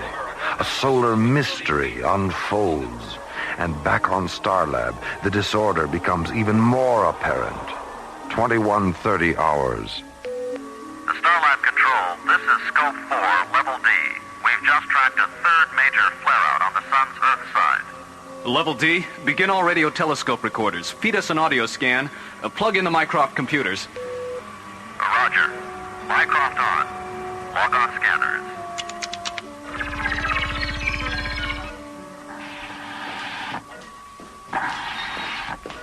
Hi, Dr. Cassidy. Thanks for coming up here. I knew you'd want to know. All right, Tim. Now, what's going on? The 3 of our main telescopes are tracking the sun. Yes, and? Analysis indicates an incredible amount of solar flaring and abnormal sunspot activity. Earth stations are reporting earthquakes, tidal waves, and various other abnormalities. We've begun tracking confirmation through our Mycroft Computer Center. Okay, Tim. This is Spectral Analysis Level C. We have a priority report. This is Control Level C. Go ahead. Jerry, I can't believe what we're seeing up here. What is it? It looks like we may be headed for a singularity condition on the sun. Singularity? You mean the sun's going out? Bill, are you sure? Listen, we'll send Tim up there right now. We'll need all your current graphs and radiation scan reports. Okay, Jerry. And Bill, you'd better set up radar solar tracking operations, too. Right, Dr. Cassidy. Tim, you'd better get up there now. Get all the graphs and Mycroft readings. Okay, Dr. Cassidy. I'm not looking forward to telling the ISA the sun is going dead. Knowledge concerning energy had become an important property to man. But the idea of the sun going out prematurely represents a new and very unusual situation for Dr. Cassidy and Starlab's research people. The beginning of a dark nightmare in the light of alien worlds.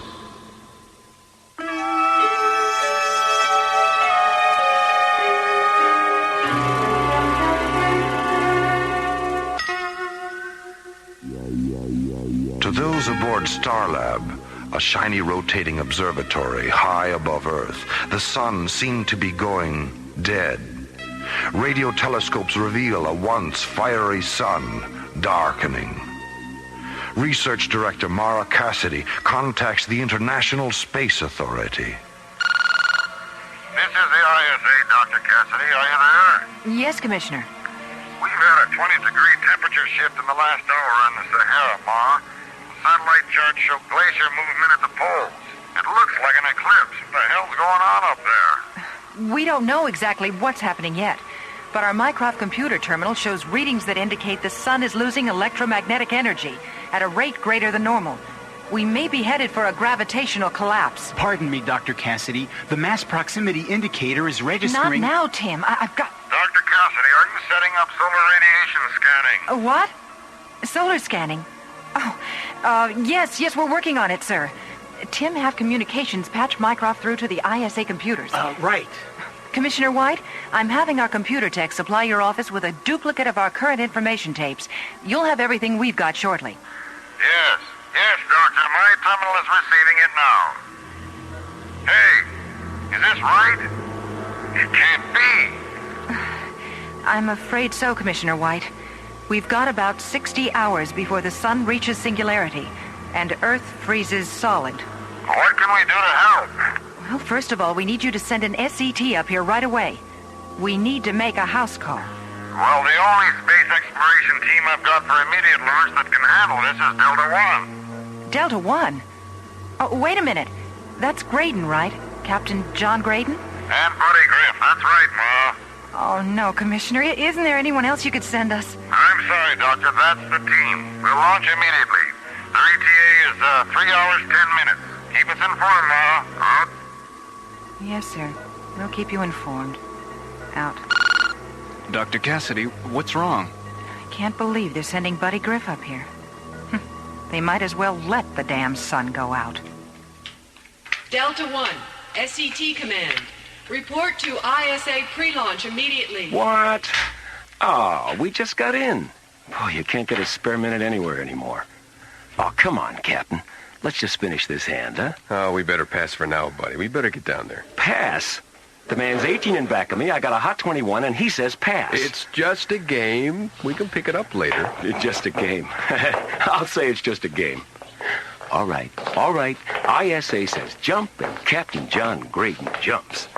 That's how come you're a bloody hero and I'm just a lover. And that's the story of your life, right, buddy? Dr. Cassidy, I just got back from spectral analysis. The mass proximity indicators are registering some kind of solid object near the sun. It's like a planetoid. Oh, Tim, don't be silly. The MPI is probably reading solar flare-off gases. But I think there's something there. Don't worry about it, Tim. Besides, the problem right now is the SCT crew they're sending us. I don't understand. Isn't that the next logical step? Logical step, yes. Logical team, no. Especially with Buddy Griff. Buddy Griff? Captain John Graydon's co-pilot. The Prince of Pomposity. John Graydon. I met him just after he got back from Altair. He's a great pilot. I remember a lecture he gave our academy class in 2010. It's not John who worries me. It's Griff. During the Altair mission, my father was with them. Buddy made a very bad judgment error with a photon laser. It caused my father's death. Oh, Doctor, I'm sorry. I had no idea. Yes. Well, never mind. I'll deal with that later. Well, let's get up to spectral analysis and take a look at this planetoid of yours. I'm really worried about this, Doctor. I have a theory that this object is affecting the sun. Now, don't ask me how the devil it got there. Tim, pull yourself together.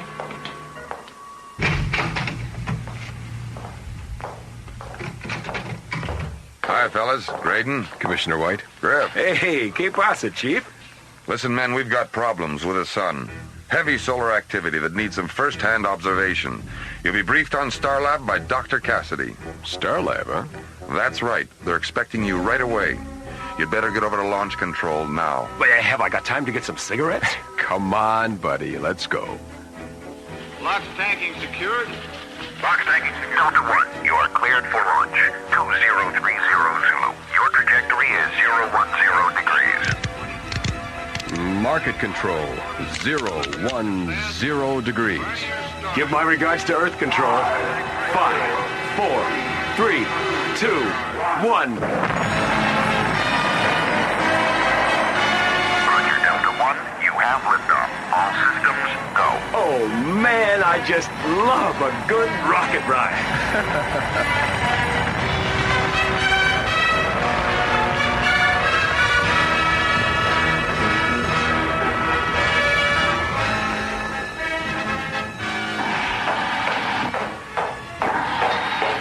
ISA Launch Control reports Delta 1 liftoff, Dr. Cassidy. Their ETA is a little less than 2 hours. All right, Tim, keep me informed. Yes, Doctor. There's more data coming in on the mass proximity indicator. What do you mean? Instruments show a planet-sized mass does exist. It's roughly on the same plane of the ecliptic, someplace inside the orbit of Venus. A planet? In the orbit of Venus? You're crazy, Tim. I realize it sounds bizarre. Look, Tim, we both checked the radio telescope reports from spectral analysis. There were no visible signs of any planetoid. Well, there must be something wrong with the MPI. Have the technicians CompuScan the circuits. But, Dr. Cassidy... And when Delta 1 docs, bring them to my office. Yes, Doctor. As the sun's unusual activity continues, Starlab researchers work around the clock to unlock the mystery. Tim has found a clue, which Dr. Cassidy believes to be a fluke. Computer error? Maybe. But what Tim may have found could be the first sign of alien worlds.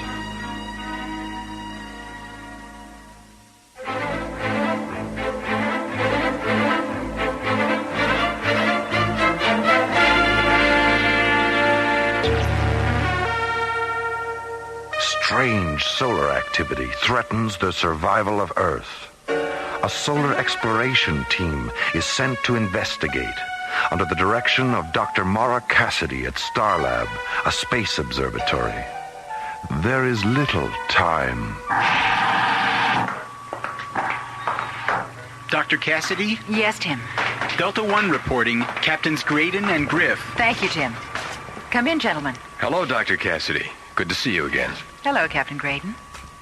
Griff. Hiya, Doc. Hey, where's the hero's welcome? No band, no parade, no hats and horns? I thought this was a big deal. Like the big deal with my father, right? Oh, look, lady, there were problems for all of us on Altair. What happened with your father could have involved anybody. It just happened to be me. That's right, buddy. It just happened to be you. All right, you two, enough of this. We've got work to do. Can you tell us why we're here, Doctor? Well, you've observed the unusual solar activity during the past few hours. Yes, of course. We were wondering if there are any solar collecting activities that could be causing this. No, we've checked that. There's something going on with the sun itself. That's why we need you, to take pictures and run solar tests close up, before it goes dead. Dead? The sun? Oh, Doc, you've been out without a spacesuit too long. That's impossible. No, I'm afraid it's not impossible, buddy. Watch the computer terminal. Tim? Right.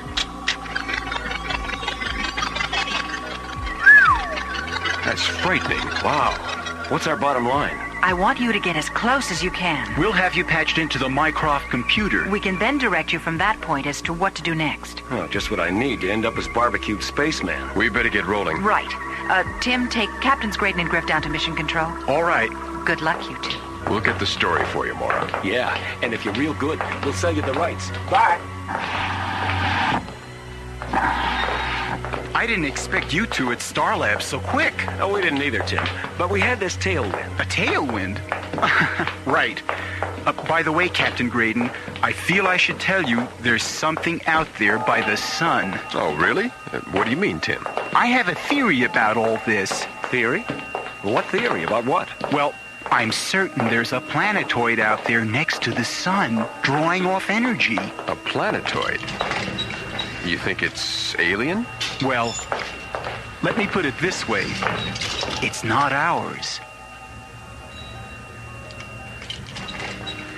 We haven't been able to track it visually because of the glare from the sun's rays, so I can't prove my theory yet. We'll keep an eye out, Tim. Thanks for the tip. Right. So long, and good luck. Thanks, Tim.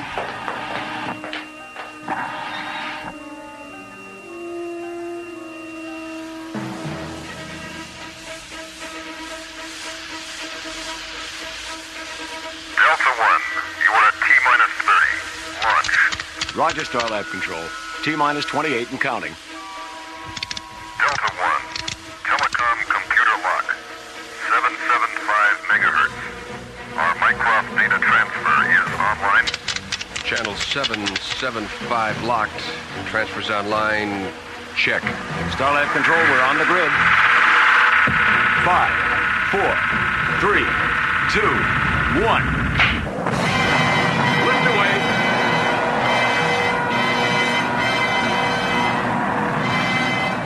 As Delta 1 moves into the black depth of space, Captains Graydon and Griff set a course for a dying sun. We're getting close. Is shielding operational? It is now, Captain. Delta 1, this is Starlab. We scope you at 214 degrees, bearing 030. We have visual radio telescope contact with you. MPI shows a planet-sized mass close to your present position.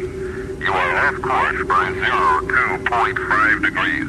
Have you visual Starlab. Starlab, this is Delta 1. Do you receive? Over. What the?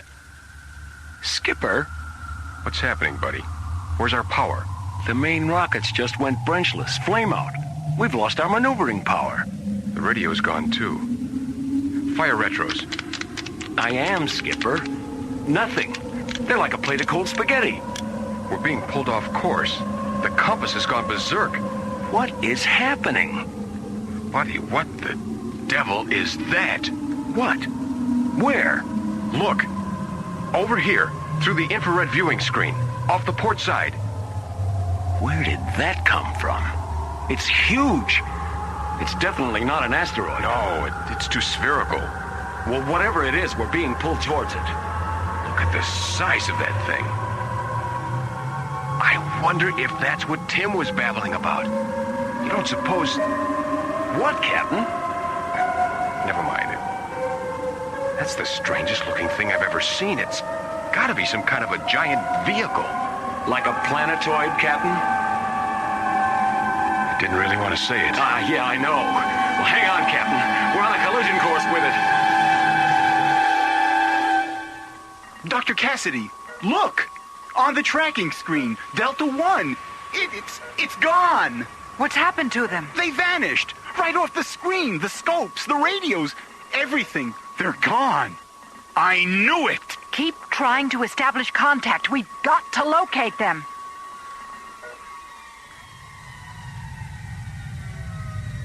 Hey, Captain, what happened? Who turned out the lights? Buddy, we're inside Tim's planetoid. What? Oh, man, I must have blacked out. Look, over there. An opening. That's where we must have come in. Hey, what's that? Something's outside the hatch door. I think we've got company.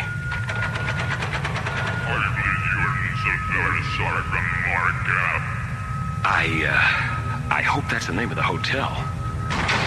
Disembark your craft. You are under Markup control. Do not resist. Guess we better do as he says, buddy. They look pretty gruesome. Really? Alien beings. We've made contact with aliens. I am Gargon of the Markup Confederacy. Come with us! I'm Captain John Graydon, ISA Terra. Where are you taking us? I always knew I should have taken foreign languages. All right, don't get pushy. Get your claws off me. Boy, are you weird looking. I know of no Markup Confederacy, at least in this galaxy. Well, me neither, Chief. Wow. This must be the lobby. Commander Konar, we have intruders on Voltar. Intruders? By what reason do you come to Voltar? Well, Doc, you see, we really didn't plan on it. You might say we sort of fell into it, you know what I mean? Why do you approach Voltar sun miners? Sun miners? We're from Terra, Earth. We're not intruders. We're on an emergency mission. Our sun is dying. Captain, we've just stumbled onto the reason. I am Czar Konar, commander of the Markup Confederacy, 5th Galaxy of Tremion. You are intruders. Look, Commander Konar, we were pulled off our mission by you. You have entered forbidden space. Markup space. Markup space? What are you doing to our sun? We collect and store great energy from many suns. Yours is not the first. Yeah? Well, listen, you sun stealers. Earth can't survive without that energy. Then you shall perish. We take suns in many galaxies. It must be so for Markup existence. Hey, no way, you oversized tin termite. We're not gonna stand for this. Buddy, no, don't. Buddy, are you all right? It's all right, Captain. Run for it. I'll handle these things. Seize them. Run for it, Skip. Get out of here. Buddy, are you crazy? Run, damn it. In here. I'll duck behind this girder. Okay, now, down this corner. Through here. Oh, which ramp? That one, that's it. There's the ship. Oh, I could just manage to get... Shut up, Tyron. Oh, boy, too close for cover. Oh, all right, I made it. Oh, no. I sure hope that energy field is null. Come on, baby. Come on, fly, Delta One. Fire, damn it. All right, Delta One. Now, let's get the hell out of here. I'm moving. The force field is null. Good. Instruments show me clear. I'm through. I've made it. I can't believe it. Oh, no. Wait a minute. What's that pull? Oh, no. They've got a pressure beam on me. I've got to go FTL. Quick. Okay. I'm out of their orbit. Oh, wait. Buddy, what about Buddy? I've got to get back. I've got to get help. I can't just leave him there. Starlab Control, this is Delta 1. Come in, Starlab Control. Starlab Control. Starlab, thank God. This is Delta 1. I've been overtaken. We've been in contact with alien beings. Delta 1, where have you been? You've been off our scopes for an hour. The planetoid. Tim was right. It does exist. There are aliens. John Graydon uses every faculty to blast free of the Marcab aliens and return to Starlab. Call themselves Marcabs. Buddy's still inside. We've got to get him out. Thoughts of what he just experienced race through his mind at laser speed.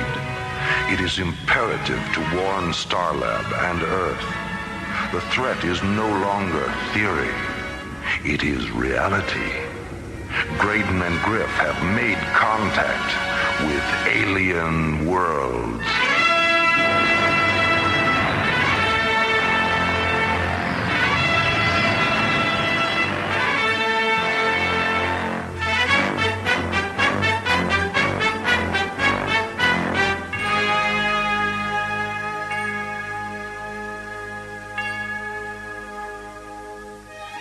This is Roger Dressler, inviting you to stay with us for the conclusion of the Sun Stealers after a brief intermission on the world premiere of Alien Worlds.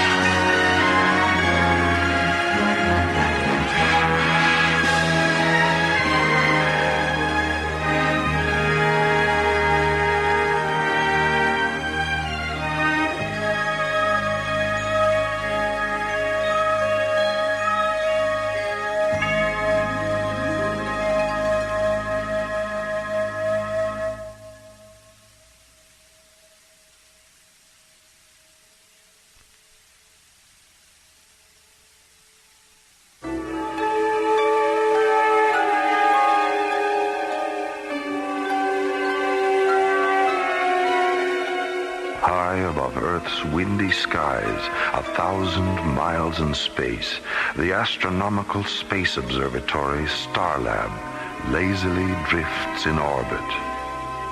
Research teams aboard have detected strange solar activity on Earth's sun. Space exploration team John Graydon and Buddy Griff are sent to investigate and face a bizarre encounter. We're being pulled off course. The compass has gone berserk.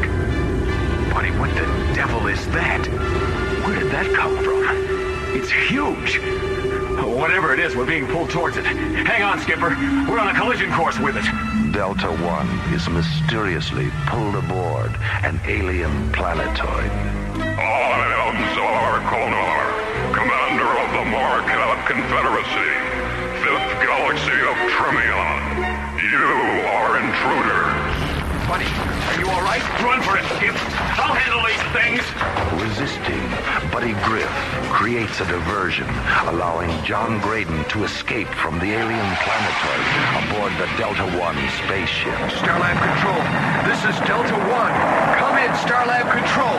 Starlab Control, Delta 1, where have you been? You've been off our scopes for an hour. The planetoid. Tim was right. It does exist. There are aliens. I've been overtaken.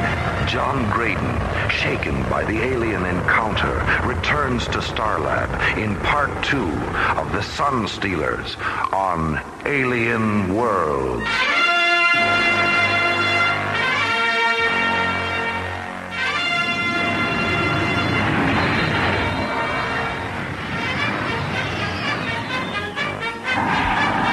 He's here, Dr. Cassidy. They're bringing Captain Graydon in now. Okay, Tim, come on. All levels report It's pretty to strange, isn't it? What, Tim? Well, haven't you heard? I mean, something went wrong. They were overtaken by aliens. Buddy didn't get out. I've only gotten the preliminary report. I'm not sure about any aliens yet. Hi, Mora. Tim.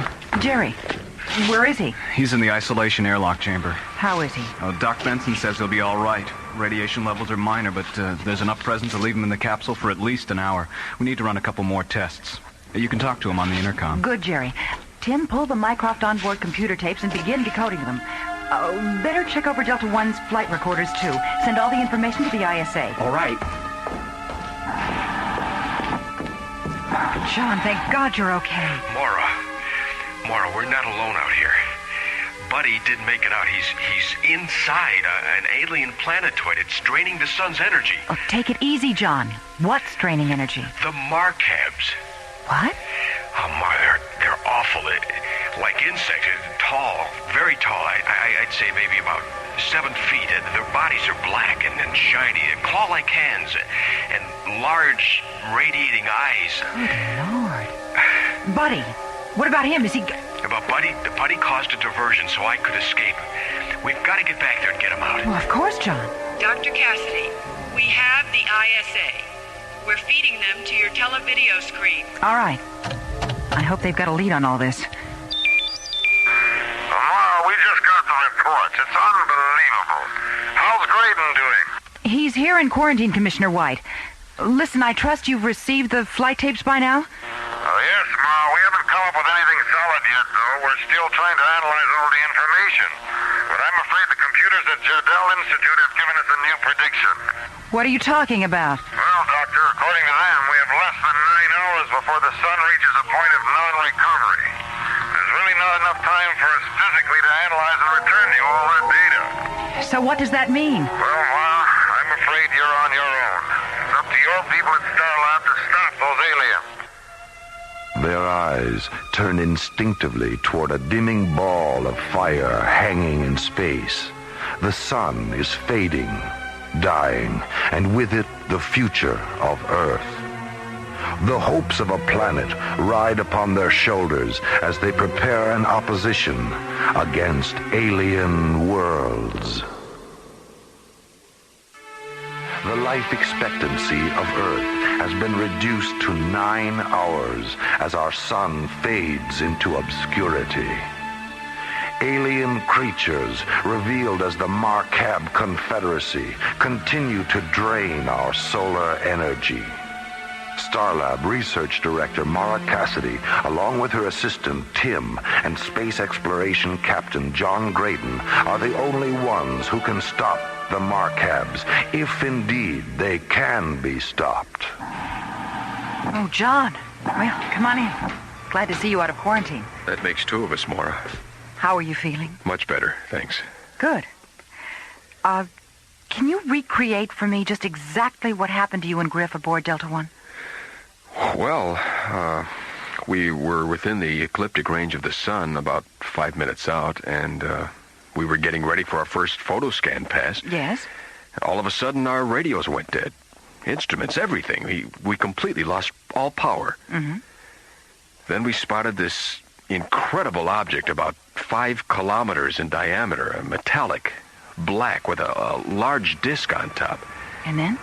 We lost control of the ship, and we were drawn into the object. We took about 6 Gs.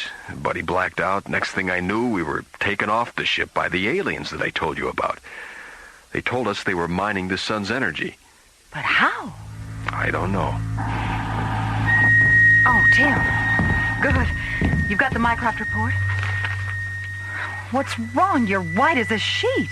That thing out there is the cosmic wonder of all time. Tell me about it. What did you find? Well, the Mycroft computer came through like Captain Video. Solar depth sensors, heat generation refractions, course deviations, wavelength correlations, video scan of the planetoid. Tim, get to the bloody point. What did you find? Basic theory of electromagnetic energy, Dr. Cassidy. Electromagnetic energy? Yes, that's right. The alien planetoid is an electromagnetic field extracting ultraviolet radiation through infrared oscillation. Oh, wonderful. Oh, it means the Marcabs are drawing ultraviolet light energy and converting it to a form of electricity. That would explain the invisibility. The radiation creates a massive shield around them which blends with the sun's rays. Exactly. That's why only the MPI picked it up originally on the infrared screens. That's very interesting. That's not all. The tractor beam that pulled you into the planetoid was also magnetically energized. I see. Well, that would explain the compass going crazy just before we lost control. Wait. That's it. What? We haven't got much time. Tim, get over to the hydro lab. Have them assemble a 50-megawatt portable CMG. We'll use the Michelson interferometer principle. A counter-magnetic generator, of course. A beam splitter. Oh, brilliant, Doctor. I'll meet you two in the briefing room in 20 minutes. I think you two blew a capacitor in your brains. You've lost me. I'm just a space pilot. And that's just exactly what we need you to be, John. It's a long shot, but it's the only one we've got. An 1880 theory that could put the Marcabs right out of business. Come on. I'm going over to the lab. We need to get together Delta 1. We're going into that planetoid. If this works, John, we may be able to turn the Marcab energy field back on top of them. If I can figure out a way to deactivate the pressor beam. Do you think you can get us back in? Yes, I'm sure of it. But we'll need some kind of an escort to create a diversion. I'll go up to Mission Control and recruit a few pilots from Stargazer 1. Okay. I'll meet you in briefing within half an hour. As time continues to slip into the past, the future draws closer. They're designed to dethrone the Marcab power. A tenuous betide to the indelible. Meanwhile, planetoid captive Buddy Griff remains a solitary man to an alien world. Earthman intruder, your resistance to our way is useless. You don't give us any choice, Konar. By our very nature, we're survivors. We must resist. Ours is to destroy that which resists. Why do you have to destroy everything? Don't you guys know how to create? Our system of long ago was the victim of devastating destruction. We have long since created the power to never again be victims. It is the way of the Cord. The Cord? The rule of Marcab supremacy in the universe to destroy. Oh, it sounds like a case of bad karma, Doc. I do not understand. I can't believe I've actually gone over your 7-foot head. Karma is the... Take him away! Hey, what are you doing? You too shall be destroyed. We are the rulers of the light. Yours shall be the world of darkness. Ah, you'll never get away with this, Konar. My people will be back. You're all lunatics. Can't be a milk run, Tim. This is what this is all about. All right. You fellas have been asked to fly this mission based on your experience as fighter pilots. Now, we've programmed D-28 missiles aboard your ships for a diversion ploy on the Marcabs. Hopefully, the counter-orbital passes will cause enough confusion to allow us time to land Delta 1 inside. Now, if we're not out by the 20-minute limit, you're instructed to launch full Titan Helitrobus missiles into the side of the Marcab planetoid, and then return to Starlab. Any questions? Okay. We'll launch in 8 minutes. Synchronized watches. 1,600 hours, 22 minutes, and 15 seconds. Mark. See you guys on the 50-yard line. As Starlab pilots prepare the final assault on the alien encounter, a galaxy clings to the hope of triumph on alien worlds.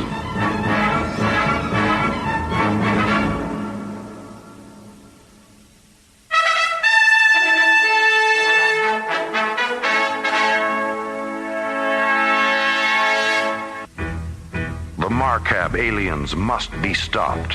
Their effect on Earth's sun is tantamount to galactic devastation. Starlab mounts the final front as John, Tim, and Mora prepare to effect the aliens' demise. T-minus 27 seconds and counting. Okay, Captain. The device is on board. Good. Mora, would you strap yourself in, please? Mission Control, Delta 1, on the grid for 028, trajectory on 1775. Roger, Delta 1. You have ignition. Clear. Mission Control, this is Firefly 2. We're interdict on 505. Locked on configuration 1520. 20 with Delta 1 leader, Vector 9. Captain John Graydon prepares the leading assault on the Marcab Confederacy. Mara Cassidy and Tim ready themselves for the alien confrontation. All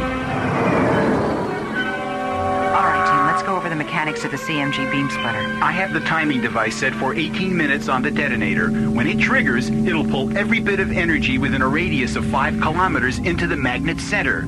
The energy overload will create a chain reaction. As the alien storage collector beams split, it'll blow them right out of the galaxy. Good. John, during the time the device triggers, we'll lose all magnetically operated instruments. You mean I should be ready to fly Delta 1 by the seat of my pants, so to speak? Hey, I like that. By the seat of my pants. It's an old term used when flying airplanes without instruments, Tim. You used to fly airplanes? Oh, John's a pilot of many experiences, Tim, including pilot commander for the Jupiter 1 mission. Really? Oh, gee, that must have been some flight. Yeah, Mora remembers that one, don't you, Mora? She was our science officer, and a good one, too. That was my introduction to the ISA, and the last time I saw my father alive. Pardon me for asking, Doctor, but what happened to your father? On Althia, I mean. My father was chief science officer for NASA. They were conducting neutron laser tests in zero gravity. He was setting up the guide path for the beam's target. Buddy Griff pre-detonated the laser's timing mechanism. My father was killed. Mora, listen, it's time you knew. That's not really what happened. It wasn't Buddy's mistake. What are you talking about? The report said I know all about the report. It was an accident, that's true. But your father miscalculated the laser's initial impact strength on the beam's path. The device was hot, overheated from testing all day. The heat triggered the premature detonation, not Buddy. How do you know all this? From Dr. Solomon, the project coordinator. He told me the whole story shortly after it happened. But he never said a word about it to anyone, including me. But it wasn't in the report. Why? Because Buddy wouldn't allow it in the report. Since your dad was a notable scientist, Buddy took full responsibility for his mistake, to clear his record. Why didn't Buddy tell me the truth? He's a strange guy. Buddy's a rebel, but he's also guided by a strong sense of honor. I see. All right, if you two are ready, I've got to get our act together before our Marcab madmen discover we're here.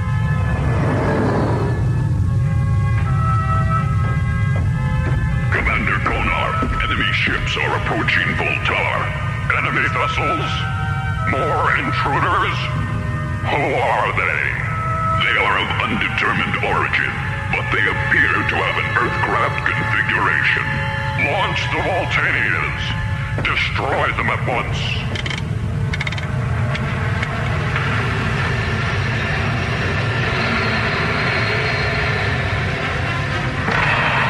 Interceptors launched on enemy targets.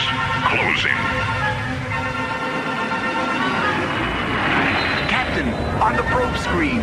Good eye, Tim. The Marcabs have obviously spotted us. This is Delta 1 leader to strike force. Okay, you guys. Looks like this is the 50-yard line. Execute ZK-15s now. Got him, Captain. Got you covered. Now fly that rascal right down their throats. This is Firefly 2, on the lead. Okay, boys, follow your computer better. 09.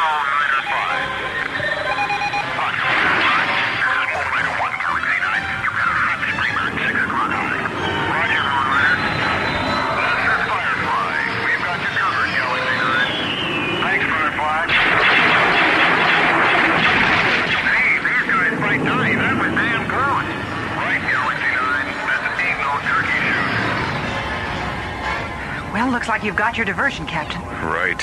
And there's the planetoid. Really is incredibly large. Oh, my God. Hang on. We're going down. Mora, I sure hope your rig nullifies that tractor beam. Tim, program the key code. 5513. Lock. Energize. Locked, Captain. We should be clear of any field wave. Good. So much for part one. Now all we gotta do is find the right place to sit down. There's the opening. Radar configurations check out. There's the coordinates given on the open side. Mycroft's computations are correct. I love you, Mycroft. Not bad for an expensive adding machine.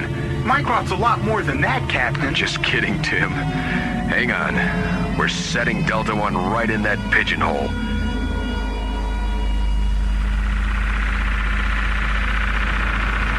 Okay, let's get this over with. Here, help me with the CMG.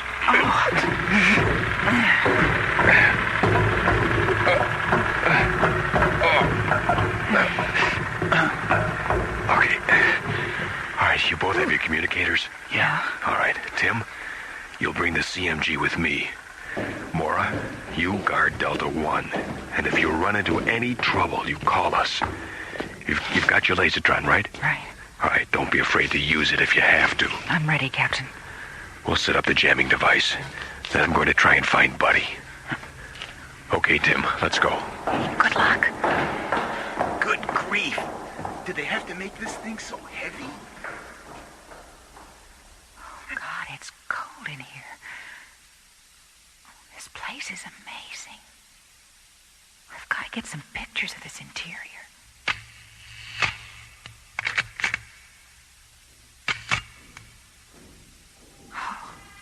Someone's coming. Down this corridor. Let's look over here. Very well. The Earthcraft, it's back. And the prisoner has escaped. Where is he? Somewhere in this quadrant. I'll look for him. Call the guards. Find the other Earthlings. Quick, the alarm.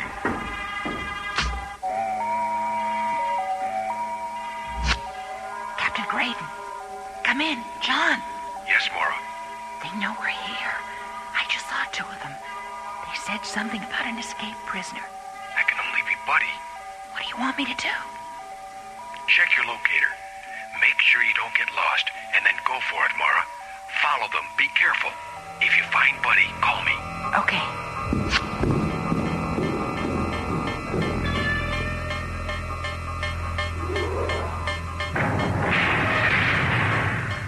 Earthman, so you think you can escape? You cannot hide from Gargon. Oh, hey, hiya, Chief. Hide me? Nah. I was just giving you a little exercise, you know? It's sort of keeping you on your toes. Your spacecraft has returned. Returned? Delta One? What do you mean? He means... Hey, all right, lady. Pretty fair shooting. You're just in time. I was just in the middle of escaping. Where's John? You didn't fly here by yourself, did you? Oh, no. He and Tim are down in the power collecting room. We brought a CMG to blow this place to kingdom come. CMG. What's that, one of your toys? It's a countermagnetic generator. We think it'll counteract the method the Markevs are using to draw energy from the sun. Sweetheart, save it. Maybe later, over dinner, perhaps? Oh, that's right. We better get out of here. And hopefully not any too soon. Now, quick, down this corridor. How much longer, Tim? Just two more connections here. Hand me those leads. Tim, you're shaking like a leaf. Yeah, I know. I just hate working under this much pressure. Well, now's a fine time to cop to that one. I'm okay. There. That's it. I wonder where Mora is. I can't raise her on the communicator. Should I set the timer now? We'll have 18 minutes, you know. Yes, set it. You get back to Delta One, and I'll head back the other way. And then if Captain, watch out! Stop! Surrender!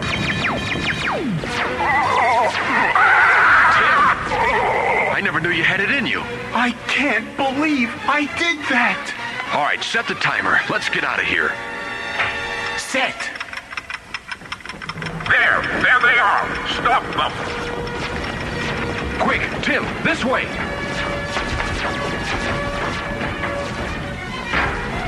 John and Tim find themselves trapped by the Markevs. The CMG timer has been set. Only precious moments remain before a deadly explosion. Look! There's Buddy! Hey, all right, John! Buddy, thank God. Where's Mora? Back at Delta One. We've only got 2 minutes. on board, Mora.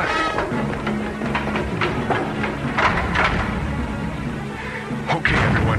We're not out of this yet. Buddy, fire module 1. Right, Skip. I'll take the rocket guns and hold them off.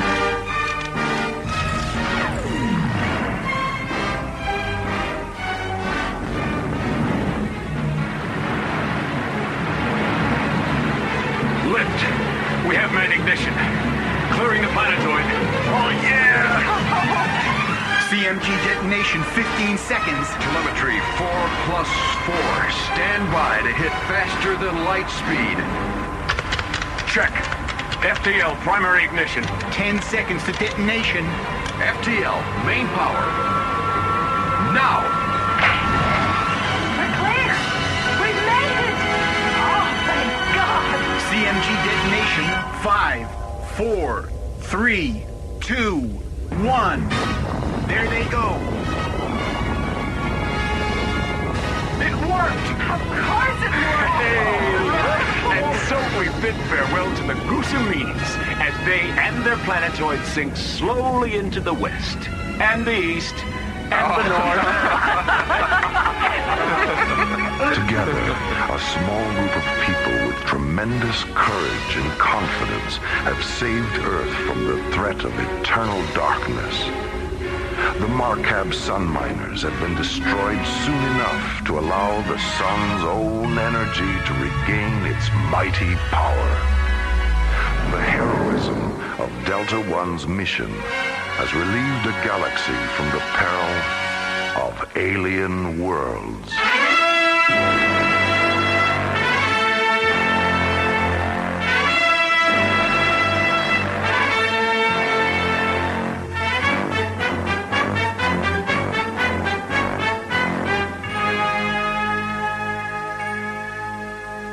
Alien Worlds was created, produced, and directed by Lee Hansen. Associate producer, Jeff Allen. Music director, Tom Rounds. Original music by the London Symphony Orchestra, composed by Jim Kirk and Rich Fox. Story by Lee Hansen and Mike Odell. Alien Worlds starred Chuck Olson, Linda Gary, Bruce Philip Miller, Phil Diskin, Corey Burton, Bob Taylor, Graydon Gould, and Pat Paris. Our engineer was Stu Jacobs. Production coordinator, Aaron O'Neill. Assistants to the producer included Johnny Krajewski, Lori Tyler, Sue Cohen, Randy Blotke, and Roger Helms. Technical consultant, Peter Sky. This is Roger Dressler. Thank you for joining us for the world premiere of Alien Worlds.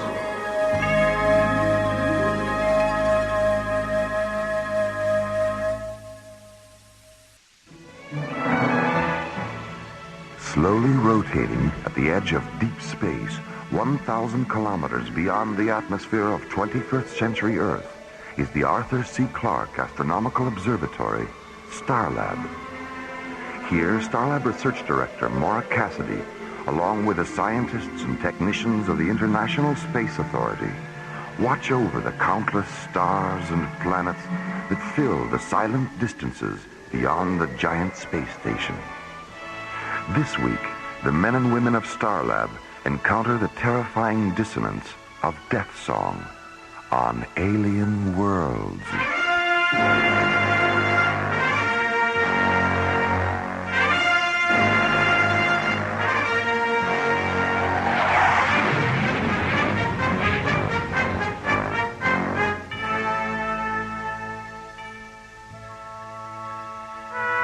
After spending 5 days at the Sealab 7 underwater research station in the South Pacific, ISA Commissioner White arrives at Starlab aboard Earth Shuttle 1.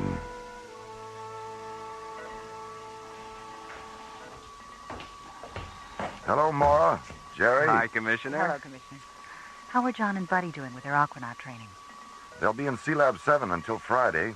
Then they move to the Baltic for 10 days in the Soviet Aqualab complex at Chilenka. They like being underwater so much you'll probably have to keep them in your aquarium when they get back. Figures. Starlab, can you hear me? This is Starlab. Please identify yourself. We are Zeta and Lizzie, two Optimon physicians.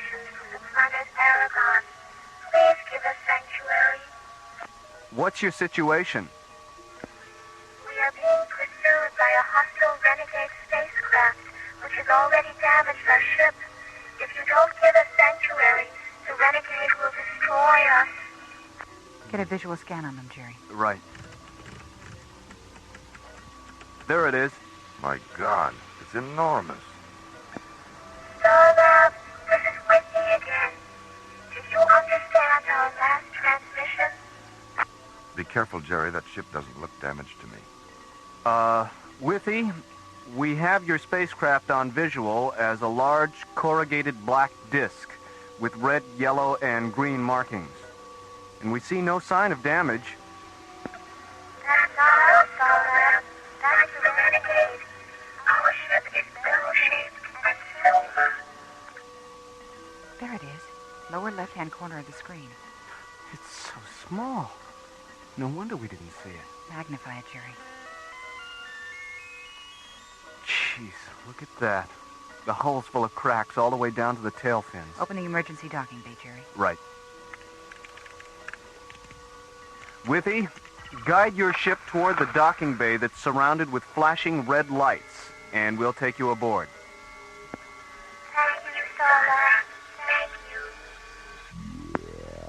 Starlab, you will soon regret having given them sanctuary. Who are you? Identify yourself. I am Helon, Withy and Zena's pursuer. Is it true that you intend to kill them? Of course it's true. But why? What have they done? It isn't a question of what they've done, Starlab. It's what they haven't done.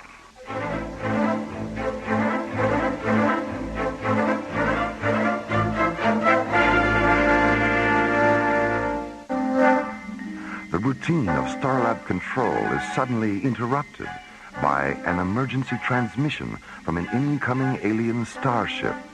Aboard the ship, Withy and Zena, two Octagon physicians from the planet Aragon. We are being pursued by a hostile renegade spacecraft, which has already damaged our ship. If you don't give us sanctuary, the renegade will destroy us. As the bell-shaped Aragonian starship moves into visual scanner range, Mora, Jerry, and Commissioner White see another spacecraft. Huge, black, and disc-shaped. I am Helon, Withy and Zena's pursuer. Open a close proximity channel, Jerry. Go ahead, Commissioner. Helon, this is Commissioner White of the International Space Authority. I represent the scientific and military forces in this solar system. Do you understand that? I understand. Any hostile action against this space station will be construed as an act of war against the Earth and will be dealt with accordingly. Do you understand that? I understand. What's your planet of origin? Aragon. I see. Well, are you a legal officer of some kind? Have the two Octagon physicians committed a crime? To my way of thinking, they have. Dr. Cassidy, this is Simon down in the emergency docking bay. The alien ship is secure. All right, Simon, thank you. Commissioner, I think we've heard enough from Helon to know where he's at. Let's put him on a hold and see what the two physicians have to say about, whatever this is about. Helon, stay on this frequency and I'll get back to you. I need some time to think about what you've said. Of course you do, Commissioner. And then you'll need time to conspire with Withy and Zena against me. And then there will be no more time, Commissioner. And the last thing you'll hear is the sound of your own screaming.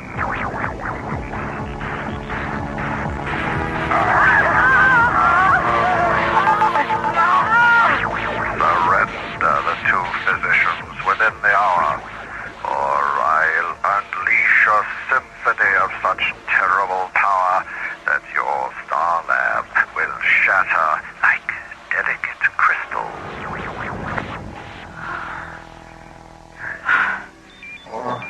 Dr. Cassidy? Simon again. The two aliens have come out of their ship. Bring them to my quarters right away, Simon. Let's go, Commissioner.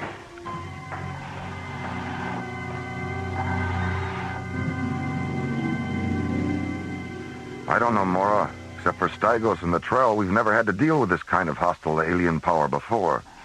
Dr. Cassidy? Hello, Simon. Where are the two aliens? Well, they're kind of shy.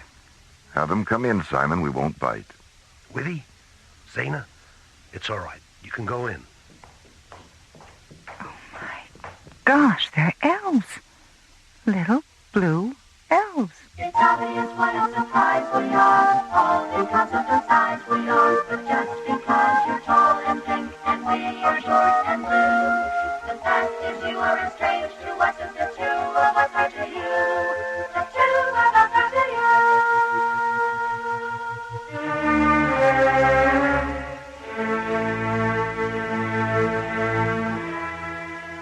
2 kilometers beyond Starlab, Helon enters the audiogenic spectrum chamber of his slowly orbiting ship.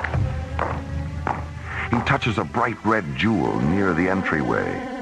The gleaming black metal floor slides open. Then something begins to rise up out of the opening. Something massive and angular and dark. A nightmare construct of polyphonic drone generators and ultrasonic inverters, thick spiraling amplifier coils, and blood-red keyboards. Helon's death song synthesizer, the Cathedron. My beautiful Cathedron, my phantom self, my soul. Soon we will hear their voices dying amid the music of an unexpected destiny. Elon, it's time. Time? Time for what, Cataract? My infusion. It's time for my infusion. I just gave you a death song infusion, Cataract, a few moments ago, up in the communications chamber. No, you didn't, Elon. That wasn't my infusion. That was the premonition adagio you transmitted to Starlab.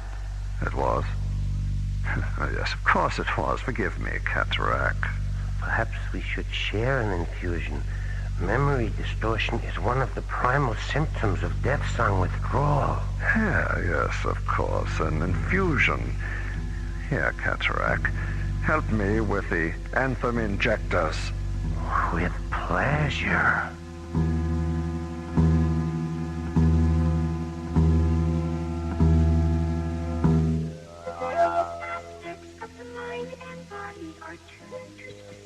Vibrational frequencies, Mora. And as long as these frequencies are maintained, the mind and body remain in perfect harmony. Illness occurs when certain vibrational frequencies shift out of phase. When that happens, we use these octavons to reharmonize the retrograde frequencies. This restores the mind and body to their proper balance. We don't treat the disease that has no body. We treat the body that has the disease. I wish Dr. Rossiter were back from Kronos. She'd love this. Zena, you said that Helon was once an octavon physician. What changed him? There was a thermal accident at one of our laboratory outposts. Helon was sent to treat the injured. His sky machine malfunctioned and crashed in an ice forest on the edge of Aragon's polar frontier. He succumbed to the lethal temperature and fell into a pre-death trance. Before the trance paralyzed him, he set the infusion level on his octagon at maximum. But as a result of being subjected to maximum infusion for 2 days, the frequencies of Helon's mind and body became terribly distorted. When the rescue expedition in a state of total vibrational mutation. We attempted to reharmonize him at the Octagon Laboratory, but we were too late.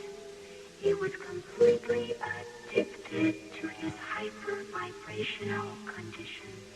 One night, he forced his way into the Octagon vault and took all but 2 of the instruments. Then he went to one of our spacecraft installations, abducted a technician named Calamar, stole a deep space laboratory ship, and disappeared.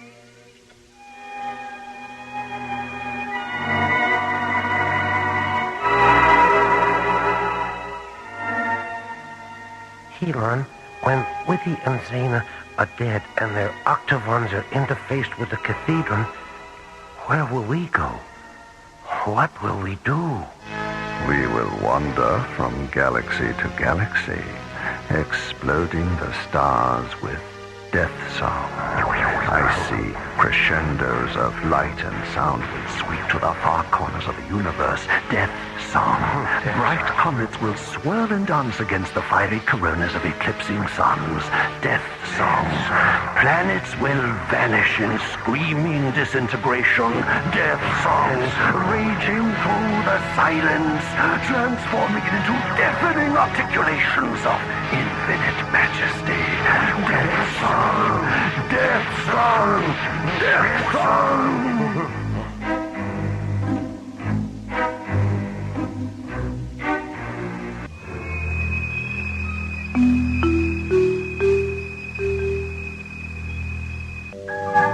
2 kilometers beyond Starlab, Helon's huge, black, ovaloid spacecraft continues its slow, concentric parking orbit.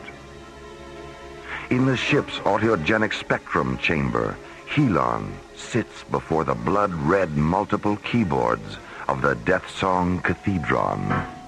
Cataract, go into the communications chamber, contact Commissioner White, and say this.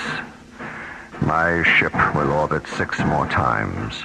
If at the beginning of the 7th orbit, Withy and Zena have not surrendered, Death Song will take the lives of every multi-vibrational organism aboard Starlab. Yes, Helon.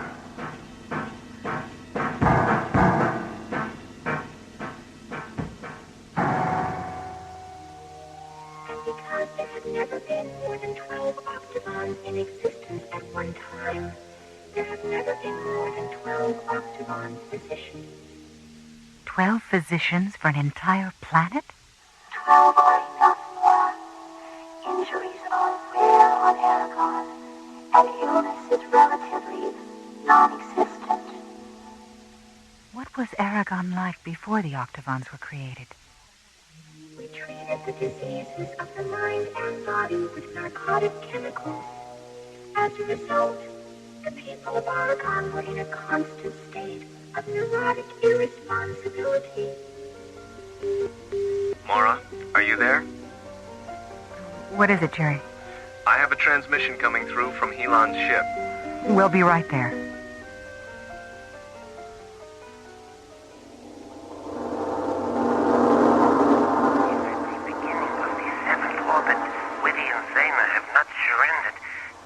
Will take the lives of every multi-vibrational organism aboard Starlab. 6 orbits. How much time does that give us, Jerry? Less than 8 minutes. Zena, suppose you and Withy give Helon your octavons. What then? He will interface them with the 10 he already has. And his cathedron will become a weapon of irresistible power. So here we are with a 250-megawatt solar reactor and no way to use it against Helon. No weapon system, no communications, no shielding generators. But Mora, didn't you say Helon's death song burst had terminated Starlab's primary power matrix? No, our reactor wasn't affected at all. If we can interface our 2 octagons with your reactor, we can defeat him. All right. Let's get down to the reactor control room and get set up.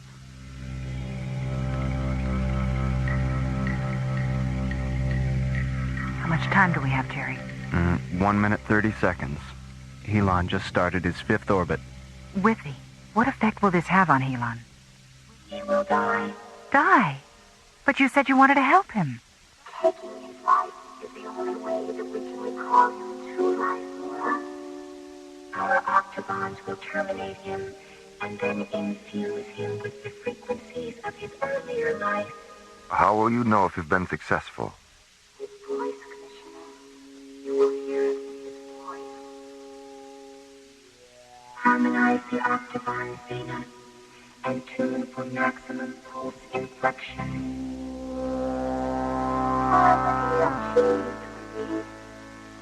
Engage the primary and ancillary subarticulations. Motorsonic articulations are in cadence. Cross-link reactor outputs at terminals, Jerry. Subterminals are in phase. Maximum quantum injection now.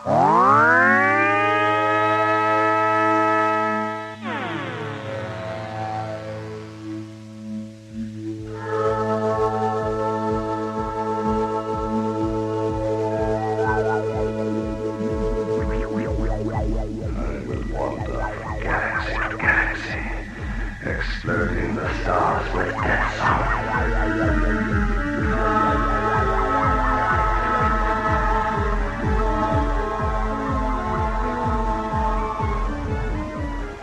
Icy pressure news of light and sound will penetrate to the far corners of the universe. Death song.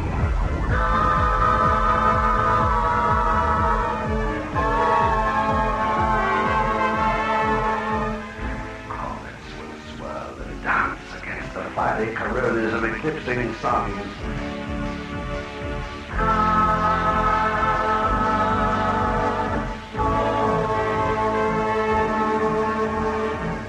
Death song. Death song. Death song.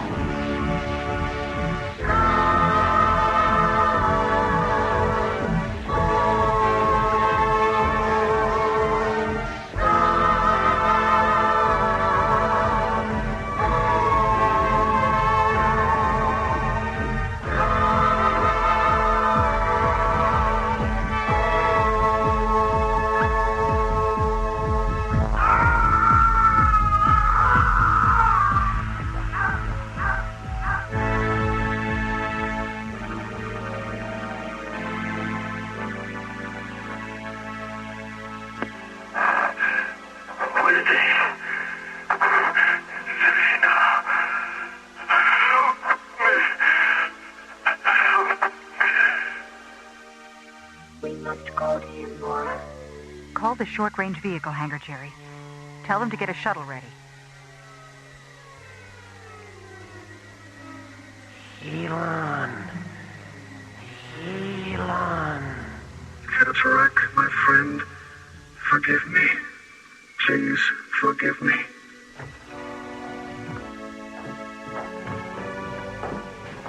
Withy, Zena, Cataract is dying. Attend to him, Zena. Don't try to stand, Helon. Lie still. Rest. Calamar will live with you.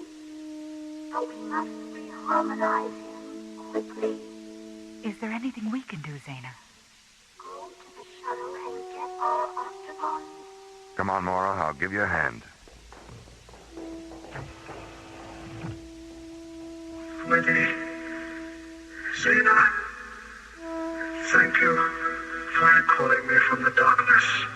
We are your brothers, Helon. We are your friends.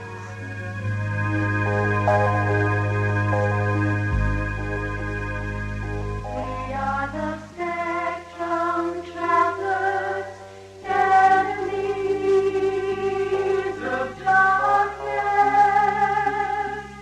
seeking ourselves in the many colored mist that lies between the twilight and the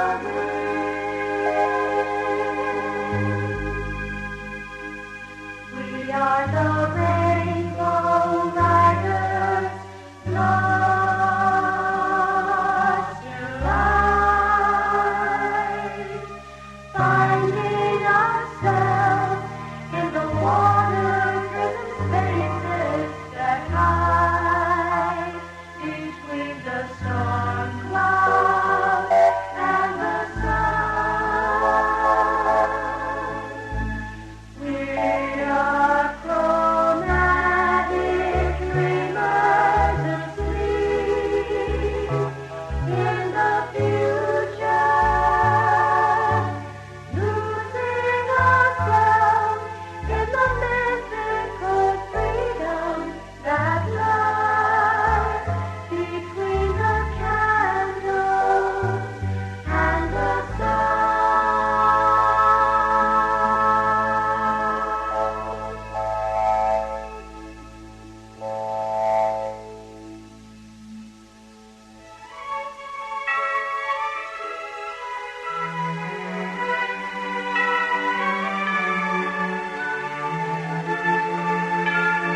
Death Song was based on a story by Ken Ross and written by Ron Thompson, and starred Linda Gary, Roger Dressler, and Corey Burton, with special guest stars Larry Moss, Joe Baker, Michelle Goodman, Lindsay V. Jones, and Tony Walters.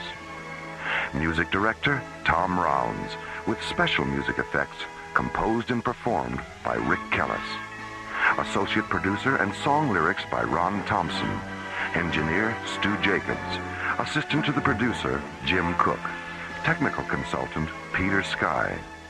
Alien Worlds was created, produced, and directed by Lee Hansen. And so until next week, this is Roger Dressler inviting you to join us for our next adventure, The Infinity Factor, from the elsewhere and elsewhen of Alien Worlds.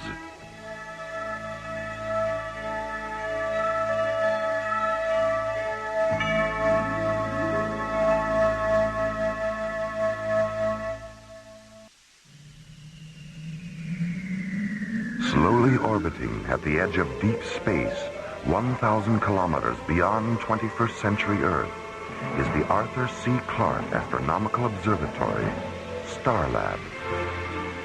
Here, Starlab Research Director Mora Cassidy and scientists and technicians of the International Space Authority watch over the countless star systems that fill the universe.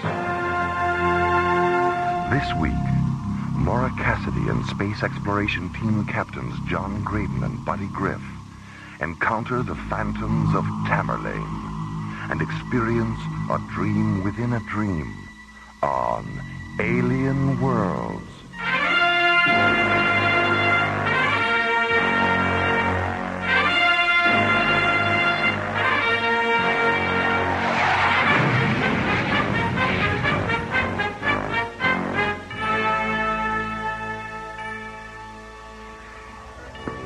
Starlab Control. This is the Galileo. Do you read me? This is Starlab. I read you, Galileo. What's your situation, Captain Egan? Where are you? We're 200 kilometers out at Vector 205. And this isn't Captain Egan. It's Lieutenant Becker. Egan is dead. Lieutenant Becker, this is Dr. Cassidy. What happened to Captain Egan? He died in the maelstrom, Dr. Cassidy. A whirlpool in the universe. Captain Egan fell into it and drowned in the stars. He's either tripped out on something or he's in shock. Lieutenant Becker, what's the condition of your crew? Sleeping. They fell asleep on Tamerlane. They're still dreaming. Call the short-range vehicle hangar, Jerry, and order a couple of tugs out to tow him in. Right. And all my days are trances, and all my nightly dreams are where thy dark eye glances, and where thy footstep gleams. In what ethereal trances?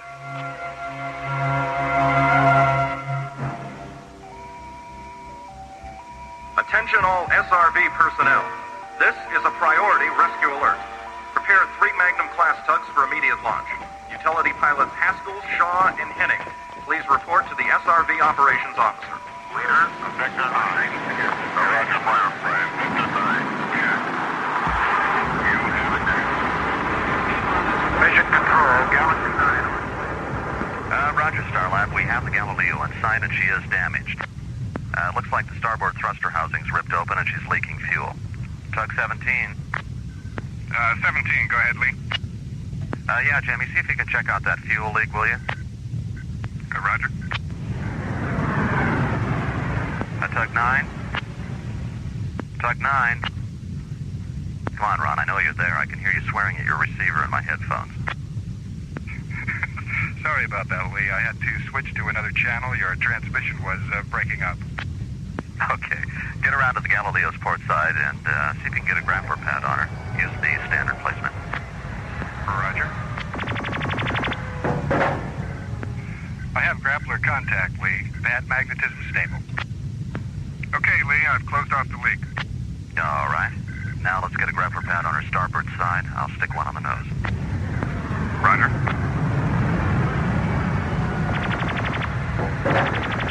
Okay, you guys, let's haul her in.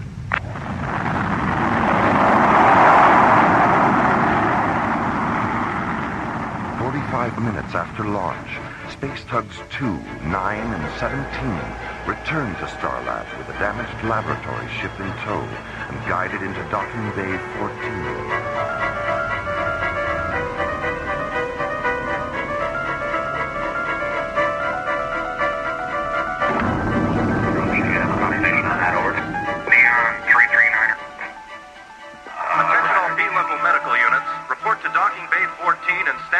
Incoming casualties.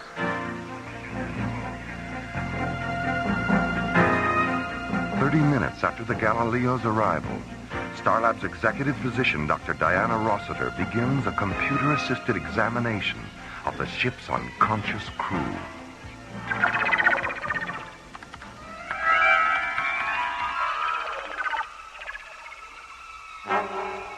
Three hours later, Starlab's Mycroft computer completes its analysis of the examination. Look at the waveform patterns here on screen 3. These are the electroencephalograms of the Galileo's crew. You notice anything unusual? Looks like the same EEG repeated 10 times. That's right. And not only are their EEGs identical, they all have the same pulse rate, temperature, respiration, and dream state eye rhythms. Really? I don't know what happened to them, Mora. But they're all dreaming the same dream.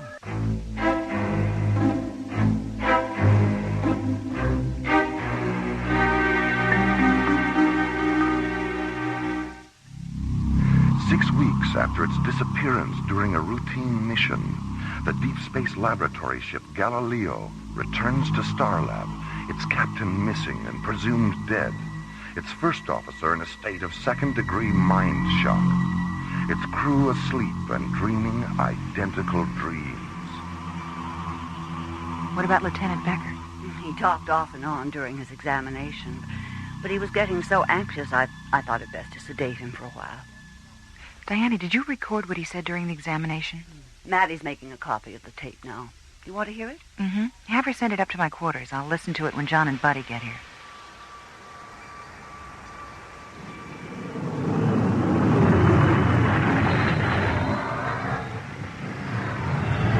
Solaris to Starlab Control. This is Starlab. Go ahead, Solaris. We've picked up some time, Jerry. Our revised ETA is 4 minutes, 13 seconds. 4 plus 13, roger. Okay, John, your revised docking orbit insertion coordinates are 196 degrees at subvector 20 Alpha, docking bay 9. See you in a few minutes, Jerry. Solaris out. Starlab clear on ITS channel 096. You have that look on your face, buddy. What are you thinking? Remember what Mora said about Lieutenant Becker? You know, that verse he quoted when she asked what happened to Frank? Yeah? What about it? Well, it's part of a poem by Thackeray or Tennyson, one of those guys. It's from that period, anyway. I know I've either heard it or read it. Wait a minute. Ingrid read it to me. Solaris to Starlab Control. This is Starlab. Stand by. Go ahead, Solaris. Jerry, patch me through to the library.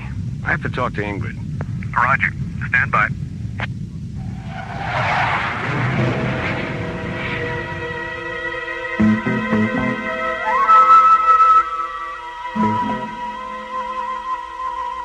And all my days are trances, and all my nightly dreams are where thy dark eye glances, and where thy footstep gleams, in what ethereal dances, by what eternal streams. Oh, that's it. What's it from, Ingrid? It's the last verse of a poem called To One in Paradise by Edgar Allan Poe. And that isn't Lieutenant Becker's only reference to Poe. Buddy, play back the last part of Dr. Rossiter's tape again. Okay. They're almost finished, Lieutenant. Now, look into the light. No, it was dark. It was always dark. Mm-hmm. Then Captain Egan wanted to explore, so we went out in a crawler. I see. Now, the other eye, Lieutenant. The whirlpool started. I got scared and I jumped out of the crawler, and it was swallowed up in the maelstrom. I didn't mean to leave him there. I know you didn't, Lieutenant. My hands. When I look at my hands, I see sand. Grains of golden sand. How few, yet how they creep through my fingers to the deep. While I weep. While I weep. No, lie down, Lieutenant. Come, that's right. Now, I'm going to give you something to make you feel better. Well, anyway, the whirlpool he mentioned coincides with one of Poe's short stories, A Descent into the Maelstrom. And the reference to grains of golden sand? A poem Poe wrote in 1847 after his wife died. A dream within a dream. Mora. What is it, Jerry? You better get up here. I have a transmission coming through on the Mayday frequency. It's Captain Egan. Egan? How can that be? We're on our way, Jerry.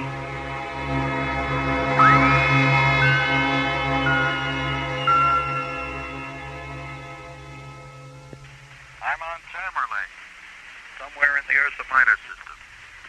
The exact coordinates are on the Galileo's flight recorder. What about the whirlpool, Captain? An illusion, a dream, like everything else around here. What's your situation now, Frank? Well, the batteries here in the crawler are about gone, so this will have to be my last transmission. And I have rations for 2, maybe 3 days. Get me out of here, buddy. I don't think I can... Captain Egan? Captain Egan? Ah, that's it. We've lost him. Ingrid, is Tamerlane connected to Poe? It's one of his most famous poems. What's it about? Love, life, death, rebirth, the entire spectrum of physical and mystical experience. Call Docking Bay 14, Jerry. Tell Simon to disconnect the Galileo's flight recorder and take it to the Solaris. Okay. Ingrid, go back to the library and pull everything you have on Edgar Allan Poe. Hard copies, sleep tapes, microcards, everything. Then meet us at the Solaris. Am I going with you? You certainly are. But why? Because what happened to the Galileo might happen to us. And since this whole incident is somehow connected to Poe, what you know about his work might be our only protection. Okay, let's get busy.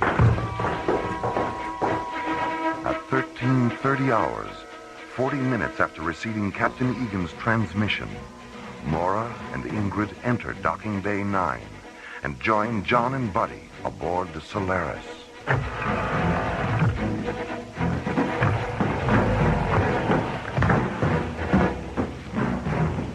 Is everything programmed and ready? We're all set, Mora. Good.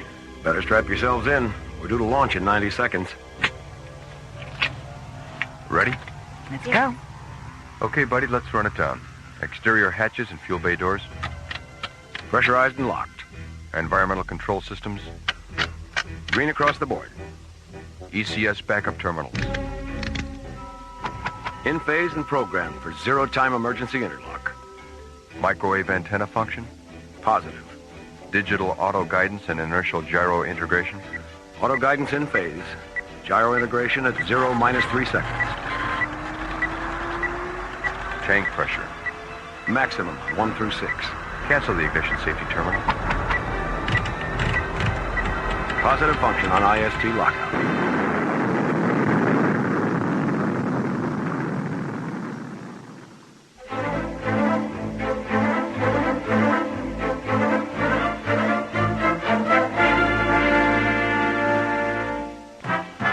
48 hours after launching from Starlab, the Solaris penetrates the Ursa Minor star system, a constellation filled with glowing stellar dust and brilliant star clusters, a constellation dominated by the second magnitude binary star, Polaris.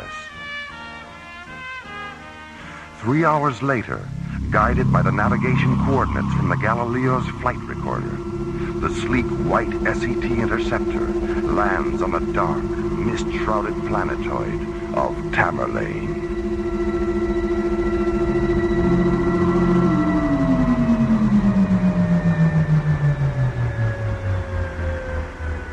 Open the visual scanner ports, buddy. Let's have a look at this place. Okay. There's nothing but mist and shadows. Can you move a little to the right, buddy? I can't see the screen from back here. Oh, yeah, sorry. How's that? That's fine. It looks like the landscape in the fall of the House of Usher. Wait a minute. What's that in the corner of the screen? It's a cat. Yeah.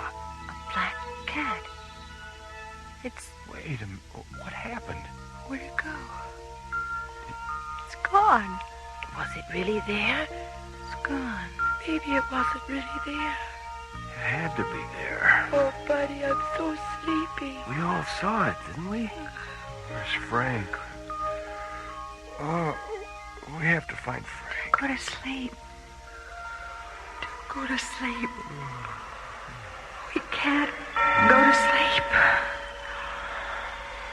Don't go to sleep.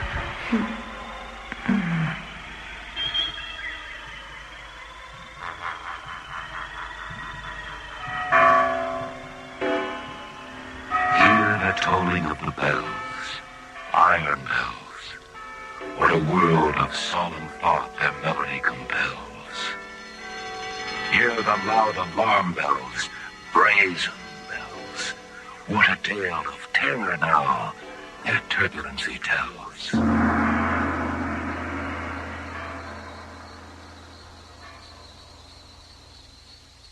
In there, Fortunato. The cask of Amontillado is in there.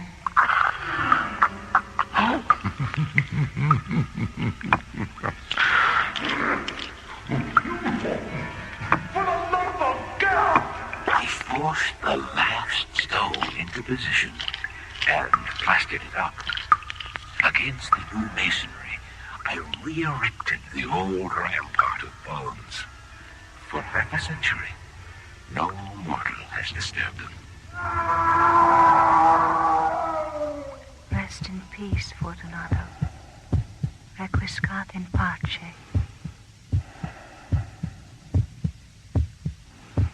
Under the floor. He's hidden the old man's body under the floor. Louder. Louder. I admit it. Tear up the planks. Stop the beating of his hideous heart.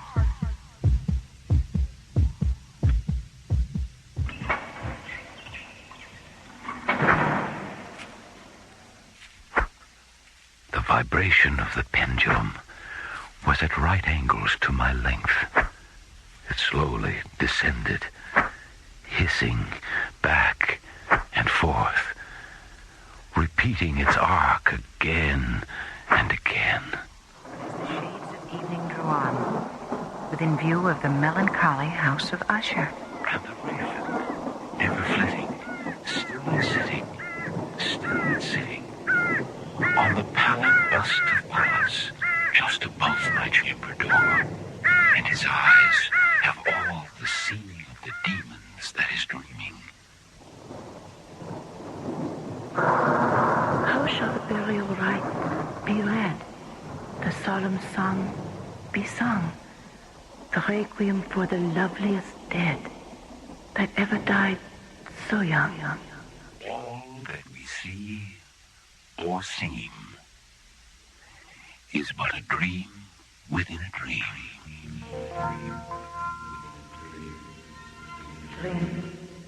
Dr. Cassidy. Buddy. John. Buddy. John, wake up. Dr. Cassidy, wake up. Frank. I saw you land about an hour ago. I've been trying to raise you on the crawler's short-range transmitter ever since. Bells. I was dreaming about bells. And some kind of terrible razor swinging back and forth. And there was a murder. An old man was killed. His body was under a floor, but his heart wouldn't stop beating. The pit and the pendulum. The telltale heart. Poe. We've all been dreaming about his stories and poems. Everyone aboard the Galileo had the same dreams. After we landed here to repair the meteorite damage, we saw a black cat. When it ran into the mist, we all fell asleep. But you weren't asleep the whole time you were here. What woke you up? Earth tremors and storms. And after every disturbance, the mist would clear long enough for us to see another part of Tamerlane had disappeared. It's losing its molecular density, too. I've been checking it out on the crawler's densiometer. Tamerlane is returning to its own dimension. What do you mean? Tamerlane isn't supposed to be in this time-space continuum. Somehow or other, it slipped out of its own dimension. And now, it's slipping back. How do you know that? The longer you stay here, the more you dream. And with every dream, you understand a little bit more about Tamerlane and what it is. Have you found out why all the dreams are related to Edgar Allan Poe? Yes, I have. I found the house last night. House? What house? The house where the dream chamber is. The House of Usher. Come on, I'll show you.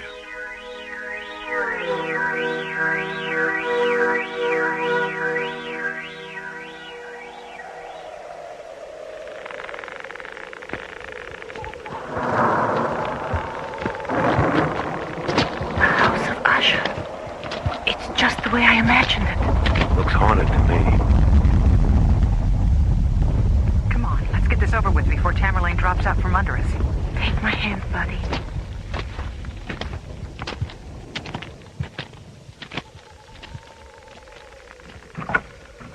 Where to, Frank? Up the stairs, then turn left. It's freezing in here. Help me with the door, John.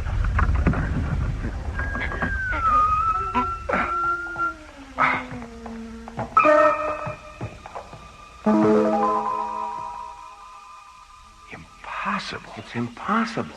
It's not a room at all. Space. Oh, it's beautiful. We're in space. The Dream Chamber, an opening in a time-space continuum. A place enclosed not by walls, but by the golden light and phantom shadows of a parallel universe. A void filled with glittering star fields and an eternity of stellar mists, tinted with all the colors of creation. And in the center of the Dream Chamber, a bed made of interlocking beams of light, and lying on the bed, forever asleep and forever dreaming. It's him. It's Poe. Is he alive? He's a dream, buddy. A dream sustained by everyone who reads his work and falls in love with its beauty and terror, its sorrow, its truth. Are we looking at eternity? Well, we're looking at Poe's eternity. It's fading. Everything's fading. Let's get back to the ship before we get caught in this. Look, he's standing up. Ingrid, what's wrong with you? He's not standing up. He's afraid. He's running away. Ingrid. Buddy, help me. I can't hear anything. Hey, help me with her, Frank. Okay, let's get her out of there.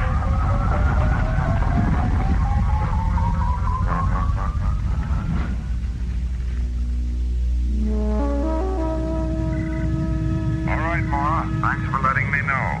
I'll notify Starlab and tell them you're on your way in. Thanks, Commissioner. Oh, by the way, I heard from Dr. Rossiter. Lieutenant Becker's all right, and so is the Galileo's crew. They woke up about a half an hour ago. All right, Commissioner, thank you. See you tomorrow. ISA comm center clear. Half hour ago. That means they woke up the instant Tamerlane disappeared. What are you doing, Ingrid? The hallucination I had in the dream chamber and that terrible stillness afterwards. I know it's related to one of Poe's stories. I remember something... I remember. Here it is.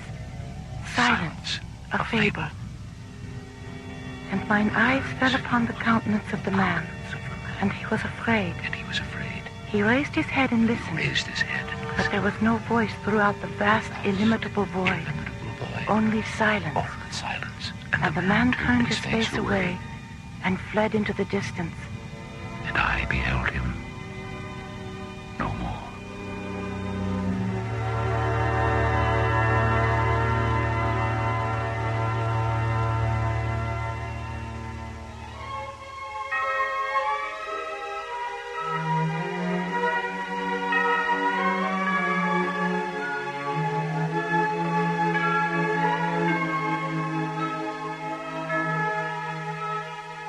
A Dream Within a Dream was written by Ron Thompson and starred Linda Gary, Chuck Olson, Bruce Philip Miller, Corey Burton, and the Watermark Players, with special guest stars Francis Bay, Clark Warren, Mel Wells, Jack Angel, and Marilyn Schreffler. Associate producer Ron Thompson. Music director Tom Round. Engineer Stu Jacobs. Technical consultant Peter Sky. Assistant to the producer Jim Cook.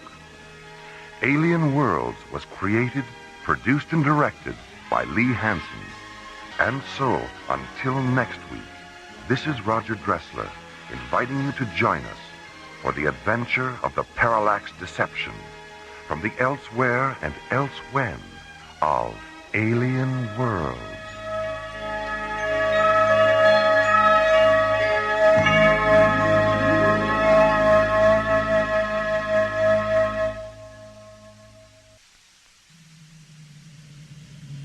Slowly rotating at the edge of deep space, 1,000 kilometers beyond the atmosphere of 21st century Earth, is the Arthur C. Clarke Astronomical Observatory, Starlab. Here, Starlab Research Director Mora Cassidy and scientists and technicians of the International Space Authority watch over the countless stars and planets that fill the silent distances beyond the giant space station. This week, Mora Cassidy and Space Exploration Team Captains John Graydon and Buddy Griff cross the Himalayan parallel and encounter one of mankind's oldest legends on the high plateaus of Tibet, a land whose windswept frontiers guard the extraterrestrial secret of something pale and strange, something which has fallen to Earth during an interstellar journey between alien worlds.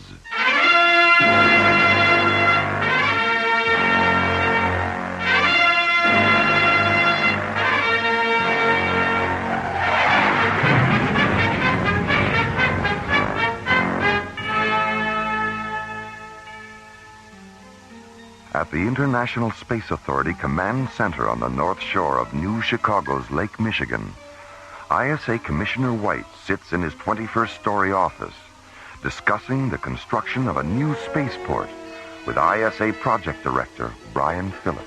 We're talking about a spaceport that will occupy 300 square kilometers of land area, Commissioner. And of the 4 available locations, only the Baja Peninsula coastal site and the South Pacific Island site are situated on or near large bodies of water. Well, we both know the advantages of having spaceports near the water. Let's take another look at the pre-construction profile tapes for the Baja site. Commissioner. What is it, Katie? Comm Center has a transmission coming through from the ISA tracking station at Tikal, Tibet. It's Major Lewis. Says it's urgent. All right, I'll take it in here. Patch him through. All right. Commissioner White? I'm here. Go ahead, Major. There's an alien spacecraft down in the Himalayan parallel, about 400 kilometers south of here. You're sure it's alien? Yes, sir. We tracked it from atmosphere entry to impact and recorded a full magnification scanner visual. Any chance of a storm covering up the alien ship with snow? Yes, sir, there is. That's why I flew a recon shuttle over the crash site this morning and dropped a radio marker beacon. Good. All right, Major Lewis. Fly down to LaSalle and check in with our regional science complex. Then arrange an audience with the High Lama and get his permission to send an ISA investigation team to the crash site. The team will be coming from India, so they should be there within 12 hours. Yes, sir. I'll leave right away. ISA tracking station TT1 out. Katie, Yes, Commissioner. put me through to Professor Samavati at the ISA Annex in Calcutta. Yes, sir.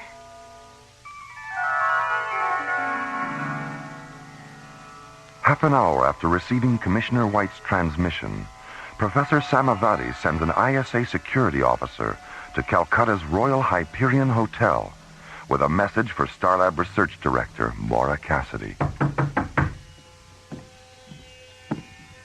Who is it? Lieutenant Chapman, ISA Security. Dr. Cassidy? Yes? I have a message from Professor Samavati. Thank you. Well, that's the end of our vacation. Has transportation to Lhasa been arranged? There's an ISA priority shuttle waiting at the Rasalila spaceport. Good. We'll be there in half an hour. Goodbye, Dr. Cassidy. Have a pleasant journey. Thank you. Tibet.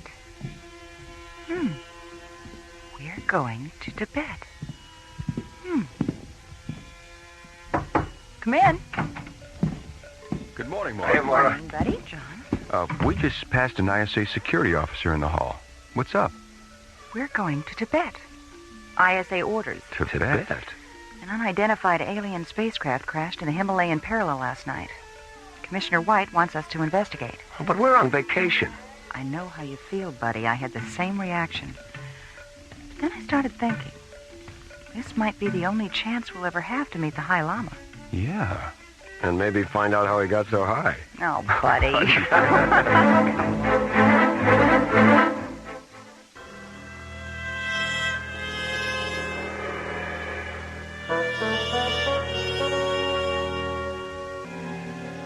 An unidentified alien spacecraft has crashed in the Himalayan parallel, 100 kilometers south of Lhasa, the capital city of Tibet.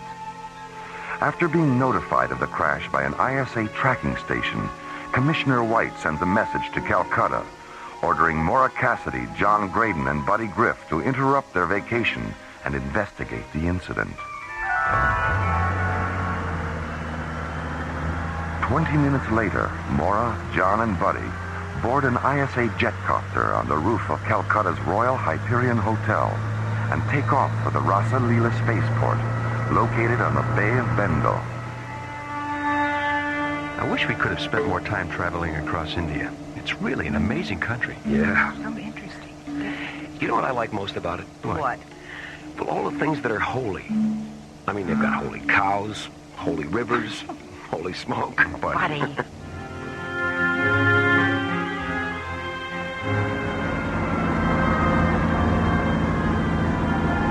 10 minutes later, the jetcopter lands at Calcutta's Rasalila spaceport, where Mora, John, and Buddy board ISA Priority Shuttle 19.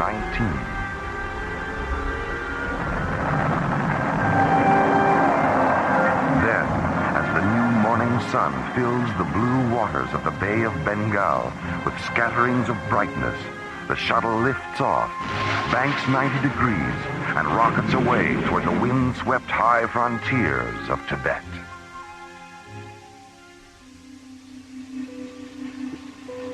Lhasa Control, this is SCT Captain John Graydon, piloting ISA Priority Shuttle 19. Are you tracking us? Affirmative, Captain.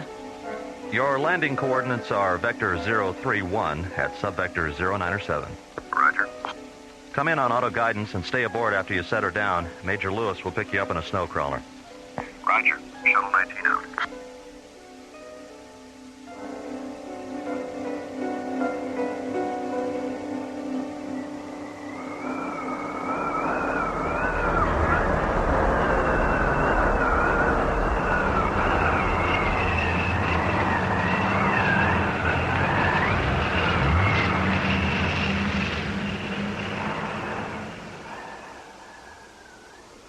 Would anyone care for more tea? Oh, thank you. I wouldn't mind another cup, Major. Here you are. Thank you. Well, when are we scheduled to see the High Lama? I don't know yet. Arranging an audience is, well, complicated. Oh? He rarely gets involved with the official business of the material world. An inner circle priest named Chang usually handles that. Well, when can we see Chang? We can leave for the Lamasery just as soon as Dr. Cassidy finishes her tea.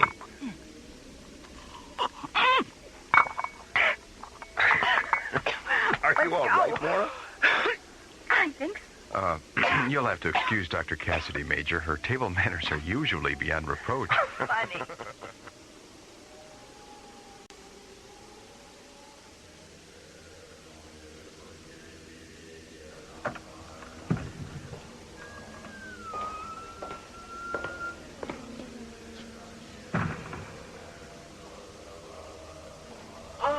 Major Lewis, good morning. Good morning, Chang. Good to see you. I'd like to present Dr. Mora Cassidy, Captain John Graydon, and Captain Buddy Griff. How do you do, sir? Nice to meet you. So, have you traveled here all the way from Starlab to investigate the fallen alien spacecraft? No, we were... You know about Starlab? We are as devoted to transcendental science as we are to the mysticism of our religion. The basic precepts of Theravadan Buddhism and the underlying concepts of astrophysics are quite similar, you know. Yes, I know. Every day we spend on Starlab makes us realize that more and more. Chang, have you mentioned the alien spacecraft to the High Lama? I did not have to. He was aware of its presence even before it entered Earth's atmosphere. Nothing occurs in the immediate universe that the High Lama is not aware of. And because he is concerned for your safety, he has requested that I accompany you on this expedition. Is where we're going really that dangerous? These mountains are haunted by things not of this dimension, Dr. Cassidy. Invisible things that hide in the ice and light and wind, waiting for the intruder to make his first fatal mistake.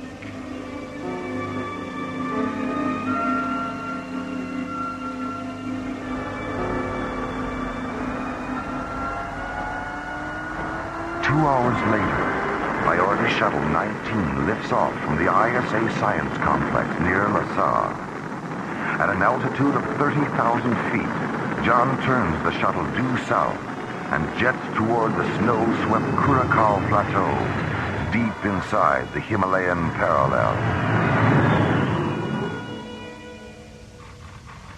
Major, what's the frequency of the marker beacon you dropped near the alien? 94 megahertz. 904.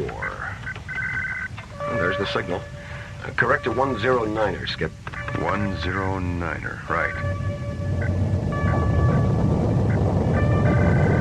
Okay, we're right on the money.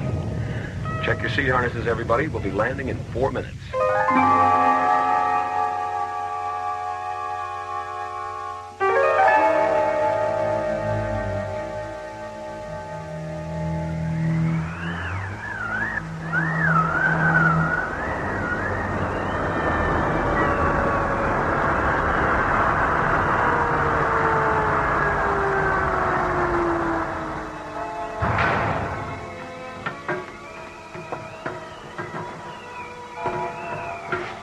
Not very big, is it?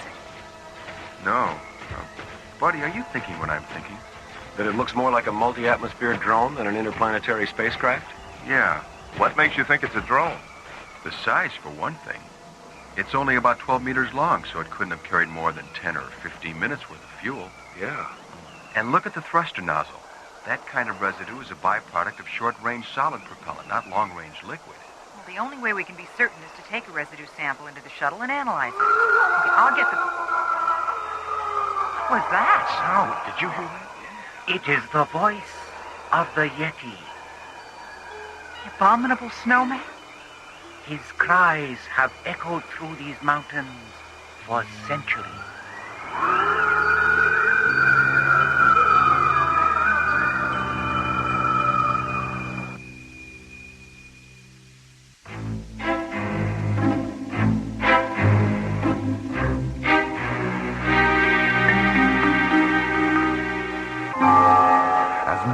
John and Buddy prepare to analyze an exhaust residue sample from the fallen alien drone. The cold Himalayan wind carries the sound of something wild and unearthly across the Curacao Plateau.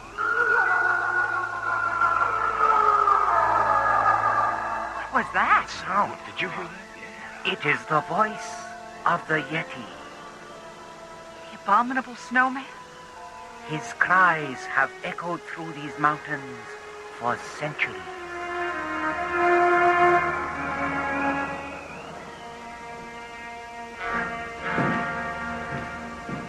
You two still at it? Mora, I thought you were asleep. I tried, but what time is it? A few minutes past midnight. What about Chang and Major Lewis? We're back in the starboard cabin. Chang's meditating, and Major Lewis is sound asleep. Ooh, it's freezing in here. Why is the port open? Oh, we collected so much scanner data from the drone today, we thought we'd better start indexing some of it. Oh, John here started to nod out, so I opened the port to let in some of that terrific mountain air. I started to nod out. You were the one who fell asleep with your face on the console. Listen. There's something walking around outside. John, the port. Can you see anything? No. It's pitch black out there.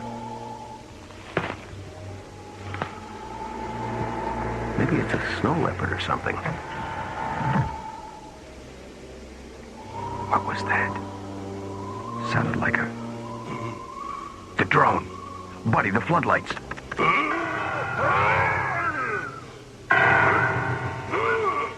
God, it's a Yeti. Let's get out there. Grab a couple of blasters, buddy. Right.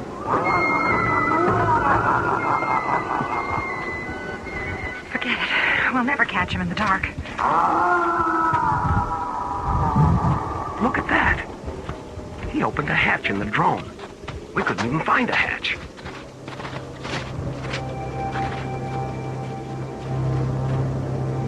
Boost me up, Skip.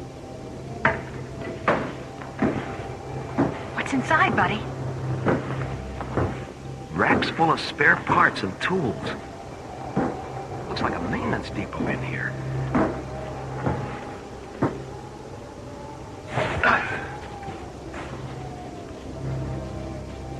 What are you thinking, Mora? Well, it's obvious he wants those spare parts and tools. I'd like to find out why. You're the only one. Let's try and get some rest. We'll track him with a portable lifeform scanner when the sun comes up. The invisible fingers of the universe move across the ebony sky. Night slides away like soot rubbed from glass. The misty gray spaces fill with thick veins of purple, red, and rose. The veins silently rupture, flooding the sky with the dazzling brilliance of this planet's closest star, dawn over the Himalayas.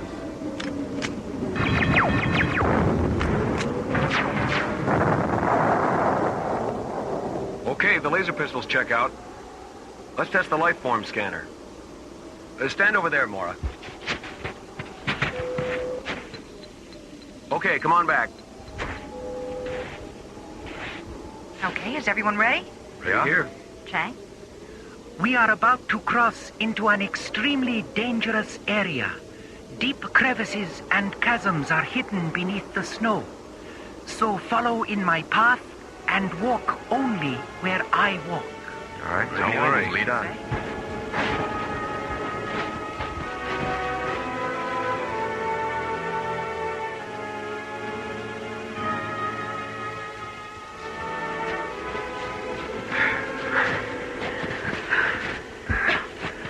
It's true what they say about long-distance perception, isn't it? Leave it on the trail 3 hours and those peaks don't look 1 centimeter closer. Hold it. I'm getting something on the scanner. How far away? 200 meters to the left. Just over that rise. Check your weapons. Right. Chang, if there's any shooting, get behind me. As you wish, Captain Graydon. Okay, let's go. at the size of that thing. Looks like it's been there for years. The hatch is open. Come on. You're right, Mora. It is an old ship. John, look at this. The modules on this section of the control console are brand new. Yeah. And it's warm in here. The auxiliary power must be on. John, buddy, there's a hibernation pod over here with 2 baby Yetis inside. Are they alive? They're sleeping. Listen.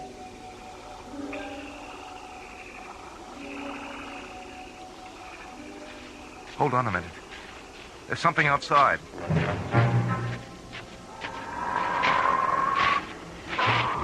Hey, look at that thing! Major, don't! Damn you, Major. But that thing was You fool! My children, please don't kill them. God, John, buddy, help me turn him over. Okay. Easy. Easy. Chang, he's bleeding to death. Do something. Captain Griff, my position's pouch on the floor behind you. Here. God, what have I done?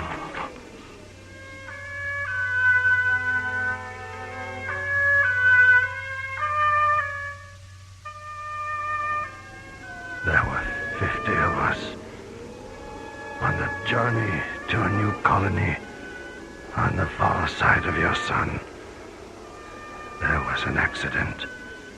We crashed in these mountains.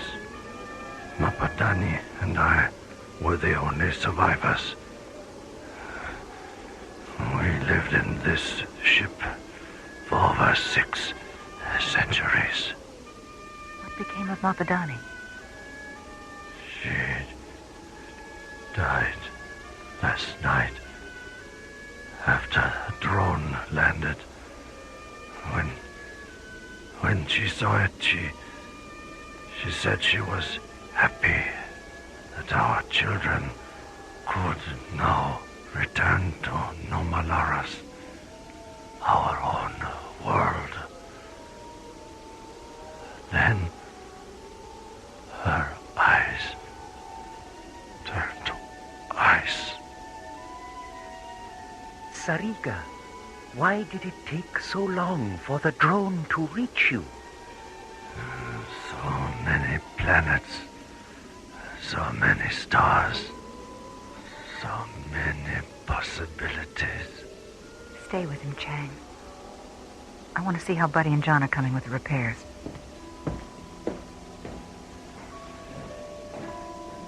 Take my hand, Chang. I sense something of me in you.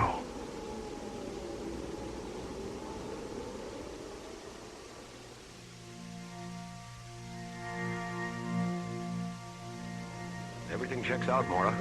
We followed Sariga's instructions to the letter. There really wasn't all that much to do. He'd finished most of the repairs himself. What about auto guidance? We cross-checked it 3 times. It's locked on a direct course for Namaloris. And the 2 babies? The hibernation pod's life support system is functioning perfectly. Where's Major Lewis? He's walking around outside. He feels terrible about what happened. He made a mistake, Mora. It could have happened to any one of us. I'd better go talk to him. Good idea. Dr. Cassidy? What is it, Chang? He is dead. He asked that we bury him here. Yes, all right. Set the launch timer for 10 minutes, Buddy. Right. All right. Let's take Sariga away from here.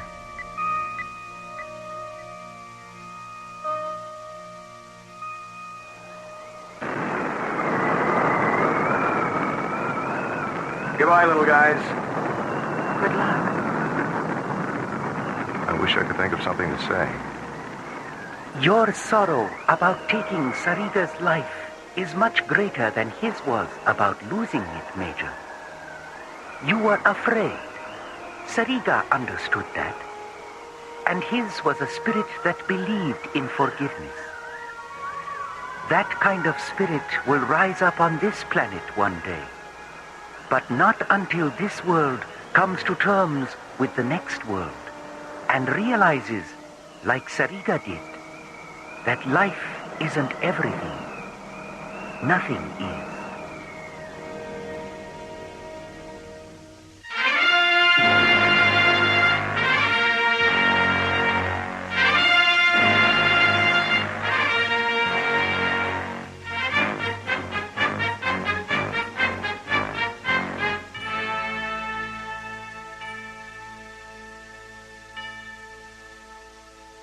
The Himalayan Parallel was written by Ron Thompson and starred Linda Gary, Chuck Olson, Bruce Philip Miller, and the Watermark Players, with special guest stars Philip Clark, Chuck Howerton, and Larry Moss.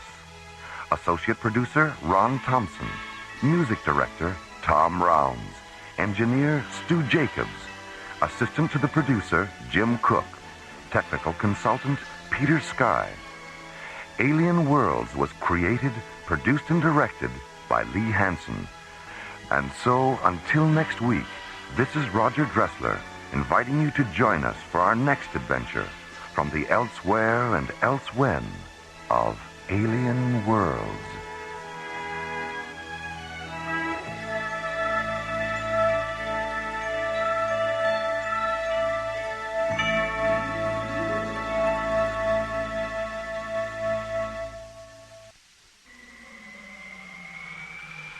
Slowly rotating at the edge of deep space, 1,000 kilometers beyond the atmosphere of 21st century Earth, is the Arthur C. Clarke Astronomical Observatory, Starlab.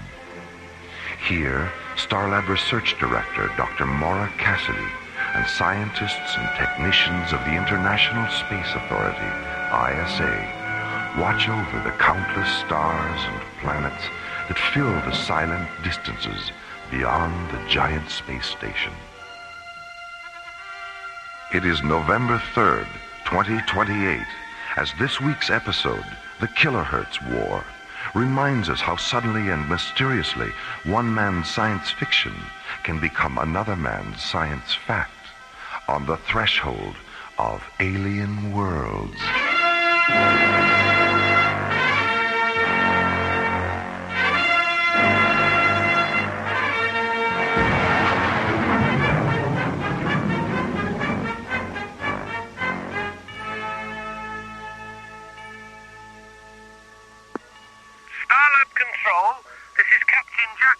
Commanding the Royal British Museum freighter Nile Delta. Registry number 98078. This is Starlab. Go ahead, Nile Delta. I know we're not expected, but we'd like permission to dock. What's the problem, Captain? The bloody technicians union at Gatwick called a strike while we were still on the pad. Our line crew walked off before they finished refueling us. We'd like to top off our liquid oxygen tanks. Another strike at Gatwick. Third time this year, isn't it? It's the fair. How about it, mate? Can you spare a drop or two of the old LOX? What's your destination, Captain? We're transporting the King Tut exhibit to Thanatos, part of a cultural exchange program. Stand by. All right, Nile Delta, I have you on the screen. What's your Starlab ETA? 6 minutes, 18 seconds. 6 plus 18. Roger. Nile Delta, your docking orbit insertion coordinates are 906 at 207 degrees, docking bay 16. A refueling crew will be standing by. We'll try to keep them from going on strike before we get there, okay? Don't worry, Captain. Starlab is a non-union shop. Well, thank God for that. Nile Delta, out. Bay 16, there's a British freighter coming in for refueling. ETA 6 minutes. Roger. Hi, Mora. Hi, Jerry. Have you heard from Major Corbin yet? Yeah, about a half an hour ago. He was just leaving Jupiter space. What's going on out there, Mora? Some unidentifieds have been shadowing the freighters taking Zelium ore off Callisto. The ISA thinks they're mineral pirates. Commissioner White sent Corbin's space exploration team to check it out. You want to hear his transmission? I have the recording right here. All right, let's give it a listen. Zodiac 1 to Starlab Control. This is Starlab. Go ahead, Zodiac 1. This is Major Ben Corbin commanding a flight of 3 SET Mirage-class interceptors. Pirate suspects identified as Labinthian renegades. Engaged 2 of them.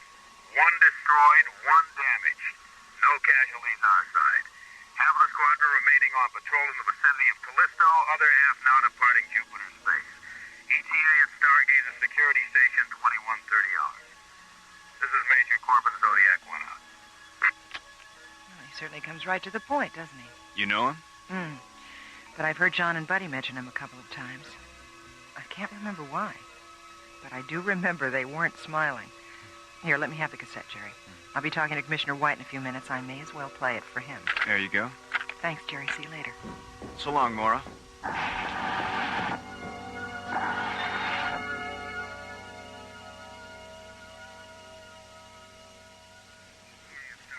Security Station 2130 hours. This is Major Corbin, Zodiac 1 out. That's it, Commissioner. Well, thanks for getting it to me so fast, Mora. Is there anything else we should talk about? The tape you sent up concerning the Tyrillian military exercises on Mars. I thought Tyrillia was anti-military. Well, she is, Mora, but 2 planets in their system have declared war on each other. And Tyrellia's sitting right in the middle. They're working up a tactical space force to protect themselves. They hate to do it, but they have no choice. Why are they testing on Mars? Well, its atmosphere is Tyrellian compatible for one thing, and it's uninhabited for another. You see, Tyrellia is very densely populated. They didn't want to take the chance of hurting any of their people if an experimental weapon malfunctioned or one of their prototype ships crashed. Sounds like they've got a lot of soul as well as a lot of sense. Yes. Well, I'd better sign off now, Mora, and try to get home. There's a lot of wind and snow blowing around outside, and you know what New Chicago's like during a blizzard. All right, Commissioner, bundle up. And beware of little boys chucking snowballs. Starlab Communications, out.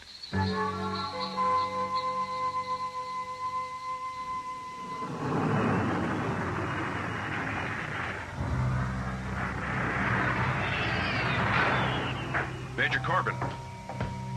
It's coming through on the Earth disaster frequency now, and it just tripped the override on the fail-safe attack circuit. Punch it up in here. The vanguard of an invading army from the planet Mars. An emergency. San Diego burned into the explosive military operation. Mars.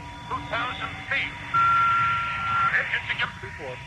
After unleashing their deadly assault. This is Captain Lansing of the evacuation. Blackout communication. I told the ISA not to allow those aliens to run loose on Mars. Have you been able to raise Starlab yet?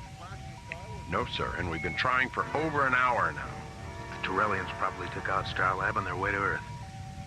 All right, Captain. Flash the pre-combat alert to the other ships. We're going to Mars.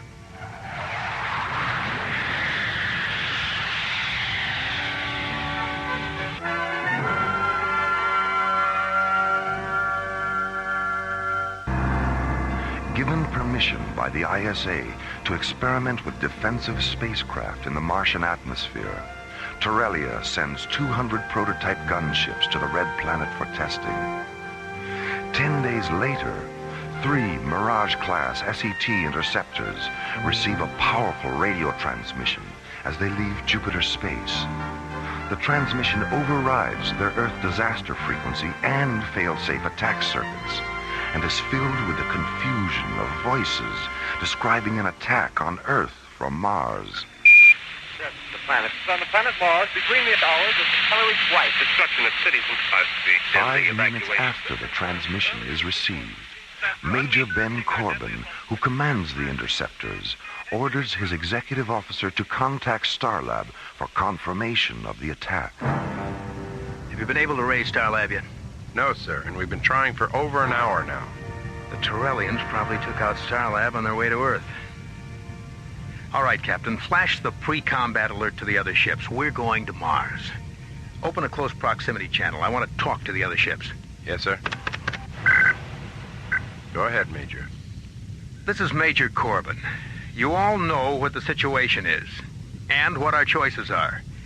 You also know that it's the responsibility of a commanding officer to decide which choice is best.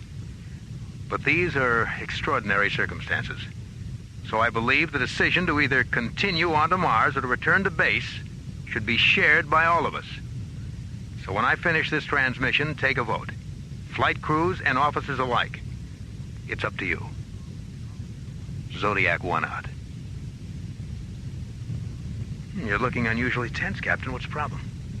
I'll go see how our crew feels about your pep talk, Major. Pep talk? Is that what it was? I'll be back in a few minutes.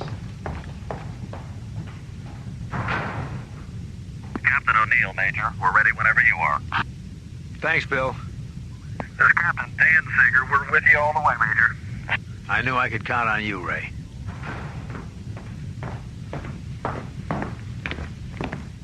Well, what's the verdict, Captain?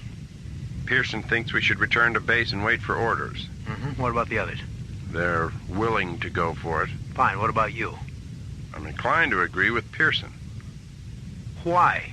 Well, on a strictly legal level, any kind of military action without direct orders is a violation of the ISA Charter. Mm-hmm. With the exception of self-defense. What else? I don't think we have enough evidence to prove that the Earth is actually under attack. Let's hold off until we can authenticate the transmission. That transmission's been coming through for 2 hours now. And during those 2 hours, we haven't been able to contact Starlab or get a single response from the ISA on Earth. That is authenticity enough for me. All right. Suppose the Earth is under attack. 70 to 1 odds isn't retaliation. It's suicide. Come on now, Captain. You can be critical without being insubordinate. I don't know. Maybe I can't. Where's the line? It would help if you try to be a little more objective, Captain. This is a military issue. It's not an emotional one. Well, I guess that's the difference between us, Major, isn't it? You're objective, so you put your faith in action. I'm not, so I put mine in reaction. What sort of reaction are you having? There's something wrong about this whole incident. You're right, Captain. There is something wrong. There's a war on between Terrelia and Earth. Objective, subjective, or otherwise. That is a fact.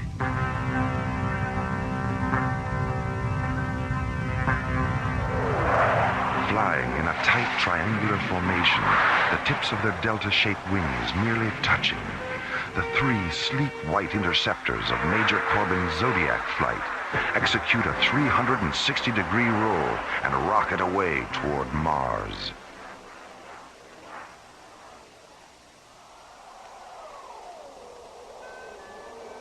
Meanwhile, on the surface of the desolate red planet, the freezing winds of Martian winter blow a stinging mist of iron oxide dust across Cecropia, a vast plain located at the 0 meridian coordinates of 70 degrees latitude, 310 degrees longitude. In the middle of the windswept plain lies the Terrellian Command Center, 7 transparent green domes whose faceted emerald surfaces fracture the pink light of the late afternoon sun. Standing near the domes, on legs that seem too fragile to support them, are 60 Terrellian gunships in the shape of huge chromium dragonflies. Outside the central Terrellian dome, Commander Arxathos stands looking up at the bleak Martian sky, his long, yellow-pleated cloak swirling around him, his delicate lungs protected from the iron oxide storm by the black filter mask covering his face.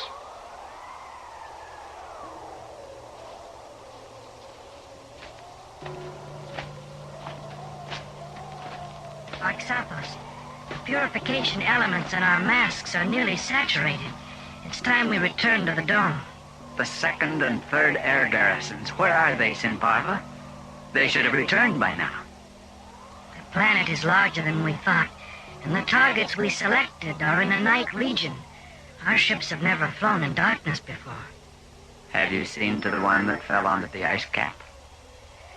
3 surface crawlers have been dispatched to bring it here. How many of our flyers were killed? won't know until the crawlers reach the impact site. Sin Parva, Torellia was never meant to be. What's up, us? Take me into the dome. My mask. The elements have terminated.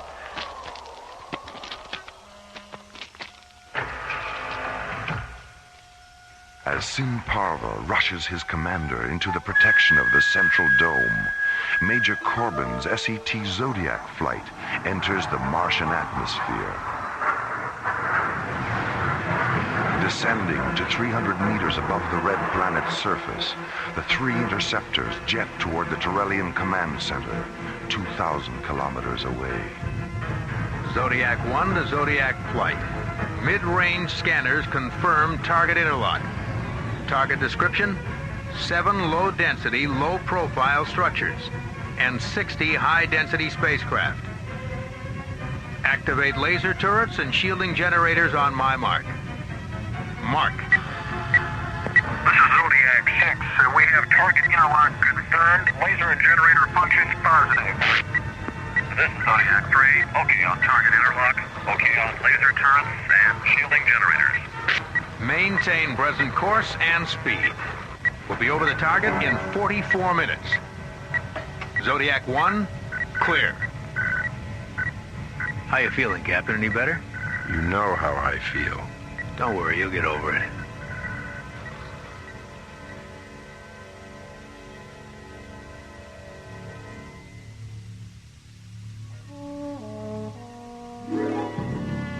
Solaris to Starlab Control.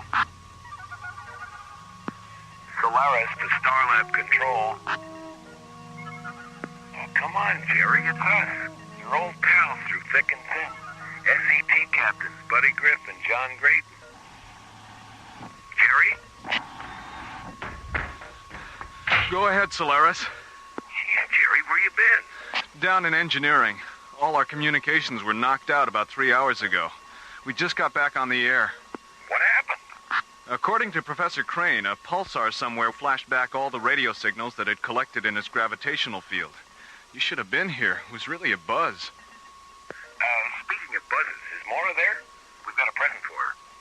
She and Professor Crane are up in data processing, resynchronizing the sidereal time terminals on the computer. Hey, have you got a docking bay open? Our ETA is 9 minutes. Docking bay 23, buddy.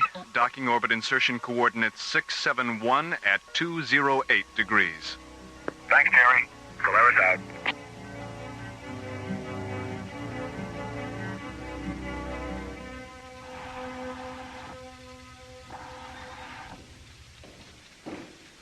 Hello, Mora. Hiya, Mora. Hi, buddy. Professor Crane. John. Buddy, good to see you. How's it going? Jerry told us what happened. We just finished. What's in the box? It's a present from Phil Maxwell. Here. Be careful. Don't spill it. Oh, it's beautiful. What is it? It's a fish, Mora. Yes, I can see that. But what kind? It's a flarn, a Serenian glowfish. Phil picked up a couple on Cronus. He thought you'd like to have one for your aquarium. That was really nice of him. Does it have a name? Yeah. Winston. A flower named Winston? That's right. Well, does Winston need any special food or anything like that? Yeah, my wife has one in her aquarium, Mora. Just put him in the water and forget about him. Glowfish live on light. Dr. Cassidy, this is communications. What is it, Molly? We're monitoring the intership transmission from Major Corbin's Zodiac flight. They've just attacked the Torellian command center on Mars. On Mars? I'll be right out. Here, Professor. Hold my fish.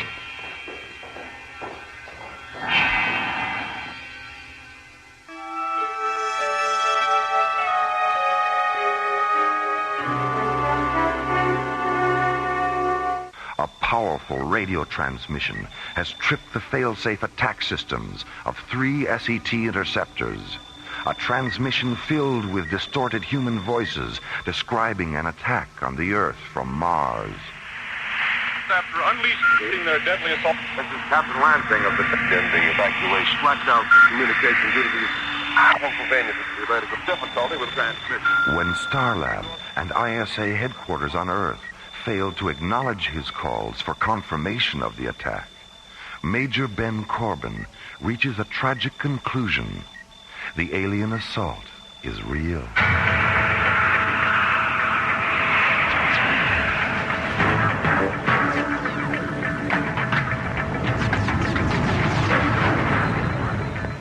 Zodiac 6, break off your approach to the dome. We'll take them out later. That's a roger, Zodiac leader. Zodiac 3, hit that ship that's trying to take off. Roger. Zodiac 6, let's make another run on the staging area. Roger, Zodiac leader, right behind you.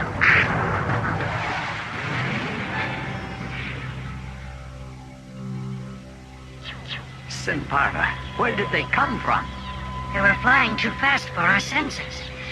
We had no warning. Have you tried to contact them? They don't respond. Then we have no other choice but to defend ourselves. Open the barrage domes. Inform our gunners that this is a lethal engagement.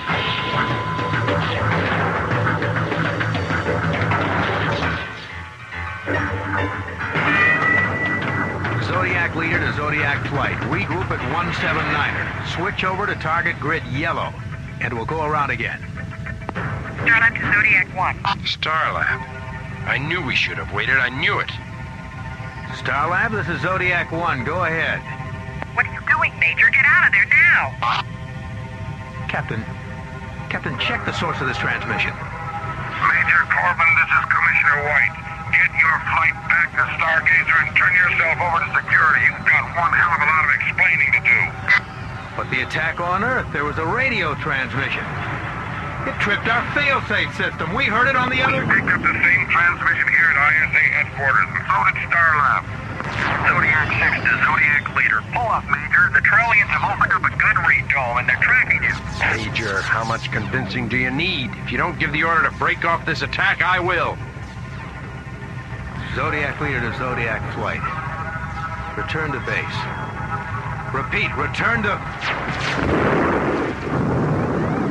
Direct hit on the starboard thrusters. We've lost the automatic guidance circuits. Switch to manual. Attitude gyros are gone.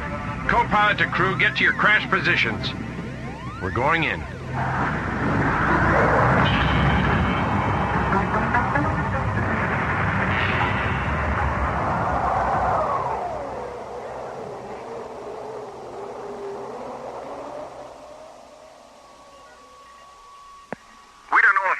Survived, Dr. Cassidy. They were hit at a relatively low altitude and went down about 2 kilometers away from the domes.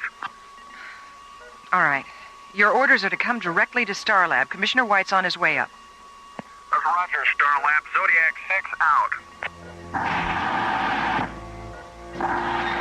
I've finished analyzing the tape Jerry made during the pulsar flash, Mora. The frequency of the predominant voices and the frequency of the fail-safe override are exactly the same. 880 kilohertz. But that's an exclusive ISA frequency. It wasn't in 1938. 1938? That's right. The voices were originally transmitted from the Earth in 1938. What was there about the voices that caused Major Corbin to do what he did? Come on. I'll play the tape for you.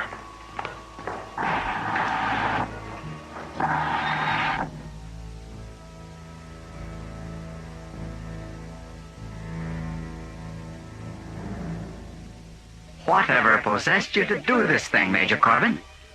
3 men killed in the crash of your ship. 9 others seriously harmed. Captain Vogel critically injured. 20 Trellian flyers lost. The transmission. We thought you were attacking the Earth. I did what I thought was right. Did you contact Starlab for confirmation? Did you contact Commissioner White? We couldn't reach them. Then why didn't you contact us? It never occurred to me. Military uniforms are unfortunate things, Major. So very little does occur to the ambitious patriots who wear them. Arxothos. Yes, Sinparva? A transmission from Commissioner White has come through. He wants to talk to you. Sinbara, your eyes. Is there something else? There was nothing our physicians could do. Captain Vogel just died. Oh, my God. My God. Between the hours of Taloo's flight, destruction of cities and cars, then the evacuation. Tonight, the Columbia Broadcasting System and its affiliated stations coast to coast has brought you The War of the Worlds by H.G. Wells, featuring Orson Welles and the Mercury Theater on the air. Next week, we present a dramatization of 3 famous short stories. This is the...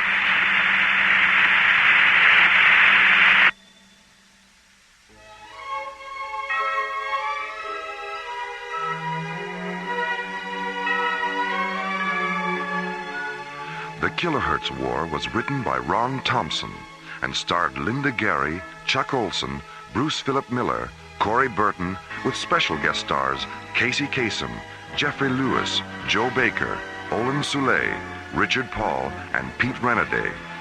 Associate producer Ron Thompson. Music director Tom Rounds. Engineer Stu Jacobs. Technical consultant Peter Sky. Assistant to the producer Roger Brossi. Alien Worlds was created, produced, and directed by Lee Hansen.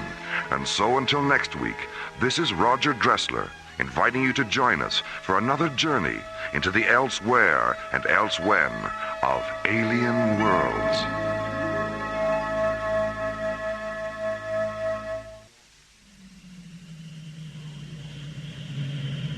Slowly orbiting at the edge of deep space, 1,000 kilometers beyond 21st century Earth, is the Arthur C. Clarke Astronomical Observatory, Starlab.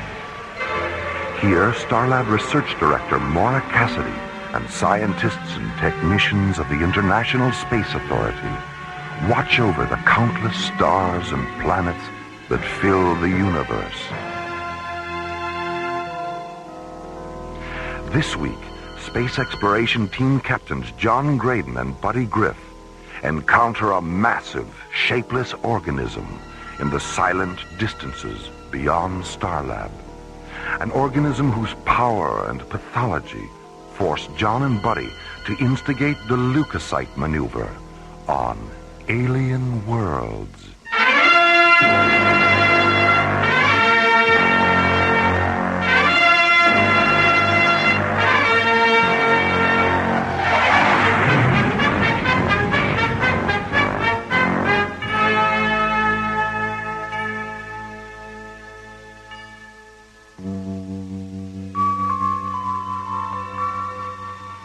Starlab's Jodrell Mackenzie radio telescope has detected an unidentified energy mass slowly moving to the constellation of Cygnus, the Northern Cross.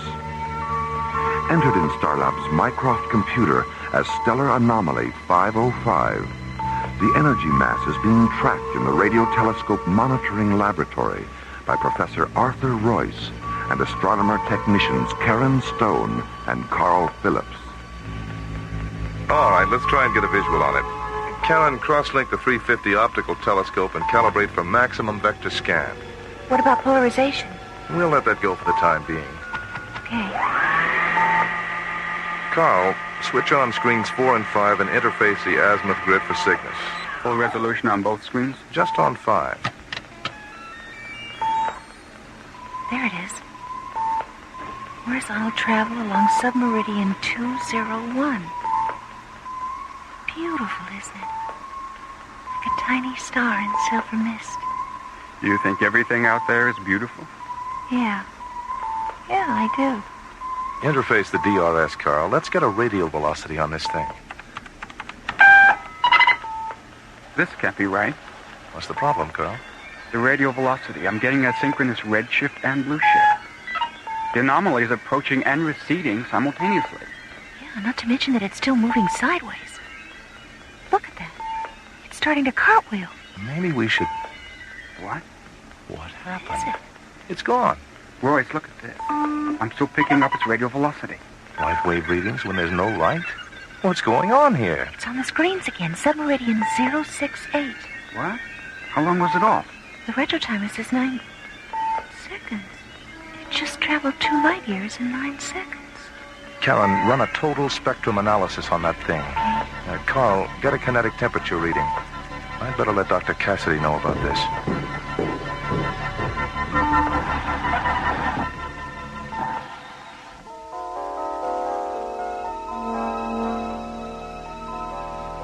After a 20-minute conference with Professor Royce, Dr. Mora Cassidy decides to have the anomaly investigated at close range by Space Exploration Team Captains John Graydon and Buddy Griff. Half an hour later, John and Buddy enter Docking Bay 16, where they board the SET interceptor Solaris and stand by for launch clearance. Oh, sorry about that, John. I must have got something in my nose when we walked through the maintenance section. You sure you're not coming down with a cold? No, I think it's the primer they were using on that shuttle. Every time I get within 10 feet of spray painting, my nostrils backfire. Well, keep them open. You know the rule. If you're not 100% sensory and paranasal, you're grounded. If you get too stuffed up, we'll have to cancel the mission. Cancel the mission? Oh, boy! That's what I like about you, buddy. Your willingness to face the unknown without batting a nose. I'll do the funny stuff, Skip. Starlab control to Solaris. It's Solaris. Go ahead, Jerry.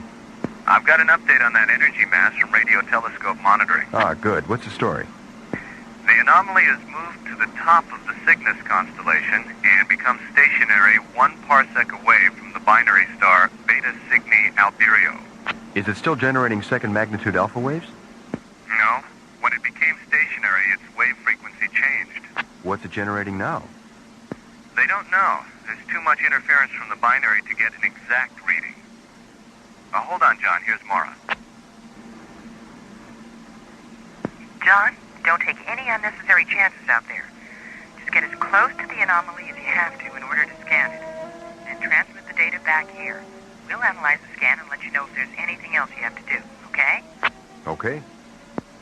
Okay, buddy? Okay, Mora. John, what's wrong with Buddy? Nothing that can't be fixed. His sense of humor is taking a nosedive, that's all. Oh, boy. Welcome to the worst pun of the century. We'd better get this show on the road before you come up with another one. I'll certainly buy that. What's the traffic situation, Jerry? We've already handled our pre-flight procedures. 30 seconds, John.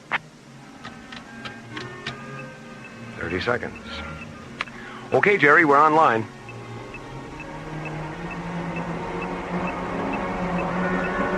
Launch vector 09er Alpha, John. I'm opening the bay doors now.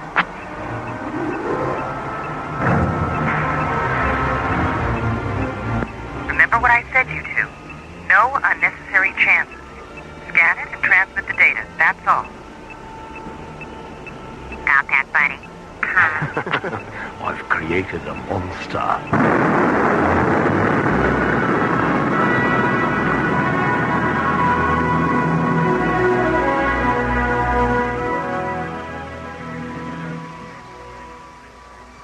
Starlab control to ISA transport 119er.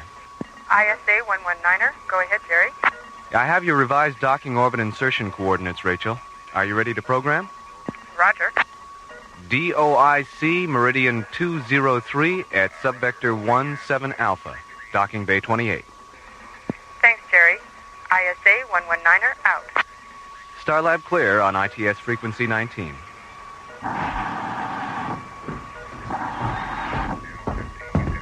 Hi, Jerry. How are John and Buddy doing? Everything's okay. They checked in at 13:30, right on schedule.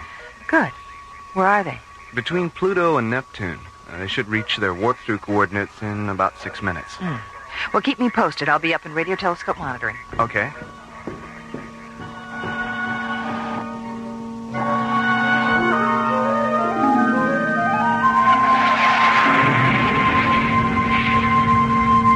Okay, buddy, let's start the switch over to hyperdrive. Initiate sidereal surge buffer overlap. SSB terminals are online. Parallel sequential links to substatus screen. PSLs are in phase. Primary and secondary parsec refractors to parallax subroutine 1. Refractors are in the grid and stable at 303. Charge the warp generator and synchronize for a -10 interface.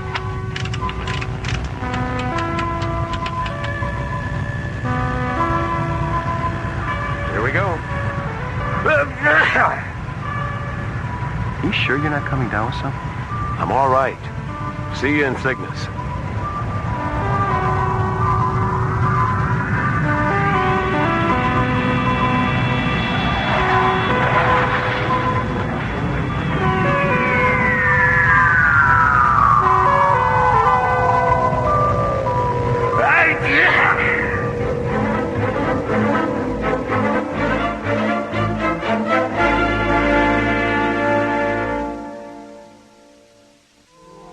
Starlab's giant Jodrell Mackenzie radio telescope has detected a massive energy field in the constellation of Cygnus, 10.6 parsecs away. I've got an update on that energy mass from radio telescope monitoring. The anomaly has moved to the top of the Cygnus constellation and become stationary 1 parsec away from the binary star Beta Cygni Alberio. 3 hours after the anomaly's discovery, Space Exploration Team Captains John Graydon and Buddy Griff board the SET interceptor Solaris and rocket into deep space to investigate.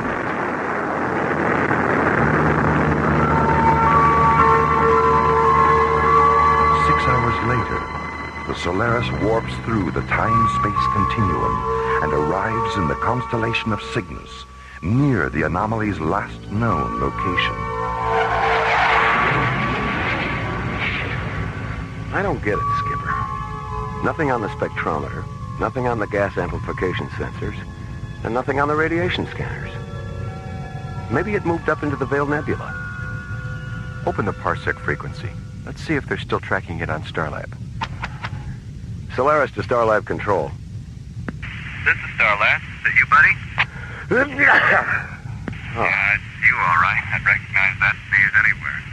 What's happening out there? Well, that's just it, Jerry. Nothing's happening. There's no sign of that, whatever it was. Are they still tracking it up in radio telescope monitoring? Stand by. I'll check. You know, I was just thinking, buddy. Maybe that thing's some kind of an organism. Well, I don't think so, John. I mean, a 2,000-kilometer wide living organism that's invisible? I know it sounds pretty far-fetched. But if it were some sort of organism, that would explain why we aren't picking it up on the... Starlab control to Solaris. Solaris, go ahead, Jerry. Radio telescope monitoring says the anomaly went off their screens at about the same time you got there. Mora wants you to come back to Starlab. Okay, Jerry. Oh, by the way, have Dr. Rossiter break out some of her little yellow pills, will you? In spite of all reports to the contrary, I think I'm coming down with a lunar flu or something. Will do. Starlab control clear on parsec frequency 1. Solaris out. Hey, you better take an antipyretic and try and get some sleep. Yeah. Let's get out of here.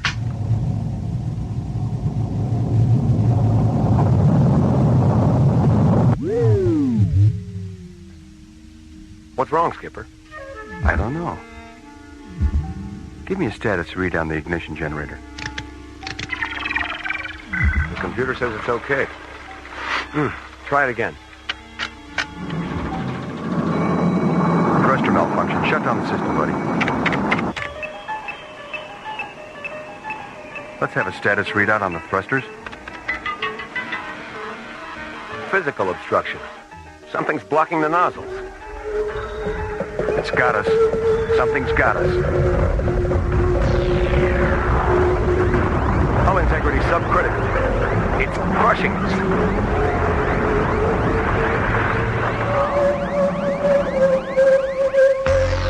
My God. Shut down the bioscan indicators before the circuits blow.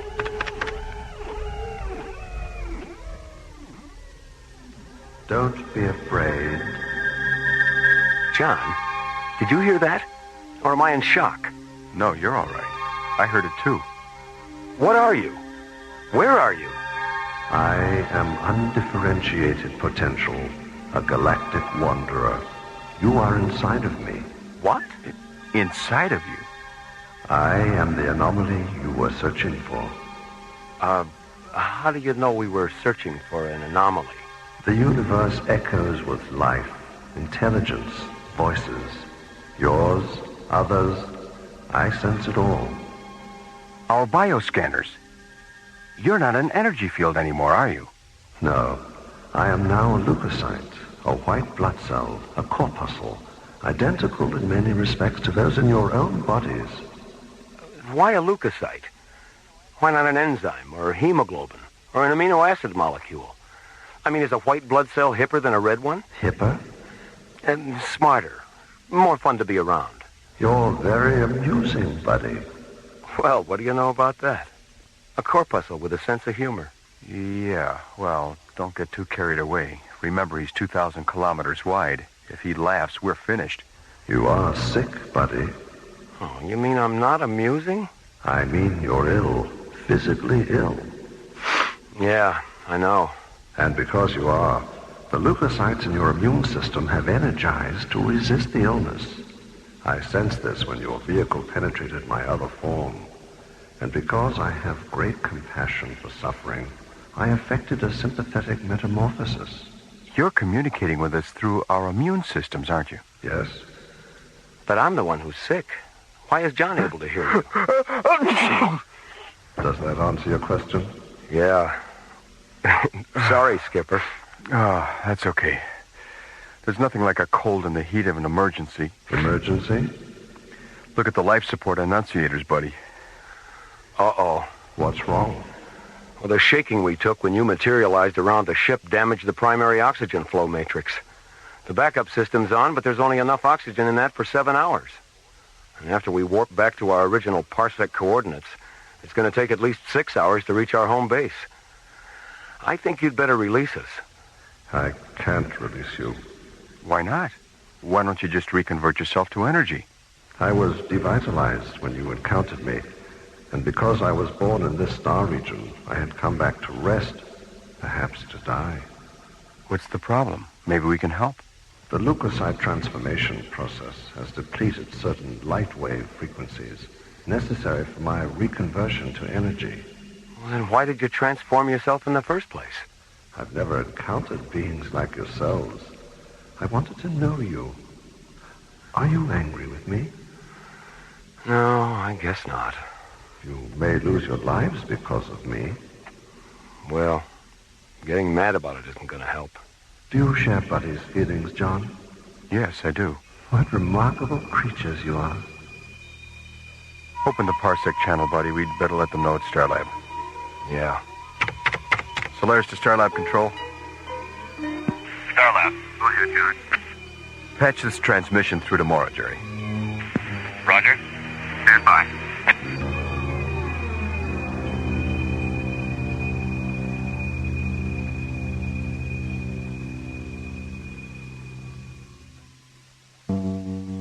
Ordered to investigate a massive energy field 10.6 light years from Starlab, Buddy and John warp the Solaris through the time-space continuum into the constellation of Cygnus.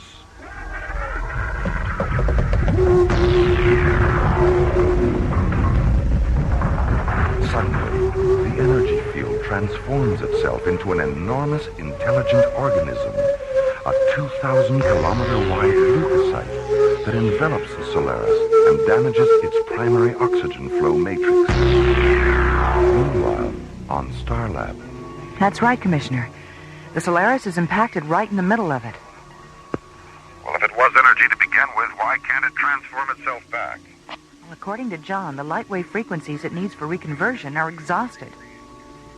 How much oxygen do they have? Less than 7 hours.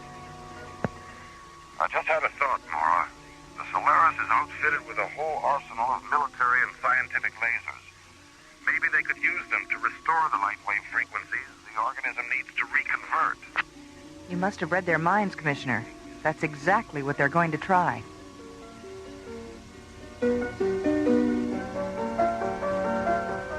Okay, buddy. Let's put the laser generators online. Normal sequence. LG 1, 3, 5. Okay, Skip, they're hot. LG 2, 4, 6.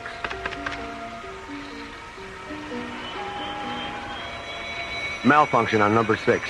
Shut it down.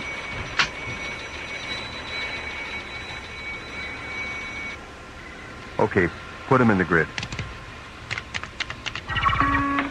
We have positive grid interface. Open laser port 1 and calibrate for a 5,000 angstrom green light discharge, soft beam.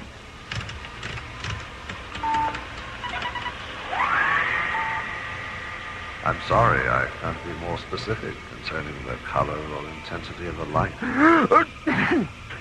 Well, that's all right. We'll figure that out by trial and error. The only thing I'm worried about is if our lasers have enough saturation potential. Well, fire number 1, buddy. I feel it. It's not having any effect. Well, maybe green isn't your color. Can we show you something nice in red? Why not? Open laser port number 2, buddy, and calibrate for a 6,000 angstrom red light discharge. Right. Fire.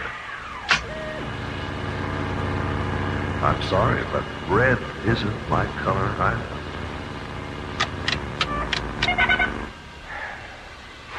How much oxygen is left in the backup system? 6 hours, 19 minutes. Open up number 3. Let's try 4,600 angstroms of violet. Starlab control to Solaris. Solaris, go ahead, Mora. Passing out there, John. Any luck with the lasers? No, not yet. We've tried green and red, and we're getting ready to try violet. What's your life support situation? Critical. If we don't get out of here in 19 minutes, we won't have enough oxygen to get back to Starlab. What about the O2 packs and your pressure suit? There's only an hour of oxygen in them, Mora. And I don't think an hour is going to make that much difference. But what? God, I feel so helpless.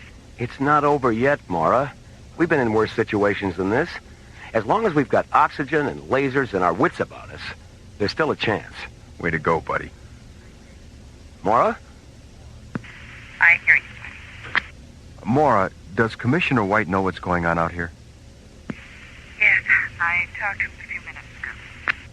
Number 3's ready to fire, Skip. Good. Mora, we'll call you back when we finish the laser procedures. All right. Starlab clear.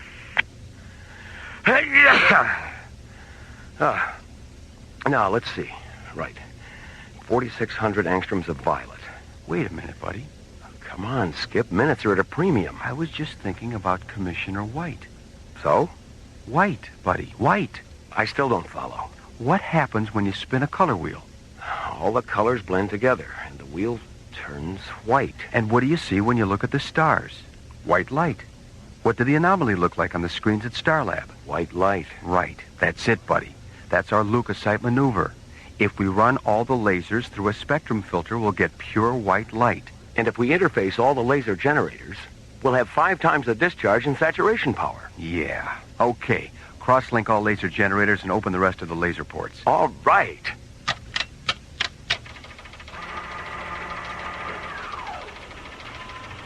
If this attempt succeeds, we'll no longer be able to communicate. I've enjoyed our encounter. And because you've made no attempt to destroy me, I will leave you with something you won't know you have till I'm gone. Shall we begin? Sure. All right, buddy. Fire.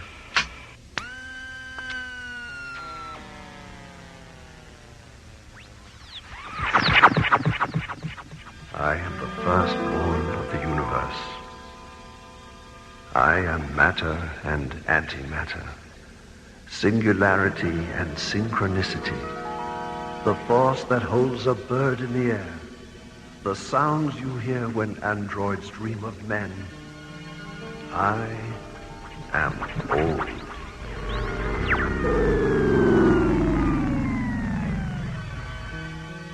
How do you feel, John? I don't know.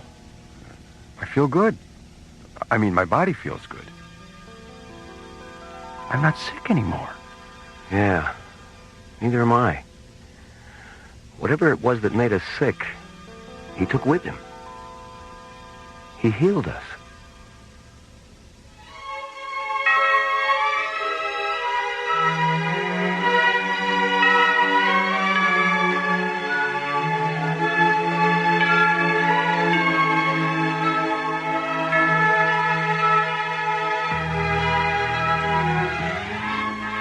Leukocyte maneuver was based on a story by Anthony DeWitt and was written by Ron Thompson and starred Linda Gary, Chuck Olson, Bruce Philip Miller, Corey Burton, and the Watermark Players, with special guest star Larry Moss. Associate producer Ron Thompson. Music director Tom Rounds. Engineer Stu Jacobs. Assistant to the producer Jim Cook. Technical consultant Peter Sky. Alien Worlds was created, produced, and directed by Lee Hansen. And so, until next week, this is Roger Dressler, inviting you to join us for our next adventure from the elsewhere and elsewhen of Alien Worlds.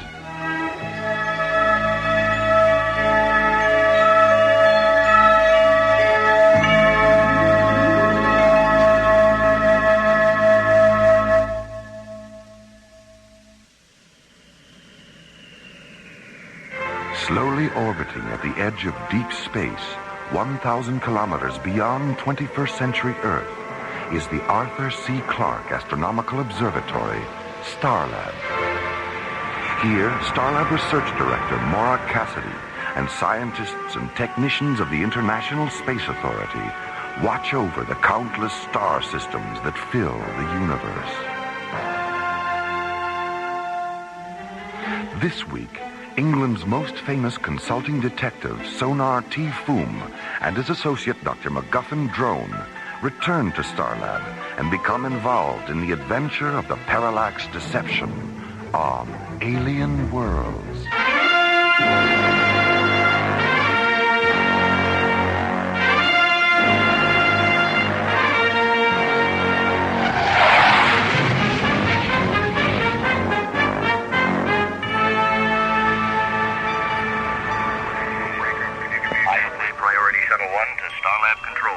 This is Starlab. Go ahead, Shuttle 1. Please stand by for Commissioner White. Jerry, is Mora still on Cronus with Buddy and John? Mora got back this morning, Commissioner. Buddy and John are still there. All right. Well, tell Mora I'm on my way in from Timian 3 with an old friend of hers, Professor Madeline Stoner. Will do. Thanks, Jerry. Here's Captain Lester again. Okay, Starlab. I'm ready to receive docking orbit insertion coordinates. We are 800 kilometers out on approach meridian 690, and our ETA is 7 minutes, 10 seconds.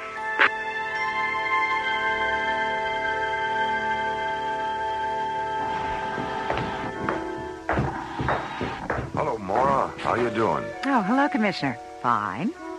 Madeline, is that you? It's me, all right. What did you do to yourself? You look 20 years younger. She is 20 years younger, Mora. But how? Solamine yellow, an age reversal serum I've been experimenting with at the Latham Institute. How long have you been experimenting on yourself? 5 weeks. You've lost 20 years in just 5 weeks? Mm-hmm. If this isn't some kind of miracle, I don't know what is. Well, there's still a lot of work to be done, Mora. Control group studies, long-term side effects, things like that. I'm leaving for England tomorrow to work with an old friend of mine. Maybe you've heard of her, Dr. Vivian Stanchel. Sure, I know her work. Well, she owns a private research lab near London, so we're going to start conducting some advanced experiments with the serum.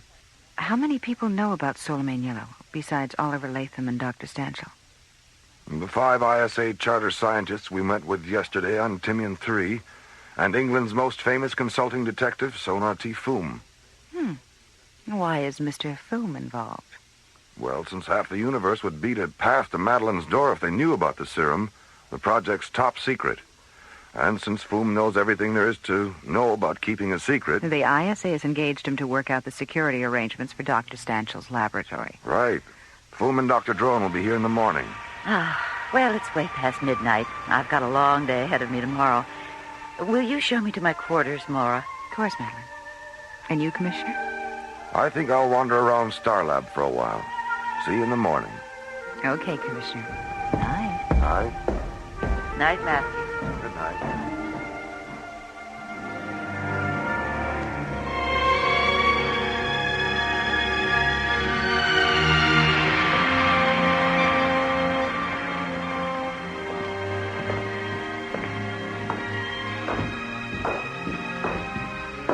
Well, I'll see if Madeline's ready, Commissioner. See you in a few minutes.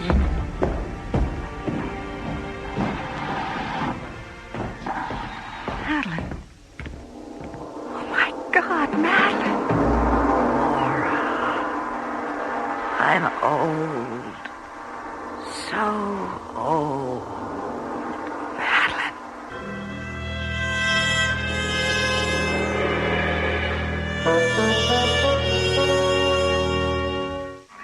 Okay, Starlab. I'm ready to receive docking orbit insertion coordinates. We are 800 kilometers out. Following a top-secret science conference on Tinian 3, ISA Commissioner White and Professor Madeline Stoner arrive at Starlab for a meeting with Mora Cassidy. Madeline, what did you do to yourself? You look 20 years younger. She is 20 years younger, Mora. What? But how? Solamine yellow, an age reversal serum I've been experimenting with at the Latham Institute.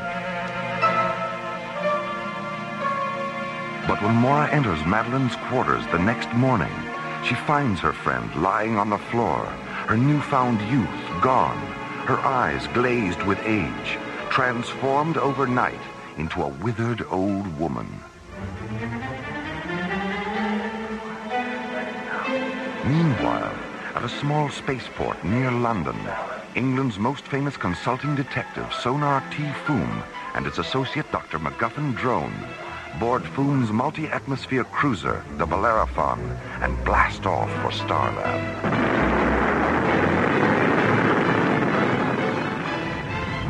All right, drone. Reduce power 30% and ease back on the controls. Yes. Good. Now, stabilize the attitude gyros and engage the autopilot. Autopilot. Well done, my dear drone. You really are becoming a first-rate pilot. Well, by Jove, thank you, Foom. That's quite a compliment coming from you. Yes. Now, let me see. Right. Starlab Control, this is the Bellerophon. Dr. MacGuffin Drone in the driver's seat, Sonar T. Foom at the onboard computer. Anyone at home up there? This is Starlab, Mr. Foom. Please stand by for Dr. Cassidy. Mr. Foom. Hello, Mora. Nice to hear your voice again. Mr. Foom, someone tried to kill Madeline Stoner last night. Great Scott. She's in a coma, and it doesn't look like she's going to make it. We'll be there in 5 minutes, Mora. Full power, drone.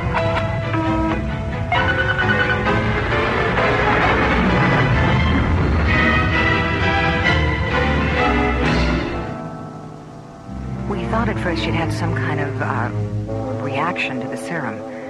But when Dr. Rossiter examined her, she found this in Madeline's back. Why, looks like a needle from an old-fashioned hypodermic syringe. I'm afraid not, drone. This is a projectile from an extremely powerful compressed air pistol, and I'm certain the blue stain on its tip is a lethal poison. The weapon that fired this is used exclusively by the Zil assassination regiments on Shakandra.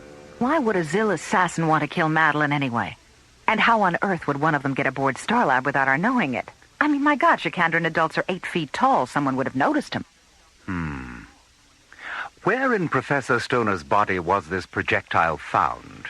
In her back, about 3 inches below the base of her skull.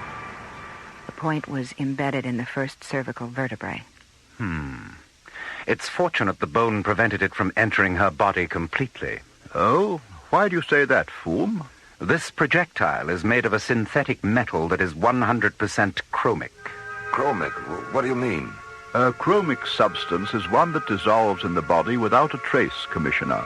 If that projectile had penetrated completely, we'd still be operating under the delusion that Professor Stoner did, in fact, experience a negative solamine yellow reaction.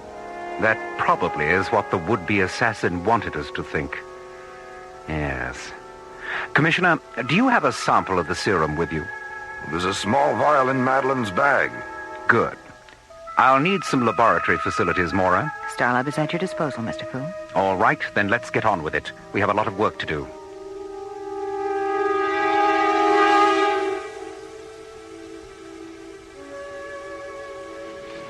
Why is this Mycroft computer of yours taking so long to analyze our experiments, Mora?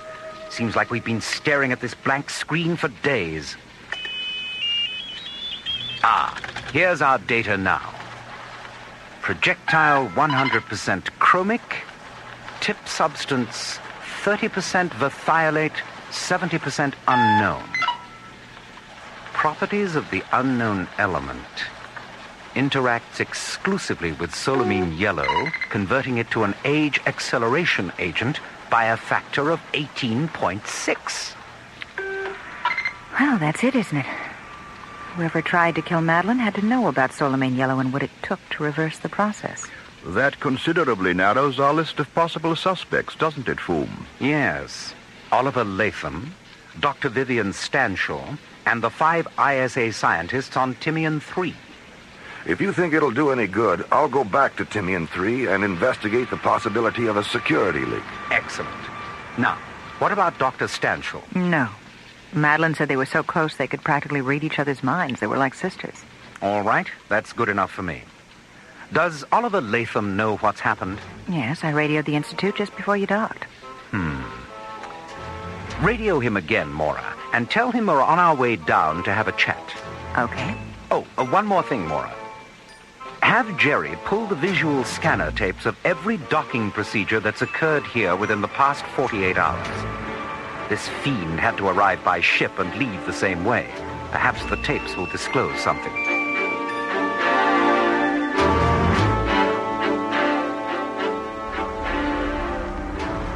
At 0940, the Bellerophon rockets away from Starlab, banks 180 degrees, and jets away toward the Earth.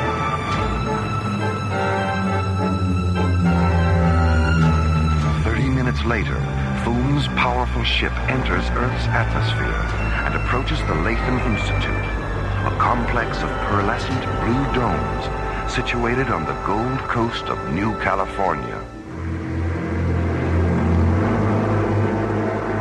Meanwhile, behind the locked doors of the Institute's executive suite, Oliver Latham sits behind his desk, staring up at the white skeleton-like face of the 8-foot-tall, black-cloaked alien who stands before him.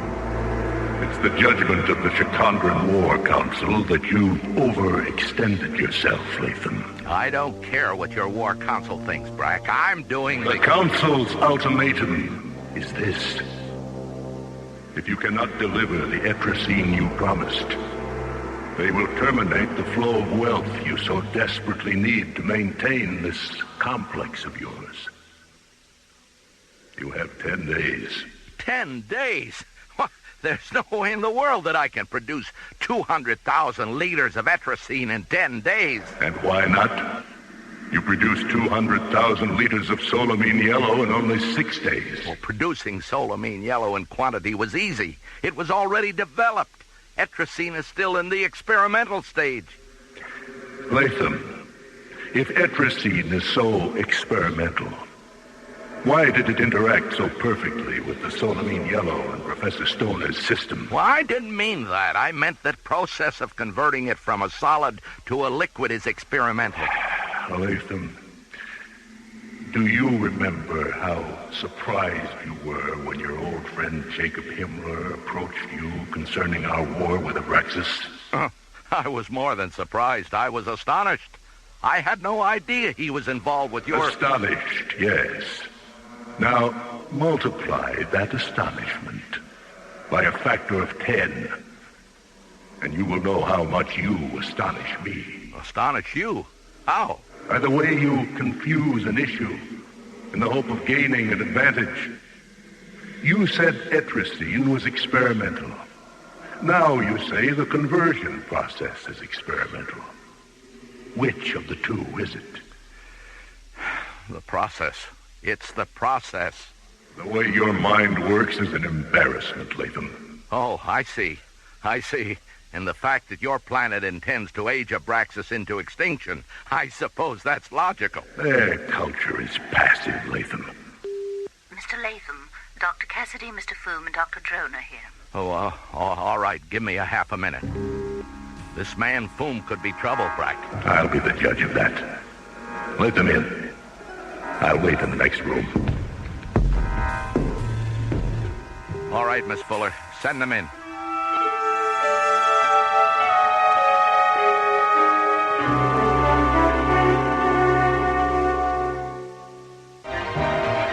Hours after entering Oliver Latham's office, Mora, Dr. Drone, and Sonar T. Foom return to the Institute's spaceport, board the Bellerophon, and blast off for Starlab.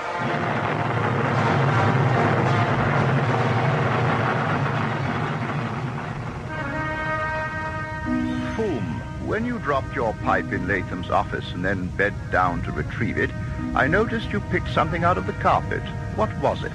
Evidence, my dear Drone. Evidence that will send Oliver Latham straight into Jastrow prison for the attempted murder of Madeline Stoner. I don't believe it. Come now, Foom. You're pulling my leg. I've never been more serious in my life. But what possible motive could he have? Unimaginable wealth, Mora. A fortune in capricite gemstones, the currency of Shikandra. What makes you think Shikandra has anything to do with this? Elementary, my dear Drone. The faint, lingering fragrance of night blossom perfume in Latham's office. Perfume? Yes. The Zil assassins on Shikandra anoint themselves with it as part of a self-purification ritual. All right, let's assume Latham is responsible. How did he get aboard Starlab? And what about the fact that he was in his office from 7 last night until 7 this morning? His door was open. 12 people saw him. Oh, they saw him, all right. The bandage on the palm of his left hand proves that. Bandage? Yes. Full speed ahead, Drone. I'm anxious to peruse Jerry's docking bay tapes.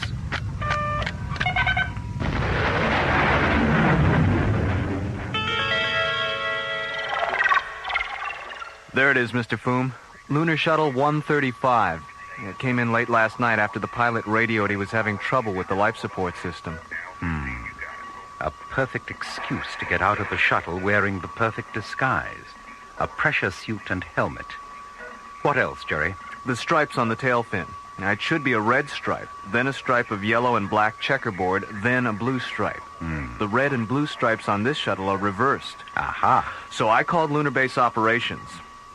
There is no such vehicle as Lunar Shuttle 135. All right, then. Mora, radio the Institute and have Latham meet you in Professor Stoner's lab at 10 o'clock this evening. Tell him the ISA has authorized you to pick up her personal effects. All right. Drone, take the Bellerophon to London and pick up that special equipment we talked about. Meet us at the Institute spaceport no later than 9 o'clock.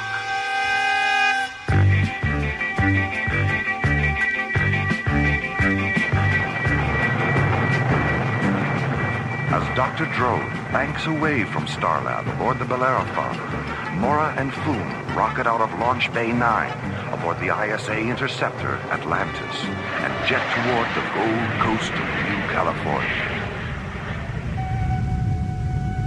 I still can't believe Oliver Latham did it. You know my methods, Mora. I never make an accusation I can't prove. And before this night is out, my own evidence will be vindicated by an admission of guilt from Latham himself. Isn't that your scanner alarm, Mora? Yes, we have an unidentified spacecraft at 205. That blue button, Mr. Foom. Let's get a visual. Well, a Shikandran sky raider. The plot thickens, eh, Mora? It certainly does. Activate the laser turrets, Mr. Foom. Those red switches. Tally-ho, Mora. Close, but no cigar. Oops, here he comes again.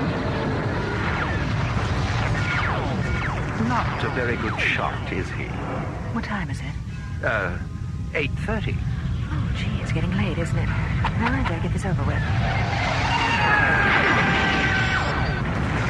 Nice shooting, Mora. That's one you owe me, Mr. Fool. One what? One cigar.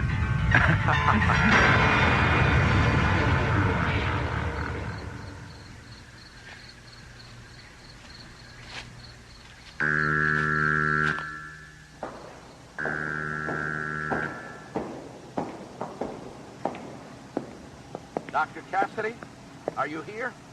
Over here, Oliver. Madeline. The needle didn't penetrate far enough. Oh, Oliver. Why? Why did you do it? The Institute needed money, Madeline. Solamine yellow and etrazine together.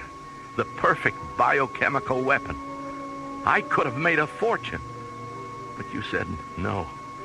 No more weapons. Life, not death.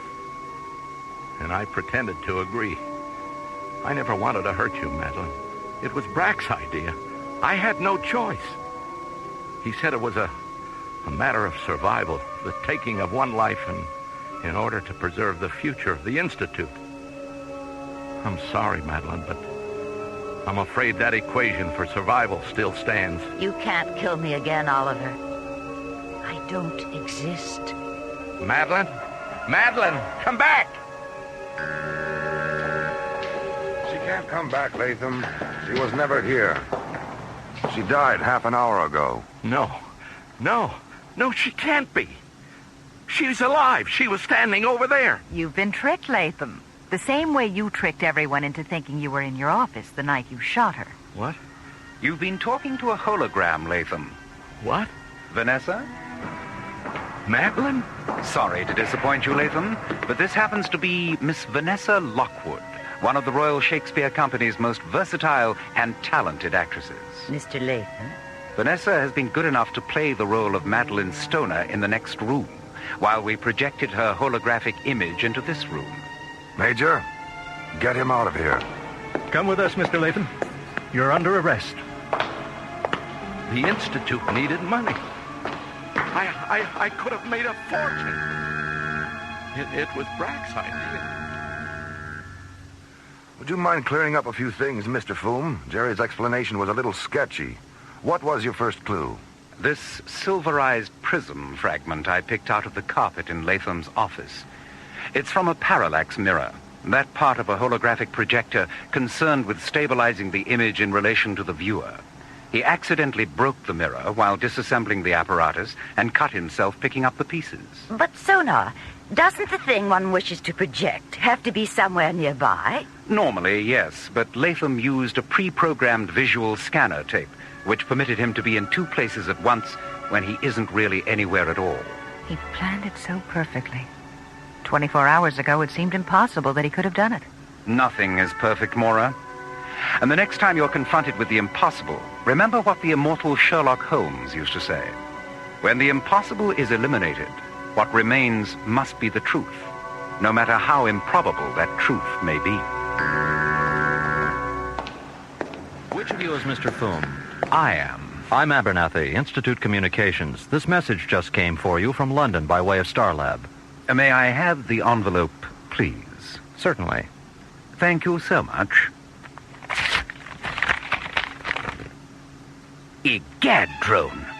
The historical television archives of the BBC have been ransacked, and every single episode of Monty Python's Flying Circus has been purloined. Why, this is monstrous. Yes. We must recover those episodes, drone. Come along. The game is afoot, and a new adventure is at hand.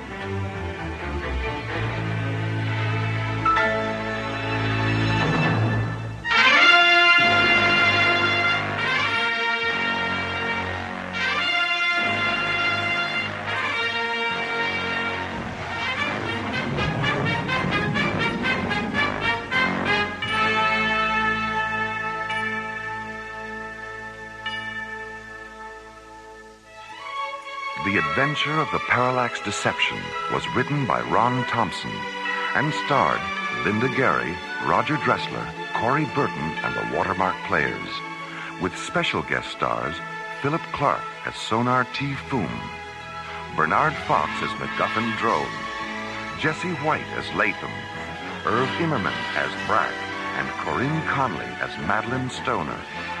Associate producer Ron Thompson. Music director Tom Rounds. Engineer Stu Jacobs. Technical consultant Peter Sky. Assistant to the producer Jim Cook. Alien Worlds was created, produced, and directed by Lee Hansen. This episode of Alien Worlds is dedicated to the memory of Sir Arthur Conan Doyle, creator of England's most famous consulting detective. And so until next week, This is Roger Dressler inviting you to join us for a question of conscience from the elsewhere and elsewhen of alien worlds.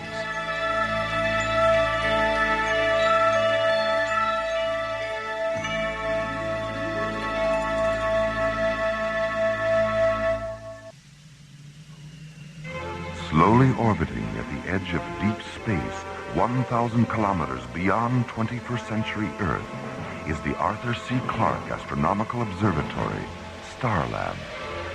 Here, Starlab Research Director Dr. Mora and scientists and technicians of the International Space Authority watch over the countless star systems that fill the universe. This week, a fugitive from a dead planet draws Starlab into the final battle of an interplanetary war of destruction and deceit, forcing Dr. Cassidy and the ISA to confront a question of conscience on alien worlds.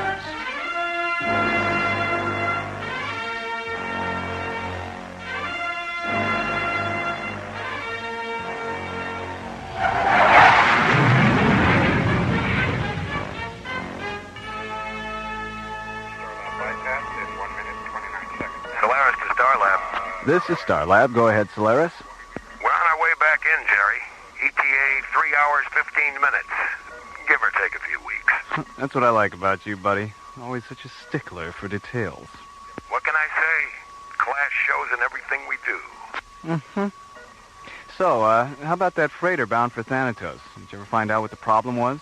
The captain sounded a bit vague. Well, it seems the captain signed on a crew of Semenians. So? So, Malakara, the holiest of all the Semenian sacred days, just happened to fall today. And Jerry, the Semenians consider it sacrilegious to work during Malakara. You mean they just stopped working right in the middle of the flight? You got it. So it was up to us to tow the ship to the nearest spaceport. There the captain could wait out Malakara. After all, we wouldn't want them falling into the sun or ramming the moon or something. It just ruins the view. I see. Well, as long as you're in such a charitable mood, perhaps you could do me a favor and make one more stop on your way in? Don't tell me. Let me guess. A corned beef on rye from the Delphi 5 floating delicatessen. Not exactly. I've been picking up some erratic Sigma-class radio signals from Sector 9 or 5. I'd like you guys to check it out. Consider it done, Jerry. We'll let you know if we find anything interesting. Great. Oh, and before I forget, there is just one last little thing. What's that? That corned beef sandwich sounds really good. If it wouldn't be too much trouble, you think you could... Sorry, Jerry. Malakara, remember? This is our day off. Maybe next time. Solaris clear. Starlab clear. Funny, they don't look Semenian.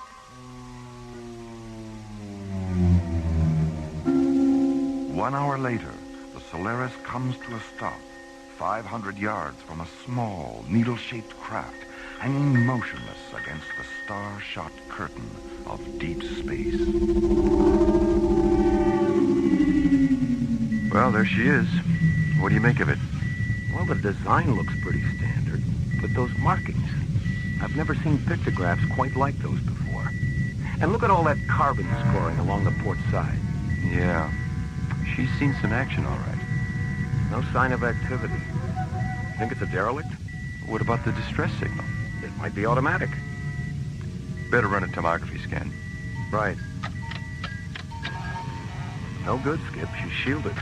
Scanners just can't penetrate the hull. Well, so much for doing things the easy way. You think it might be a booby trap? Now, who'd want to rig a trap just to get little old us? Well, that depends. How many people do you know? You have a point there. Well, I guess our only choice is to shoot across a magnetic grappler, bring her back to Starlab for a once-over. Okay, let's do it. Better run grappler at maximum range, just to be safe. And if it is a trap?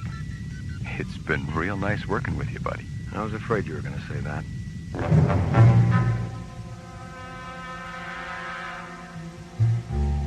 2 hours later, the battle-scarred alien spacecraft is maneuvered into the outboard airlock of Isolab 7, where it's carefully lowered onto a brilliantly illuminated observation pad, located beneath a circular gallery of smoke-colored windows.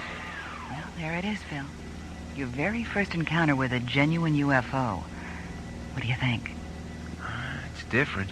The Academy certainly doesn't prepare you for anything quite like this. That's why you're here, remember? You mean this isn't a transport bound for the Passion Planet? I never should have taken that left turn at St. Louis. Oh, well. So, what's next? Well, to start with, we've got to make a spectrographic analysis of the metals in the ship's hull. This will give us a picture of what materials make up its exterior and a rough idea about the kind of planet it came from. Mora, look! It's opening! I see it. Seal the Isolab airlocks. Something's coming out at the base of the ship. There, do you see it? My God. Medical team alert. Get a bioexamination chamber down to Isolab 7 as fast as you can. I've never seen anything like it before. A large reptilian alien rises to its feet, its scaled turquoise skin glimmering against the dull gray of the spacecraft. It stands holding a three-clawed hand against the bright viewing lights, and then falls.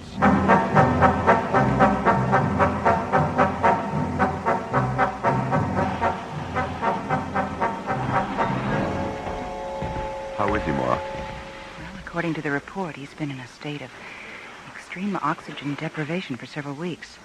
They could only find scattered traces of oxygen in his entire bloodstream. How did he manage to survive? Probably by going into a kind of hibernation. As you can see, he's still in something of a comatose state. Now, Dr. Cassidy, the time of non-life is over. You can understand us. Your language is not unknown in the universe. I am called Isu of Nakaresh. Nakaresh? I don't think I'm familiar with that system. And with good reason. For there are none left, save myself to speak of it. There was a war, a terrible war, between my planet and another. The reasons are no longer important. Both our worlds shared the same last breath, and now live no more. You mean the war left everyone on both sides dead? All save two, yes. For as I survived, by chance so too did the last enemy battleship Urcus, which to this day pursues me. But what can they hope to accomplish? Nothing. Everything. It does not matter. Theirs is an unreasoning, an irrational hate for my people that will not let them rest until the very last member of my race has been totally and utterly exterminated. Mora. Right here, Jerry. Go ahead. I'm picking up a ship 5 kilometers out. I think you better take a look at it. It's big. Real big. We're on our way. And so it begins again. Can you not feel them? I can. I can sense their presence. Yes, it is them. The enemy. They have found me at last.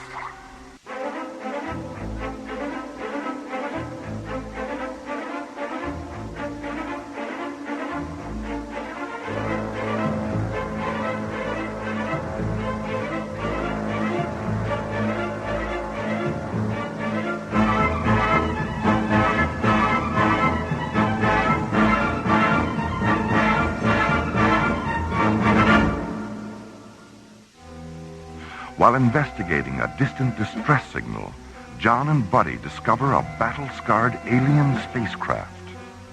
Returning to Starlab, a large reptilian alien crawls out of the ship, sways for a moment, then falls unconscious to the floor of Isolab 7.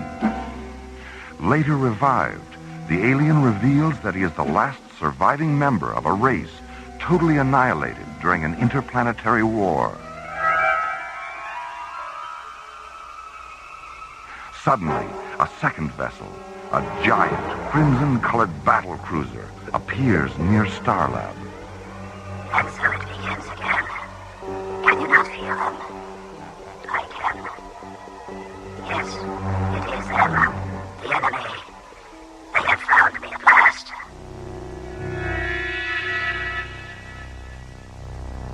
Meanwhile, an envoy from the battle cruiser arrives in Starlab Docking Bay 9 to discuss the fate of the alien creature.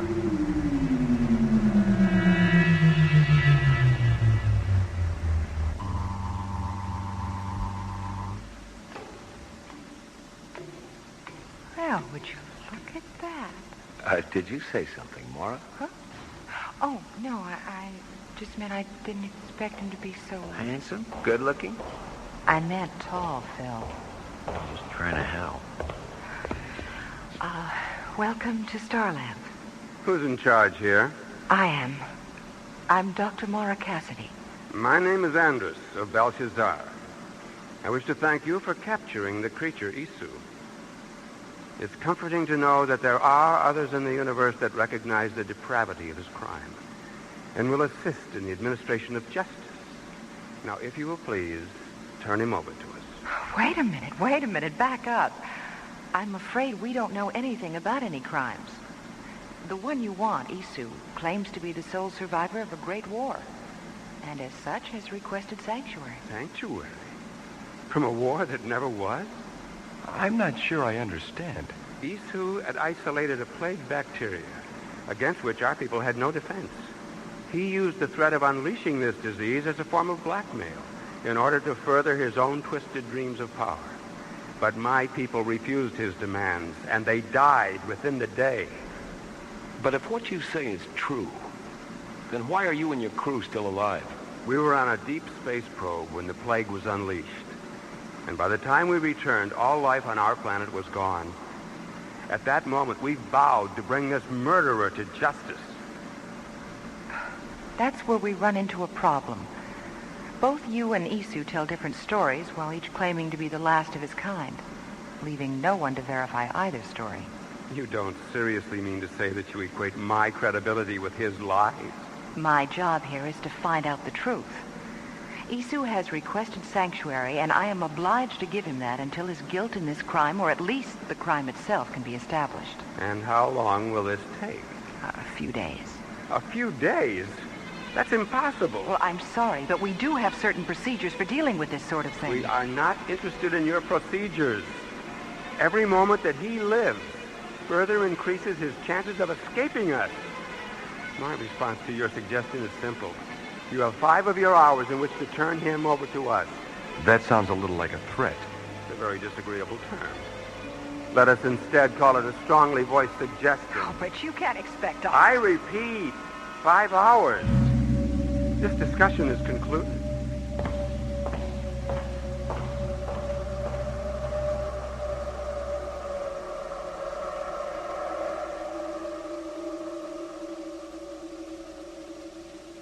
I repeat, 5 hours.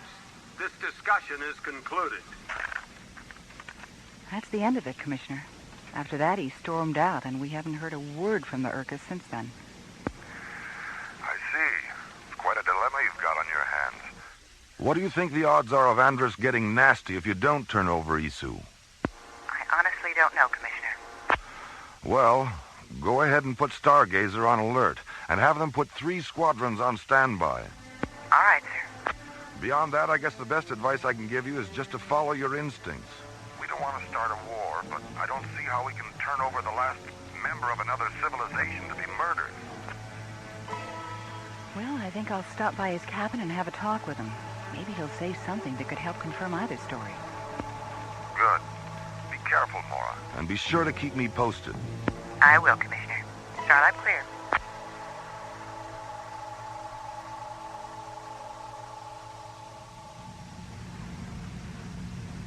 How long, Andrus?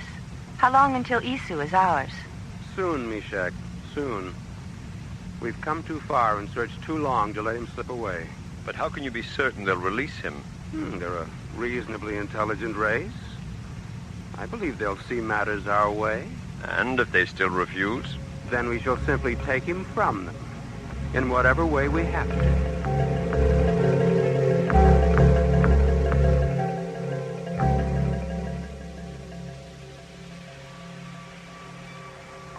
You would have liked my world, Mora. What was it like, Isu? Oh, it was beautiful. Crystalline flowers that reflected the emerald sunlight into 1,000 dazzling patterns. Cool, quiet forests. And sleek silver birds with soft golden eyes. Then the war began. My task was to seed the space between our 2 planets with antimatter modules which would detonate whenever an enemy cruiser approached. In fact, I still carry a full load of them in my ship. Then it happened. The fools finally used it. Used what? My people and the Belshazzarians both possessed radiation weapons of incredible force, capable of wiping out an entire planet. We thought that neither would dare use it. But the Belshazzarians did, and we retaliated, and that was the last day. The emerald sky turned red, then black. The ground trembled, and the crystal flowers shattered into a million splinters. Birds fell lifeless from the sky, their golden eyes empty. I then realized that even though my world had died, if something from it could survive, myself, a bird, or even a simple flower, perhaps my world could continue.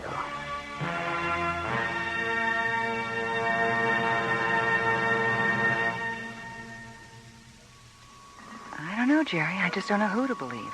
I gather your meeting with Isu didn't help to clarify matters very much. No. But even though he can't prove his story, everything he says seems to ring true. I had the same feeling about Andrus. Urkus to Starlab.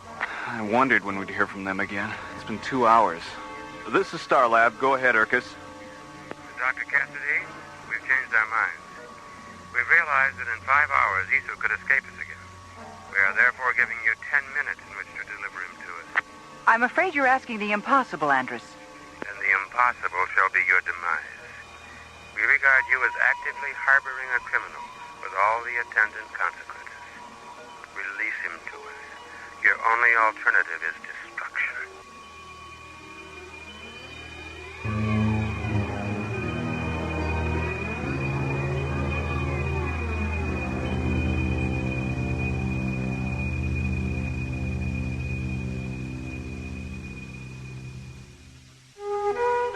Following the rescue of the reptilian alien Isu, who claims to be the sole survivor of an interplanetary holocaust, Andrus, Isu's pursuer, contacts Starlab. You have 10 minutes to turn Isu over to us. Your only alternative is destruction.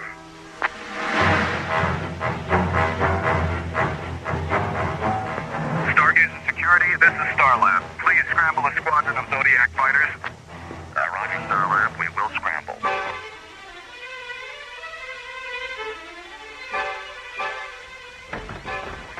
All interceptors, this is a priority 1 alert. Scramble all Stargazer fighters immediately.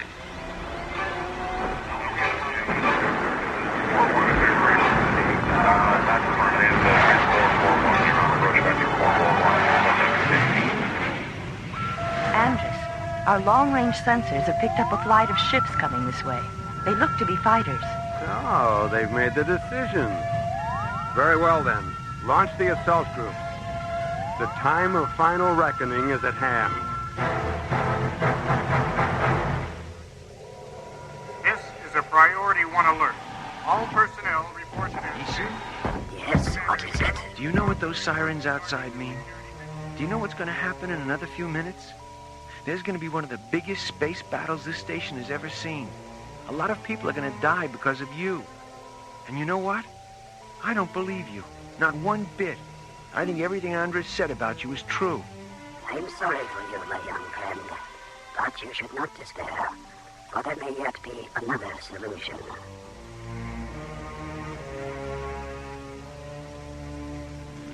Meanwhile, 10 kilometers beyond Starlab, ISA Zodiac Squadrons 1, 3, and 6 rocket into battle against 5 flights of Belshazzarian fighters.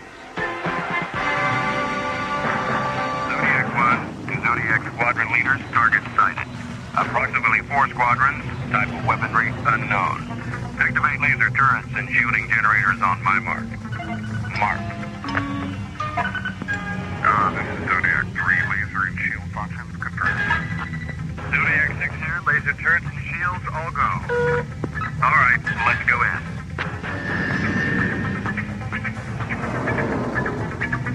Here they come.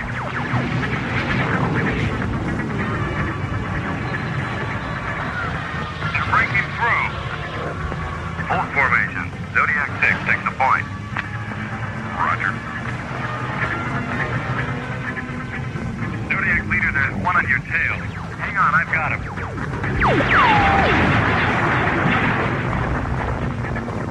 One down. Get him later, Zodiac 6. Zodiac 6, do you copy? They got him. All right, Delta Wing formation. Let's make another pass.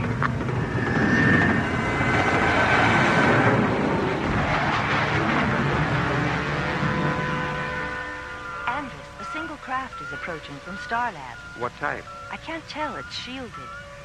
Wait, there's a signal coming in. It's Isu. He requests permission to come aboard. Permission granted. Well, it seems we've won the war before we've even finished the battle. Call off the attack, Mishak. Yes, Andres.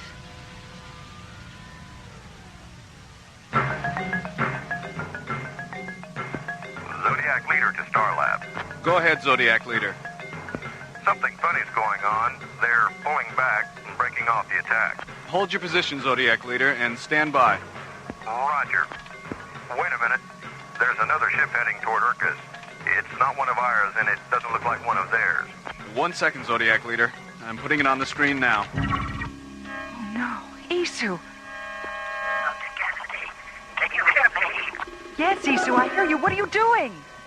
Too many have died, Mora. And for me, it is the end of the running. And perhaps the beginning of peace. In the years to come, watch for silent silver birds in flight. And think of me. Silver birds. Starlab to Zodiac Leader. Get those ships out of there fast. Roger, Starlab. Mora, what's happening? My God, Jerry, I know what he's planning to do. Remember me, Dr. Cassidy. Remember me. The Urkus! It's gone up like a Roman candle. Or like someone set off a shipload full of antimatter modules inside of it.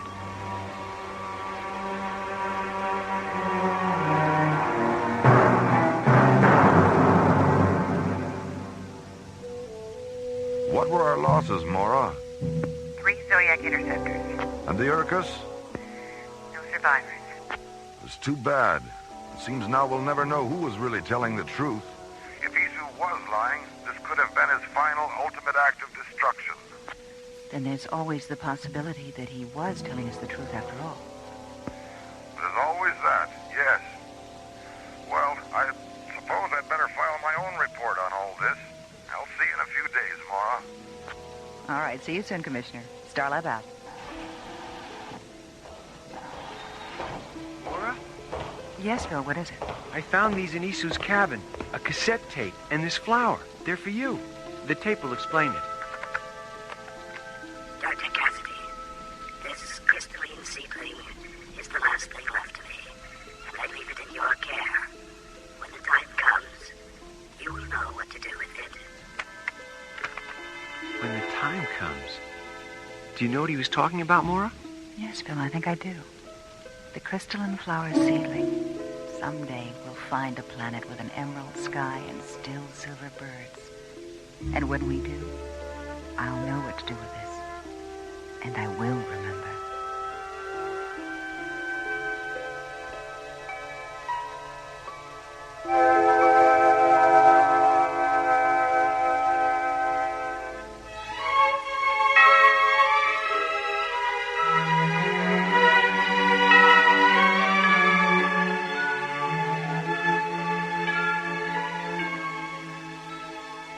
A Question of Conscience was written by J. Michael Straczynski and starred Linda Gary, Chuck Olson, Bruce Philip Miller, and Corey Burton, with special guest stars Dawes Butler as Andros, Joe Young as Isu, Michael Bell as Phil, and Tina Holland as Mishok.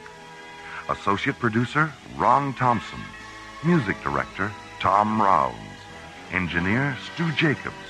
Assistant to the producer Jim Cook. Technical consultant Peter Sky. Alien Worlds was created, produced, and directed by Lee Hansen. And so until next week, this is Roger Dressler, inviting you to join us for our next adventure from the elsewhere and elsewhen of Alien Worlds.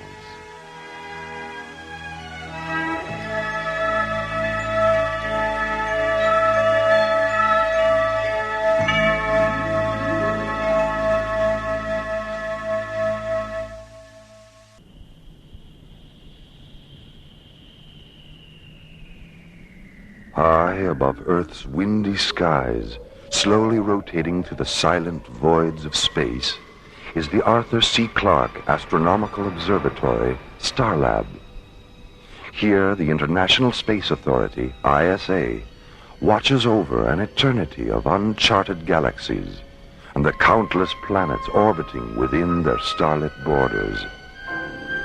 5 kilometers beyond Starlab, the Earth shuttle Electra moves into a docking orbit with a giant space station.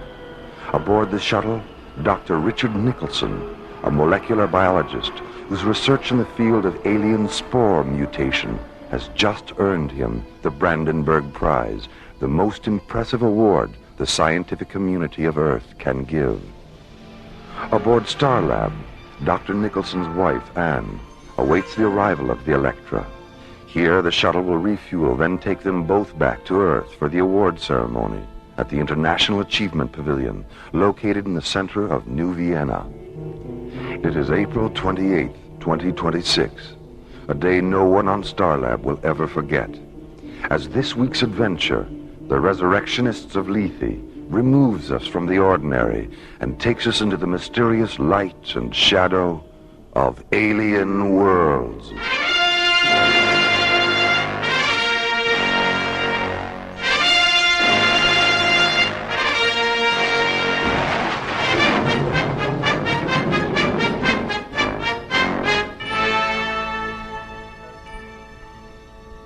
Starlab Control, this is the Electra on docking vector approach 558 ETA, 3 minutes, 10 seconds. Over.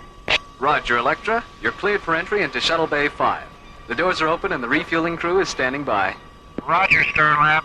And send the systems technician down after we dock. I've been having a little trouble with the NO3 feeder line, the number 4 retro thruster. Nothing serious, but it wouldn't hurt to check it out. Will do, Electra.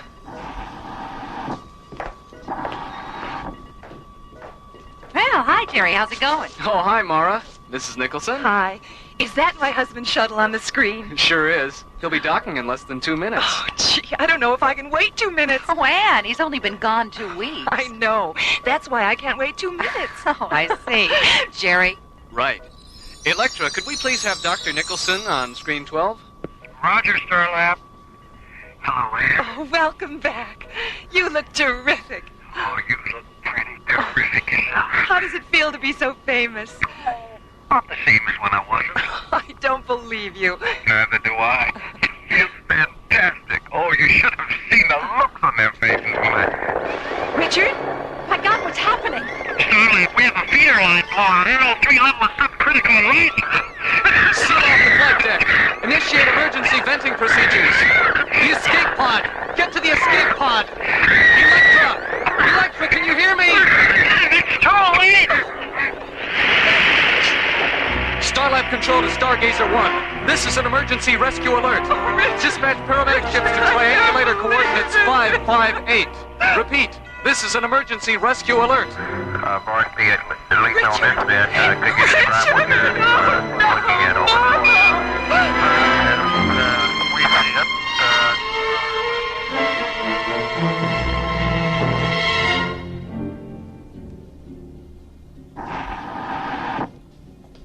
Dr. Cassidy? Come in, Carl. You look exhausted. It's been a long day. A long day. I just can't believe he's gone. He always took so much time with us at the academy, always making sure we understood things. There were times when I was ready to quit, and I would have if he hadn't talked me out of it. I know. He was understanding with all of us. Is that the accident report? Yes, I just finished it. NO3 suffocation. It's so stupid. I'm going to find out why the Electra's retro thrusters weren't converted to a non-toxic fuel if it's the last thing I do. The Ithaca was converted. The Corinthia was converted. Oh, why wasn't the Electra good? I'm sorry, Mora. Mora, Commissioner White is coming through. Have the message recorded, Jerry. Mora will have to... No. That's all right, Carl. I'll be there in a minute, Jerry. Come on. I'll walk up to communications with you. Thanks, Carl.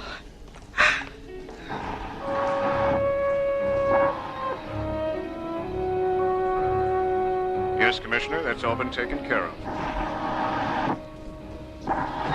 Here's Dr. Cassidy now. Hello, Commissioner. Hello, Mora. Are you coming up to Starlab? I'll be up there tomorrow. I just wanted to let you know that the ISA Council has ordered an honorary internment for Richard on Lethe. Supervisor Toddmaster has already been notified, and one of his mortuary ships will be there tomorrow afternoon. Toddmaster? Simon Toddmaster? I thought you knew. He's been Lethe's supervisor for nearly 2 years now. How did a man like that ever end up on a satellite for the dead?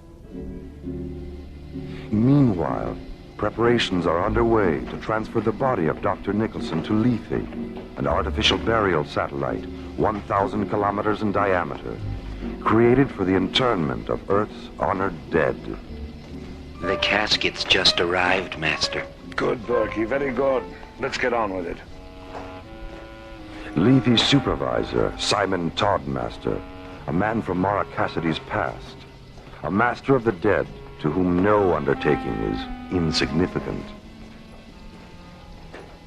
Number 6, Professor Joseph Digby Allen. Number 7, General Arnold Boom Boom Bernstein.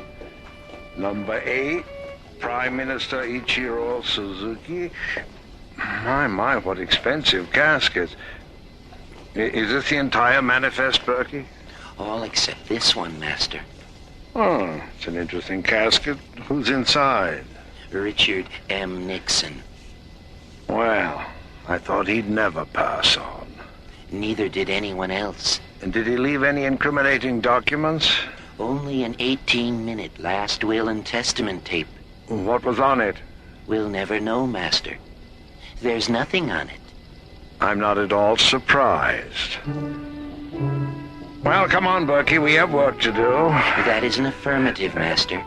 A simple yes will do, Berkey. If you knew how I loathed affirmative, you'd be quaking in your boots. Or whatever it is you call those things on your feet. My apologies, Master. Accepted. Now, you mentioned an ISA communique. It's on the teleprinter in the control room. Shall we? After you, Master.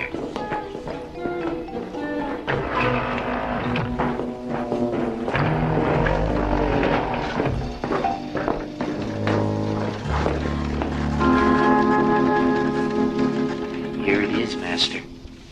Well, what does it say? We've been ordered to Starlab to pick up the body of Dr. Richard Nicholson. So, Dr. Nicholson has finally shuffled off his mortal coil. Cause of death? An accident. NO3 suffocation. How utterly fitting that the man who used to give me so much gas should succumb to a lethal dose himself. I don't understand. Now, poor Richard and I worked together on Starlab once upon a time as fellow science officers. We were Professor Cassidy's golden-haired boys. Oh, you mean you used to have yellow protein filaments growing on that shiny dome of yours? Golden-haired boys is just a figure of speech, Berkey. Now, where was I? Oh, yes, well, I got into some trouble while I was stationed on Starlab. Nothing serious, just a little glowstone smuggling, but they railroaded me into prison anyway. I'd still be there if Lethe hadn't suddenly required a man of my unique talents. From prison to Lethe? What's the difference, Master? Yes, indeed. Volunteering for this post was sheer inspiration. Berkey, Professor Cassidy had a daughter, Mora. Find out if she's still on Starlab. And find out if Ann Nicholson is there, too. She could be very useful to us, considering how closely she and her husband worked together. As you wish, Master. Ratchet? Master? Berkey and I are going to Starlab. Prepare the Orcus Omega. Yes, Master. By the way, Mrs. Thorndancer is waiting to see you. Well, send her in, Ratchet. My dear Mr. Toddmaster. My dear Mrs. Thorndancer. I just couldn't leave without thanking you for everything. 24 hours with my husband, alive and happy, reliving the best times we ever had. Oh, Mr. Toddmaster, it was wonderful. Well, I'm delighted that you're delighted. But remember, this is our little secret. Oh, Don't worry, I won't breathe a word to a living soul. Goodbye, Mr. Toddmaster. Oh, it's never really goodbye, Mrs. Thorndancer. Only au revoir. Ratchet, what's the progress on the Thorndancer experiment? She relived a period with Professor Thorndancer during which he was deeply involved with mind weapon research. Some of his workable hypotheses were so dangerous, he never revealed them to his colleagues, but he did confide them to his wife, and she talked her head off about them. The professor's replicant functioned so well that it had her discussing mind weapon theory within 5 minutes. The data is in the Omni Extrapolator now. Good work, Ratchet. Stay tuned. Berkey, what did you find out about Mora Cassidy? She's now Starlab's research director. And Nicholson is there, too. Well. Are you feeling all right, Master? I'm feeling very well, Berkey. Thank you. The Orcus Omega awaits you, Master. Thank you, Ratchet. Come along, Berkey. We mustn't keep the dead waiting. Lethe's sinister supervisor and his assistant Berkey descend to the mortuary satellite's launch bay and board the sleek cobalt blue funeral ship Orcus Omega. Orcus, the ancient Roman name for Pluto, the god of Hades, and Omega, the Greek symbol for the end, the final singularity. Meanwhile, on Starlab, Ann Nicholson has just been told about the ISA decree to have her husband honorarily interred on Lethe. I can't help the way I feel, Mora. I am not going to Lethe, and that's all there is to it. Well, you still haven't told me why you won't go. It's grotesque. Taking him away from me like this, and hiding him in a place where I'll never see him again. Couldn't he be put in cryosuspension, Mora? Have you asked the council about that? Maybe there's still a chance that Richard could be brought back to me someday. And you know it's too late for that. All right. Then you take him to Lethe, Mora. You salute all those stupid flags and smell all those dying flowers. And, yes, listen to people who never knew him lie about what a good friend he was. There won't be any flags, Anne, or any flowers or speeches or anything like that. It's a private ceremony between you and Richard. Oh, I'm tired, Mora. Will you please leave me alone? All right. I'll be on the control bridge if you need me.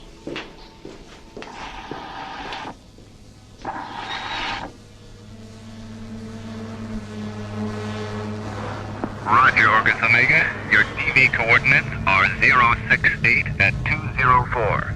And you're clear for entry into Level C Docking Bay 19er. Thank you, Starlab. Orcus Omega, out. How long will we be on Starlab, Master? Just long enough for you to load the late Dr. Nicholson, and for me to have a few words with my past. Starlab. I'm looking forward to seeing what goes on inside. Well, I'm sorry, Berkey, but I'm afraid you'll have to stay aboard the ship. Not again. Berkey, how often do I have to remind you that you are an image infusion android, an illusion? That you only have substance when the light is right, that you'll vanish if the light should change. I'm sorry, but if someone sees you one minute and then doesn't see you the next, they'll know that I'm in control of an illegal procedure. You don't want me sent back to prison, do you? Berkey?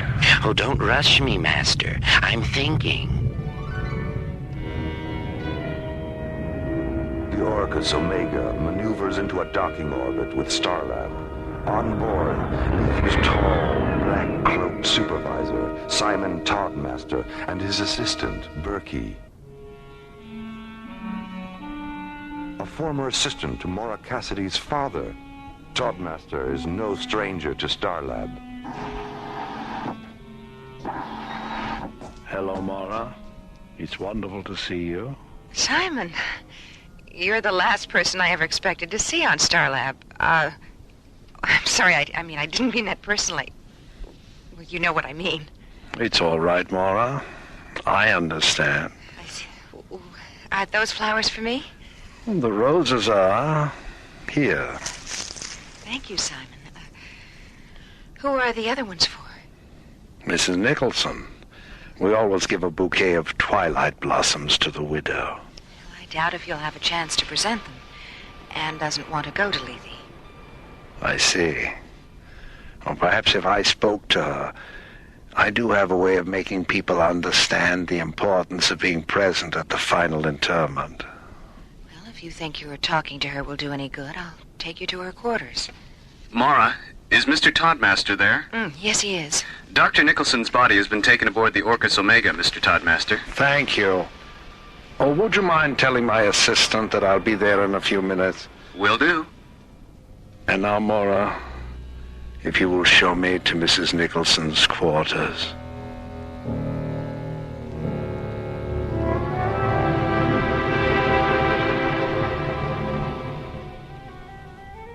Yes, Mr. Toddmaster. The flowers are beautiful. What did you call them again? Twilight blossoms? That's right, Anne.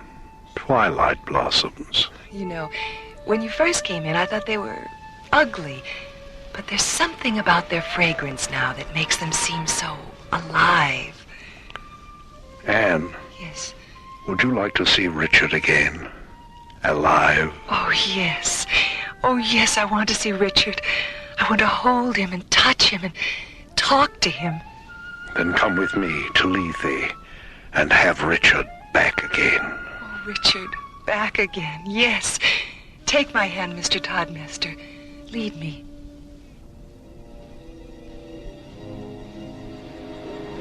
We've just got confirmation on it, Mora. Codemaster's in control of image infusion, and he's using it to create the illusion of bringing the dead back to life. The dead? But why? So he can extract classified military and scientific information from those who were at one time associated with the men and women now interred on Lethe. In some cases, it's a husband and wife would work together. In other cases, colleagues and fellow officers. I still don't understand, Commissioner. What exactly does he do? Well, he creates an image infusion replicate of the man or woman whose secrets he wants. Then he invites the husband or wife or former colleague to Lethe, drugs them, and puts them in the room with the replicate. The illusion is so perfect and the drug so effective that the people actually believe they're face-to-face with someone they once knew and loved. And the replicate is programmed to ask questions designed to make people reveal what Toddmaster wants to know. It's insane.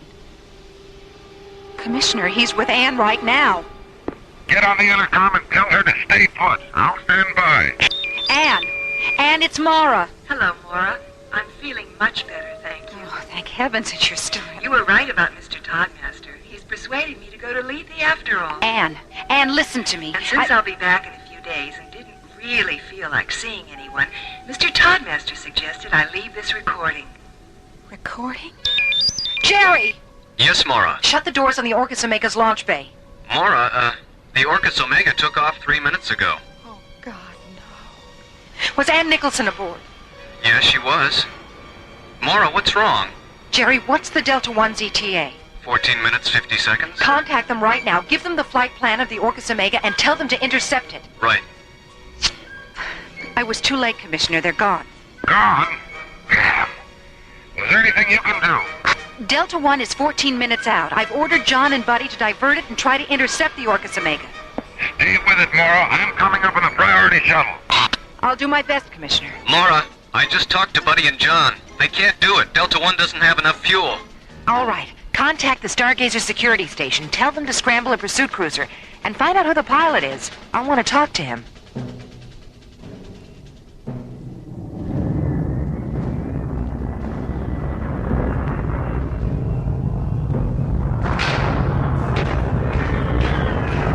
Mrs. Nicholson is asleep, Master. To sleep. Perchance to dream, eh, Bertie? Dream? What's a dream, Master? An expedition to the interior of the subconscious. Something humans do when they sleep. What's the subconscious, Master? A place where secrets live. In Mrs. Thorndance's case, thought weapon secrets. In Anne's case, bacteriological warfare secrets. disease weapons based on Richard's alien spore mutation research. Weapons so terrible, he hid the data tapes for them, and only Anne knows where they are. Amazing, isn't it, Berkey? The way a Twilight Blossom trance can bring out the best possible secrets about the worst possible things. Did she tell you where the tapes are? Not yet, but she will when her dead husband rises from the grave and takes her in his arms again. Oh. In times past, there were legends and myths that told how the dead became the undead and walked the regions of night, passing ancient moonlit walls and mirrors, casting neither shadow nor reflection. But because dreams of resurrection are ageless and the powers of darkness infinite, the demon sorcerer of the past has reappeared as the Simon Toddmaster of the future. Simon Toddmaster, the resurrectionist of Lethe, a man walking the regions of night beneath the cold, moonlit skies of alien worlds.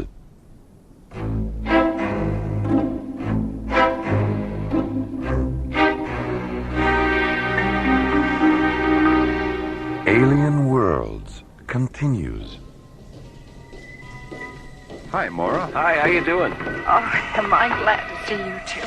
What's been going on around here? Everyone looks so depressed. Well, losing Richard like that is part of it. Well, what's the other part? Anne's been kidnapped. Kidnapped? What? By who? It's a long story. Do you remember Simon Toddmaster?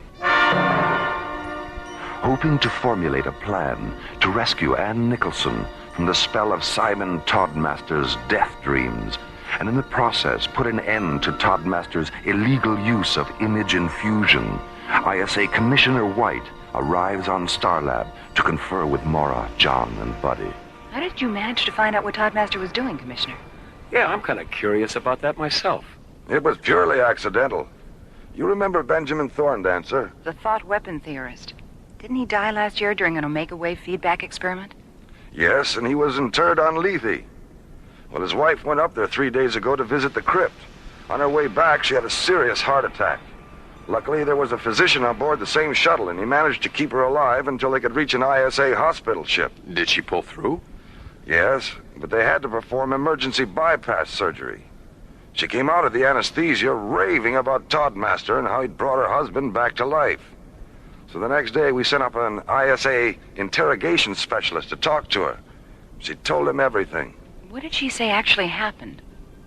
Well, when she arrived on Lethe, Toddmaster presented her with a bouquet of flowers. Twilight blossoms, she said he called them. 1 minute she was smelling them, and the next she was in some kind of a arena talking to her husband. And, well, you know the rest. Well, what does Anne have that this crypt keeper wants? Richard had made a major breakthrough in the use of alien spore mutations for bacteriological warfare. And Anne is the only one who knows where the data tapes are. Huh.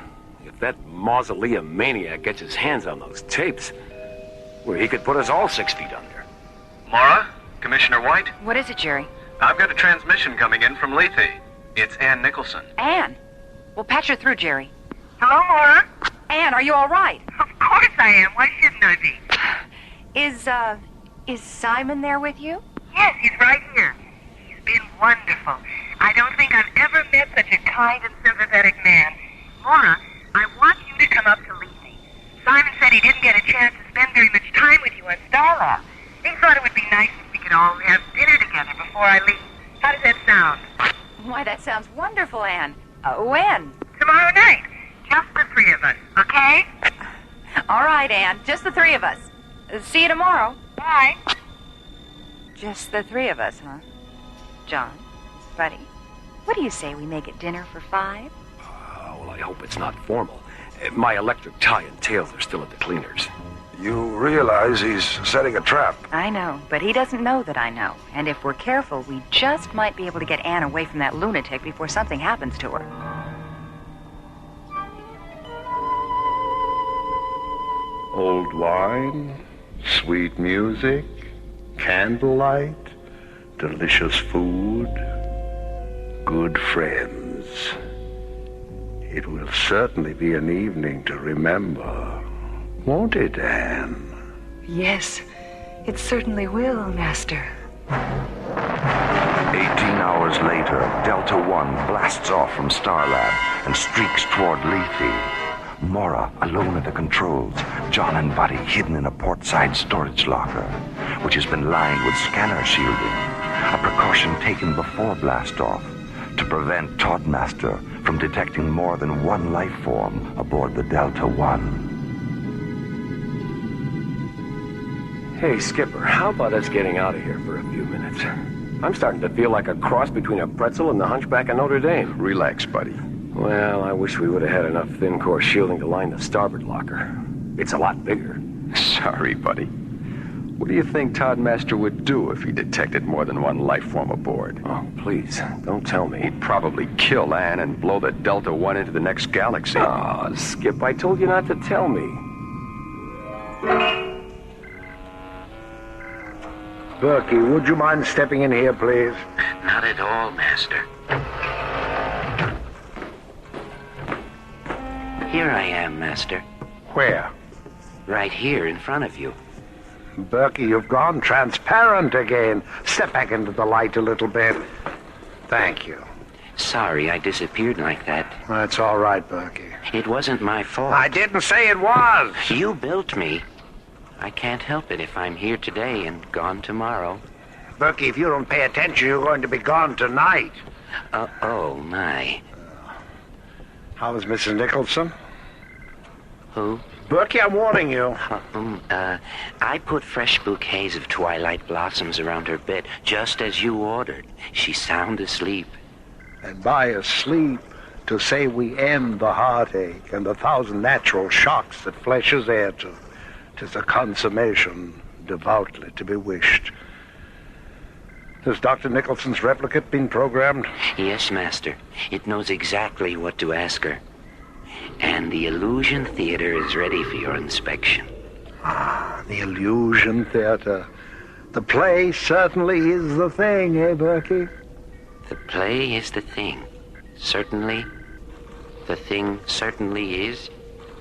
The certainly. Oh, I knew he wouldn't get that one. Ratchet. You called, Master? Put Imagerina 4 on the screen. Coming up. Well, my dear Ratchet, you've certainly outdone yourself this time. If I didn't know better, I'd swear I was looking at old Cape Cod.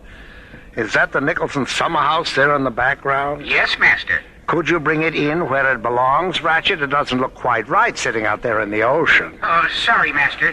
One of the hologram mirrors must have shifted. Yes. Now let me see Dr. Nicholson's replicate. Oh. Richard, are you excited about seeing Anne? Yes, Simon. I am excited. Thank you, Richard. Ratchet, he doesn't seem all that thrilled. Can you pep him up a little? I'll give it my best, Master. I'll see that you do. And by the way, how is our replicate of Mora Cassidy's father coming along? It will be ready for programming by morning. Well, thank you, Ratchet. Keep up the good work. Delta One has entered Lethe control, Master. ETA 5 minutes. Very well. Prepare to guide Mora Cassidy down. Berkey, scan the ship and make certain she's alone. Oh, yes, Master. Only one life form on board. Lethe control to Delta One. Retro to descent. Mora orbits the Delta One into a descent vector above Lethe. John and Buddy hidden in a shielded storage locker to prevent detection by Lethe's life form scanners. Their safe arrival, the first stage of a plan to rescue Anne Nicholson from Lethe's mysterious mortician, Simon Toddmaster. An undertaking which will soon continue with a quiet dinner between Mora, Anne, and Toddmaster, and hopefully end with Toddmaster getting his just desserts. Roger, Lethe Control. I'm on the pad. Stay where you are, Dr. Cassidy. I'll be right over to pick you up. Delta One, out.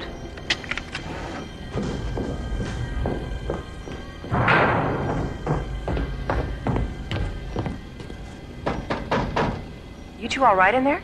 I keep telling you, Sheriff, this locker just ain't big enough for the both of us. We're fine, Mora. I've already switched on the beep sender Carl concealed in Richard's metal, and I'll give it to Anne the minute I see her. Your micro receivers are on the console. One of them is tuned to Anne's beeper. The other one is tuned to my button transmitter. Dr. Cassidy. For God's sakes, don't lose track of us. Coming!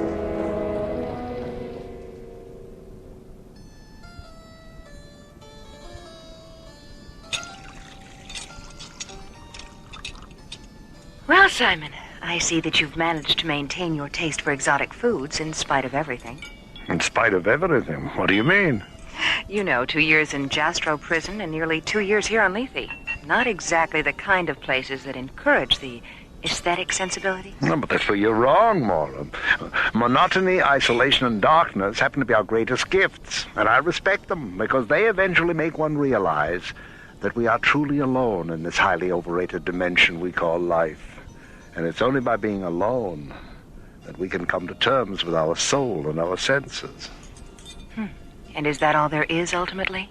The soul and the senses? Ultimately, yes. They know each other better than we can ever know ourselves. They complement each other perfectly, and they reassure each other in times of imbalance. Do you know the works of Oscar Wilde? No, I don't. You should familiarize yourself with them, Mora. There's a particularly beautiful passage in one of his novels, The Picture of Dorian Gray. Dorian is out in the garden drinking in the sweet perfume of the lilac blossoms, and Lord Henry walks to him and says, "You're quite right to do that, for nothing can cure the soul but the senses, just as nothing can cure the senses but the soul." You've been very quiet this evening, Anne. Yes, I know. I'm sorry. I'm very tired. Well, if you'll please excuse me, I want to spend some time in the chapel before I go to bed. Don't forget Richard's medal, Anne. What? Oh, yes, Richard's medal. Thank you for bringing it to me, Mora. Good night. Good night. Good night. Sleep well. I think I'll go to bed too, Simon. Oh. Well, thank you for a marvelous evening. I'll see you in the morning. Good night, Mora. Good night. Pleasant dreams. Oh, pleasant dream, that lousy crypt keeper. Hold it down, buddy. Come on, let's get to the chapel. Lead on, Skipper. This corridor has more turns than a labyrinth. I don't remember where the chapel was. I do. It's right over there. Get back, Skipper. Someone's coming. It's Anne. Shut off the beeper. She'll hear him. Okay, let's... It's Todd Master.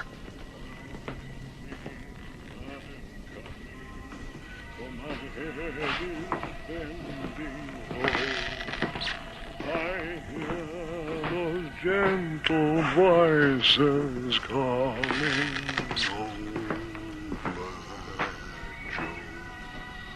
He was a little off-key, wasn't he?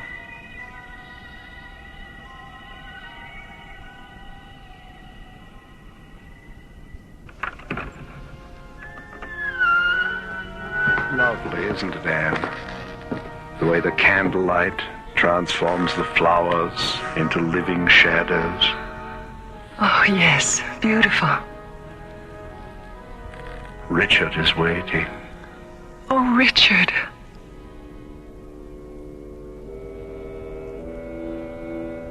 I'm not saying this place is cold, Skipper, but if I had any brass monkeys, this is the last place I'd keep them. Take it easy. Here comes Mora.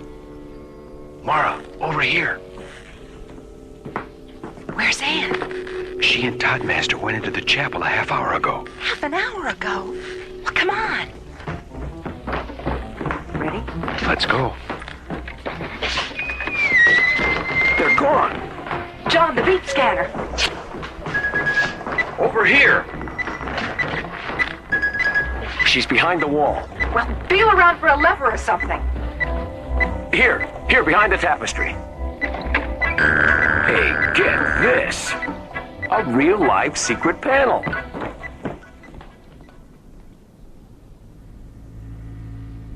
Now, Anne, if you'll just sit here. That's right. Berkey, bring up the lights in the arena. Yes, Master. Richard. Anne! Anne! Damn you, Mora. Damn you. Get away from that console, Toddmaster. Bertie, Ratchet, kill the intruder! Get down, Skipper. Toddmaster, buddy, take out the other two. Master, help us. Help us. Please help us. John, blast the control panel! Bertie, Ratchet, my children! You're killing my beautiful children! Mora, what's happening? I am the resurrectionist of Lethe, master of the dead, master of the dead, master of the dead. He's melting. Toddmaster is melting. My God, they're all androids. Mora, where am I? Let's get out of here. This place is gonna blow any minute.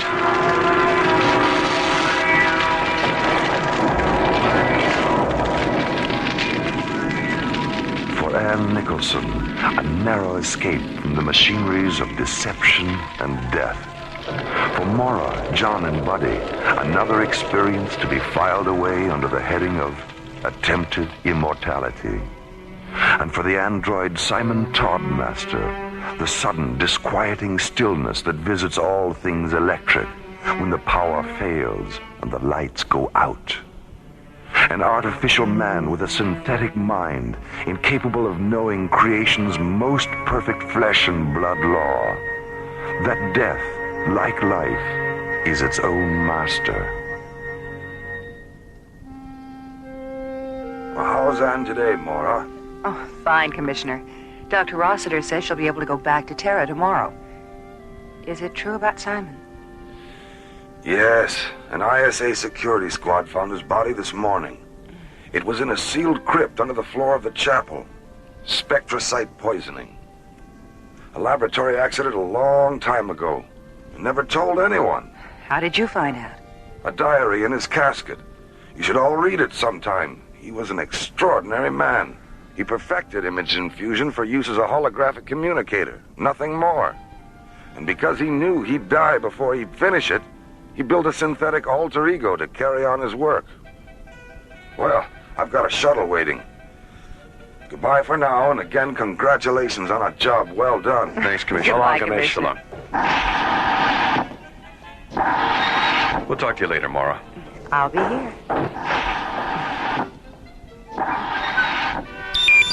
Library. Ingrid? It's Dr. Cassidy. Will you please check and see if there's anything down there by Oscar Wilde? I'm interested in one of his novels, The Picture of Dorian Gray.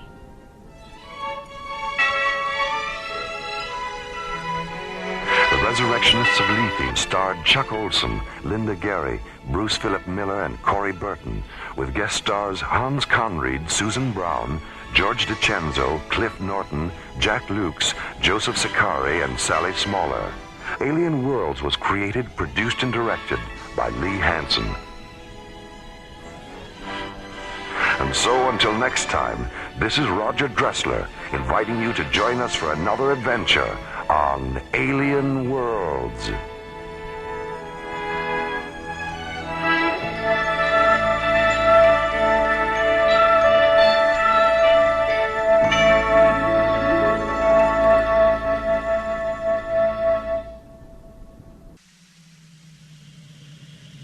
Slowly rotating at the edge of deep space, 1,000 kilometers beyond the atmosphere of 21st century Earth, is the Arthur C. Clarke Astronomical Observatory, Starlab. Here, Starlab Research Director Mora Cassidy and scientists and technicians of the International Space Authority watch over the countless stars and planets that fill the silent distances beyond the giant space station. This week, an ancient intruder from another galaxy exposes Starlab to the genetic mysteries of the seeds of time on Alien Worlds.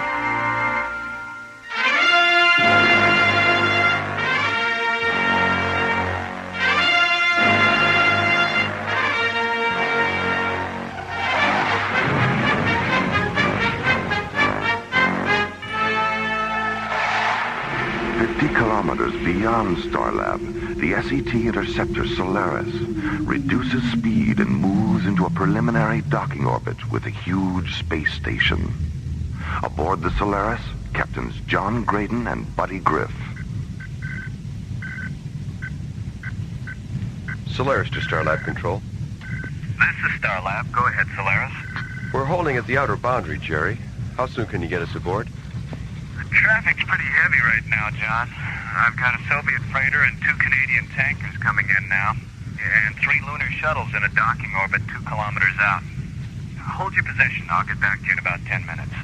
Roger, Starlab. Solaris out. Starlab clear. Well, since 10 minutes usually means half an hour, why don't we put the ship on autopilot and get down to the cargo bay for a little zero-gravity racquetball? Do you know where the rackets are? Oh, they're floating around down there somewhere. All right, let's go. What? We better stay, Skip. The high-density scanners are picking up something. How far away? 4.6 kilometers. And it's holding at 081 degrees starboard. Get a full magnification visual and bring it up on screen 6. Right. What is it? I don't know. I've never seen anything like it. In the center of the screen, against a background of jet black space and scattered stars, the mysterious object begins to slowly rotate, reflected sunlight blazing from each of its 10 smooth surfaces.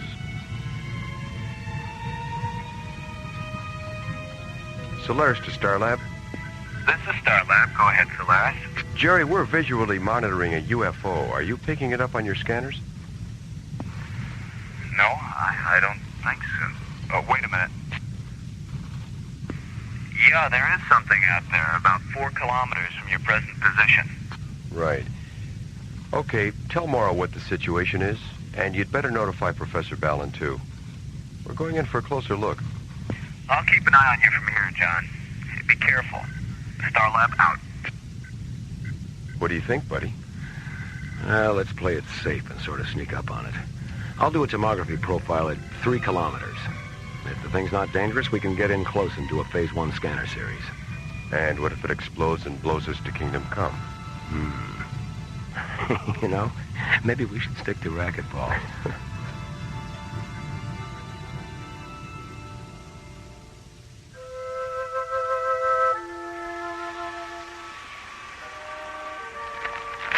Whoa.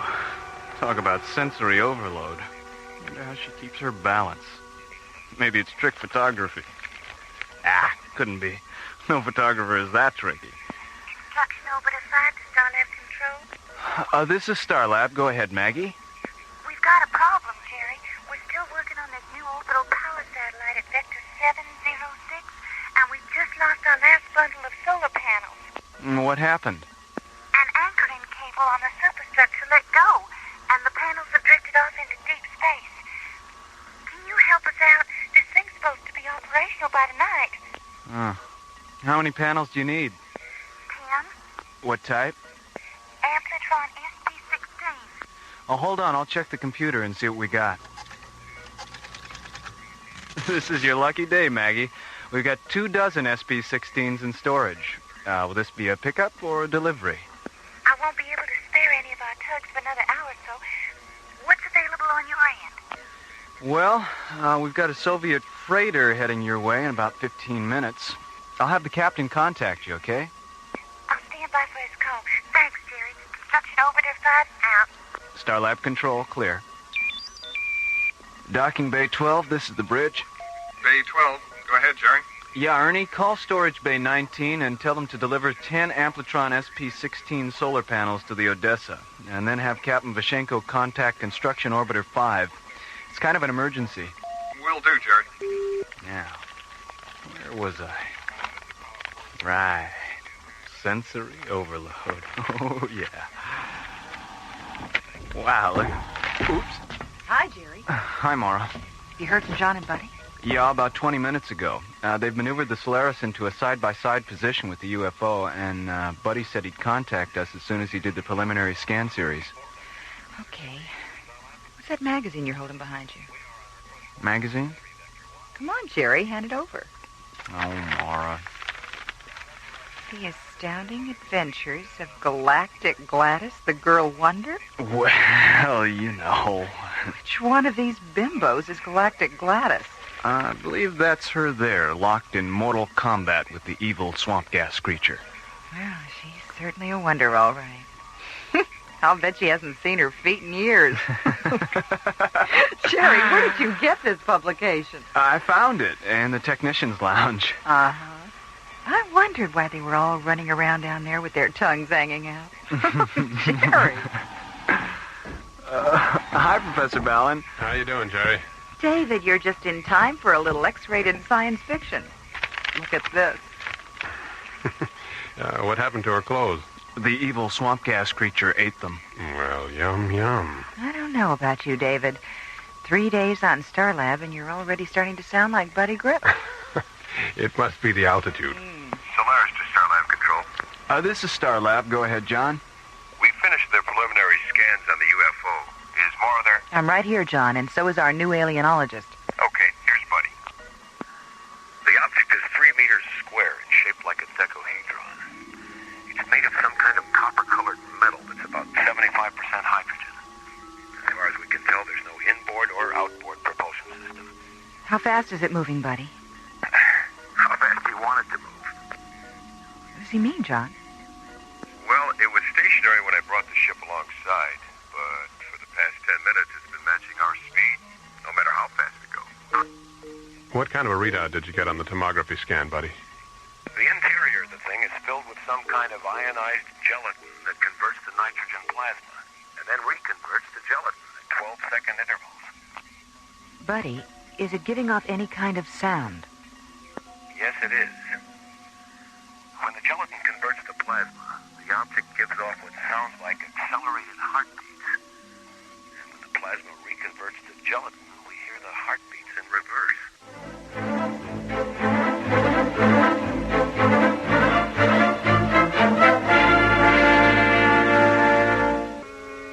Returning from a routine patrol aboard the Solaris, SET Captains John Graydon and Buddy Griff encounter an unidentified flying object 50 kilometers beyond Starlab. The object is 3 meters square and shaped like a decahedron. It's made of some kind of copper-colored metal that's about 75% hydrogen. As John maneuvers the Solaris into a side-by-side position with the UFO, Buddy continues to analyze the object with the ship's tomography scanners. The interior of the thing is filled with some kind of ionized gelatin that converts to nitrogen plasma, and then reconverts to gelatin at 12-second intervals. What do you think, David? I think we better see about getting that thing into one of the isolated laboratory pods. Buddy, shoot a magnetic grappler over and see if you can bring it in. We already tried that, Mora. The grappler pad won't stick. The object is anti-magnetic. How about if you go EVA and try to push it into the Solaris' cargo bay? Hold on just a moment, please. I don't think that'll be necessary. From the way it's been matching our speed, I think it'll follow us in. All right, give it a try. If it works, get the object as close as you can to the outboard airlock of ISOLAB 9. I'll have a crew standing by to take it inside. Okay, Mora. Solaris out. Starlab clear. Come on, David. Let's get down there.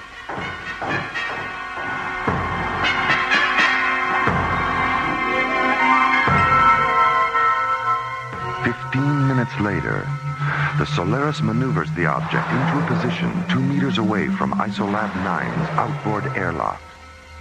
Then, as John guides the Solaris into a nearby docking bay, the lab's airlock opens, and a crew of technicians in yellow pressure suits and tinted glass helmets take the alien decahedron inside.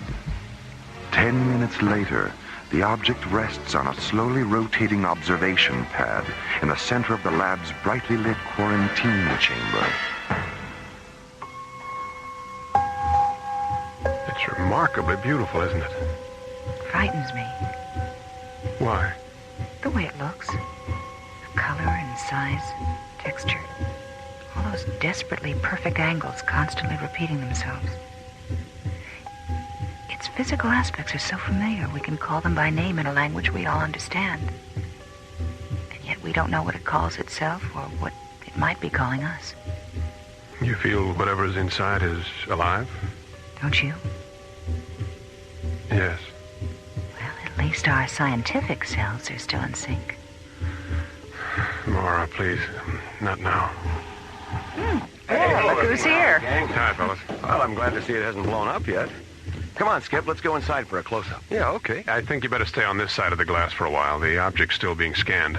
If you go in there now, your body impulses will be included in the scanner data. Maybe we should go in anyway, just to blow their minds up in data processing.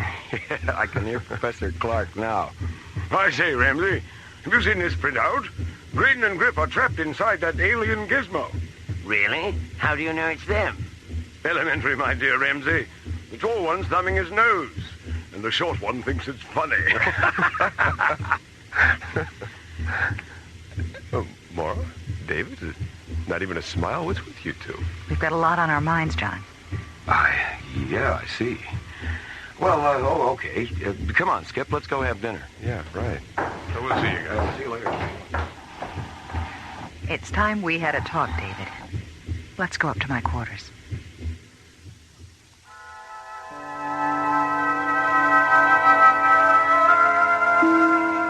Coming to Starlab wasn't my idea, Mora. We go where the ISA wants us to go. You know that. If I'd known you were married, I would have asked Commissioner White to send someone else. Why? When I was told you were going to spend 3 months on Starlab, I thought we were getting a second chance. Second chance for what, Mora? To pick it up where it fell apart 3 years ago? Why not? Because your work has always been more important to you than anything else. And I don't think that'll ever change. Even when things were good, we were never together more than 3 months out of the year. Your whole life was spaceports and laboratories and conferences and trips off the planet. You make it sound like I didn't care at all. I don't mean to, Mora. I know you cared. And I know you loved me. But you loved the rockets more. I'm sorry, David. So am I. I'll see you in the morning, Mora.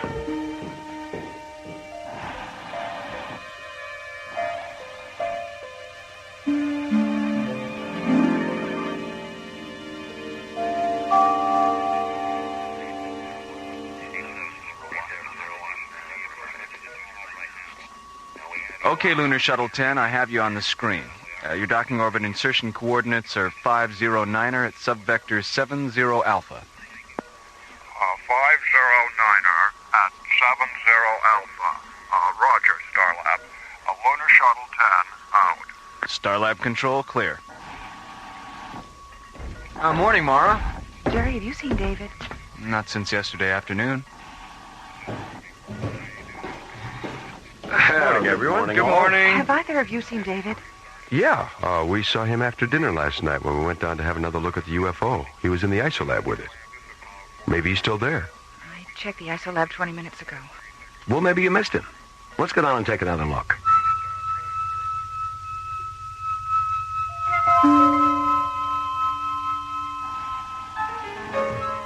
There he is, Mora. Hit the intercom button, Skip. David, can you come out for a minute? There's no need to be frightened, Mora. Professor Ballon has not been harmed. David, what's the matter with you? You sound so... Mora, his hands are transparent. David, what happened to your hands? It's not David. I am not Professor Ballon, Mora. I am of him. David is safe inside my vehicle. Well, then open it. Let him out.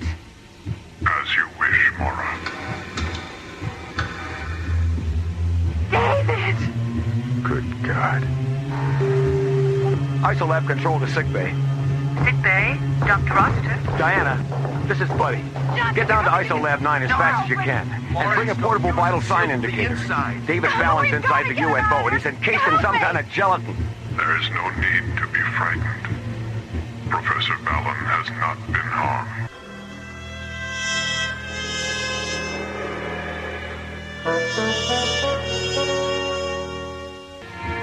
Entering the control booth of ISOLab 9, Mora, Buddy, and John discover that the substance inside the alien decahedron has transformed itself into a duplicate of Professor David Ballon. leaving the real David Ballin encased in a cocoon of translucent white gelatin.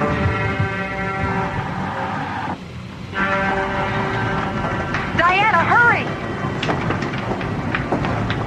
Oh, God. Have you tried to get into the chamber? The hatch is sealed from the inside. There's no need to be frightened, Dr. Rossiter.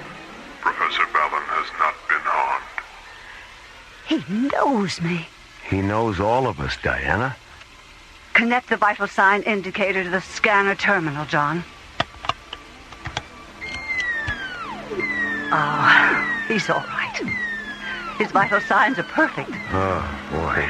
Well, if you will be patient, the seed placenta will soon evaporate, and David will be released. Soon? How long is soon? Now. David, are you all right? I think so, yes. I suggest you leave the chamber now, David.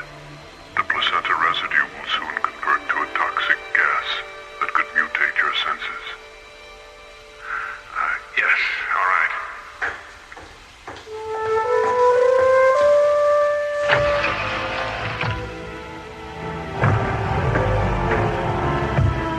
Hey, welcome home. Where have you been?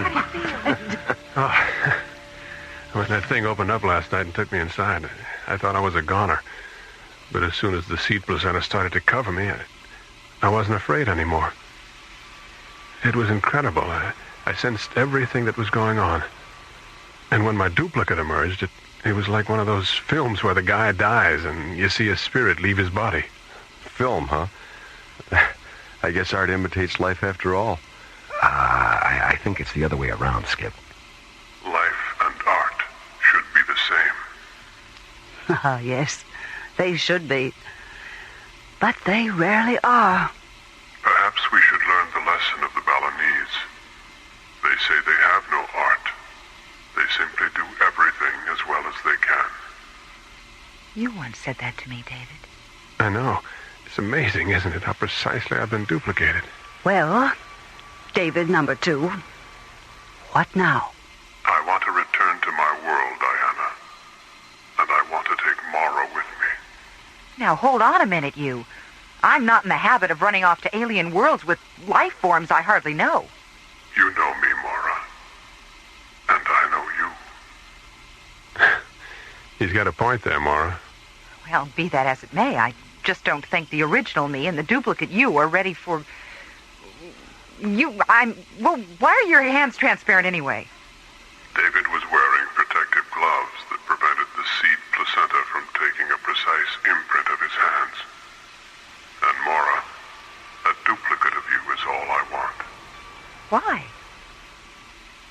I still love you, Mora. Oh, David. Why didn't you...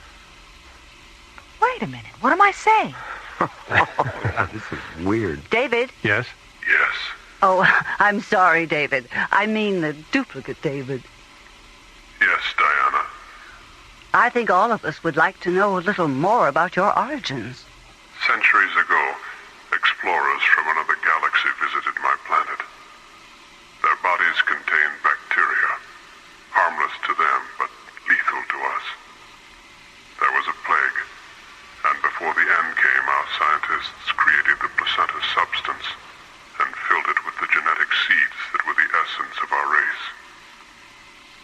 Then they placed these seeds of time in hundreds of vehicles like this one and set us adrift in the universe. Was your race humanoid? Yes, buddy, it was. But some of the cells were randomly coded, so we could become whatever organic life form we contacted. I could have been a bird or an insect, or even a flower. Any living thing in which the seeds could take root. What would have happened if you had become a flower?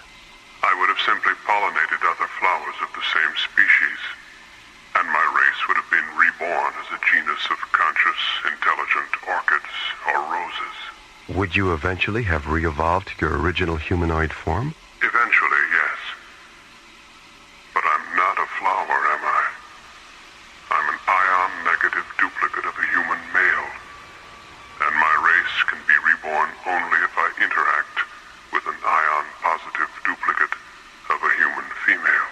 All right, I'll do it. Good girl. Mora. Thank you, Mora. It's okay. Just remember, I don't fool around on the first date. What do you want me to do? Saturate yourself with pure oxygen for 2 minutes. That will protect you from the toxic residue. Then come into the chamber and enter the secondary placenta compartment of my vehicle. Okay. Get me an E4 oxygen unit, buddy. I'm about to become a double feature. Okay.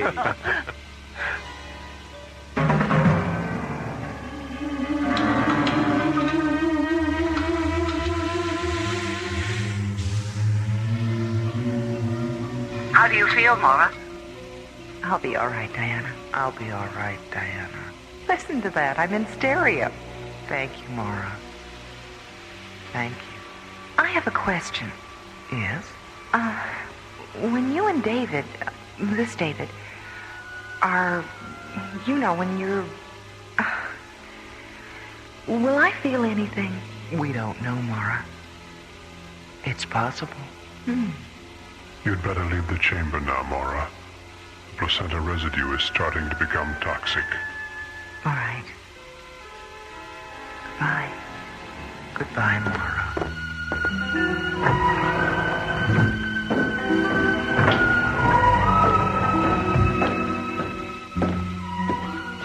Did you arrange for a ship, John? There's a long-range shuttle waiting for them just outside the airlock. Mara, you'll be able to fly the shuttle, won't you? Yes. I love the rockets as much as you do now. Goodbye. Well, so long, you two. Mora. Look.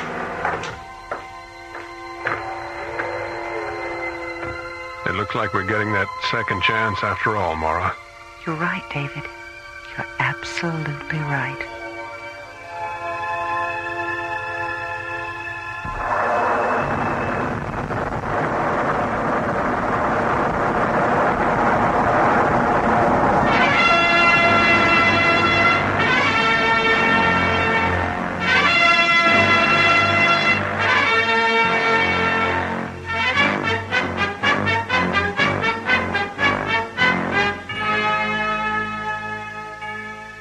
The Seeds of Time was written by Ron Thompson and starred Linda Gary, Chuck Olson, Bruce Philip Miller, and Corey Burton, with special guest stars Pete Renaday and Francis Bay.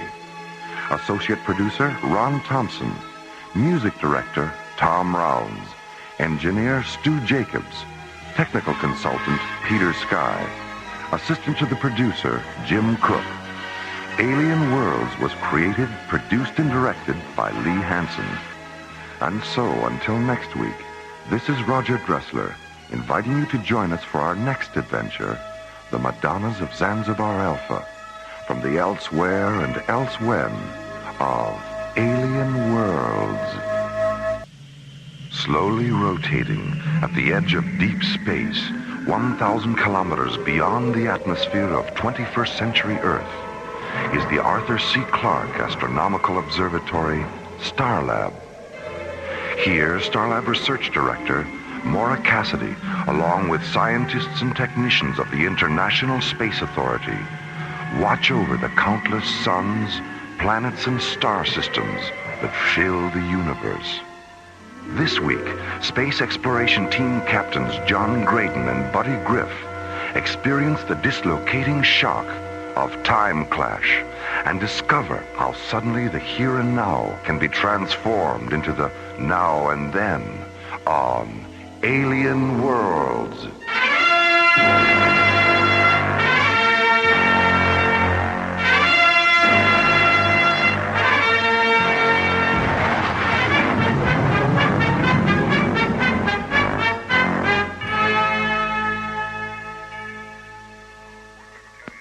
Starlab Control, this is Pandora.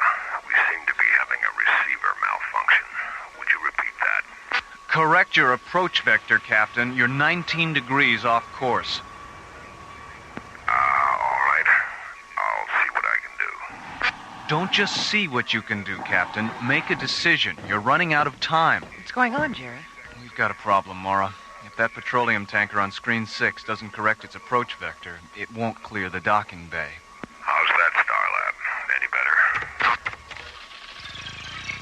Pandora, you're still 14 degrees off course. Abort your approach. Return to your original position and stand by for new docking coordinates. Roger. Why are you guiding him in, Jerry? Is there something wrong with your navigational computer? It blew a decoder module 5 minutes into the approach. And that guy is the worst pilot I've ever... There's no way we can abort our approach, Starlab. We've got a retro malfunction. Hit the collision alert, Mora.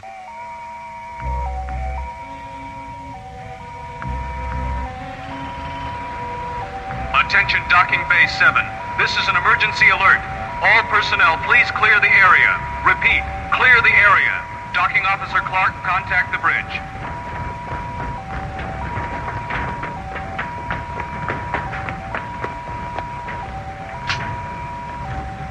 Jerry, it's Bill Clark. Any chance you might make it? Not unless you believe in miracles. Okay, Bill, get out of there.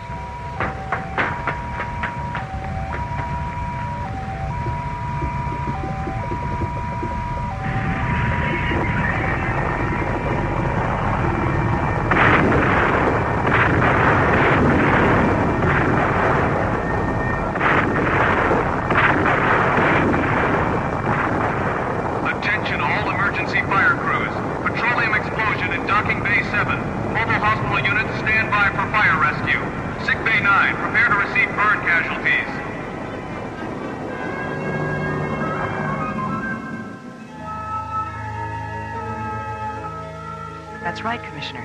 The Pandora's guidance computer and retro system hadn't been serviced in over 2 years. And the crew couldn't get out because the explosive bolts on the emergency hatch malfunctioned. If our EFC crew hadn't put out the fire so fast, everyone aboard the Pandora would have burned alive. Commissioner, when is the Xeon Corporation going to forget about petroleum and wake up to the fact that this is the 21st century? They can't afford to wake up, Mora.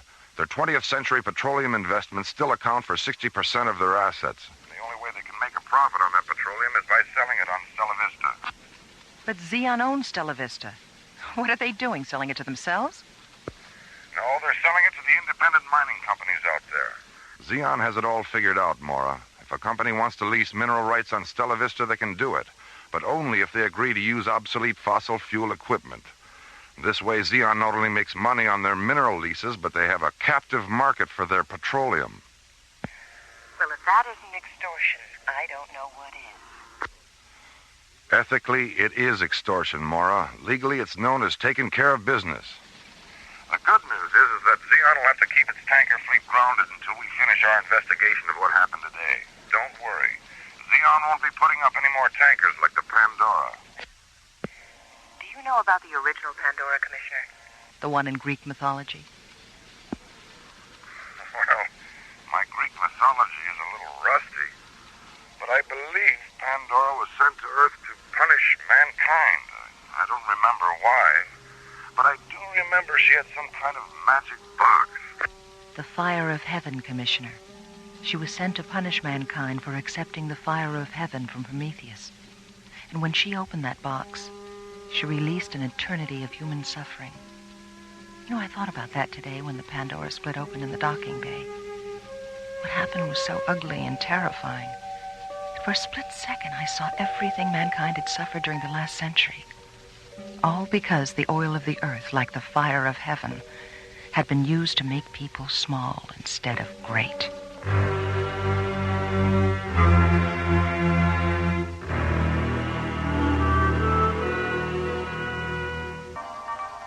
18 hours after the oil tanker Pandora has split open and exploded in Docking Bay 7, an ISA disaster investigation team and a Xeon Corporation space tug arrive at Starlab from Earth. 10 hours later, the crew of the Pandora is taken to the nearby Stargazer security station for interrogation. And as the Xeon Corporation tug prepares to tow the burned-out hull of the Pandora back to Earth, Starlab scientists, technicians, and space exploration team officers begin a new day.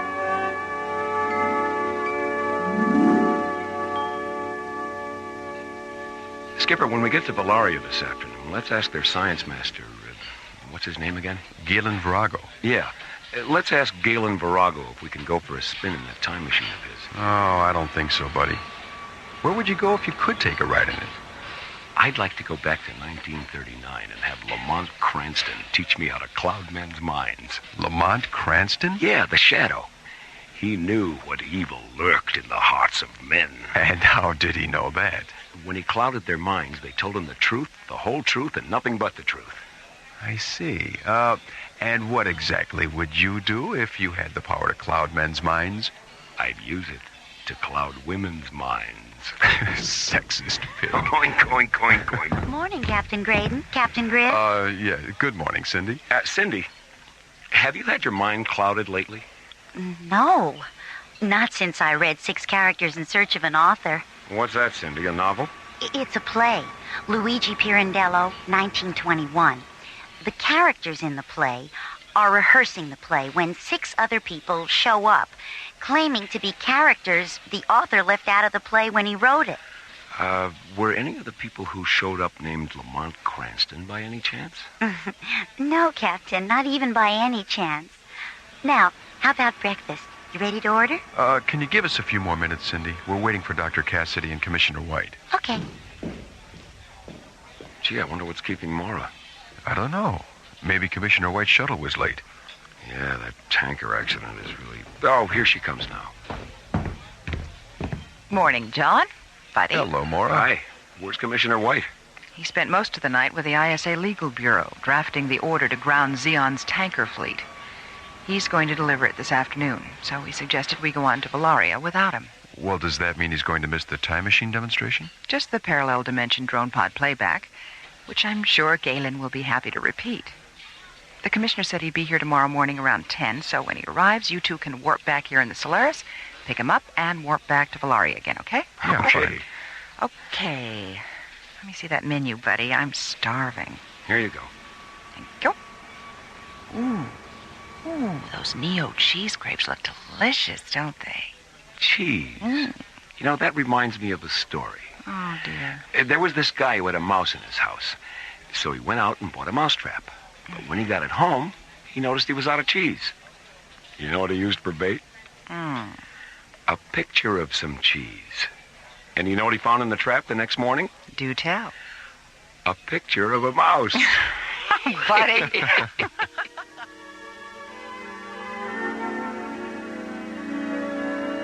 Meanwhile, on Valaria, science master Galen Virago and his apprentice Marika Zarnos enter the chronology pavilion of Valaria's Magnitude 5 research complex. Standing in the center of the pavilion, illuminated by the cool white light of 200 free-floating microlamps, is the experimental time machine. A large 20-sided chamber made of semi-opaque metal. Suspended above the chamber is the penetrator capsule, a teardrop-shaped pod made of bright, seamless metal, which Galen and Marika have used to record fragments of the Earth's past.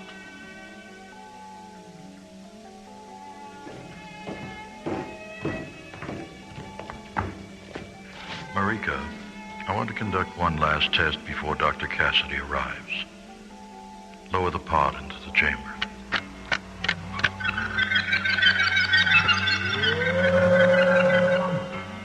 Are the chamber seals secure? Yes, Galen. The REM scale indicators read 0 point blue. Rotate the chamber until its decoders interlock with the pod's Yerushalim data. Yerushalim interlock. Confirmed. Interface the decoder lenses with day 12, month 4, AD 33, Earth. Decoder lenses stable at subcycle 9-point yellow. Focus them on the subspan 303 and isolate the dimension. Dimensional isolation confirmed. I have the execution site on the screen. Is the deciphering terminal translating into Anglophonic? Yes. Cross-link the audio sensors.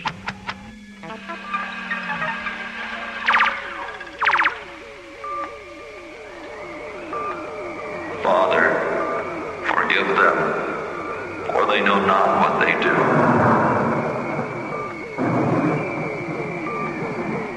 is finished.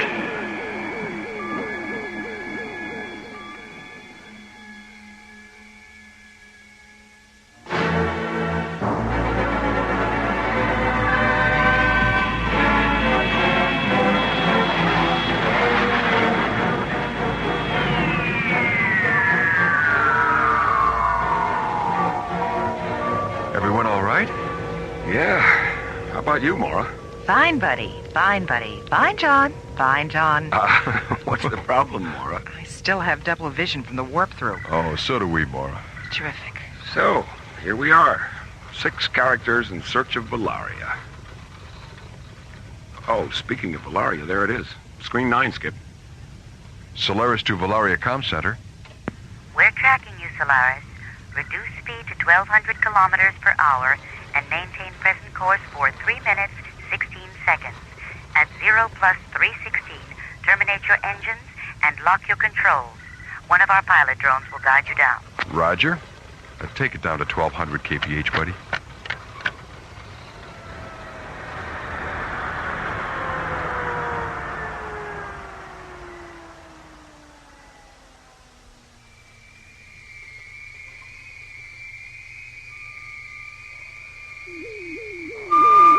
Father, forgive them, for they know not what they do. Turn it off, Marika, please.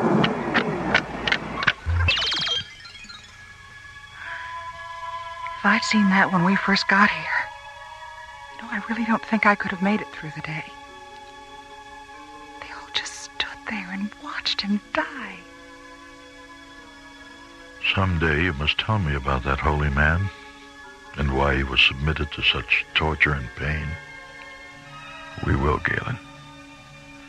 May I be permitted to say something about the 3 of you? Of course. The way you've reacted to the tragic events of your planet's past leads me to believe that if the Earth had always been inhabited by spirits like yours, much of what we've seen here today would never have happened.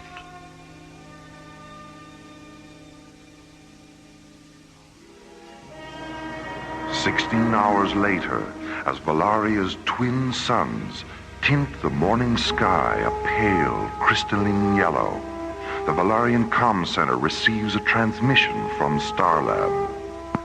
Please inform Dr. Cassidy that Commissioner White has arrived and that he'll meet Captain Graydon and Captain Griff in Docking Bay 31.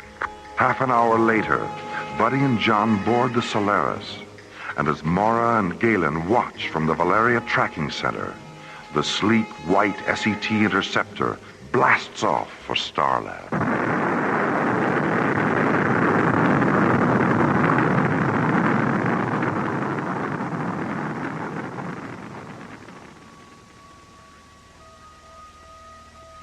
We're ready to warp through, Mora.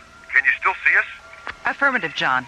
The resolution on this screen is so good I can practically see into the cockpit. How many fingers am I holding up, Mora? 13? Gee, Skipper, she really can see into the cockpit. All right, here we go. Warp through in 5 seconds. Mora, it's all turning inside out. Mora! John! Buddy! Galen, what's happening? Just a moment. Just a moment. The Parsec device. The Parsec device aboard the Solaris has experienced a primary decoder malfunction. The ship is passing through the time-space continuum in reverse. Galen, the ship's back on the screen. John, buddy, do you read me? Yes, Mara. I read you. John? Mara, help us. We become children.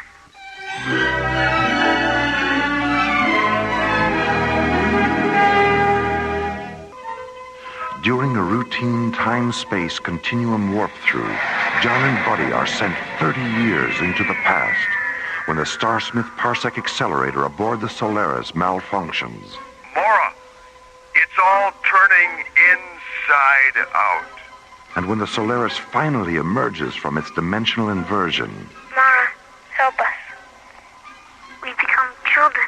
Science Master Galen Virago immediately orders the launch of a pilot drone, which locks onto the Solaris and returns it to Valaria.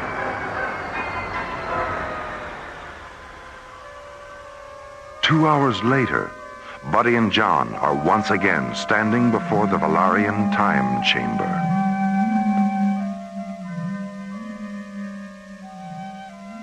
Well, Buddy, looks like you're gonna get that right after all. Yeah. You will be joining me, of course. Naturally. It isn't every day that we get a chance to ride the whirlwind.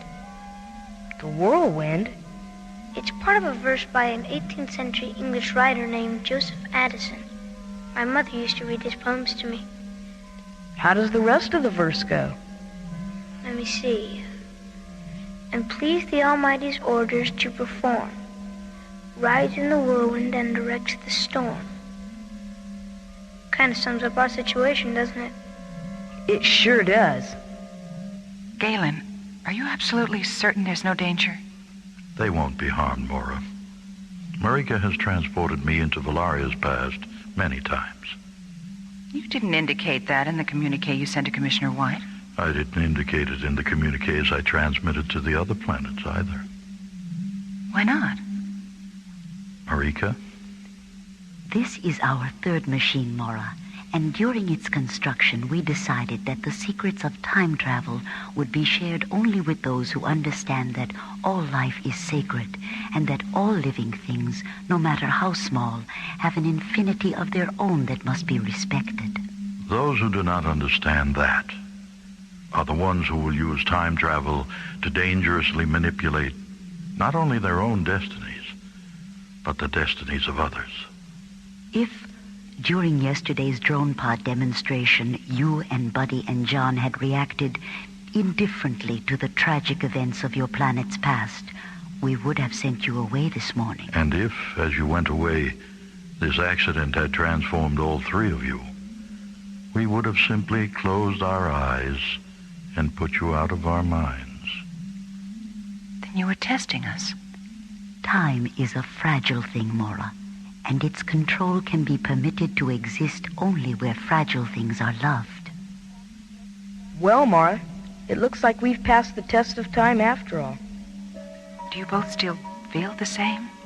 I mean, you're not frightened or anything like that. Nothing's changed, Mara. It's like Galen said earlier. The physical organism changes during time reversal, but consciousness doesn't. It feels good to be alive inside a child's body. We're not young, we're not old, and we're not afraid. The chamber is ready, Galen. I've interfaced their time, date, and place of birth information with the alternate reality decoders, and the dimensional inversion lenses are stable at subcycle 6 point violet. Buddy, John, go into the chamber now.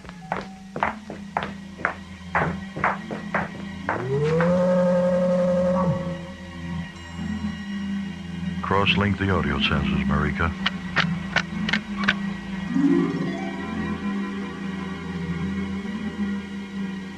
John, Buddy, can you hear me? Yes. Do you want us to lie down on these recliners, Marika? Yes. Now, close your eyes and relax. During the reversal, you will both be transported back to the separate moments of your birth, and then return to the here and now. You will be unconscious when you return, and you will have no memory of what happened to you aboard the Solaris. Okay, Galen. See you later, Mora. Goodbye. See you soon. Begin the cycle, Marika.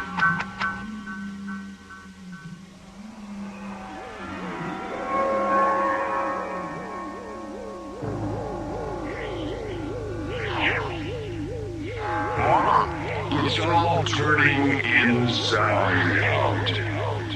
Mora, it's all turning inside out. Shapes. Forms. Shadow. Color. Don't be afraid. Don't be afraid. Don't be afraid. Time is a fragile thing. Its control can be permitted to exist only where fragile things are loved.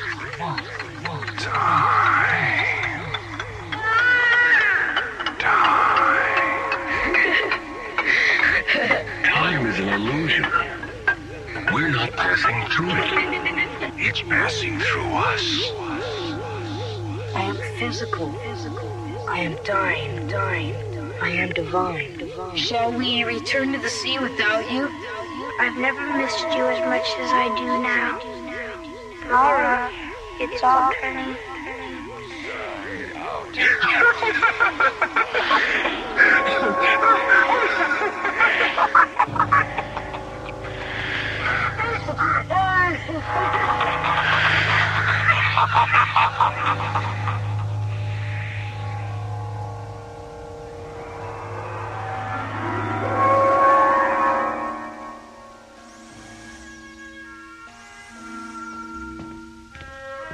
Hi, buddy. Mora, what happened? It's nearly 4 in the afternoon. Have I been asleep all this time? More or less. Well, where's John? What about Commissioner White? John just woke up, too. And Commissioner White decided to take his own ship. He'll be here in about half an hour. How do you feel? Like Rip Van Winkle must have felt when he woke up. Spaced out and hungry enough to eat a kangaroo. Well, that's funny. What? What's the date today, Mora? November 14th. Why? Well, the calendar on my watch. I just noticed it. It says May 23rd. My birthday.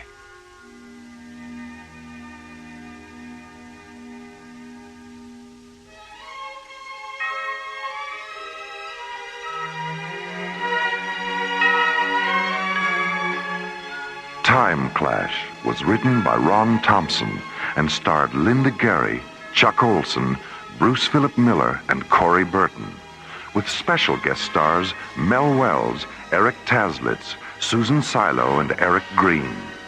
Associate producer Ron Thompson. Music director Tom Rounds. Engineer Stu Jacobs. Assistant to the producer Jim Cook. Technical consultant Peter Sky. Alien Worlds was created, produced, and directed by Lee Hansen. And so until next week, this is Roger Dressler inviting you to join us for our next adventure, Death Song, from the elsewhere and elsewhen of Alien Worlds.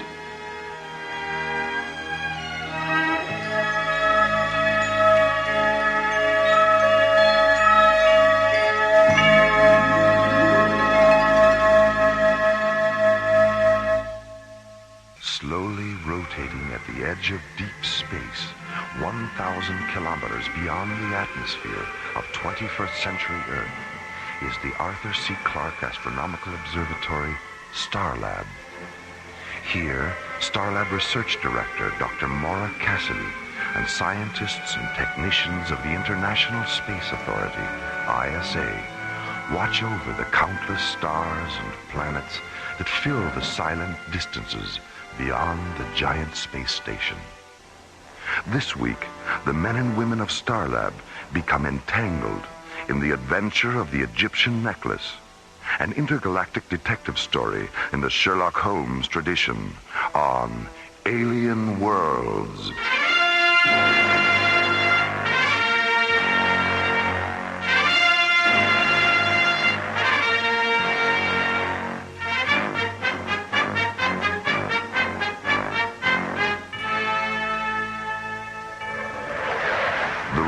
British Museum freighter Nile Delta, commanded by Captain Jack Lemus, is returning to Earth from the planet Thanatos. Aboard the freighter, the priceless King Tut exhibit, sent to Thanatos 2 weeks earlier as part of an interplanetary cultural exchange program. Nile Delta to Starlab Control. This is Starlab. Go ahead, Nile Delta. Is that you, Jerry? Affirmative, Captain. Are you planning to dock at Starlab on your way home? No, not this time. An ISA tanker came up from Cannabis 12 and refueled us on the other side of Saturn.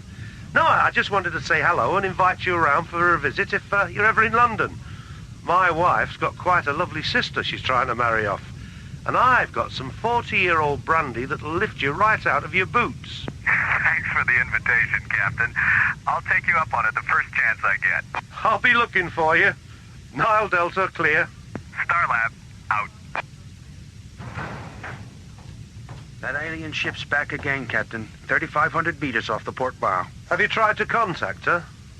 We tried, but she still doesn't respond. All right, let's have another look at her. Full magnification this time. Hey, she's a beauty, isn't she? All white and slim like that. Do you recognize any of the markings, Tony? Wait a minute. What's that on the tail fin? The sun symbol? No, just below it. The blue and gold bird with its wings spread out. Isn't that the same? Hold on. She's dropping down a bit. Tony, she's been damaged. Top of the hull, amidships. There go the SOS flares. Let's get up alongside of her and see if we can help. As the Nile Delta's navigator maneuvers the red and gray freighter into a side-by-side position with the damaged alien ship, Captain Lemus and First Mate Tony Cargill put on bright blue pressure suits and enter the freighter's airlock.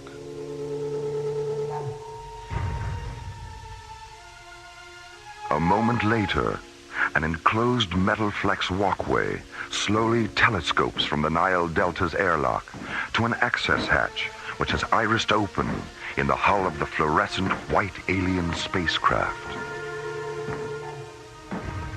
You're very generous to give us your time and kindness. Well, hello. Who are you? My name is Piratep. I'm glad you didn't abandon us. Yours is the only vessel we've seen since the accident. When did it happen? 3 days ago. And some of our mariners have been injured. Is there a healer aboard your vessel? Yes, there is. And we have a complete medical facility as well. Then if you'll please follow me, we can begin transferring our injured to your ship.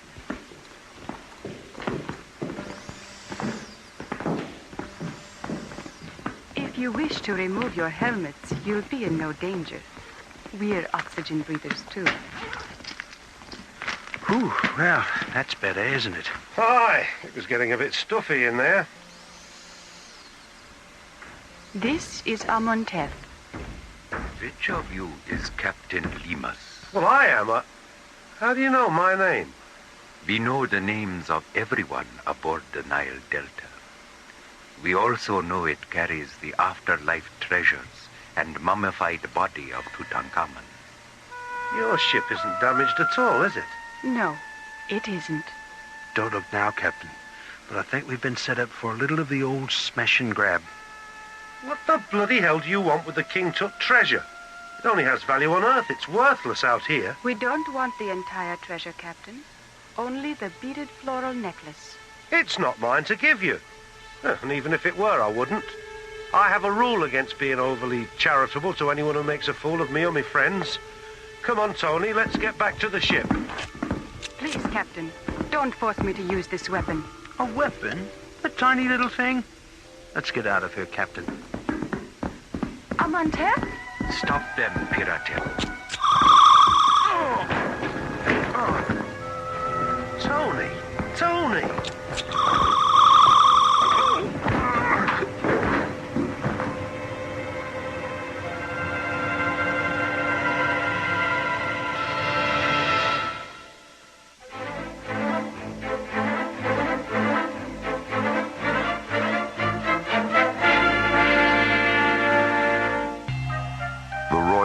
Museum freighter Nile Delta is returning to Earth from the planet Thanatos. Aboard the freighter, the treasure of the Egyptian boy king Tutankhamun. Midway between Earth and Saturn, a damaged alien spacecraft appears and fires SOS flares. Nile Delta Captain Jack Lemus and First Mate Tony Cargill board the alien ship to offer assistance. But inside, they discover they have fallen into a trap set by the aliens who want a beaded floral necklace from the King Tut treasure. An hour later on Starlab, Dr. Mora Cassidy and SET Captain John Graydon, not yet aware of the Nile Delta incident, enter the vestibule of Starlab's visual media theater. long has Buddy been in there? About 6 hours. 6 hours? What's he watching? The outtakes from Gravity's Rainbow? Oh, no, that was yesterday. Sunday, he sat through 5 old Stanley Kubrick films. And Monday, it was a Daffy Duck festival. What he's watching today is anybody's guess. Maybe he fell asleep. Well, I wish he'd sleep a little faster. We're going to be late. Hi, Mora. Hi, John. Buddy. Buddy, didn't your mother ever tell you that if you watched too many movies, your face would break out and you'd go blind? Very funny. I think you've got that mixed up with something else, Mora. I do? What? I'll tell you later. Well, buddy, what'd you see today? The Guiding Light, All My Children, and Search for Tomorrow. They're television soap operas from the 60s and 70s. Soap operas? Why do they call them that? Were they musicals about people getting clean? Not exactly, Mora. They were mostly about people getting dirty. Dr. Cassidy, please contact the control bridge. Oh, we'll never make the lecture at this rate. Have they repaired the intercom terminal in the theater, Buddy? Well, it was working this morning. Be back in a minute. What did you think of those music tapes Ingrid brought back from Calabria? I was listening to one when I turned in last night. You know, the one with all the voices? The Hymn to the Vanished Canals? Yeah, that's it. And I fell asleep while it was still running. And I dreamed about kaleidoscope faces and stained glass animals all night. Incredible. Let's get up to the bridge. Something's happened to the Nile Delta.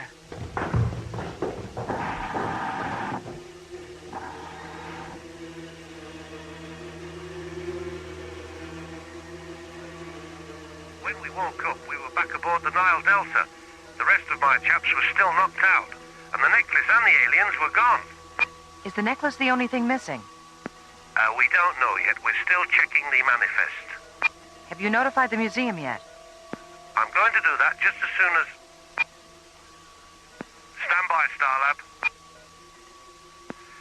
Dr. Cassidy, our medical officer, Dr. Lomax, he's just come up from the cargo bay. He said the aliens opened the coffin, unwrapped the mummy down to the neck, and took a tissue sample from its face. A tissue sample? Is Dr. Lomax absolutely certain about that? He's positive, Dr. Cassidy, and he's holding up a little gold surgical instrument they dropped. Well, put it in a safe place and we'll analyze it when you get here. See you around midnight, Captain. Starlab out. Nile Delta, clear. Buddy, John, what do you think? Well, we've got about 9 hours before the Nile Delta gets here.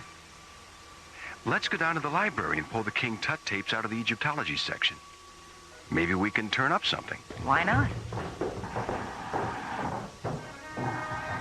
Meanwhile, at the Royal British Museum in London, Sir Dorian Bradford Gray, the museum's director, receives word of the Nile Delta incident. 15 minutes later, Sir Dorian reports the incident to British Prime Minister Lord Henry Gladstone Baggs.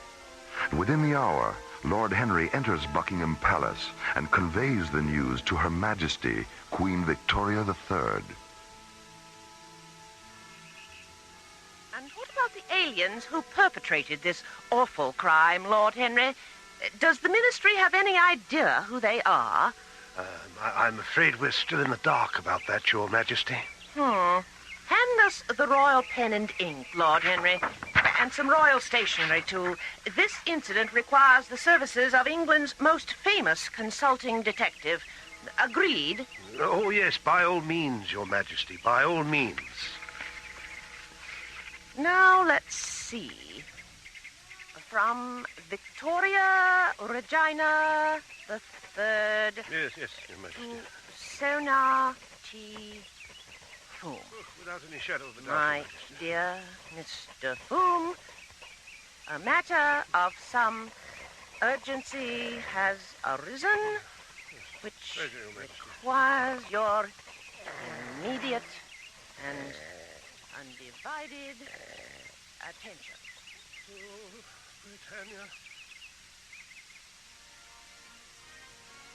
Meanwhile, in the heart of London's West End, Sonar T. Foom and his associate Dr. MacGuffin Drone are spending a quiet afternoon in their rooms at 221B Pennybaker Street.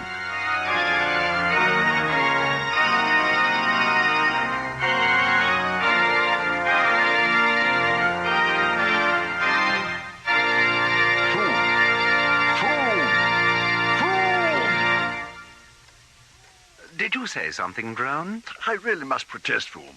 That instrument of yours had my London Gazette vibrating so rapidly, I could scarcely read today's news.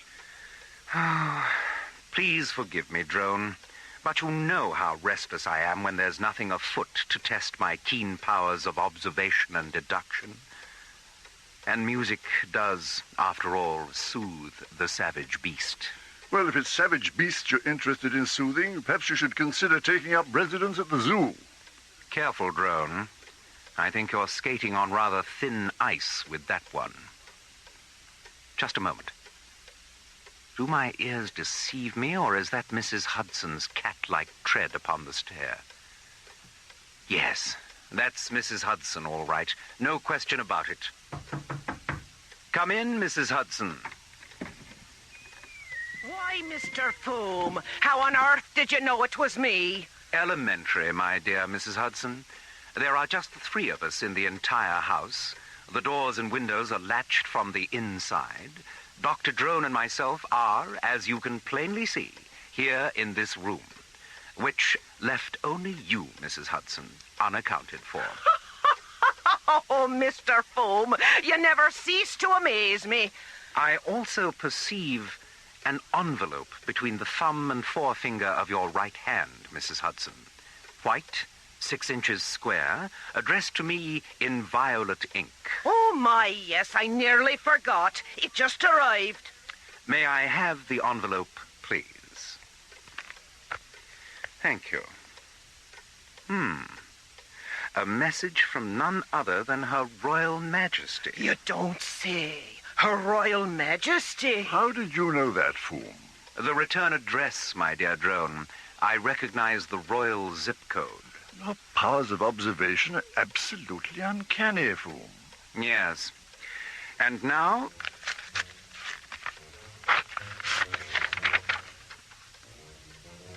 Egad, Drone. The Nile Delta's been set upon by alien beings, and King Tutankhamun's floral necklace has been purloined. Her Majesty requests that we go to Starlab at once and assist in the investigation of this beastly crime. Mrs. Hudson, call the airfield and tell Smattering to prepare the Bellerophon. Right away, Mr. Foom. Now, let's get our equipment sorted out, Drone. The game is afoot, and a new adventure is at hand.